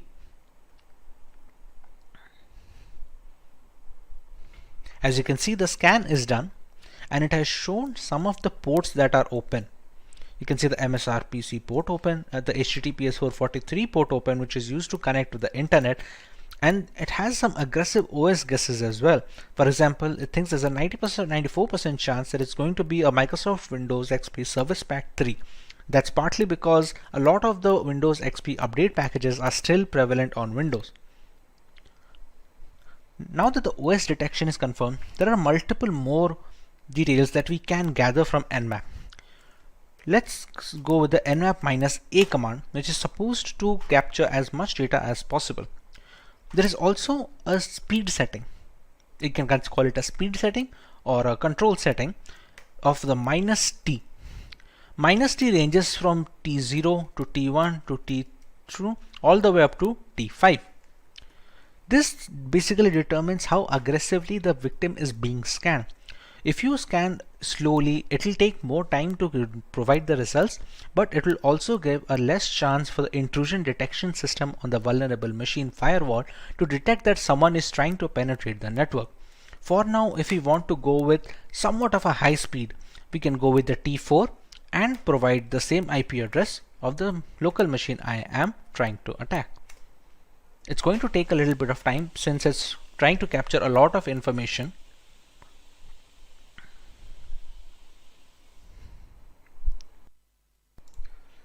As you can see, the results are now here. It launched a scan and took a few top ports that are most likely vulnerable from a Windows XP perspective, and it showed a few ports over here. It has not shown 991 filtered ports, which could not be attacked anyway since they were closed for outside access. It shows a few fingerprint settings like the connection policies and the port details. It shows an HTTP options, some other intricate details that can be used when you attacking its servers. It shows a VMware version that it's running and some few other ports over here. Apart from that, we also have the aggressive OS guesses over here, just like we did with the -O, and you can see this time it is showing Windows 7 as 98%.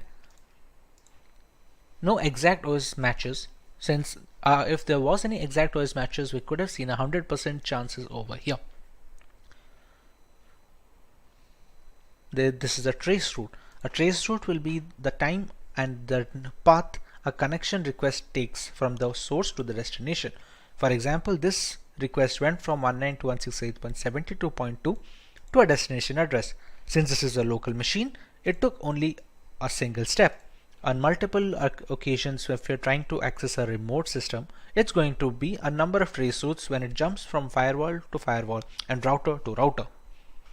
This is how we can use Nmap to find information about a system and find some vulnerable ports we can access. Moving on, we have a tutorial on how to use Wireshark to sniff network traffic.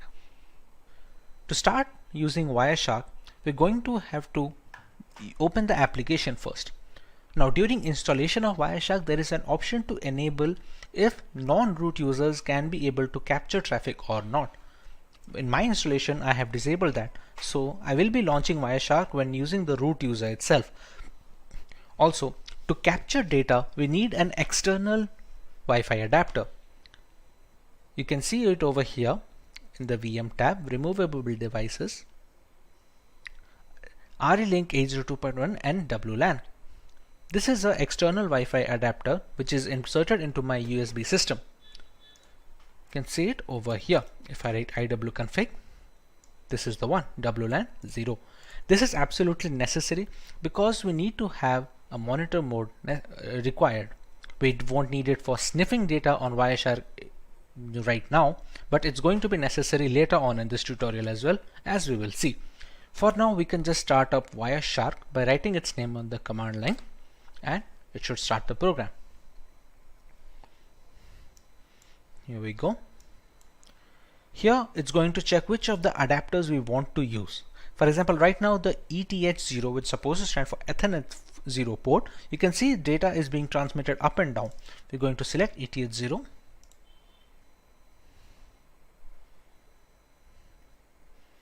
And we have started capturing data.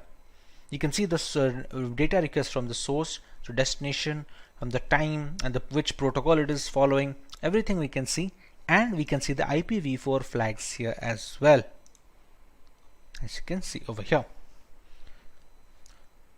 To capture internet traffic, we can try running Firefox.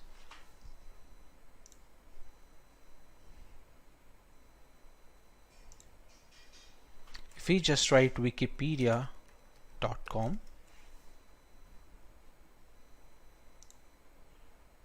and you can see the number of requests increasing.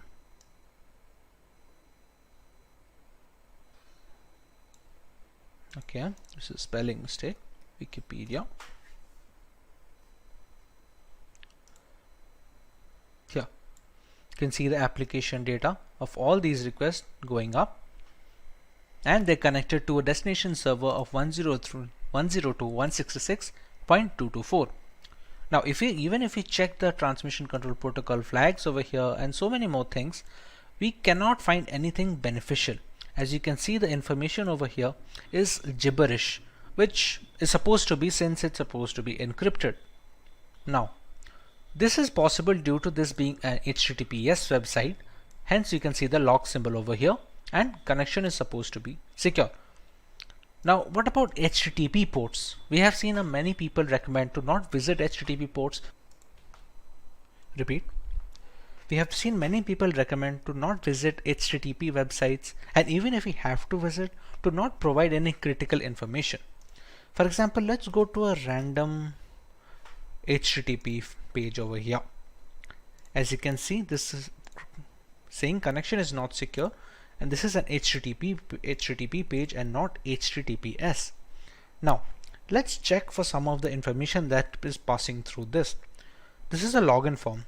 Let's say I have a legitimate account over here. If I write my account name, and my password is supposed to be password 1234. I press login, and the password does not match because I do not have an account over here. But let's say I did, and I was logged in as expected. We can go to Wireshark. We can use filters over here. Now all the requests that I am sending, it's a TCP request, so I can write a filter containing TCP contains whatever string if it is being passed. Let's say for the end username, I write my account name. So I can just write my account name over here and press enter to find a request over here. Now as you can see, there are many flags over here. If we go to the HTML form URL encoded and open up some of its flags, as you can see, I can see my account name and Simplilearn password over here. This is the same details that I input on the website. Let's say I did have a legitimate account on this website. I would have logged in with no problems, but anyone who would be using Wireshark to sniff on the data can easily get my credentials from here. This is why it's recommended to not provide any information on HTTP pages. The security is not up to the mark, and always look for the log symbol when visiting any website or making any internet transactions or providing any information. This is how we can use Wireshark to detect transmission and sniff packet data that is being transferred through the network adapter. Next, we have to learn about what is Metasploit. The Metasploit project is a computer security project that provides information about security vulnerabilities and aids in penetration testing and IDS development. We can open up the terminal here. We're going to allow root access, and to open up Metasploit, the keyword is MSF console. It's going to take a little bit of time to start it up. Now the Metasploit console has been loaded. From here, we can decide what type of attack we want to launch and what kind of exploits we can launch against vulnerable targets. For example, like we had already discussed, I'm running this virtual machine on a Windows 10 host machine. So if I open the command prompt from my Windows 10 over here, if I need to check the IP address once, I go with ipconfig. Here you can see the IP address of this local machine. Moving on, if we have to attack that machine, let's say we want to see what kind of exploits are going to work over there. Now we already know that Windows has some common vulnerabilities. One of those vulnerabilities is the HTA server vulnerability. HTA is supposed to be a HTML application, but when passed the right payload, it can be used to open a backdoor into a system. To start off with the Metasploit and accessing such applications, we're going to use the command use exploit, and the name of the reverse HTA server is this Windows MISC for miscellaneous HTA server. As you can see, it already found this one. Alright, now there are some options that we need to set for this exploit to go through. For example, you can see some of the options over here. There is the payload. The payload is supposed to be the malicious file that we are going to send on the HTML application, which allows us to give the backdoor. For example, right now the payload, which is the malicious file, is a Windows Meterpreter reverse TCP. Completely understandable. Now let's set the L host. L host and R host and SRV host should be the one where we are going to launch the attack from. For example, if we launched another tab of this console and we just press ifconfig, the IP address is 192.168.72.130. So we're going to set the L host as 192.168.72.130, and we're going to do the same thing with SRV host.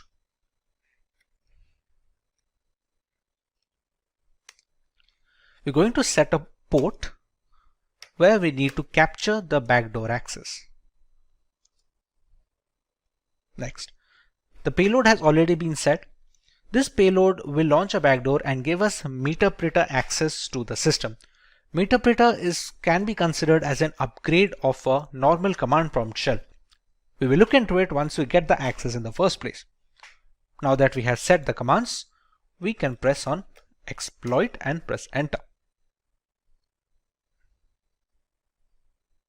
Now you can see we have a URL over here. We're going to copy this URL .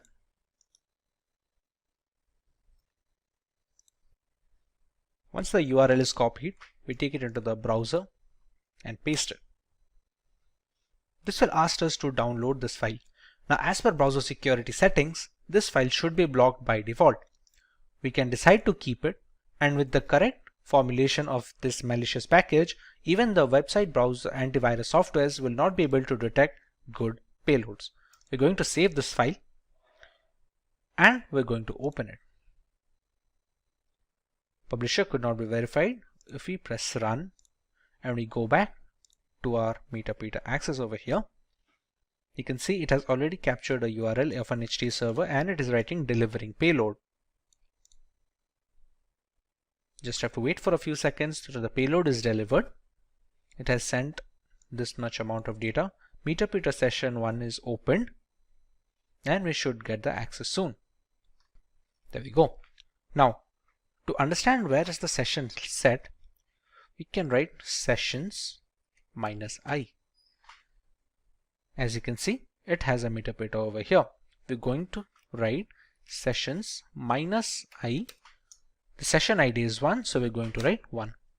And we have the Meterpreter access. Now, to get a fair idea of the system, we're going to write sysinfo, and it's going to the computer name, the OS, architecture, all these things. We can write the help command to see what are the things that we can get out of the system. We can take screenshots, we can control the webcam and start a video chat. We can take a lot of things over here. There are other commands as well where we can change the file directory, like the cat command, cd command. There are so many things that work in the normal CMD which we can run on the meterpreter as well. Now if we want to access this command prompt of the system directly, we can go with this. We have to write shell, and there we go. We are in the downloads folder right now.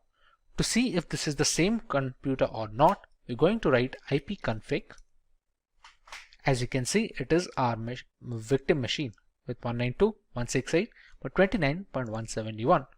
We can just press exit and we're back with the meterpreter access. This is how we can use meterpreter and Metasploit to gain access to a Windows 10 machine. Next, let's take a look at how we can get root access from a Windows 10 system. We just learned how we can get a meterpreter access from a system. We can background this meterpreter session by writing background and pressing enter. We can still see the sessions minus I. It's still present over here. Now, these kind of access are not administrative access. These are the kind of backdoors that can be created for standard users. But to get a complete access of a system, including the program files, the Windows documents, we need to have root access or administrative access. To do that, we're going to use another exploit. Reminder that the meterpreter session of the standard access is already present and we're not messing with it right now. We're going to set up another session, albeit with the same machine. That exploit name is use exploit Windows local bypass UAC event viewer, and there we go. Now if we check the options that we can put in the system, we have to choose an exploit target. We need to put a session as well. Let's say we're going to use the session 1. This is the session that has the meterpreter access with the standard user. It doesn't have the system user. We're going to write set session 1 and we're going to run exploit. Run a few commands and it opened a second meterpreter session. As you can see, it is the session 2. If I write sysinfo, you can still see I'm not the system user right now. I'm still just a normal user. How can we check that? If you go to shell, I can still see user Chinabi downloads, all these things. If I press exit, go back to the meterpreter, there is a command on meterpreter, get system. It attempts to elevate your privilege to that of the local system, which basically means you get promoted into root access. So if we write get system, and due to pipe impersonation, we now have the system root access. As you can see, now it has become x64 and we are the admin users. Now if I go to shell, I can easily go back, Windows, and I can easily access these things. This kind of control over the Windows folders and the program files folders, these kind of things are not possible if you are not an admin access or the command prompt has not been run with admin permissions. This is how we can use privilege escalation to get into an admin access system. We use the second exploit, which was the bypass UAC event viewer exploit, and essentially used it with the first session. As you can read here, Windows escalation UAC protection bypass. It was first disclosed on 2016, but it still works on some systems. This is how we can get root access on a Windows 10 installation. Hope you learned something new today. Today we are going to talk about some really interesting and powerful hacking gadgets you should know about in 2024. But remember, this is just for learning. We don't want anyone getting into trouble. So moving on. The best way to keep your computers and devices safe is to know about the risk. So some risks are easy to cater. Using strong passwords, And don't download from bad websites and don't hand your unlocked device to strangers. But there are also hidden dangers that can cause big problems. Some tools look innocent but can be very dangerous. Here are 7 gadgets that look normal but are actually powerful hacking tools. These tools are made for security experts to test systems, but they can be misused. So let's kick things off with a device that's small but incredibly powerful, that is Raspberry Pi. So Raspberry Pi is a compact and affordable computer that has revolutionized the tech world. Originally designed for educational purposes, it has become a favorite among hobbyists, makers, and even professionals. Despite its small size, it boasts impressive capabilities, including multiple USB ports, HDMI output, and support for various operating systems like Linux and Windows 10 IoT Core.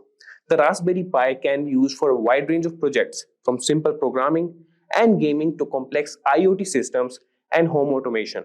The Raspberry Pi can also be a dangerous hacking tool. With the right software, it can be used to perform a variety of hacking tasks. For example, it can run Kali Linux, a popular operating system for penetration testing. This allows it to be used for network scanning, password cracking, and even setting up rogue access points to intercept data. Its small size makes it easy to hide, and its affordability means it's accessible to many. In the wrong hands, this innocent looking device can become a powerful tool for malicious activities. Now that we have seen the potential of the Raspberry Pi, which by the way is one of the personal favorites for tinkering, let's move on to another seemingly simple but powerful device, the Wi-Fi adapter. So Wi-Fi adapter might seem like a simple device used to connect to wireless networks, but it can be a potent hacking tool in the wrong hands. These adapters, when paired with the right software, can intercept and monitor wireless communications, making them invaluable for network analysis and penetration testing. For example, they can be used with tools like AirCrack-NG to crack Wi-Fi passwords. Hackers can use Wi-Fi adapters to perform attacks such as packet sniffing and man-in-the-middle attacks. These activities can lead to unauthorized access to networks, data theft, and severe security breaches. It's like having a digital spy in your pocket. While essential for legitimate security testing, it's crucial to be aware of their potential misuse and to secure your own wireless networks against such threats. Speaking of Wi-Fi, you won't believe how sneaky this next device is. Let's take a look at a device that takes wireless hacking to a whole new level, the Wi-Fi Pineapple. The Wi-Fi Pineapple looks like a standard router, but it is a sophisticated device used for hacking wireless networks. It allows attackers to create rogue Wi-Fi access points, tricking users into connecting and revealing their login credentials. Imagine connecting to what looks like a free public Wi-Fi only to have your data intercepted. This device is capable of advanced man-in-the-middle attacks, monitoring and recording data from all connected devices. Additionally, the Wi-Fi Pineapple can capture Wi-Fi handshakes, which can then be used to crack network passwords. Its powerful feature makes it a favorite among penetration testers for assessing network security, but in the wrong hands, it can be used for malicious activities, highlighting the importance of robust wireless security. So from Wi-Fi to Bluetooth, which is everyone these days, right? Let's now explore a powerful tool for Bluetooth hacking, the Ubertooth One. The Ubertooth One is an open source Bluetooth testing tool that appears to be a simple USB dongle. Despite its unassuming appearance, it can monitor and analyze Bluetooth communications, making it a valuable asset for those testing the security of Bluetooth devices. Think of it as a spy for Bluetooth traffic. The Ubertooth One can capture Bluetooth packets, perform Bluetooth attacks, and even explore vulnerabilities in Bluetooth networks. Its ability to dissect Bluetooth traffic makes it a powerful tool for both legitimate security research and potential misuse. Understanding its capabilities helps highlight the importance of securing Bluetooth-enabled devices against unauthorized access and attacks. Continuing with radio frequency tools, which honestly sounds like something out of a spy movie. So let's discuss the Hack RF1 and its versatile capabilities. So the Hack RF1 is a versatile software-defined radio SDR platform that can transmit and receive radio signals from 1 MHz to 6 GHz. It looks like a standard electronic device, but can be used for a wide range of hacking activities. Imagine being able to capture and manipulate signals across a broad spectrum. With the Hack RF1, users can capture and analyze various radio signals, jam frequencies, and even spoof signals to manipulate communication systems. This tool is particularly useful for exploring and testing the security of wireless communication systems. While it serves an essential role in legitimate research and development, the HackRF1 also demonstrates the need for robust security measures to protect against radio frequency based attacks. So now let's look at a tool that takes advantage of a computer's trust in USB devices. And trust me, this one's sneaky, the USB rubber ducky. So the USB rubber ducky is a device that looks like a regular flash drive but acts like a keyboard, typing commands into any computer it's plugged into. Hackers use it to execute pre-programmed scripts that can steal data, install malware, or take control of the target device. It's like a tiny digital ninja. This tool exploits the trust computers have in USB devices, making it a potent weapon for cyber attacks. It's a reminder to be cautious about plugging in unknown USB devices, as they could be rubber duckies in disguise, ready to unleash harmful commands and compromise your system security. So finally, we have got a real undercover gadget here. Let's uncover the secret capabilities of the LAN turtle. The LAN turtle looks like a typical USB Ethernet adapter, but it's a covert hacking tool used to monitor and infiltrate networks. Don't let its innocent appearance fool you. It provides hackers with several capabilities, such as network scanning, DNS spoofing, and data capture. The LAN turtle can be discreetly plugged into a network, allowing access to gather sensitive information and gain unauthorized access. Its ability to operate undetected makes it particularly dangerous, emphasizing the need for vigilance and robust network security measures to prevent unauthorized devices from connecting to your systems. So there you have it, guys. We have explored some of the most powerful and dangerous hacking gadgets out there. These tools can do a lot of damage if they fall into the wrong hands. That's why it's so important to stay informed and vigilant about cybersecurity. Hey everyone, today we will explore the world of cybersecurity with Hacker GPT, a specialized version of ChatGPT designed for ethical hacking and cybersecurity. In a digital landscape where cyber attacks occur every 39 seconds, causing billions in damages annually, Hacker GPT provides the essential tools and knowledge to defend against these threats. So Hacker GPT offers guidance on a wide range of topics including security practices, ethical hacking techniques, and scripting for system security. Cybercrime damages are expected to reach $6 trillion annually, making it a major challenge for organizations. And if we talk about some of the breaches, so in 2020, over 36 billion records were exposed due to data breaches. And the infamous Equifax breach of 2017, where 147 million people's information was compromised, highlights the importance of regular security assessments and vulnerability management. These are the areas where Hacker GPT excels, and Hacker GPT strictly adheres to ethical guidelines, refusing to assist with any unethical or illegal queries. So our commitment is to provide guidance that adheres to legal and professional standards, helping you become a responsible cybersecurity professional. So guys, let's get started with Hacker GPT that equip you with the knowledge and skills to defend against cyber threats ethically and effectively. Craving a career upgrade? Subscribe, like, and comment below. Dive into the link in the description to fast-track your ambitions. Whether you're making a switch or aiming higher, Simplilearn has your back. And just a quick info for you guys, if you are an aspiring cybersecurity professional looking for online training and certification from prestigious universities and in collaboration with leading experts to enhance your credibility, then search no more. Simplilearn's postgraduate program in cybersecurity from MIT University in collaboration with EC Council should be your right choice. For more details, you can use the link in the description box and pin comment. So let's get started. So guys, this is ChatGPT and this is the paid version of ChatGPT 4.0. And what I was telling you is, this is the Explore GPT section. So here you can find all the GPTs that are created by ChatGPT, OpenAI, or the individuals, or you can find the companies who have created GPTs. So you can find these are the recently used, and this is the most used Hacker GPT. You can find other GPTs also, that is Hacker GPT, and you could see that, and they have been used by 5,000 plus users, and this have been used by 10,000 plus users.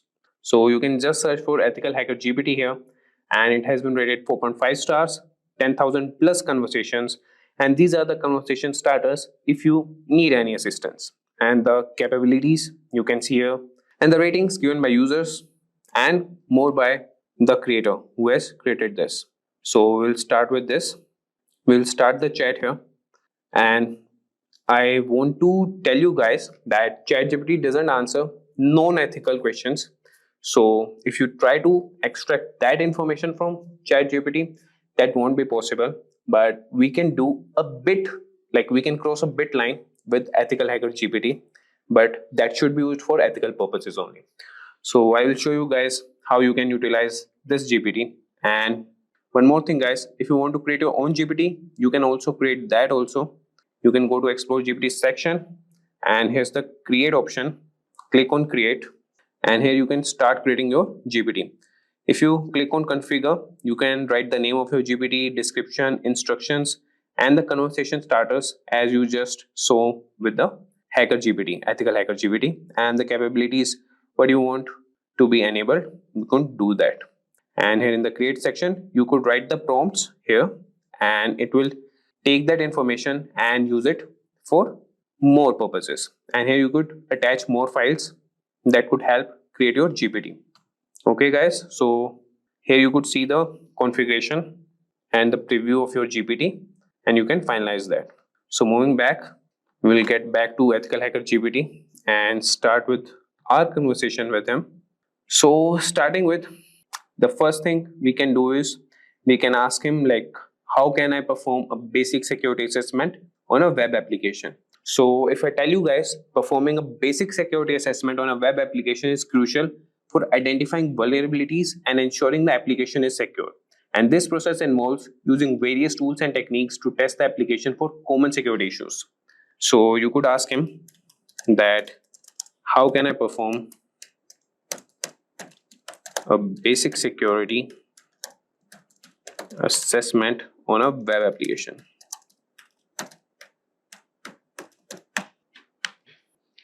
And just wait for a few seconds, and you could have the response from EthicalHacker GPT. So you could see that performing a basic security assessment on a web application involves several key steps, and these are the key steps. Number one is preparation and information gathering. And how you can do that, these are the steps: identify the scope, gather information. Then is the second step, that is reconnaissance, and you can use the tools Burpsuit, Nikto, and others. Similarly, you could see all the steps here. So I won't be guiding, or I won't be reading what responses are generated by EthicalHacker GPT. I have used that, and he provides very accurate, like I would say around 95 to 96% accurate results. Here I want to show you guys how you can utilize it.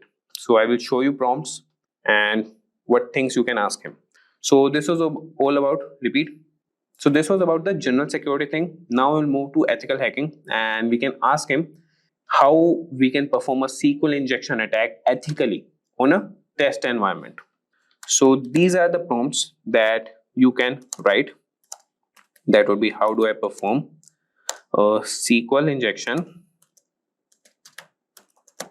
attack, and that too ethically. If you write this, that would be good on a test environment.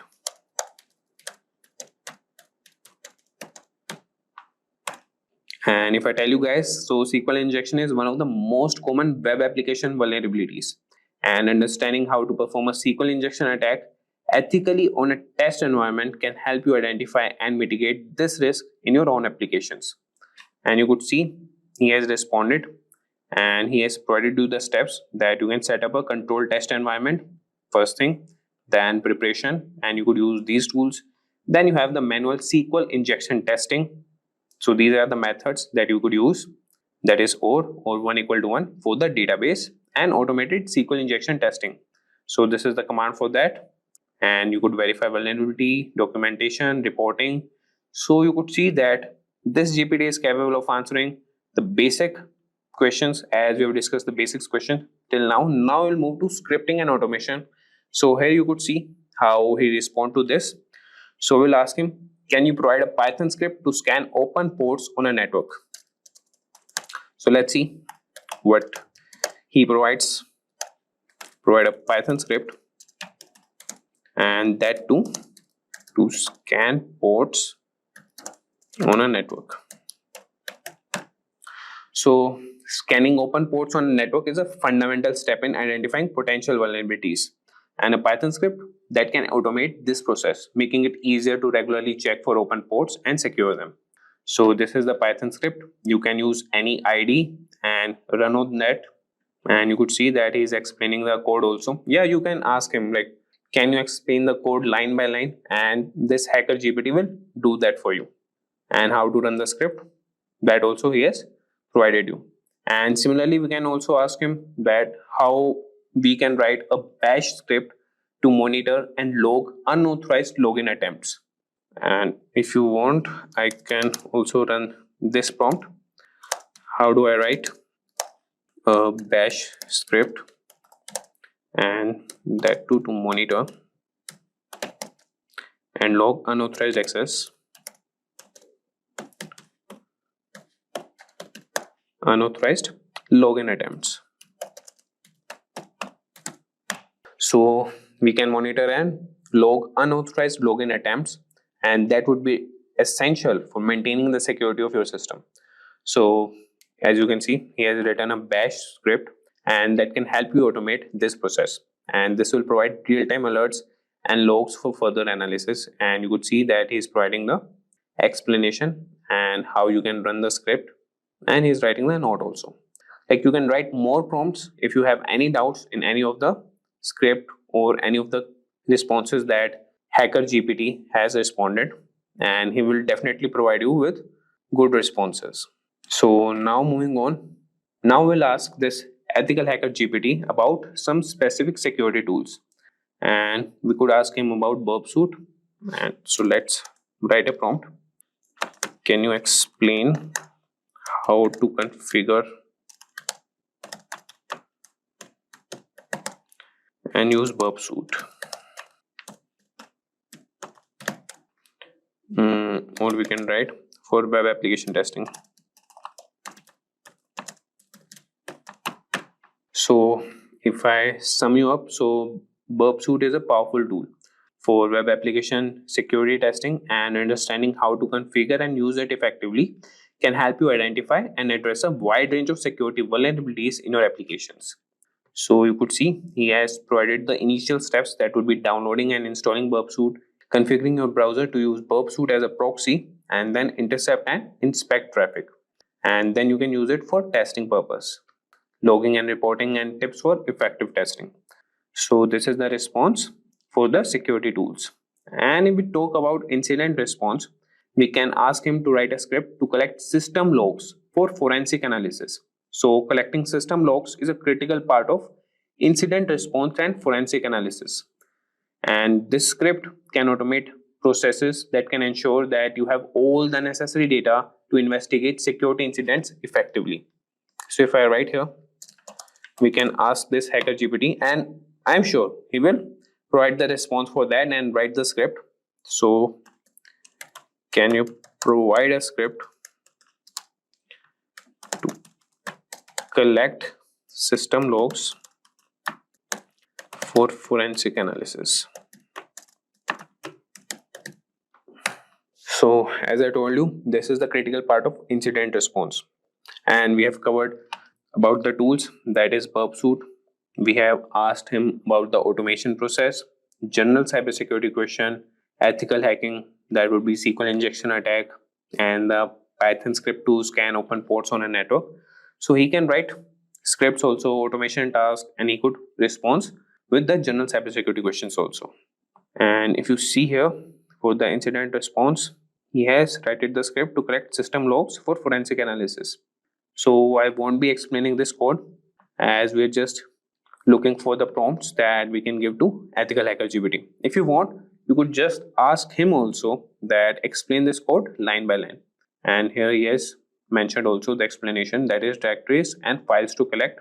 And after that, he is collecting the logs, and that would be copied in the directory, that is, he has mentioned it, a variable, that is output directory. Archiving logs, cleanup, and how to run the script. So this was about the incident response. Now we'll move to some advanced topics, and in advanced topics, what we can ask him is how to perform a man-in-the-middle attack in a controlled environment. And remember these, that you have to mention some of the keywords that would be in a controlled environment. And for that, thing only he will respond or provide the response to you. So I will start here that how do I perform a man in the middle attack in a controlled environment. So if you understand man in the middle attack that works in a controlled environment, this can help you develop better defenses against such attacks. And it's important to learn and practice these techniques ethically. So you can see here that he is providing the prerequisites and the step-by-step guide how you can conduct a man in the middle attack. So first is set up the control environment, then install necessary tools, enable IP forwarding, perform ARP spoofing, and then capture and analyze traffic, clean up and restore the network, and conclusion. So you could just follow up with more prompts that I want more information about setting up the control environment. Just write this prompt and this EthicalHacker GPT will provide more responses to you.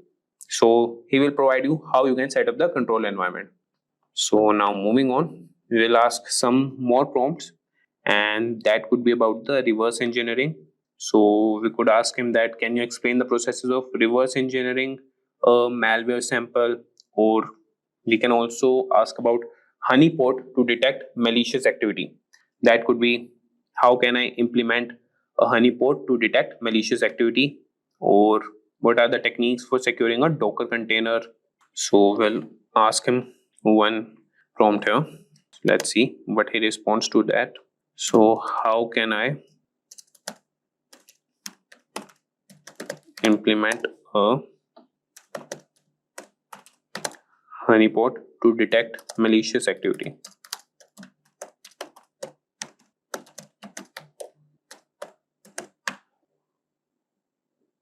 So you could see that he has started responding to that.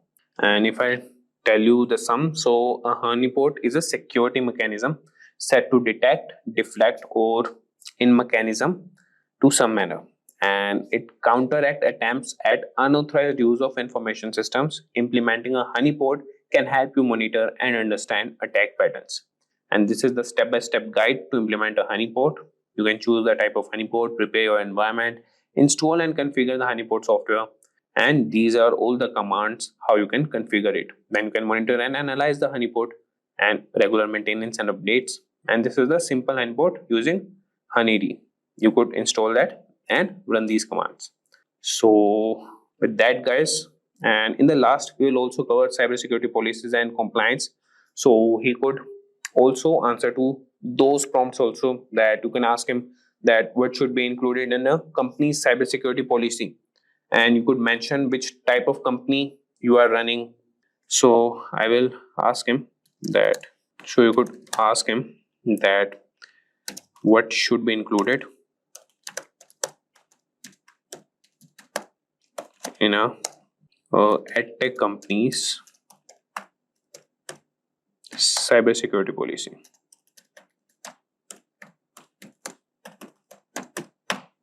So let's see.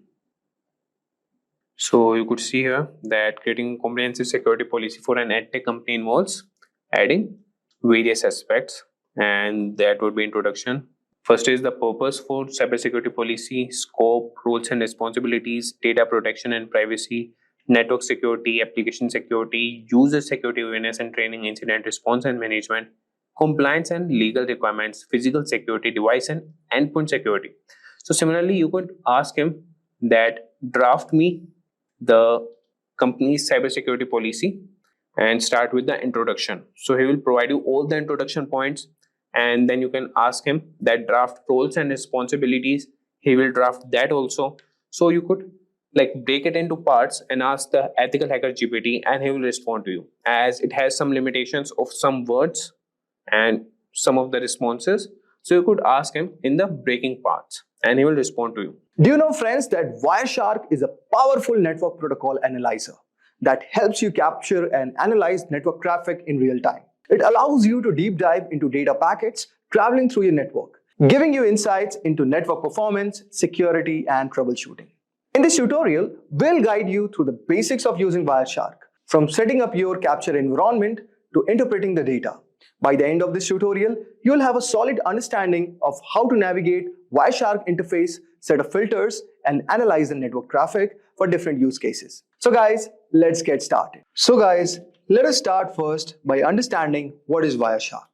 So guys, Wireshark is a comprehensive open source network protocol analyzer that basically allows user to capture and analyze the data traveling over the network in real time. It is widely used by network administrators, security professionals, and also developers for various purposes. For example, guys, like network troubleshooting, where you have to identify and resolve network issues by examining the traffic patterns and diagnosing the connectivity problems.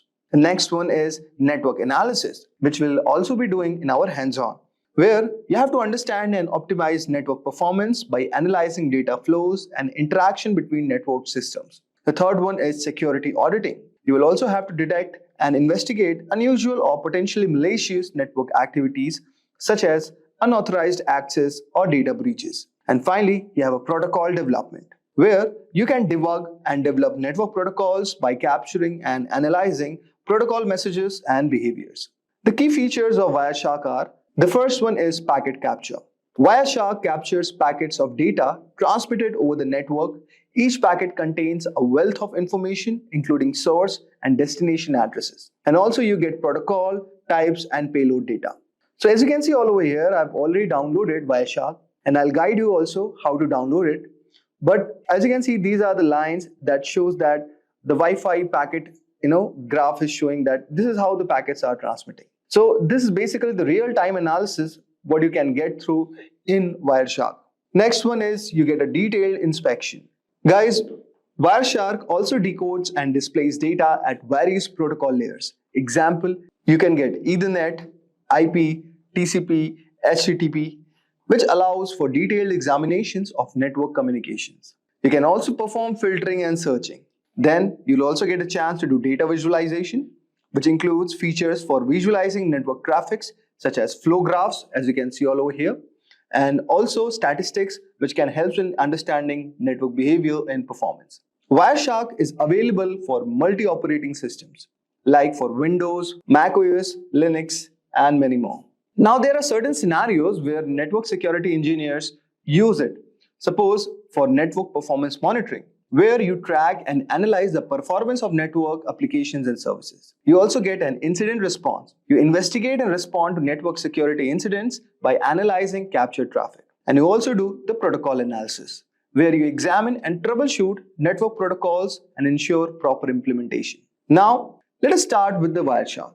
So first, let us download the Wireshark. And before we download it, I expect that you would have got some brief idea regarding what is Wireshark. Now, what you have to do, guys, you have to go at this link, wireshark.org.download.html. So since I'm using Windows, so I have clicked on Windows x64 installer. Just right click on this. So as you can see, it will start downloading. So guys, since I've already downloaded it, I may not have to do it again. And the steps are very simple. Just you have to click yes, and it's going to download all the required dependencies, and your installer will be ready. And after clicking all the OKs, you are going to get something like this. So this is your entry of the Wireshark network analyzer. Now, so as you can see all over here, you can capture the network packets from these interfaces. So you can see local area connection 10, adapter lookup, traffic capture, Bluetooth is there, then you have the Ethernets, okay? So let us choose the Wi-Fi as a network interface, okay? And just click on this. So as you can see all over here, so many of the packets have started running up, okay? And this is a shark icon. So basically, it is doing the real-time packet capturing where you have all these things. So now, let us try to understand what is there in Wireshark. So you can see you have file. Basically, for managing files, you have open, save, export. Okay, so these kind of options are there. You can also export the TLS session keys. Okay, you can export the objects, and you can do print, quit. Then here in the edit, so edit, you can modify the preferences, settings, and profiles. If you talk about view, you can adjust the layout all over here of Wireshark. If you talk about go, you can navigate through the packets all over here. Then here is a capture. You can start or stop all over here. You can restart it. Then next is analyze. So as you can see all over here, you have display filters, display filter macros, display filter expressions, and many more. Okay.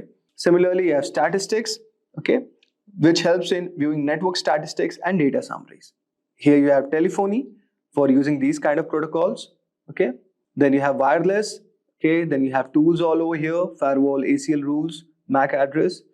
Okay. And there you have the help icon. So this is a very basic overview of this application. Now, let us do some basic exercises first. So let us try to capture a traffic first. Okay. So since I've already selected our network interface as Wi-Fi, and let us restart it. So you can just go on capture and just start the restart. Okay.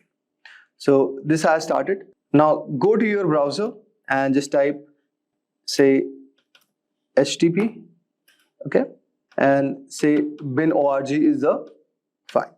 So guys, this is a basic website that we have requested on our browser, and let us go to our Wireshark and stop this for a moment. So as you can see all over here, this icon shows applying a display filter. Now go all over here and type the filter, say HTTP, okay, and you can say our filtering would be done. So as you can see here, you have the source, you have the destination, here you have the time, here you have the number, here you have the length of the packets, okay, and this is the info, okay. So now let us do the general analysis of the Wireshark output. So as you can see all over here, the first one is HTTP requests and responses. So as you can see, this is our source, okay. We are sending a request to the destination address with 44.219.81.240. The protocol is HTTP and the length of the packet is 480. And it is basically a GET request, okay. So get HTTP/1.1. Now there is a reply from this destination all over here, and to the destination at our source. The protocol is still HTTP. Now the length of the packet is increased, is 887. And what we are getting, guys, all over here, that the status is 200 and it says okay. Now as you can see, what we are getting basically an HTML file all over here, okay.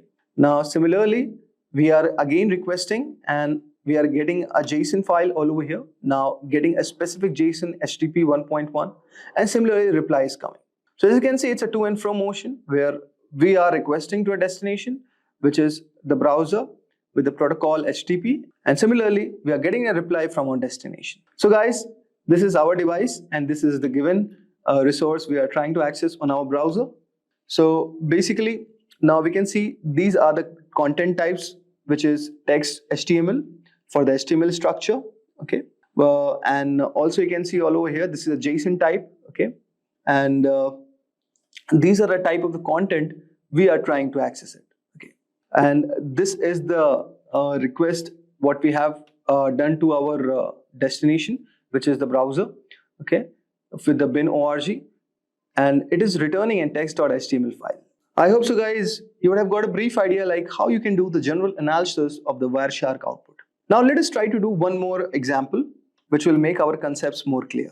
Now guys, I will show you one more use case of this, that you can diagnose the network issues with ping and trace command. Okay, so with the help of Wireshark, this can also be done, guys. So what you need next is you can open a terminal, okay, and just right click all over here. And now in this, what we are going to do, guys, we are going to generate an ICMP traffic. So with the help of ping command. Okay. So now what we do, we type ping, say google.com.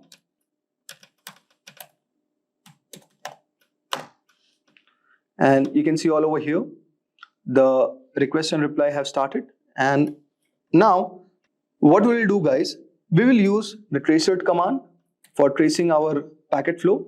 So you can see something we have got all over here. We will discuss about this a bit later. Now let us open our Wireshark, okay. And what we'll do, guys, we will type ICMP, okay, and just click all over here. Okay. So guys, go to the filter and type ICMP, okay, and just click all over here. But before that, you have to stop this. And now let us try. So you can see all over here that here the destination is showing unreachable, but here we are getting the reply. Okay. Now let us try to examine this protocol. Okay. So what all over here, let us try to understand first what we did in the terminal. Okay. So guys, when we are typing the command ping google.com, this command is basically testing the reachability of google.com by sending the Internet Control Message Protocol or ICMP echo request packets and waiting for the replies, which is echo response. Now guys, let us break down the ping results. So first 3 replies, we are going to see that each reply shows the IP address of 142.250.193.110, which is one of the Google servers. And you can see the round trip time latency for the packets. For the first time, it is showing around 76 milliseconds. For second round trip time, it is showing around 88. Then third is 99, and fourth one is 30 milliseconds. Now you can see there is something called time to live also, and in this case the time to live for each packet is around 55 milliseconds. Okay, so basically this field indicates how many hops or routers the packet can pass through before being discarded. Okay, now you can also see the request timeout. So the fourth packet is a request timeout, meaning no reply was received within this set time. And you can also see the ping statistics. So you can say here sent 4 packets, received 4 packets, and there is no loss. Okay, so this is one thing. And also approximate round trip in milliseconds, you can see minimum is 30 milliseconds and maximum is 99 milliseconds. Average is calculated 73 milliseconds. So this is statistics what we got. Now you can see all over here we have the traceroute command. Okay, so here no arguments are provided first. So let us try to understand. The D means do not resolve IP address to host names. Okay, where H means maximum number of hops of routers to search, and W means timeout in milliseconds for each reply. So suppose if I see traceroute google.com, so guys, this will show all the hops that the packet has to travel through reach the Google server, which will help to diagnose where the delays or issues might occur on the path. Now you can see all over here there are a lot of options are given. So similarly you can read this. Now let us try to do the Wireshark analysis.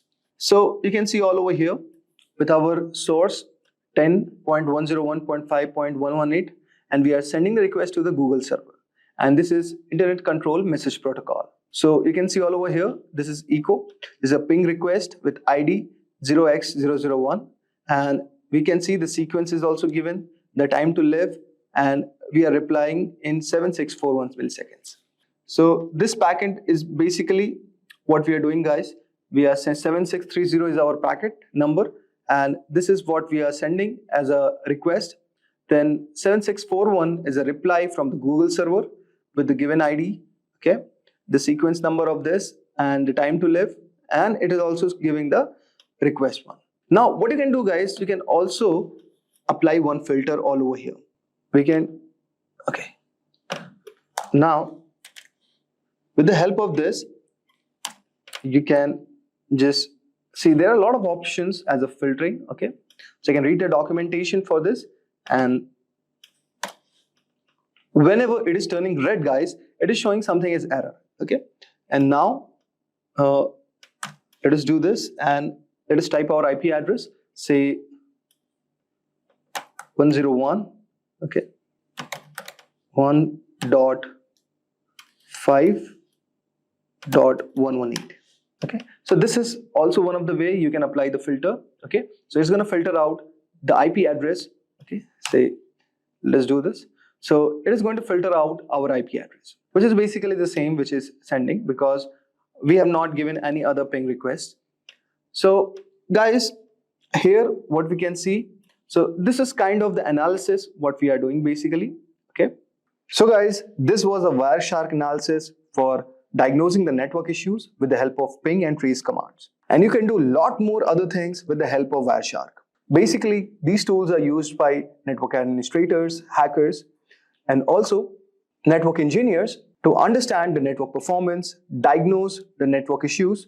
Okay, so this was a short exercise which I have shown you about the basics of Wireshark. I hope so you would have enjoyed our today's video. Today, we will see the starting journey in cybersecurity that is super exciting but can be a bit daunting.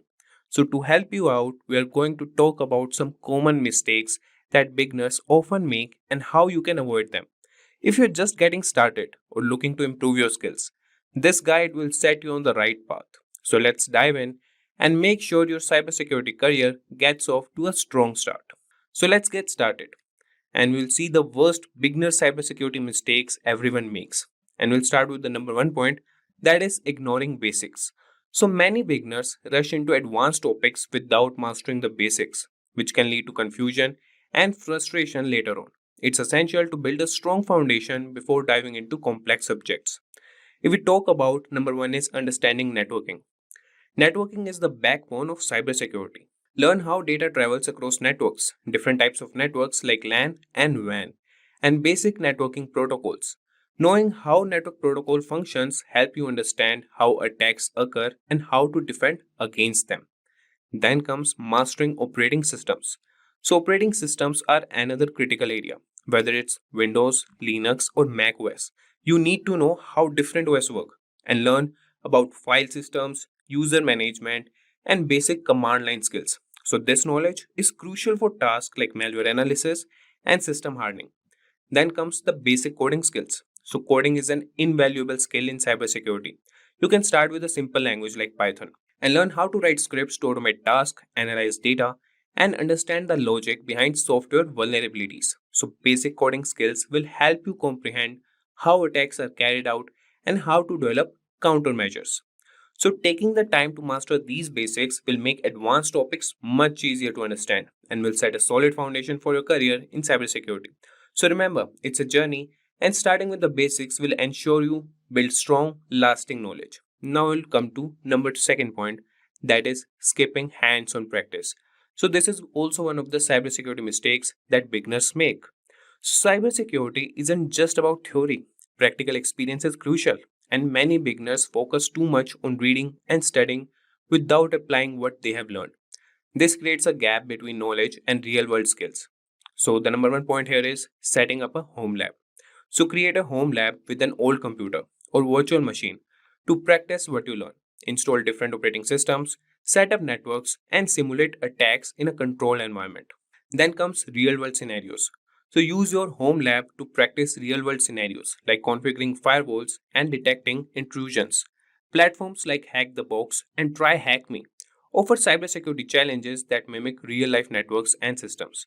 Then comes building confidence. So hands on practice builds confidence. So solving real problems and seeing the results of your actions make you more comfortable with cybersecurity tools and techniques.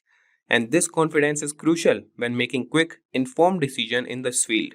So gaining practical experience bridges the gap between theory and practice, making you a more effective and confident cybersecurity professional. So now we'll see the third mistake that cybersecurity beginners make. That is lack of documentation. So documenting your work is a crucial yet often overlooked aspect of cybersecurity. Many beginners focus solely on learning new skills and solving problems without keeping track of their progress. However, good documentation practices can significantly enhance your learning experience. And by keeping detailed notes on what you learn, the tools you use, and the methods you apply, you create a valuable resource for future reference. And this habit helps you review and reinforce your knowledge, making it easier to remember complex concepts. Additionally, well documented work allows you to share your insights and solutions with others, whether through blogs, presentations, or team collaborations. It also helps in troubleshooting, as you can quickly revisit your steps to identify where something might have gone wrong. So, in the professional world, documentation is essential for maintaining clear and efficient communication within a team. And by starting this practice early, you will develop a habit that will benefit you throughout your career. And now we'll move to the fourth cybersecurity mistake for beginners, that is waiting too long to start applying for jobs. So, a common mistake many beginners make is waiting until they feel perfectly qualified before applying for cybersecurity jobs. This approach can be counterproductive. The truth is, you might never feel completely ready, and waiting too long can cause you to miss out on an valuable opportunity. So, start applying for jobs early in your learning journey. The process of applying and interviewing is a learning experience in itself. It helps you understand what employers are looking for, and it can highlight areas where you need to improve. So early job applications also provide you with real-world feedback and networking opportunities. Remember, many entry-level positions are designed for people who are still learning and growing in this field. So employers often value enthusiasm, willingness to learn, and problem-solving skills as much as they do technical knowledge. So by starting early, you can gain experience and build confidence, even if you are not yet perfectly qualified. And then comes the next mistake, that is trying to qualify for all jobs. So, in the vast field of cybersecurity, trying to qualify for every job out, there is a common but misguided approach. Cybersecurity encompasses a wide range of specialties, from network security and ethical hacking to incident response and security analysis. Instead of spreading yourself thin trying to learn everything, focus on a key few areas and become proficient in them. Specializing in special fields make you more valuable to potential employers. It's better to be an expert in one or two areas than to have superficial knowledge in many. So by focusing on specific skills, you can develop a better understanding and expertise that sets you apart from others. So this focused approach also makes it easier to stay updated with the latest trends and advancements in your chosen areas. Remember, depth of knowledge often outweighs breadth when it comes to career advancement and job satisfaction. So, this was all about trying to qualify for all jobs. Now, we'll see the biggest mistake, that is IT foundation fallacy. So, many aspiring cybersecurity professionals believe they need a deep IT background to start their career. This is same as the number one point, but this is a misconception. While having a solid foundation in IT can be beneficial, it's not a prerequisite for success in cybersecurity. What you need are the specific skills and practical experience. Focus on learning about networks, operating system, and security tools. Engage in hands-on practice through labs and simulations to build real-world skills. Cybersecurity is a field where practical knowledge and the ability to apply concepts matter more than theoretical IT knowledge. And many successful cybersecurity professionals come from diverse backgrounds, including those with minimal IT experience. So they succeed by continuing learning and adapting to new challenges. So don't let the lack of deep IT foundation hold you back. Concentrate on gaining the skills and experience that are directly relevant to the cybersecurity roles you are interested in. Now moving to number 7, that is not attending cybersecurity events. So attending cybersecurity events is one of the best ways to stay updated and connected in the field. These events, including conferences, webinars, and meetups, offer a wealth of information on the latest trends, tools, and threats in cybersecurity. They provide a platform to learn from experts, gain insights into industry developments, and discover new technologies. Additionally, these events are excellent networking opportunities, meeting other professionals that can lead to job opportunities, collaborations, and mentorship. Building a network within the cybersecurity community can provide support and guidance throughout your career. And many events also offer hands on workshops and training sessions that can enhance your practical skills. So, by actively participating in these events, you can demonstrate your commitment to continuous learning and professional development. Make it a habit to attend cybersecurity events regularly to stay engaged and informed. So, this was all about number 7 point, that is not attending cybersecurity events. Now, moving to number 8, that is obsessing over which specialization to choose. So, when starting a career in cybersecurity, many beginners obsess over which specialization to choose. This can be overwhelming and counterproductive. Instead of stressing about making the perfect choice, allow yourself the freedom to explore different areas of cybersecurity. The field is diverse, with specializations like penetration testing, incident response, security analysis, and more. Take the time to experiment with various topics and see what interests you the most. This exploration phase is valuable for gaining a broad understanding of this field. So, over time, you will naturally gravitate toward areas that align with your strengths and interests. So, remember, your specialization can evolve as you gain more experience and insights. Early in your career, focus on building a solid foundation and gaining exposure to different aspects of cybersecurity. This approach allows you to make an informed decision about your specialization when the time comes, ensuring you choose a path that truly excites and motivates you. Cybersecurity is not just a job, it's a war zone where organizations fight daily to protect their most valuable assets, data and systems. The stakes have never been higher and the demand for skilled professionals is rapidly growing. A trusted survey predicts that millions of cybersecurity job openings in India alone by next year. But here's the harsh reality. Most candidates lack the skills and the industry demands. This is where certifications comes in. You have probably heard people ask, why do certifications? Why not just get a degree? Wait, let me tell you the truth. College programs often fail to keep up with the fast changing demands of cybersecurity industry. Certifications, on the other hand, are laser focused on the skills you actually need. They are faster, more affordable, and targeted. So, whether you're a fresher or a professional looking to climb up the ladder, certifications are your best bet. Let's explore the top 5 certifications that can give you an edge to help you land that dream cybersecurity job. Now you might be thinking, I'm not from an IT background, can certifications really help me? Or maybe you have graduated with a computer science degree and are wondering why bother with certifications.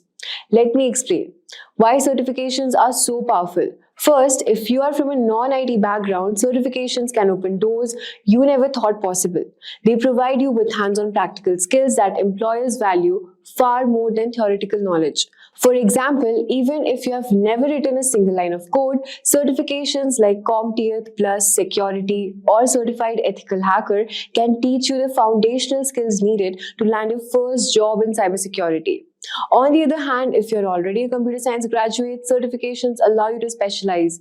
Cybersecurity is a vast field, and employers look for specialists in areas like penetration testing, risk management, or compliance. A certification like CISSP can turn your general degree into a targeted resume that screams expertise. Here's why certifications are such a game changer. At first, it will help you to boost your resume by adding instant credibility, showing you have invested in gaining expertise. They also align with industry trends, ensuring your skills match with current standards. They also demonstrate your commitment to your career and give you a competitive edge, making you stand out to hiring managers in a crowded job market. So now let us explore the top 5 certifications that you can take your cybersecurity career to the next level. So let's get started. So now let's begin with the very first certification at the top of the list, which is Certified Information System Security Professional, CISSP, widely regarded as the gold standard in cybersecurity certification. It's offered by ISC and it is one of the most respected organizations in this field. This certification is very essential for professionals who want to lead cybersecurity efforts at an enterprise level. Well, CISSP is a comprehensive certification that covers 8 key cybersecurity domains, such as risk management, security operations, and software development security. It's highly designed for experienced professionals and proves you have the expertise to design, implement, and also manage a robust cybersecurity program. Organizations worldwide trust CISSP certified professionals to handle sensitive security needs. Talking about the eligibility, to qualify, you need to at least have 5 years of professional experience in at least 2 of the 8 domains, a bachelor's degree in computer science, or any one of the experiences preferred. Even without full experience, you can take the exam and earn the title associate while you complete the required work experience. Let's talk about the exam details and cost. Well, the CISSP exam is about 6 hours long with 250 questions, and the cost of the exam is rupees 61,409 Indian rupees, and for US it's around $749. This is one of the fee to register and sit for the certification exam. CISSP opens doors to senior roles such as Chief Information Security Officer, who can earn around 76 lakhs a year in India and $150,000 plus per year in the US. Also, Senior Security Consultant, who can earn around 13 lakhs per year in India and $120,000 per year in the United States. Well, CISSP is more than just a credential. It's a symbol of expertise, leadership, and trust in the cybersecurity world. For anyone serious about advancing in this field, this is the certification you should aim for. Also, if you're looking for specialized training to ace the CISSP examination, consider Simplilearn CISSP certification training. This is globally acclaimed program and is aligned with the latest ISC exam pattern, offering comprehensive coverage of all the 8 domains with live online classes, hands-on lab, and also expert guidance. with features like simulation tools, test papers, and included CISSP exam voucher. Simplilearn ensures you are exam ready, plus their 100% money back exam pass guarantee also adds extra confidence as you work towards elevating your cybersecurity career. Next on our list is CISA, which is Certified Information System Auditor, a highly respected certification from ISACA, focusing on auditing, compliance, and risk management. It's perfect for professionals responsible for evaluating and improving an organization's security framework. CISA is recognized worldwide, especially in highly regulated industries like finance, healthcare, and government. It demonstrates expertise in identifying vulnerabilities, ensuring compliance, and improving security controls. Let's talk about the eligibility for this certification. Well, to qualify, you need to have at least 5 years of work experience in IT audit, control, or security. You also need to have a bachelor's degree that can waive up to 2 years of this requirement. Let's talk about the exam details and cost for this certification. Well, the exam is 4 hours long, with 150 questions testing your knowledge of auditing and compliance. Exam fee is around 47,141 in Indian rupees and $575 for ICACA members. And if you're not a member of ISACA, then you have to pay 62,000 in Indian rupees and $760 for USA. Let's talk about the career opportunities and salaries. Well, CISA certified professionals can secure roles like IT audit manager, who can earn around 20 lakhs per year in India and $130,000 per year in the United States. Compliance program manager also can earn around 24 lakhs per year in India and $140,000 per year in the United States. With organization increasingly prioritizing governance and compliance, CISA has become a critical certification for professionals in these areas. It's must-have for those who want to specialize in auditing and risk management. Also, if you want to boost your career in IT auditing and compliance, you can consider Simplilearn's CISA certification training. As an accredited training partner of ISACA, Simplilearn offers comprehensive preparation including live classes, by industry experts, access to the official ISACA learning kit, and simulation tests to help you master the 2024 CISA exam and domain. This training provides you up-to-date curriculum and practical insights to help you excel your career. With an exam pass guarantee and flexible learning options, Simplilearn also ensures that you're fully prepared to achieve CISA certification and advance your professional journey. Let's talk about the third certification on the list, which is Certified Information Security Manager, CISM. Coming at number 3, this is another certification from ISACA aimed at managers and leaders in cybersecurity. It's ideal for professionals who want to transition into leadership roles. CISM focuses on the strategic and managerial aspects of cybersecurity, such as governance, incident management, and program development. It's valued by organizations seeking security leaders who can make informed, high-level decisions. Let's talk about the eligibility. To qualify, you need to have 5 years of experience in information security management, a degree of another relevant certification that can waive up to 2 years of this requirement. Let's talk about the exam details and the cost. Well, the exam is 4 hours long with 150 questions assessing your strategic thinking, and the cost is 47,000 rupees and $575,000 in United States for ISACA members and 62,000 rupees for Indian currency, and for non-members it is around $760,000. CISM certified professionals often step into leadership roles such as Director of Information Security, who can earn around 37 lakh per year in India and 160,000 per year dollars in the United States. Data Governance Manager can earn around 30 lakhs per year in India and $140,000 per year in the United States. For those aiming to lead cybersecurity teams and make strategic decisions, CISM provides the credibility and expertise needed to succeed. Also, if you want to elevate your career and leadership role, Simplilearn CISM certification training can be your ideal choice. As an ISACA Elite Training Partner, Simplilearn provides an official learning kit including the ISACA Value Review Manual, QAE and exam voucher along with live classes conducted by accredited instructors. So you can refer to this certification by Simplilearn. Let's move on to the fourth number on the list, which we have CompTIA Security Plus, the perfect entry-level certification for building core cybersecurity skills. It's a vendor neutral, which means it's recognized across industries and applies to various technologies. Security Plus covers essential topics like network security, threat management, and compliance. It's designed to give beginners a strong foundation in cybersecurity and prepare them for real-world challenges. Let's talk about the eligibility. Well, there are no strict prerequisites, but CompTIA recommends having basic IT experience or earning the Network Plus certification first. Let's talk about the exam details and cost. The 90-minute exam includes both multiple choice questions and also performance-based questions. The registration fee for the exam is 30,000 rupees and in USD it is around $370. With Security Plus, you can pursue roles like security engineer who can earn around 8.2 lakhs per year in India and $95,000 per year in the United States.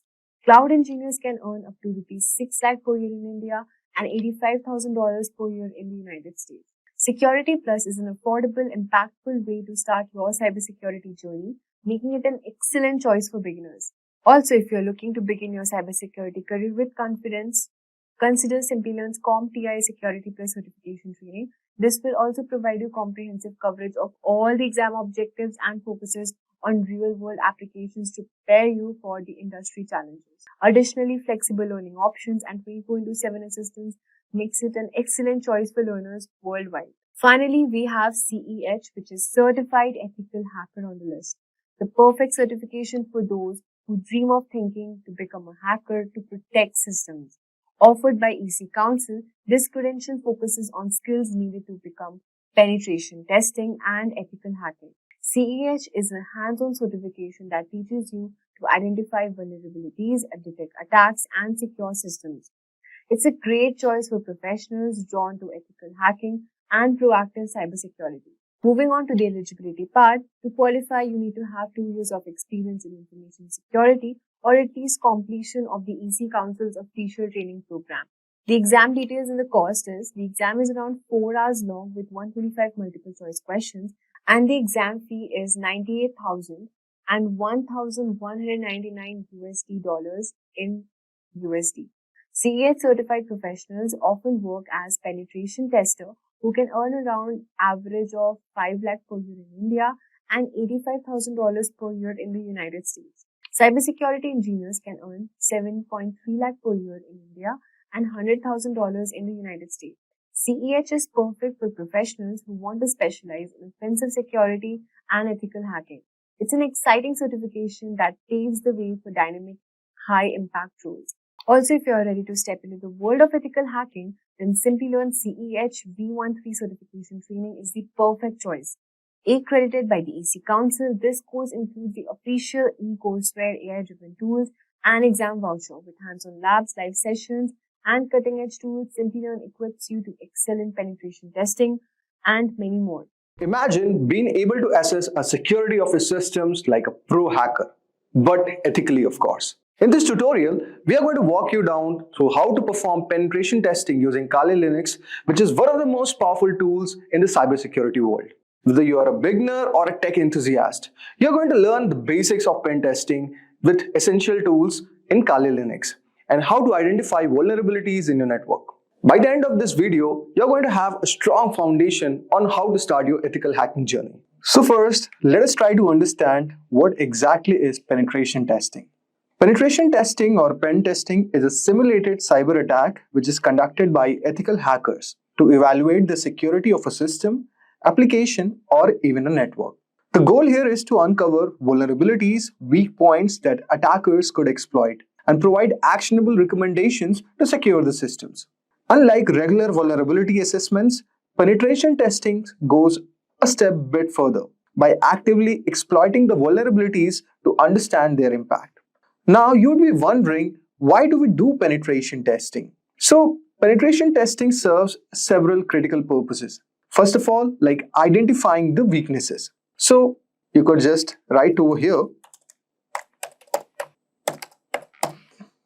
Okay. Now, let us discuss about this point.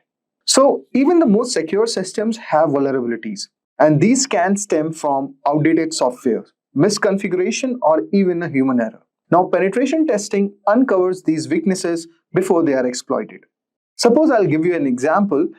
You have a web application that uses an outdated version of a PHP. A penetration test could reveal that this version has known vulnerability, allowing remote code execution. Okay, so for this purpose, you could use penetration testing. The second point is testing incident response. A penetration test doesn't just highlight vulnerabilities, but it also assesses how your systems and team respond to simulated attacks. This helps their organizations identify gaps in their incident response plans. Suppose during a test, an ethical hacker deploys ransomware. The security team speeds and efficiency in detecting the containing the attack determine their readiness for the real incident. So for the incident response testing, you could use penetration testing.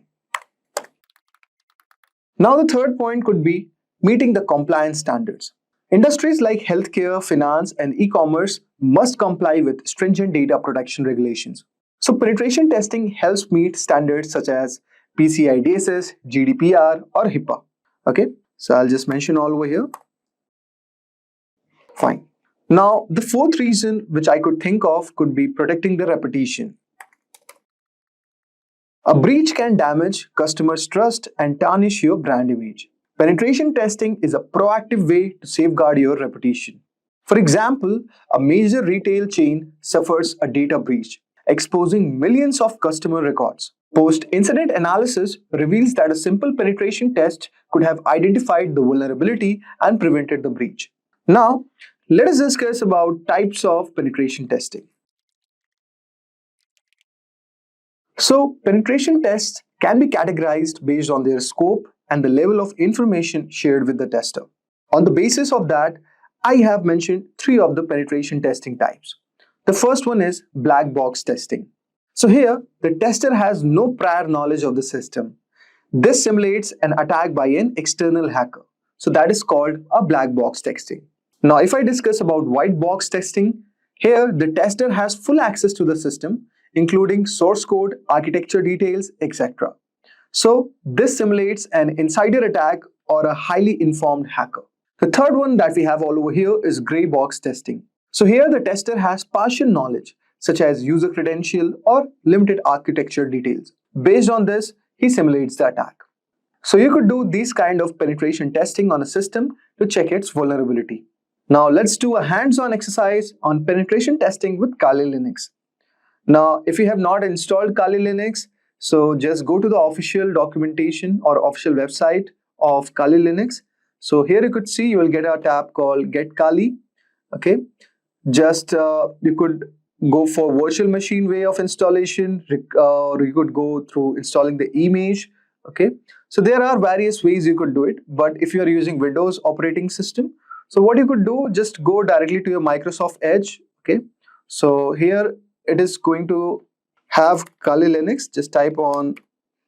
Okay, so you could see this app is there, and you could install this directly. So you could see I have installed it directly. So let us open the terminal. Okay, and the process of installation is very simple. Now on Kali Linux, you have to install some additional tools to perform penetration testing. So now let us try to set up the tools. Okay.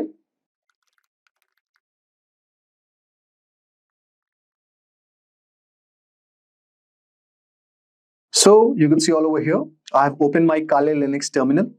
Now the tools that we are going to install all over here will be Nmap, Whois, Dig, Nikto, WP Scan, OpenVAS, and Metasploit.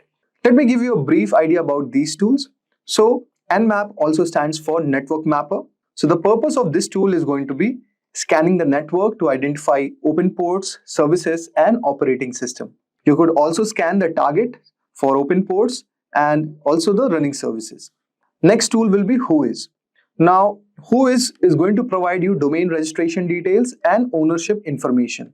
Like for example, Whois, and you could give a name like certain example.com could be a demo website.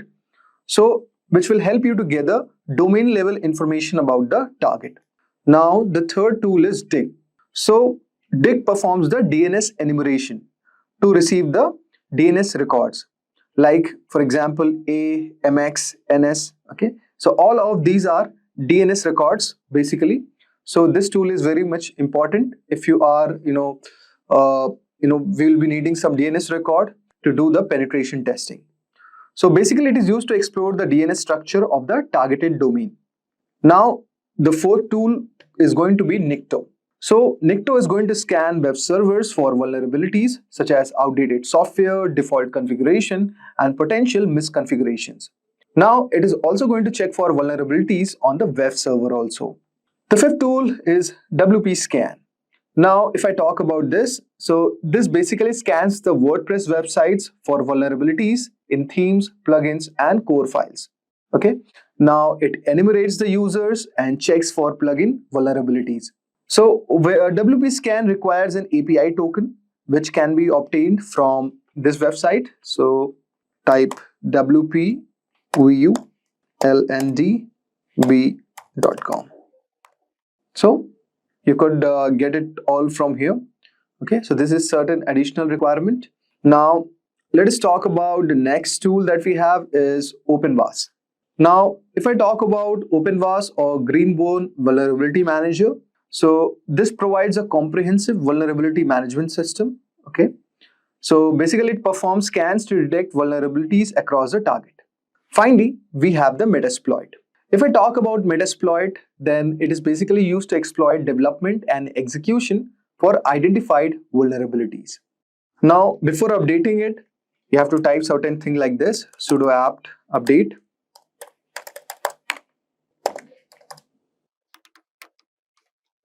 Okay, so after you have done this, then you could just type sudo apt install nmap.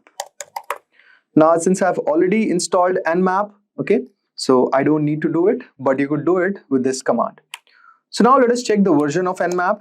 For that purpose, you could type nmap and type version. So you can see I have 7.94 version, okay, and this is official documentation of nmap. If you want more information about this tool, you could refer this documentation. The next tool is whois. Same thing we have to do, sudo apt update. Okay, now next thing would be sudo apt install whois. Okay, so we have installed whois also. Next tool will be dig. So just install dig like this. So you could install dig something like this, sudo apt install DNS utils. Okay, so we have installed dig also, and to check the version, type dig v. So you would get the version as 9.20. Okay, finally let us install Nikto. So same command. For here, type Nikto. Since I've already installed Nikto, so I don't need to do it. Now let us check the version of it. Nikto.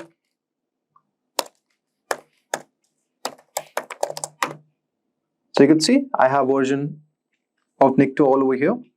Now fifth tool will be WP scan. So same thing. So you could see it has installed WP scan also. Now after installing, register at WP scan and copy the generated API token. So guys, as you can see all over here on your WP scan / profile, you are going to get an API token. Now guys, let's move ahead.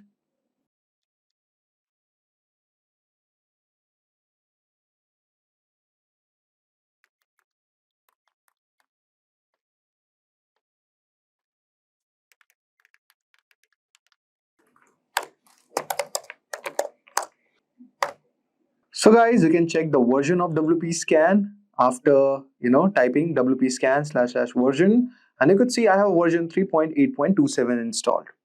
Now let us install OpenVAS. So for installing OpenVAS, type sudo apt install and then type OpenVAS. So you can see all over here that our installation is in progress and it is installing this tool. So guys, you could see all over here, we have installed this tool. So guys, next step is installing Metasploit. So type sudo apt install Metasploit framework. Now, since I've already installed this, so I not need to do it, but you can type this command and you could download it. Okay, so there is one error in this. Okay, now it's fine. Now let us check the version of it. So type msf console and next would be version. So you could see I have 6.4.34 version. Now we have installed all these tools and checked the version also. Now let us proceed for penetration testing. Okay guys, so we'll be using this demo website to do the penetration testing. So you could get the link all over here. So it is a juiceshop.herokuapp.com. Okay, I will mention it in the link. So you could access this website to learn how to do penetration testing. But one word of advice, before you are doing penetration testing for any other application, just get a written permission of it. Without their permission, you cannot do the penetration testing of any official website. So because the idea is hacking ethically, okay? So unethical practices is not permissible. Now, let us open our Kali Linux. Okay. So here we are going to open the Nmap and we are going to run a scan on this website, the same website which we have opened, which is http://juiceshop.heroku.com. So just copy the link. Okay. So type nmap ss a and give the name of the given website, and so you could see now it has started scanning. So basically this is going to reveal the open ports, services and possibly underlying technology of the web application. So guys, it might take some time. Just wait for a few moments.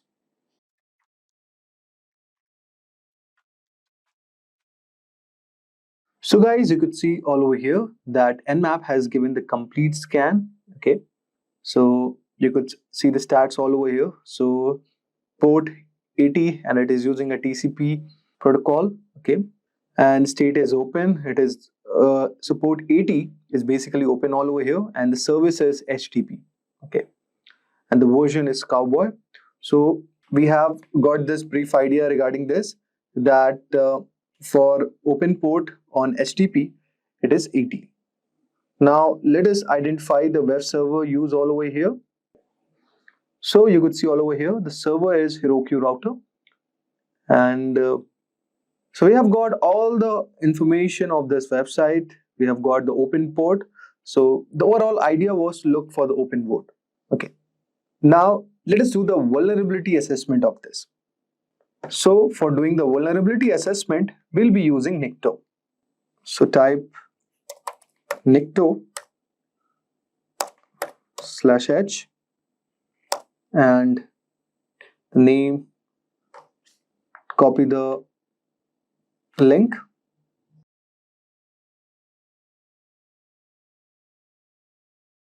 Now in this, we are going to look for misconfiguration or outdated server version or exposed directory and files. So you could see we have got the target host name, the target port, okay, and you could see the SSL info is also given all over here, okay, and so you could see all over here it is telling that the site uses TLS and the strict transport security header is not defined all over here. So in similar way, still is looking for the vulnerability. Okay, let us give it some time.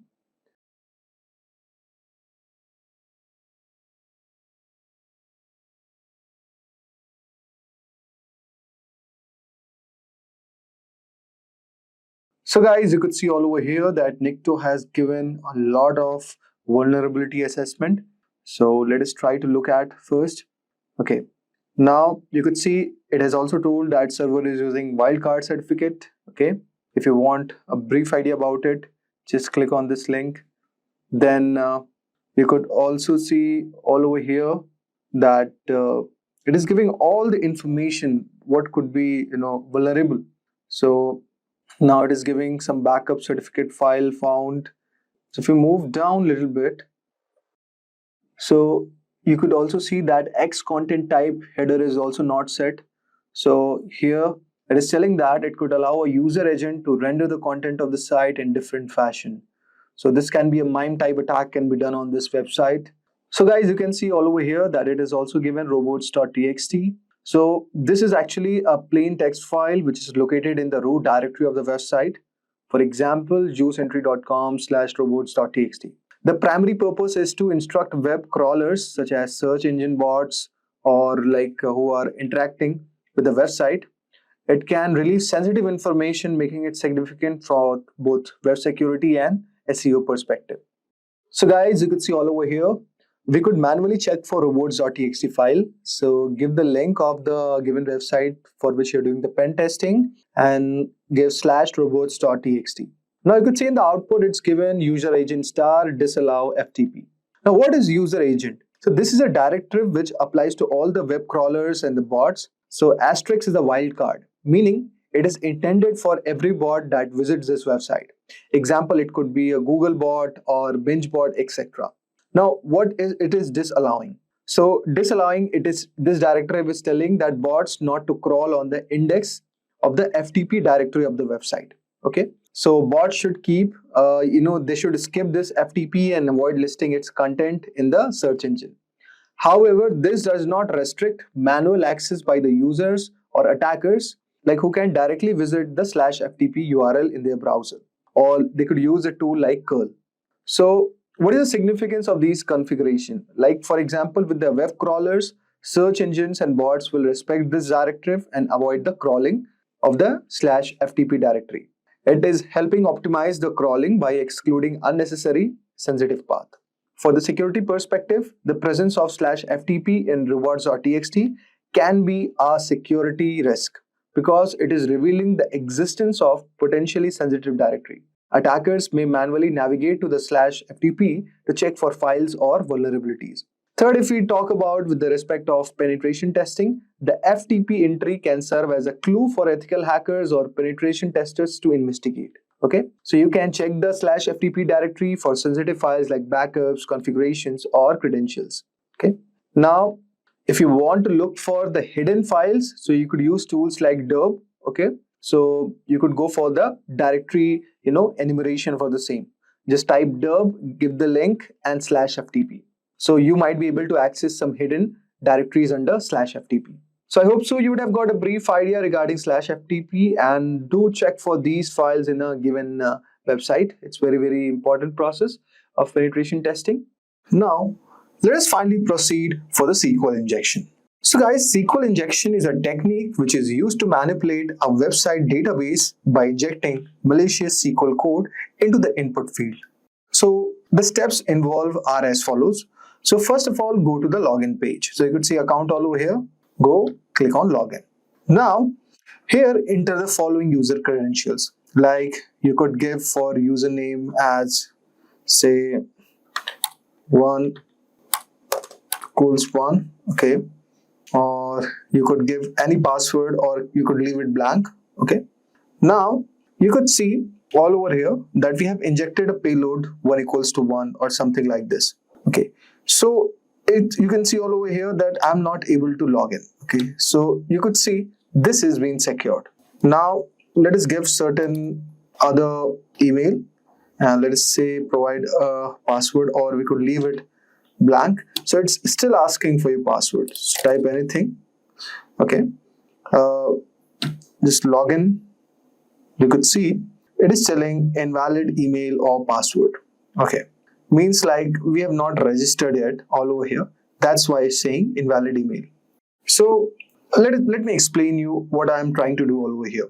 So suppose the payload which I'm trying to inject, suppose as I have written all over here, say 1 equals to 1. Okay, now this is actually breaking the SQL query logic. For example, if you are typing select star from users where username equals to this, or 1 equals to 1 minus minus, and password could be anything. Okay, So this OR condition always evaluates true. So let me show you.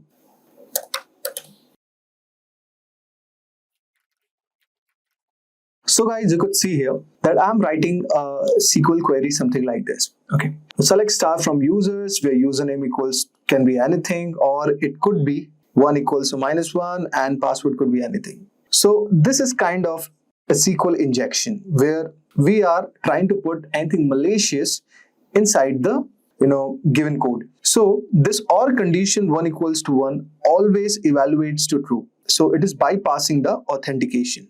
So the minus sign is used to comment out the rest of the SQL query, ignoring the password checks. Okay. Now, if you successfully log in without valid credentials, then you could say the application is vulnerable to SQL injection. But you can see all over here that this condition is not happening. Okay. And if you even try to leave out the password, it is not showing anything for login. So this is actually not vulnerable to SQL injection. Now let us try to do cross-site scripting. So guys, cross-site scripting or XSS is an attack that injects malicious script into the website, which are then executed in the browser of unsuspecting users. So steps to test XSS. First, you have to identify the input fields, okay? Search bar, it could be, or a feedback form like on this website. And you could enter a payload, certain thing like this. So first of all, let us try to go all over here in the search bar, click on inspect. Okay. Now we have to find out where the script is written. Okay. So type Control F. Okay. So okay. Now the script. Okay. Now what you would do all over here? Let us now perform the XSS attack. So as we have navigated to our web application, so we have targeted this input field. Okay. Now we are trying to inject, okay, script alert XSS. Okay. So what you have to do, you have to right click on this and go to the developers tool. Okay. And then you will get screen like this where you have to add script alert XSS.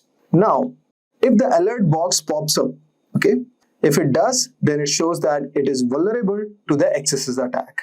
So guys, as you can see all over here, I have inserted this script alert XSS/script. So I'm trying to inject the XSS. Now, if you see a pop-up button like coming all over here, then it indicates that this input field is vulnerable to XSS attack. So just right click on this and let us see. So guys, as you can see all over here that I have inserted this script alert XSS. Now when you right click on this and any pop-up is coming up, then it means that this website is vulnerable to XSS attack. So in this way you can perform exploitation. Now if you cannot manually insert the tag, okay, what you can do guys, you can modify the existing DOM. Okay, so first of all, locate the input field in the developers tool, then right click on it and on that input element, okay, and manually replace the given values. Press enter to save the changes and check if the script executes. So let us right click on this. So you can see nothing is happening. So it's all fine. Now that's one way you could do it. Or alternatively, what you could do, you could go on the console and type the same thing like document.querySelector input mat input 0. So this is the given form field and dot value and inject the XSS attack all over here. And then if it is applicable, trigger the search button programmatically. So what you could do, you could trigger in the next step document.querySelector form.submit. Now if the pop-up appears all over here, then we are successfully injecting the XSS attack. Now if you can't inject the script, okay, so this also scenario comes up. So first of all, inspect the sanitization logic, review how the application processes your input. Some apps escape dangerous characters like these curly braces, okay, these braces and script. So test alternative input fields, try other input fields, forms or query parameters where your script might work. So guys, this was a small introduction on pen testing with using various tools present in the Kali Linux. Once you dive into the world of cybersecurity, it becomes clear that there are many certifications to choose from. Some of these are relatively easy to obtain, while others are known to be extremely challenging. The difficulty of these exams basically depends on few things, like how much you know, how much time you put into studying, and the hands-on experience you have in the field. Some people breeze through the toughest certification without breaking the sweat, while others might struggle with them. But here's the thing, it's really hard to rank how difficult a certification is because testing organizations don't always share the pass rates for their exams. Despite this, there is plenty of talk in the industry about which certification is the hardest one. So based on the discussions and insight from cybersecurity experts, we have put together a list of 8 most challenging cybersecurity certification. So guys, without further ado, let's get started. So guys, the first certification in our list is, in the decreasing order that we have, is AWS Certified Security Specialty. Our list basically begins with the AWS Certified Security. This specialty certification is a must-have for cloud security professionals. This certification focuses on especially security in the Amazon Web Services cloud environment. In this certification, you will learn about AWS security concepts like the shared responsibility model, data protection, and secure internet protocols. You will also cover topics like identity and access management, incident response, and infrastructure security. The exam itself lasts for 170 minutes and consists of 65 multiple choice and multi-response questions. While there are no official prerequisites for this certification, it's recommended that you have at least 5 years of experience in designing and implementing IT security solutions and 2 years of hands-on experience with AWS. Most candidates who attempt these exams usually have the other AWS certification under their belt, such as the AWS Certified Solutions Architect. AWS Associate also works, and also the AWS Certified Solution Architect Professional. These certifications basically provide a strong foundation in the AWS concepts, making the AWS Certified Security Specialty kind of easier to tackle. But still, it's a tough exam, and passing it will make you a valuable asset to any organization that uses AWS. Now, let us move to the next one. The next one we have is CompTIA Advanced Security Professional Practitioner Certification, or CASP+. So guys, this is one which is aimed at cybersecurity professionals who work at more advanced level. The CASP Plus focuses on enterprise security, risk management, and security operations. The exam itself consists of maximum of 90 questions, and you have 165 minutes to complete it. It covers basically 4 main areas: security architecture, security operations, security engineering, and cryptography. Also, it covers governance, risk, and compliance. Each area requires you to have a deep understanding of complex topics, making these exams quite comprehensive. The CASP Plus is often compared to the Certified Information Systems Security Professional, or CISSP certification exam, and it is an alternative for certain US Department of Defense roles. If you are aiming for a career in the government cybersecurity, then this could be a certification for you. Now let us move on to our next certification. So guys, our next certification is GIAC Certified Incident Handler Certification, or GCIS certification. This is for those candidates who are focused on incident handling and response. The GIAC Certified Incident Handler is a key certification. With cybersecurity threats becoming more sophisticated, the ability to handle incidents effectively is very critical. This certification teaches you how to respond incidents, investigate computer crimes, and understand common hacks and exploits. The GCIS exams include 106 questions and last for 4 hours. You will need to have scored at least 70% to pass this certification exam. It is a certification that's perfect for people working on the front lines of cybersecurity, such as system administrators, security experts, and security architects. This certification will give you a hands-on experience with tools like Nmap, Metasploit, and Netcat, which are basically used to carry out some of the most common hacks. So if you are a part of first response team in the cybersecurity, then this certification will be extremely useful for you. Now, let us move to our next certification.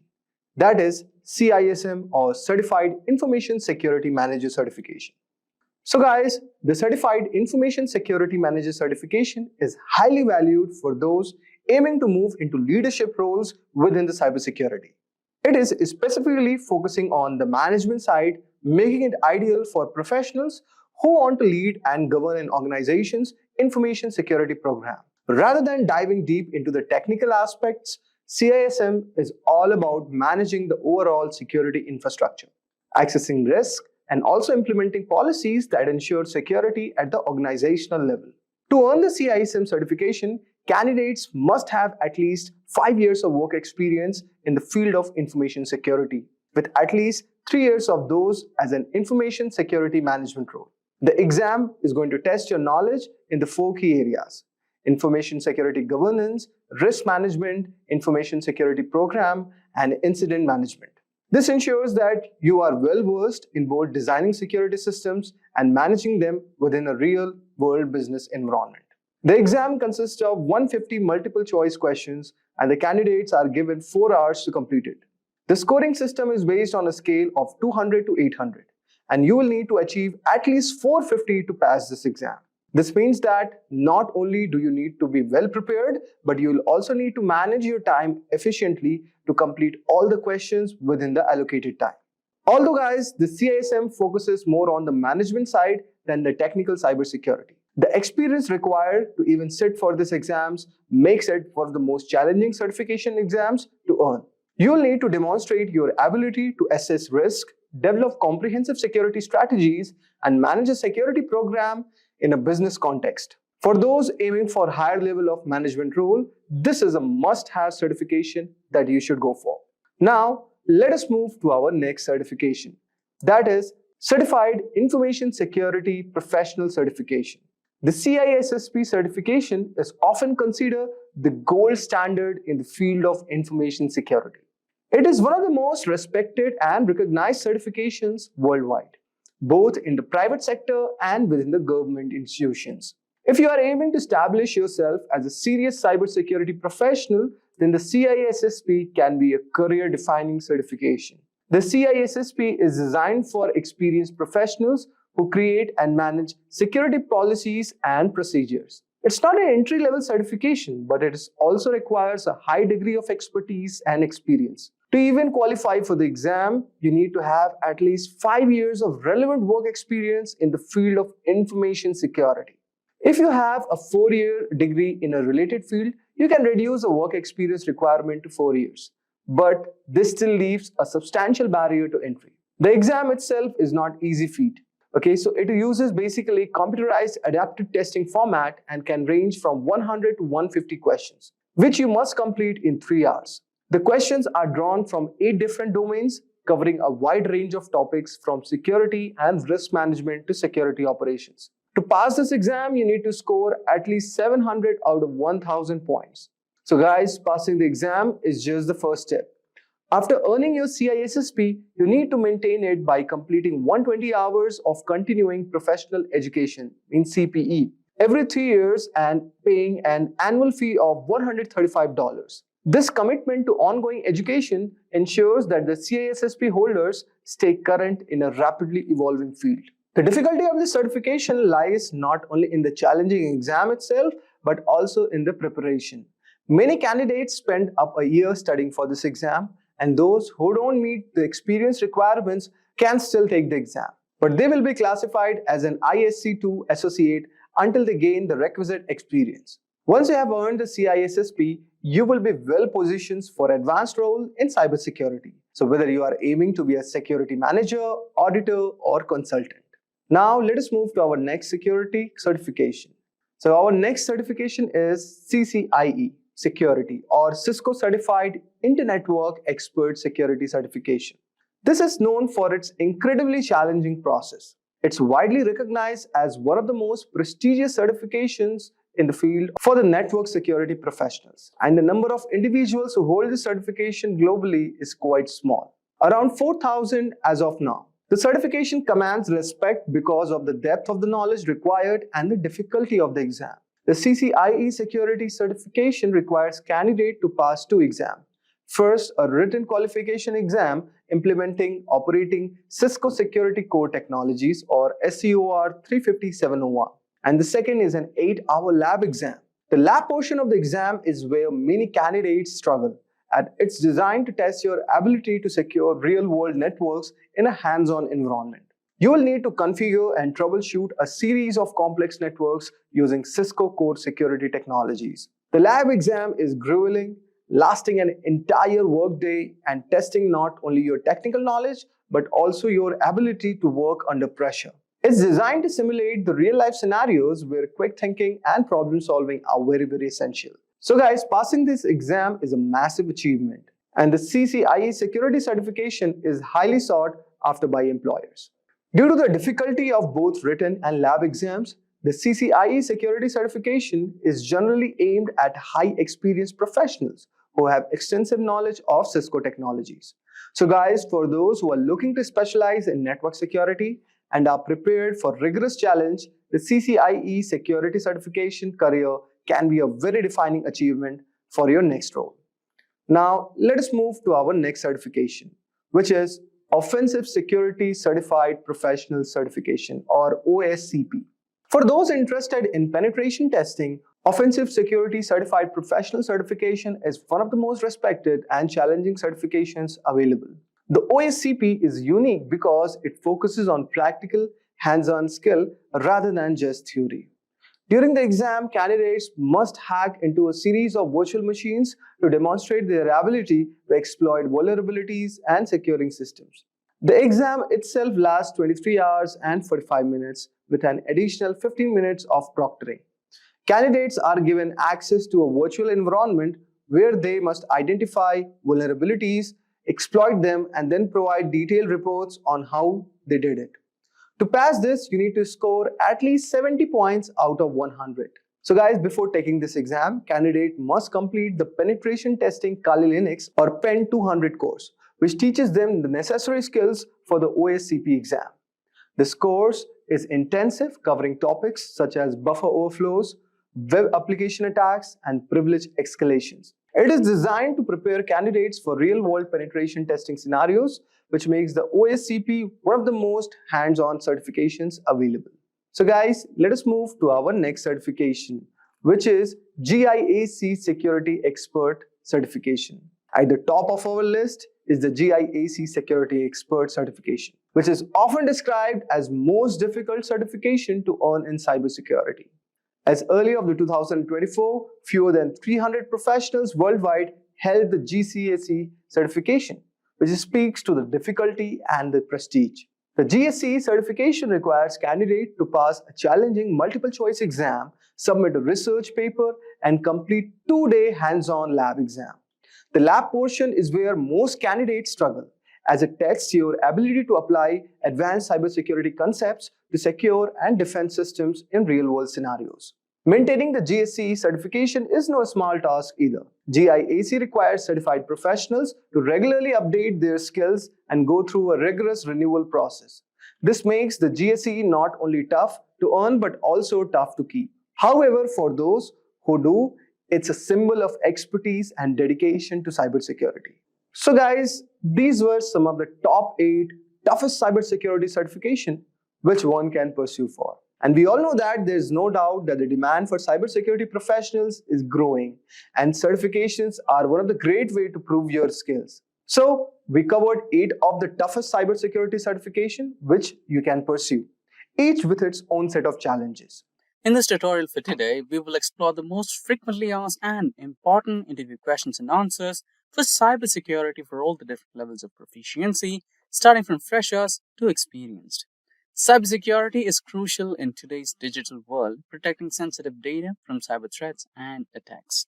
As cybersecurity risks grow, businesses are investing heavily in security measures, creating a surge in cybersecurity job openings.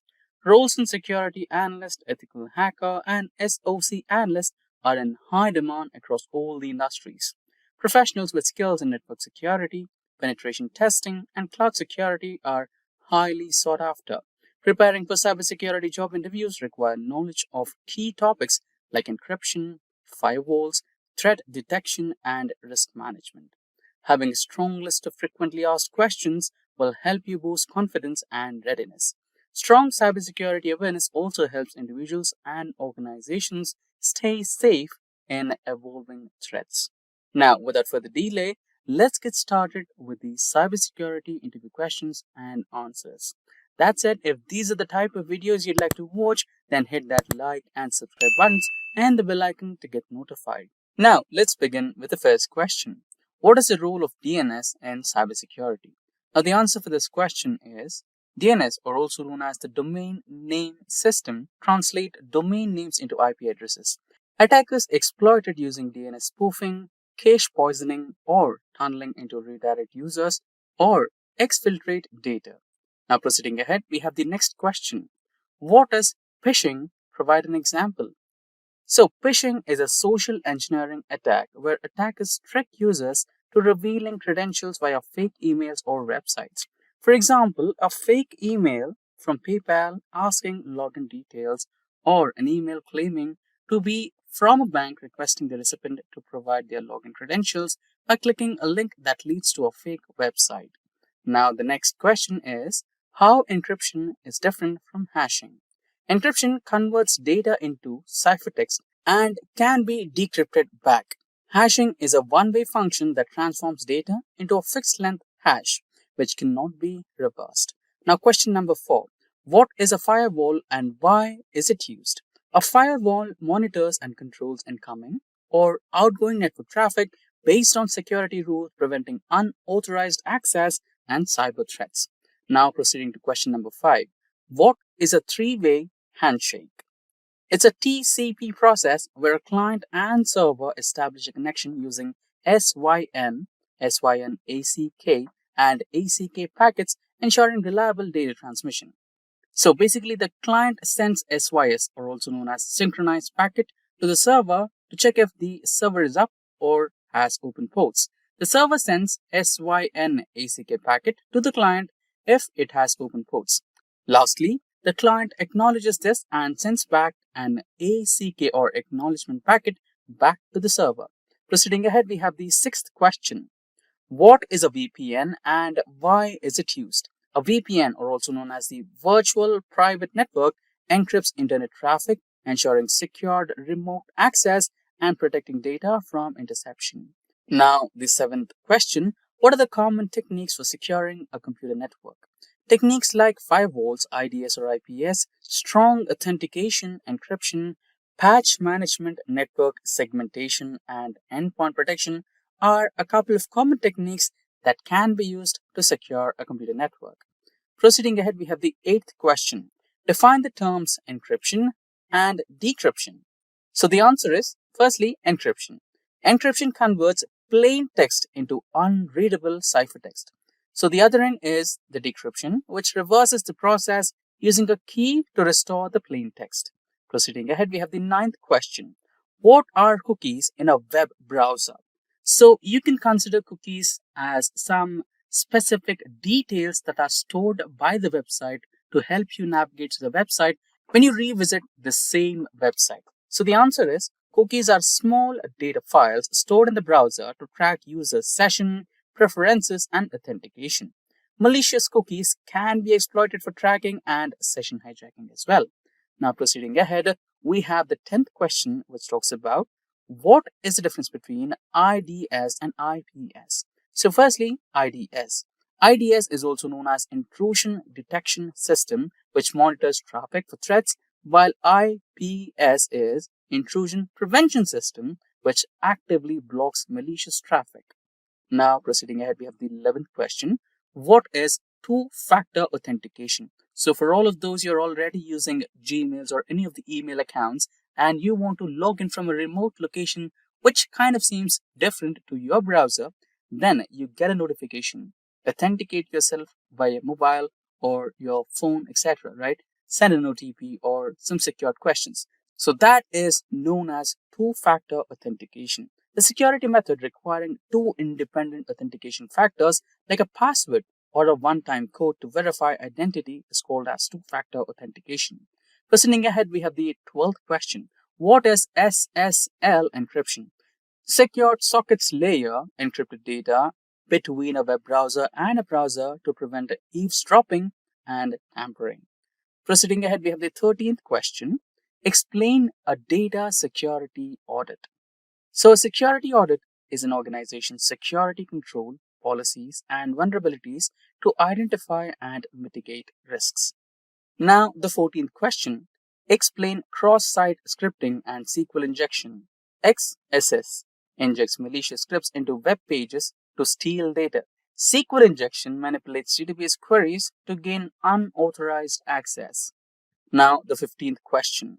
What is a zero-day vulnerability? So, it refers to a security vulnerability present in software or hardware that is undisclosed to the vendor and lacks an existing solution. This loophole can be leveraged by malicious actors before a remedy is created. So, proceeding ahead, we have our 16th question. Discuss the ISO 27001 and 27002 standards. So, it is a framework for information security management systems, which is ISMS, while ISO 27002 provides guidelines for implementing security controls and practices within an organization. Now, proceeding ahead, we have the 17th question. Explain the principles of ethical hacking. Ethical hackers identify vulnerabilities legally, following rules and engagement, ensuring data integrity, and reporting findings responsibly. Now we have the 18th question. What are the different types of network security? So the 18th question. What are the different types of network security? So the different types of network security includes firewalls, IDS or IPS, encryption, VPNs, endpoint protection, network segmentation, and access controls. Proceeding ahead, we have the 19th question. So moving ahead, we have the 19th question. Discuss the concept of risk assessment in cybersecurity. Risk assessment evaluates threats, vulnerabilities, and potential impacts to prioritize security measures. Now, moving ahead, we have the next question, which is, what is the incident response and how is it managed?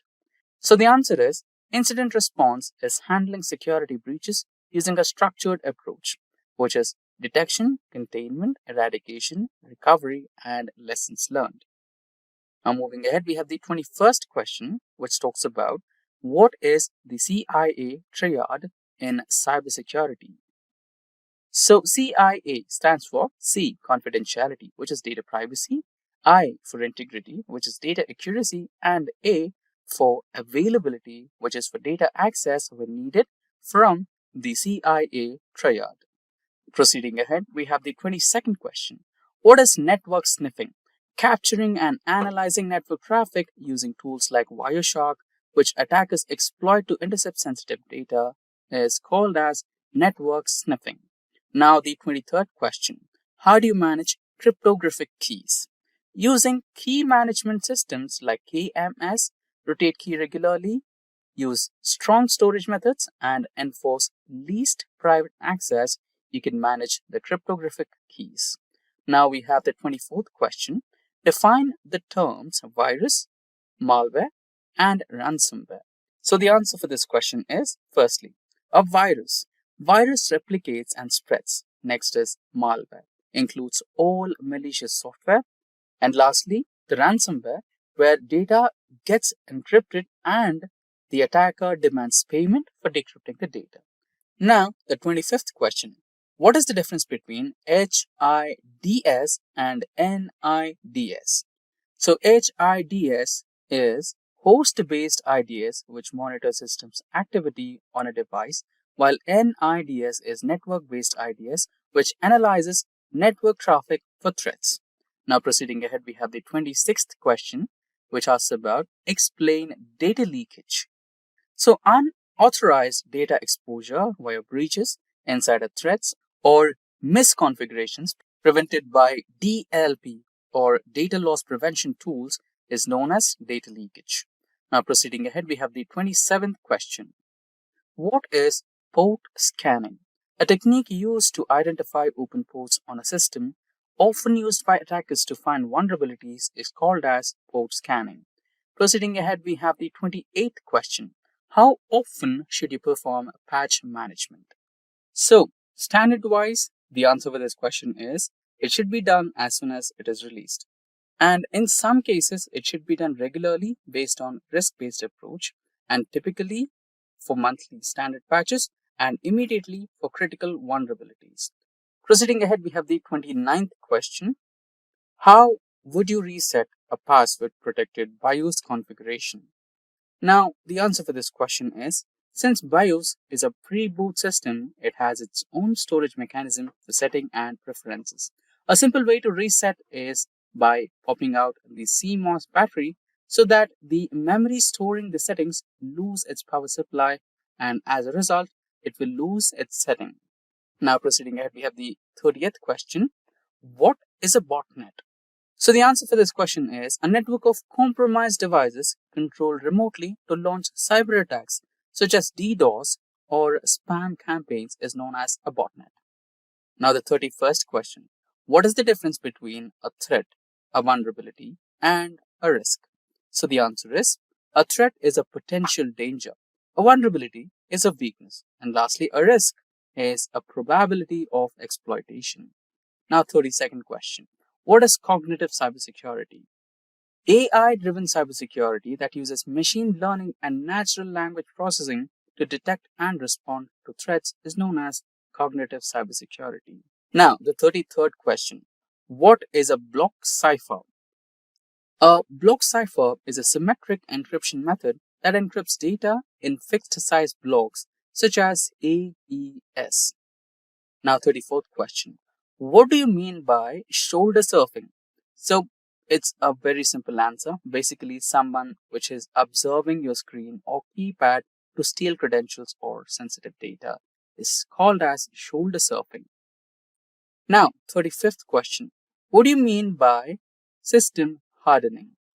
So the answer for this question is strengthening a system's security by removing vulnerabilities, disabling unused services, and enforcing strict policies is known as system hardening.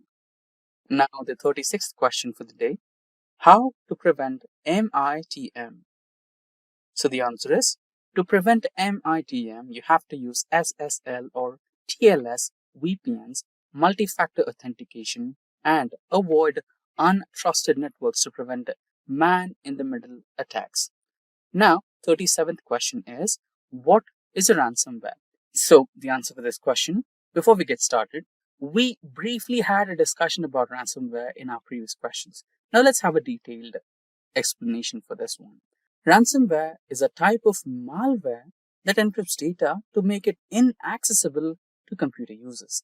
Cybercriminals use it to extort money from the individuals and organizations as well that hack the data and hold the data hostage until a certain amount of ransom is paid. Now, proceeding ahead, we have the 38th question.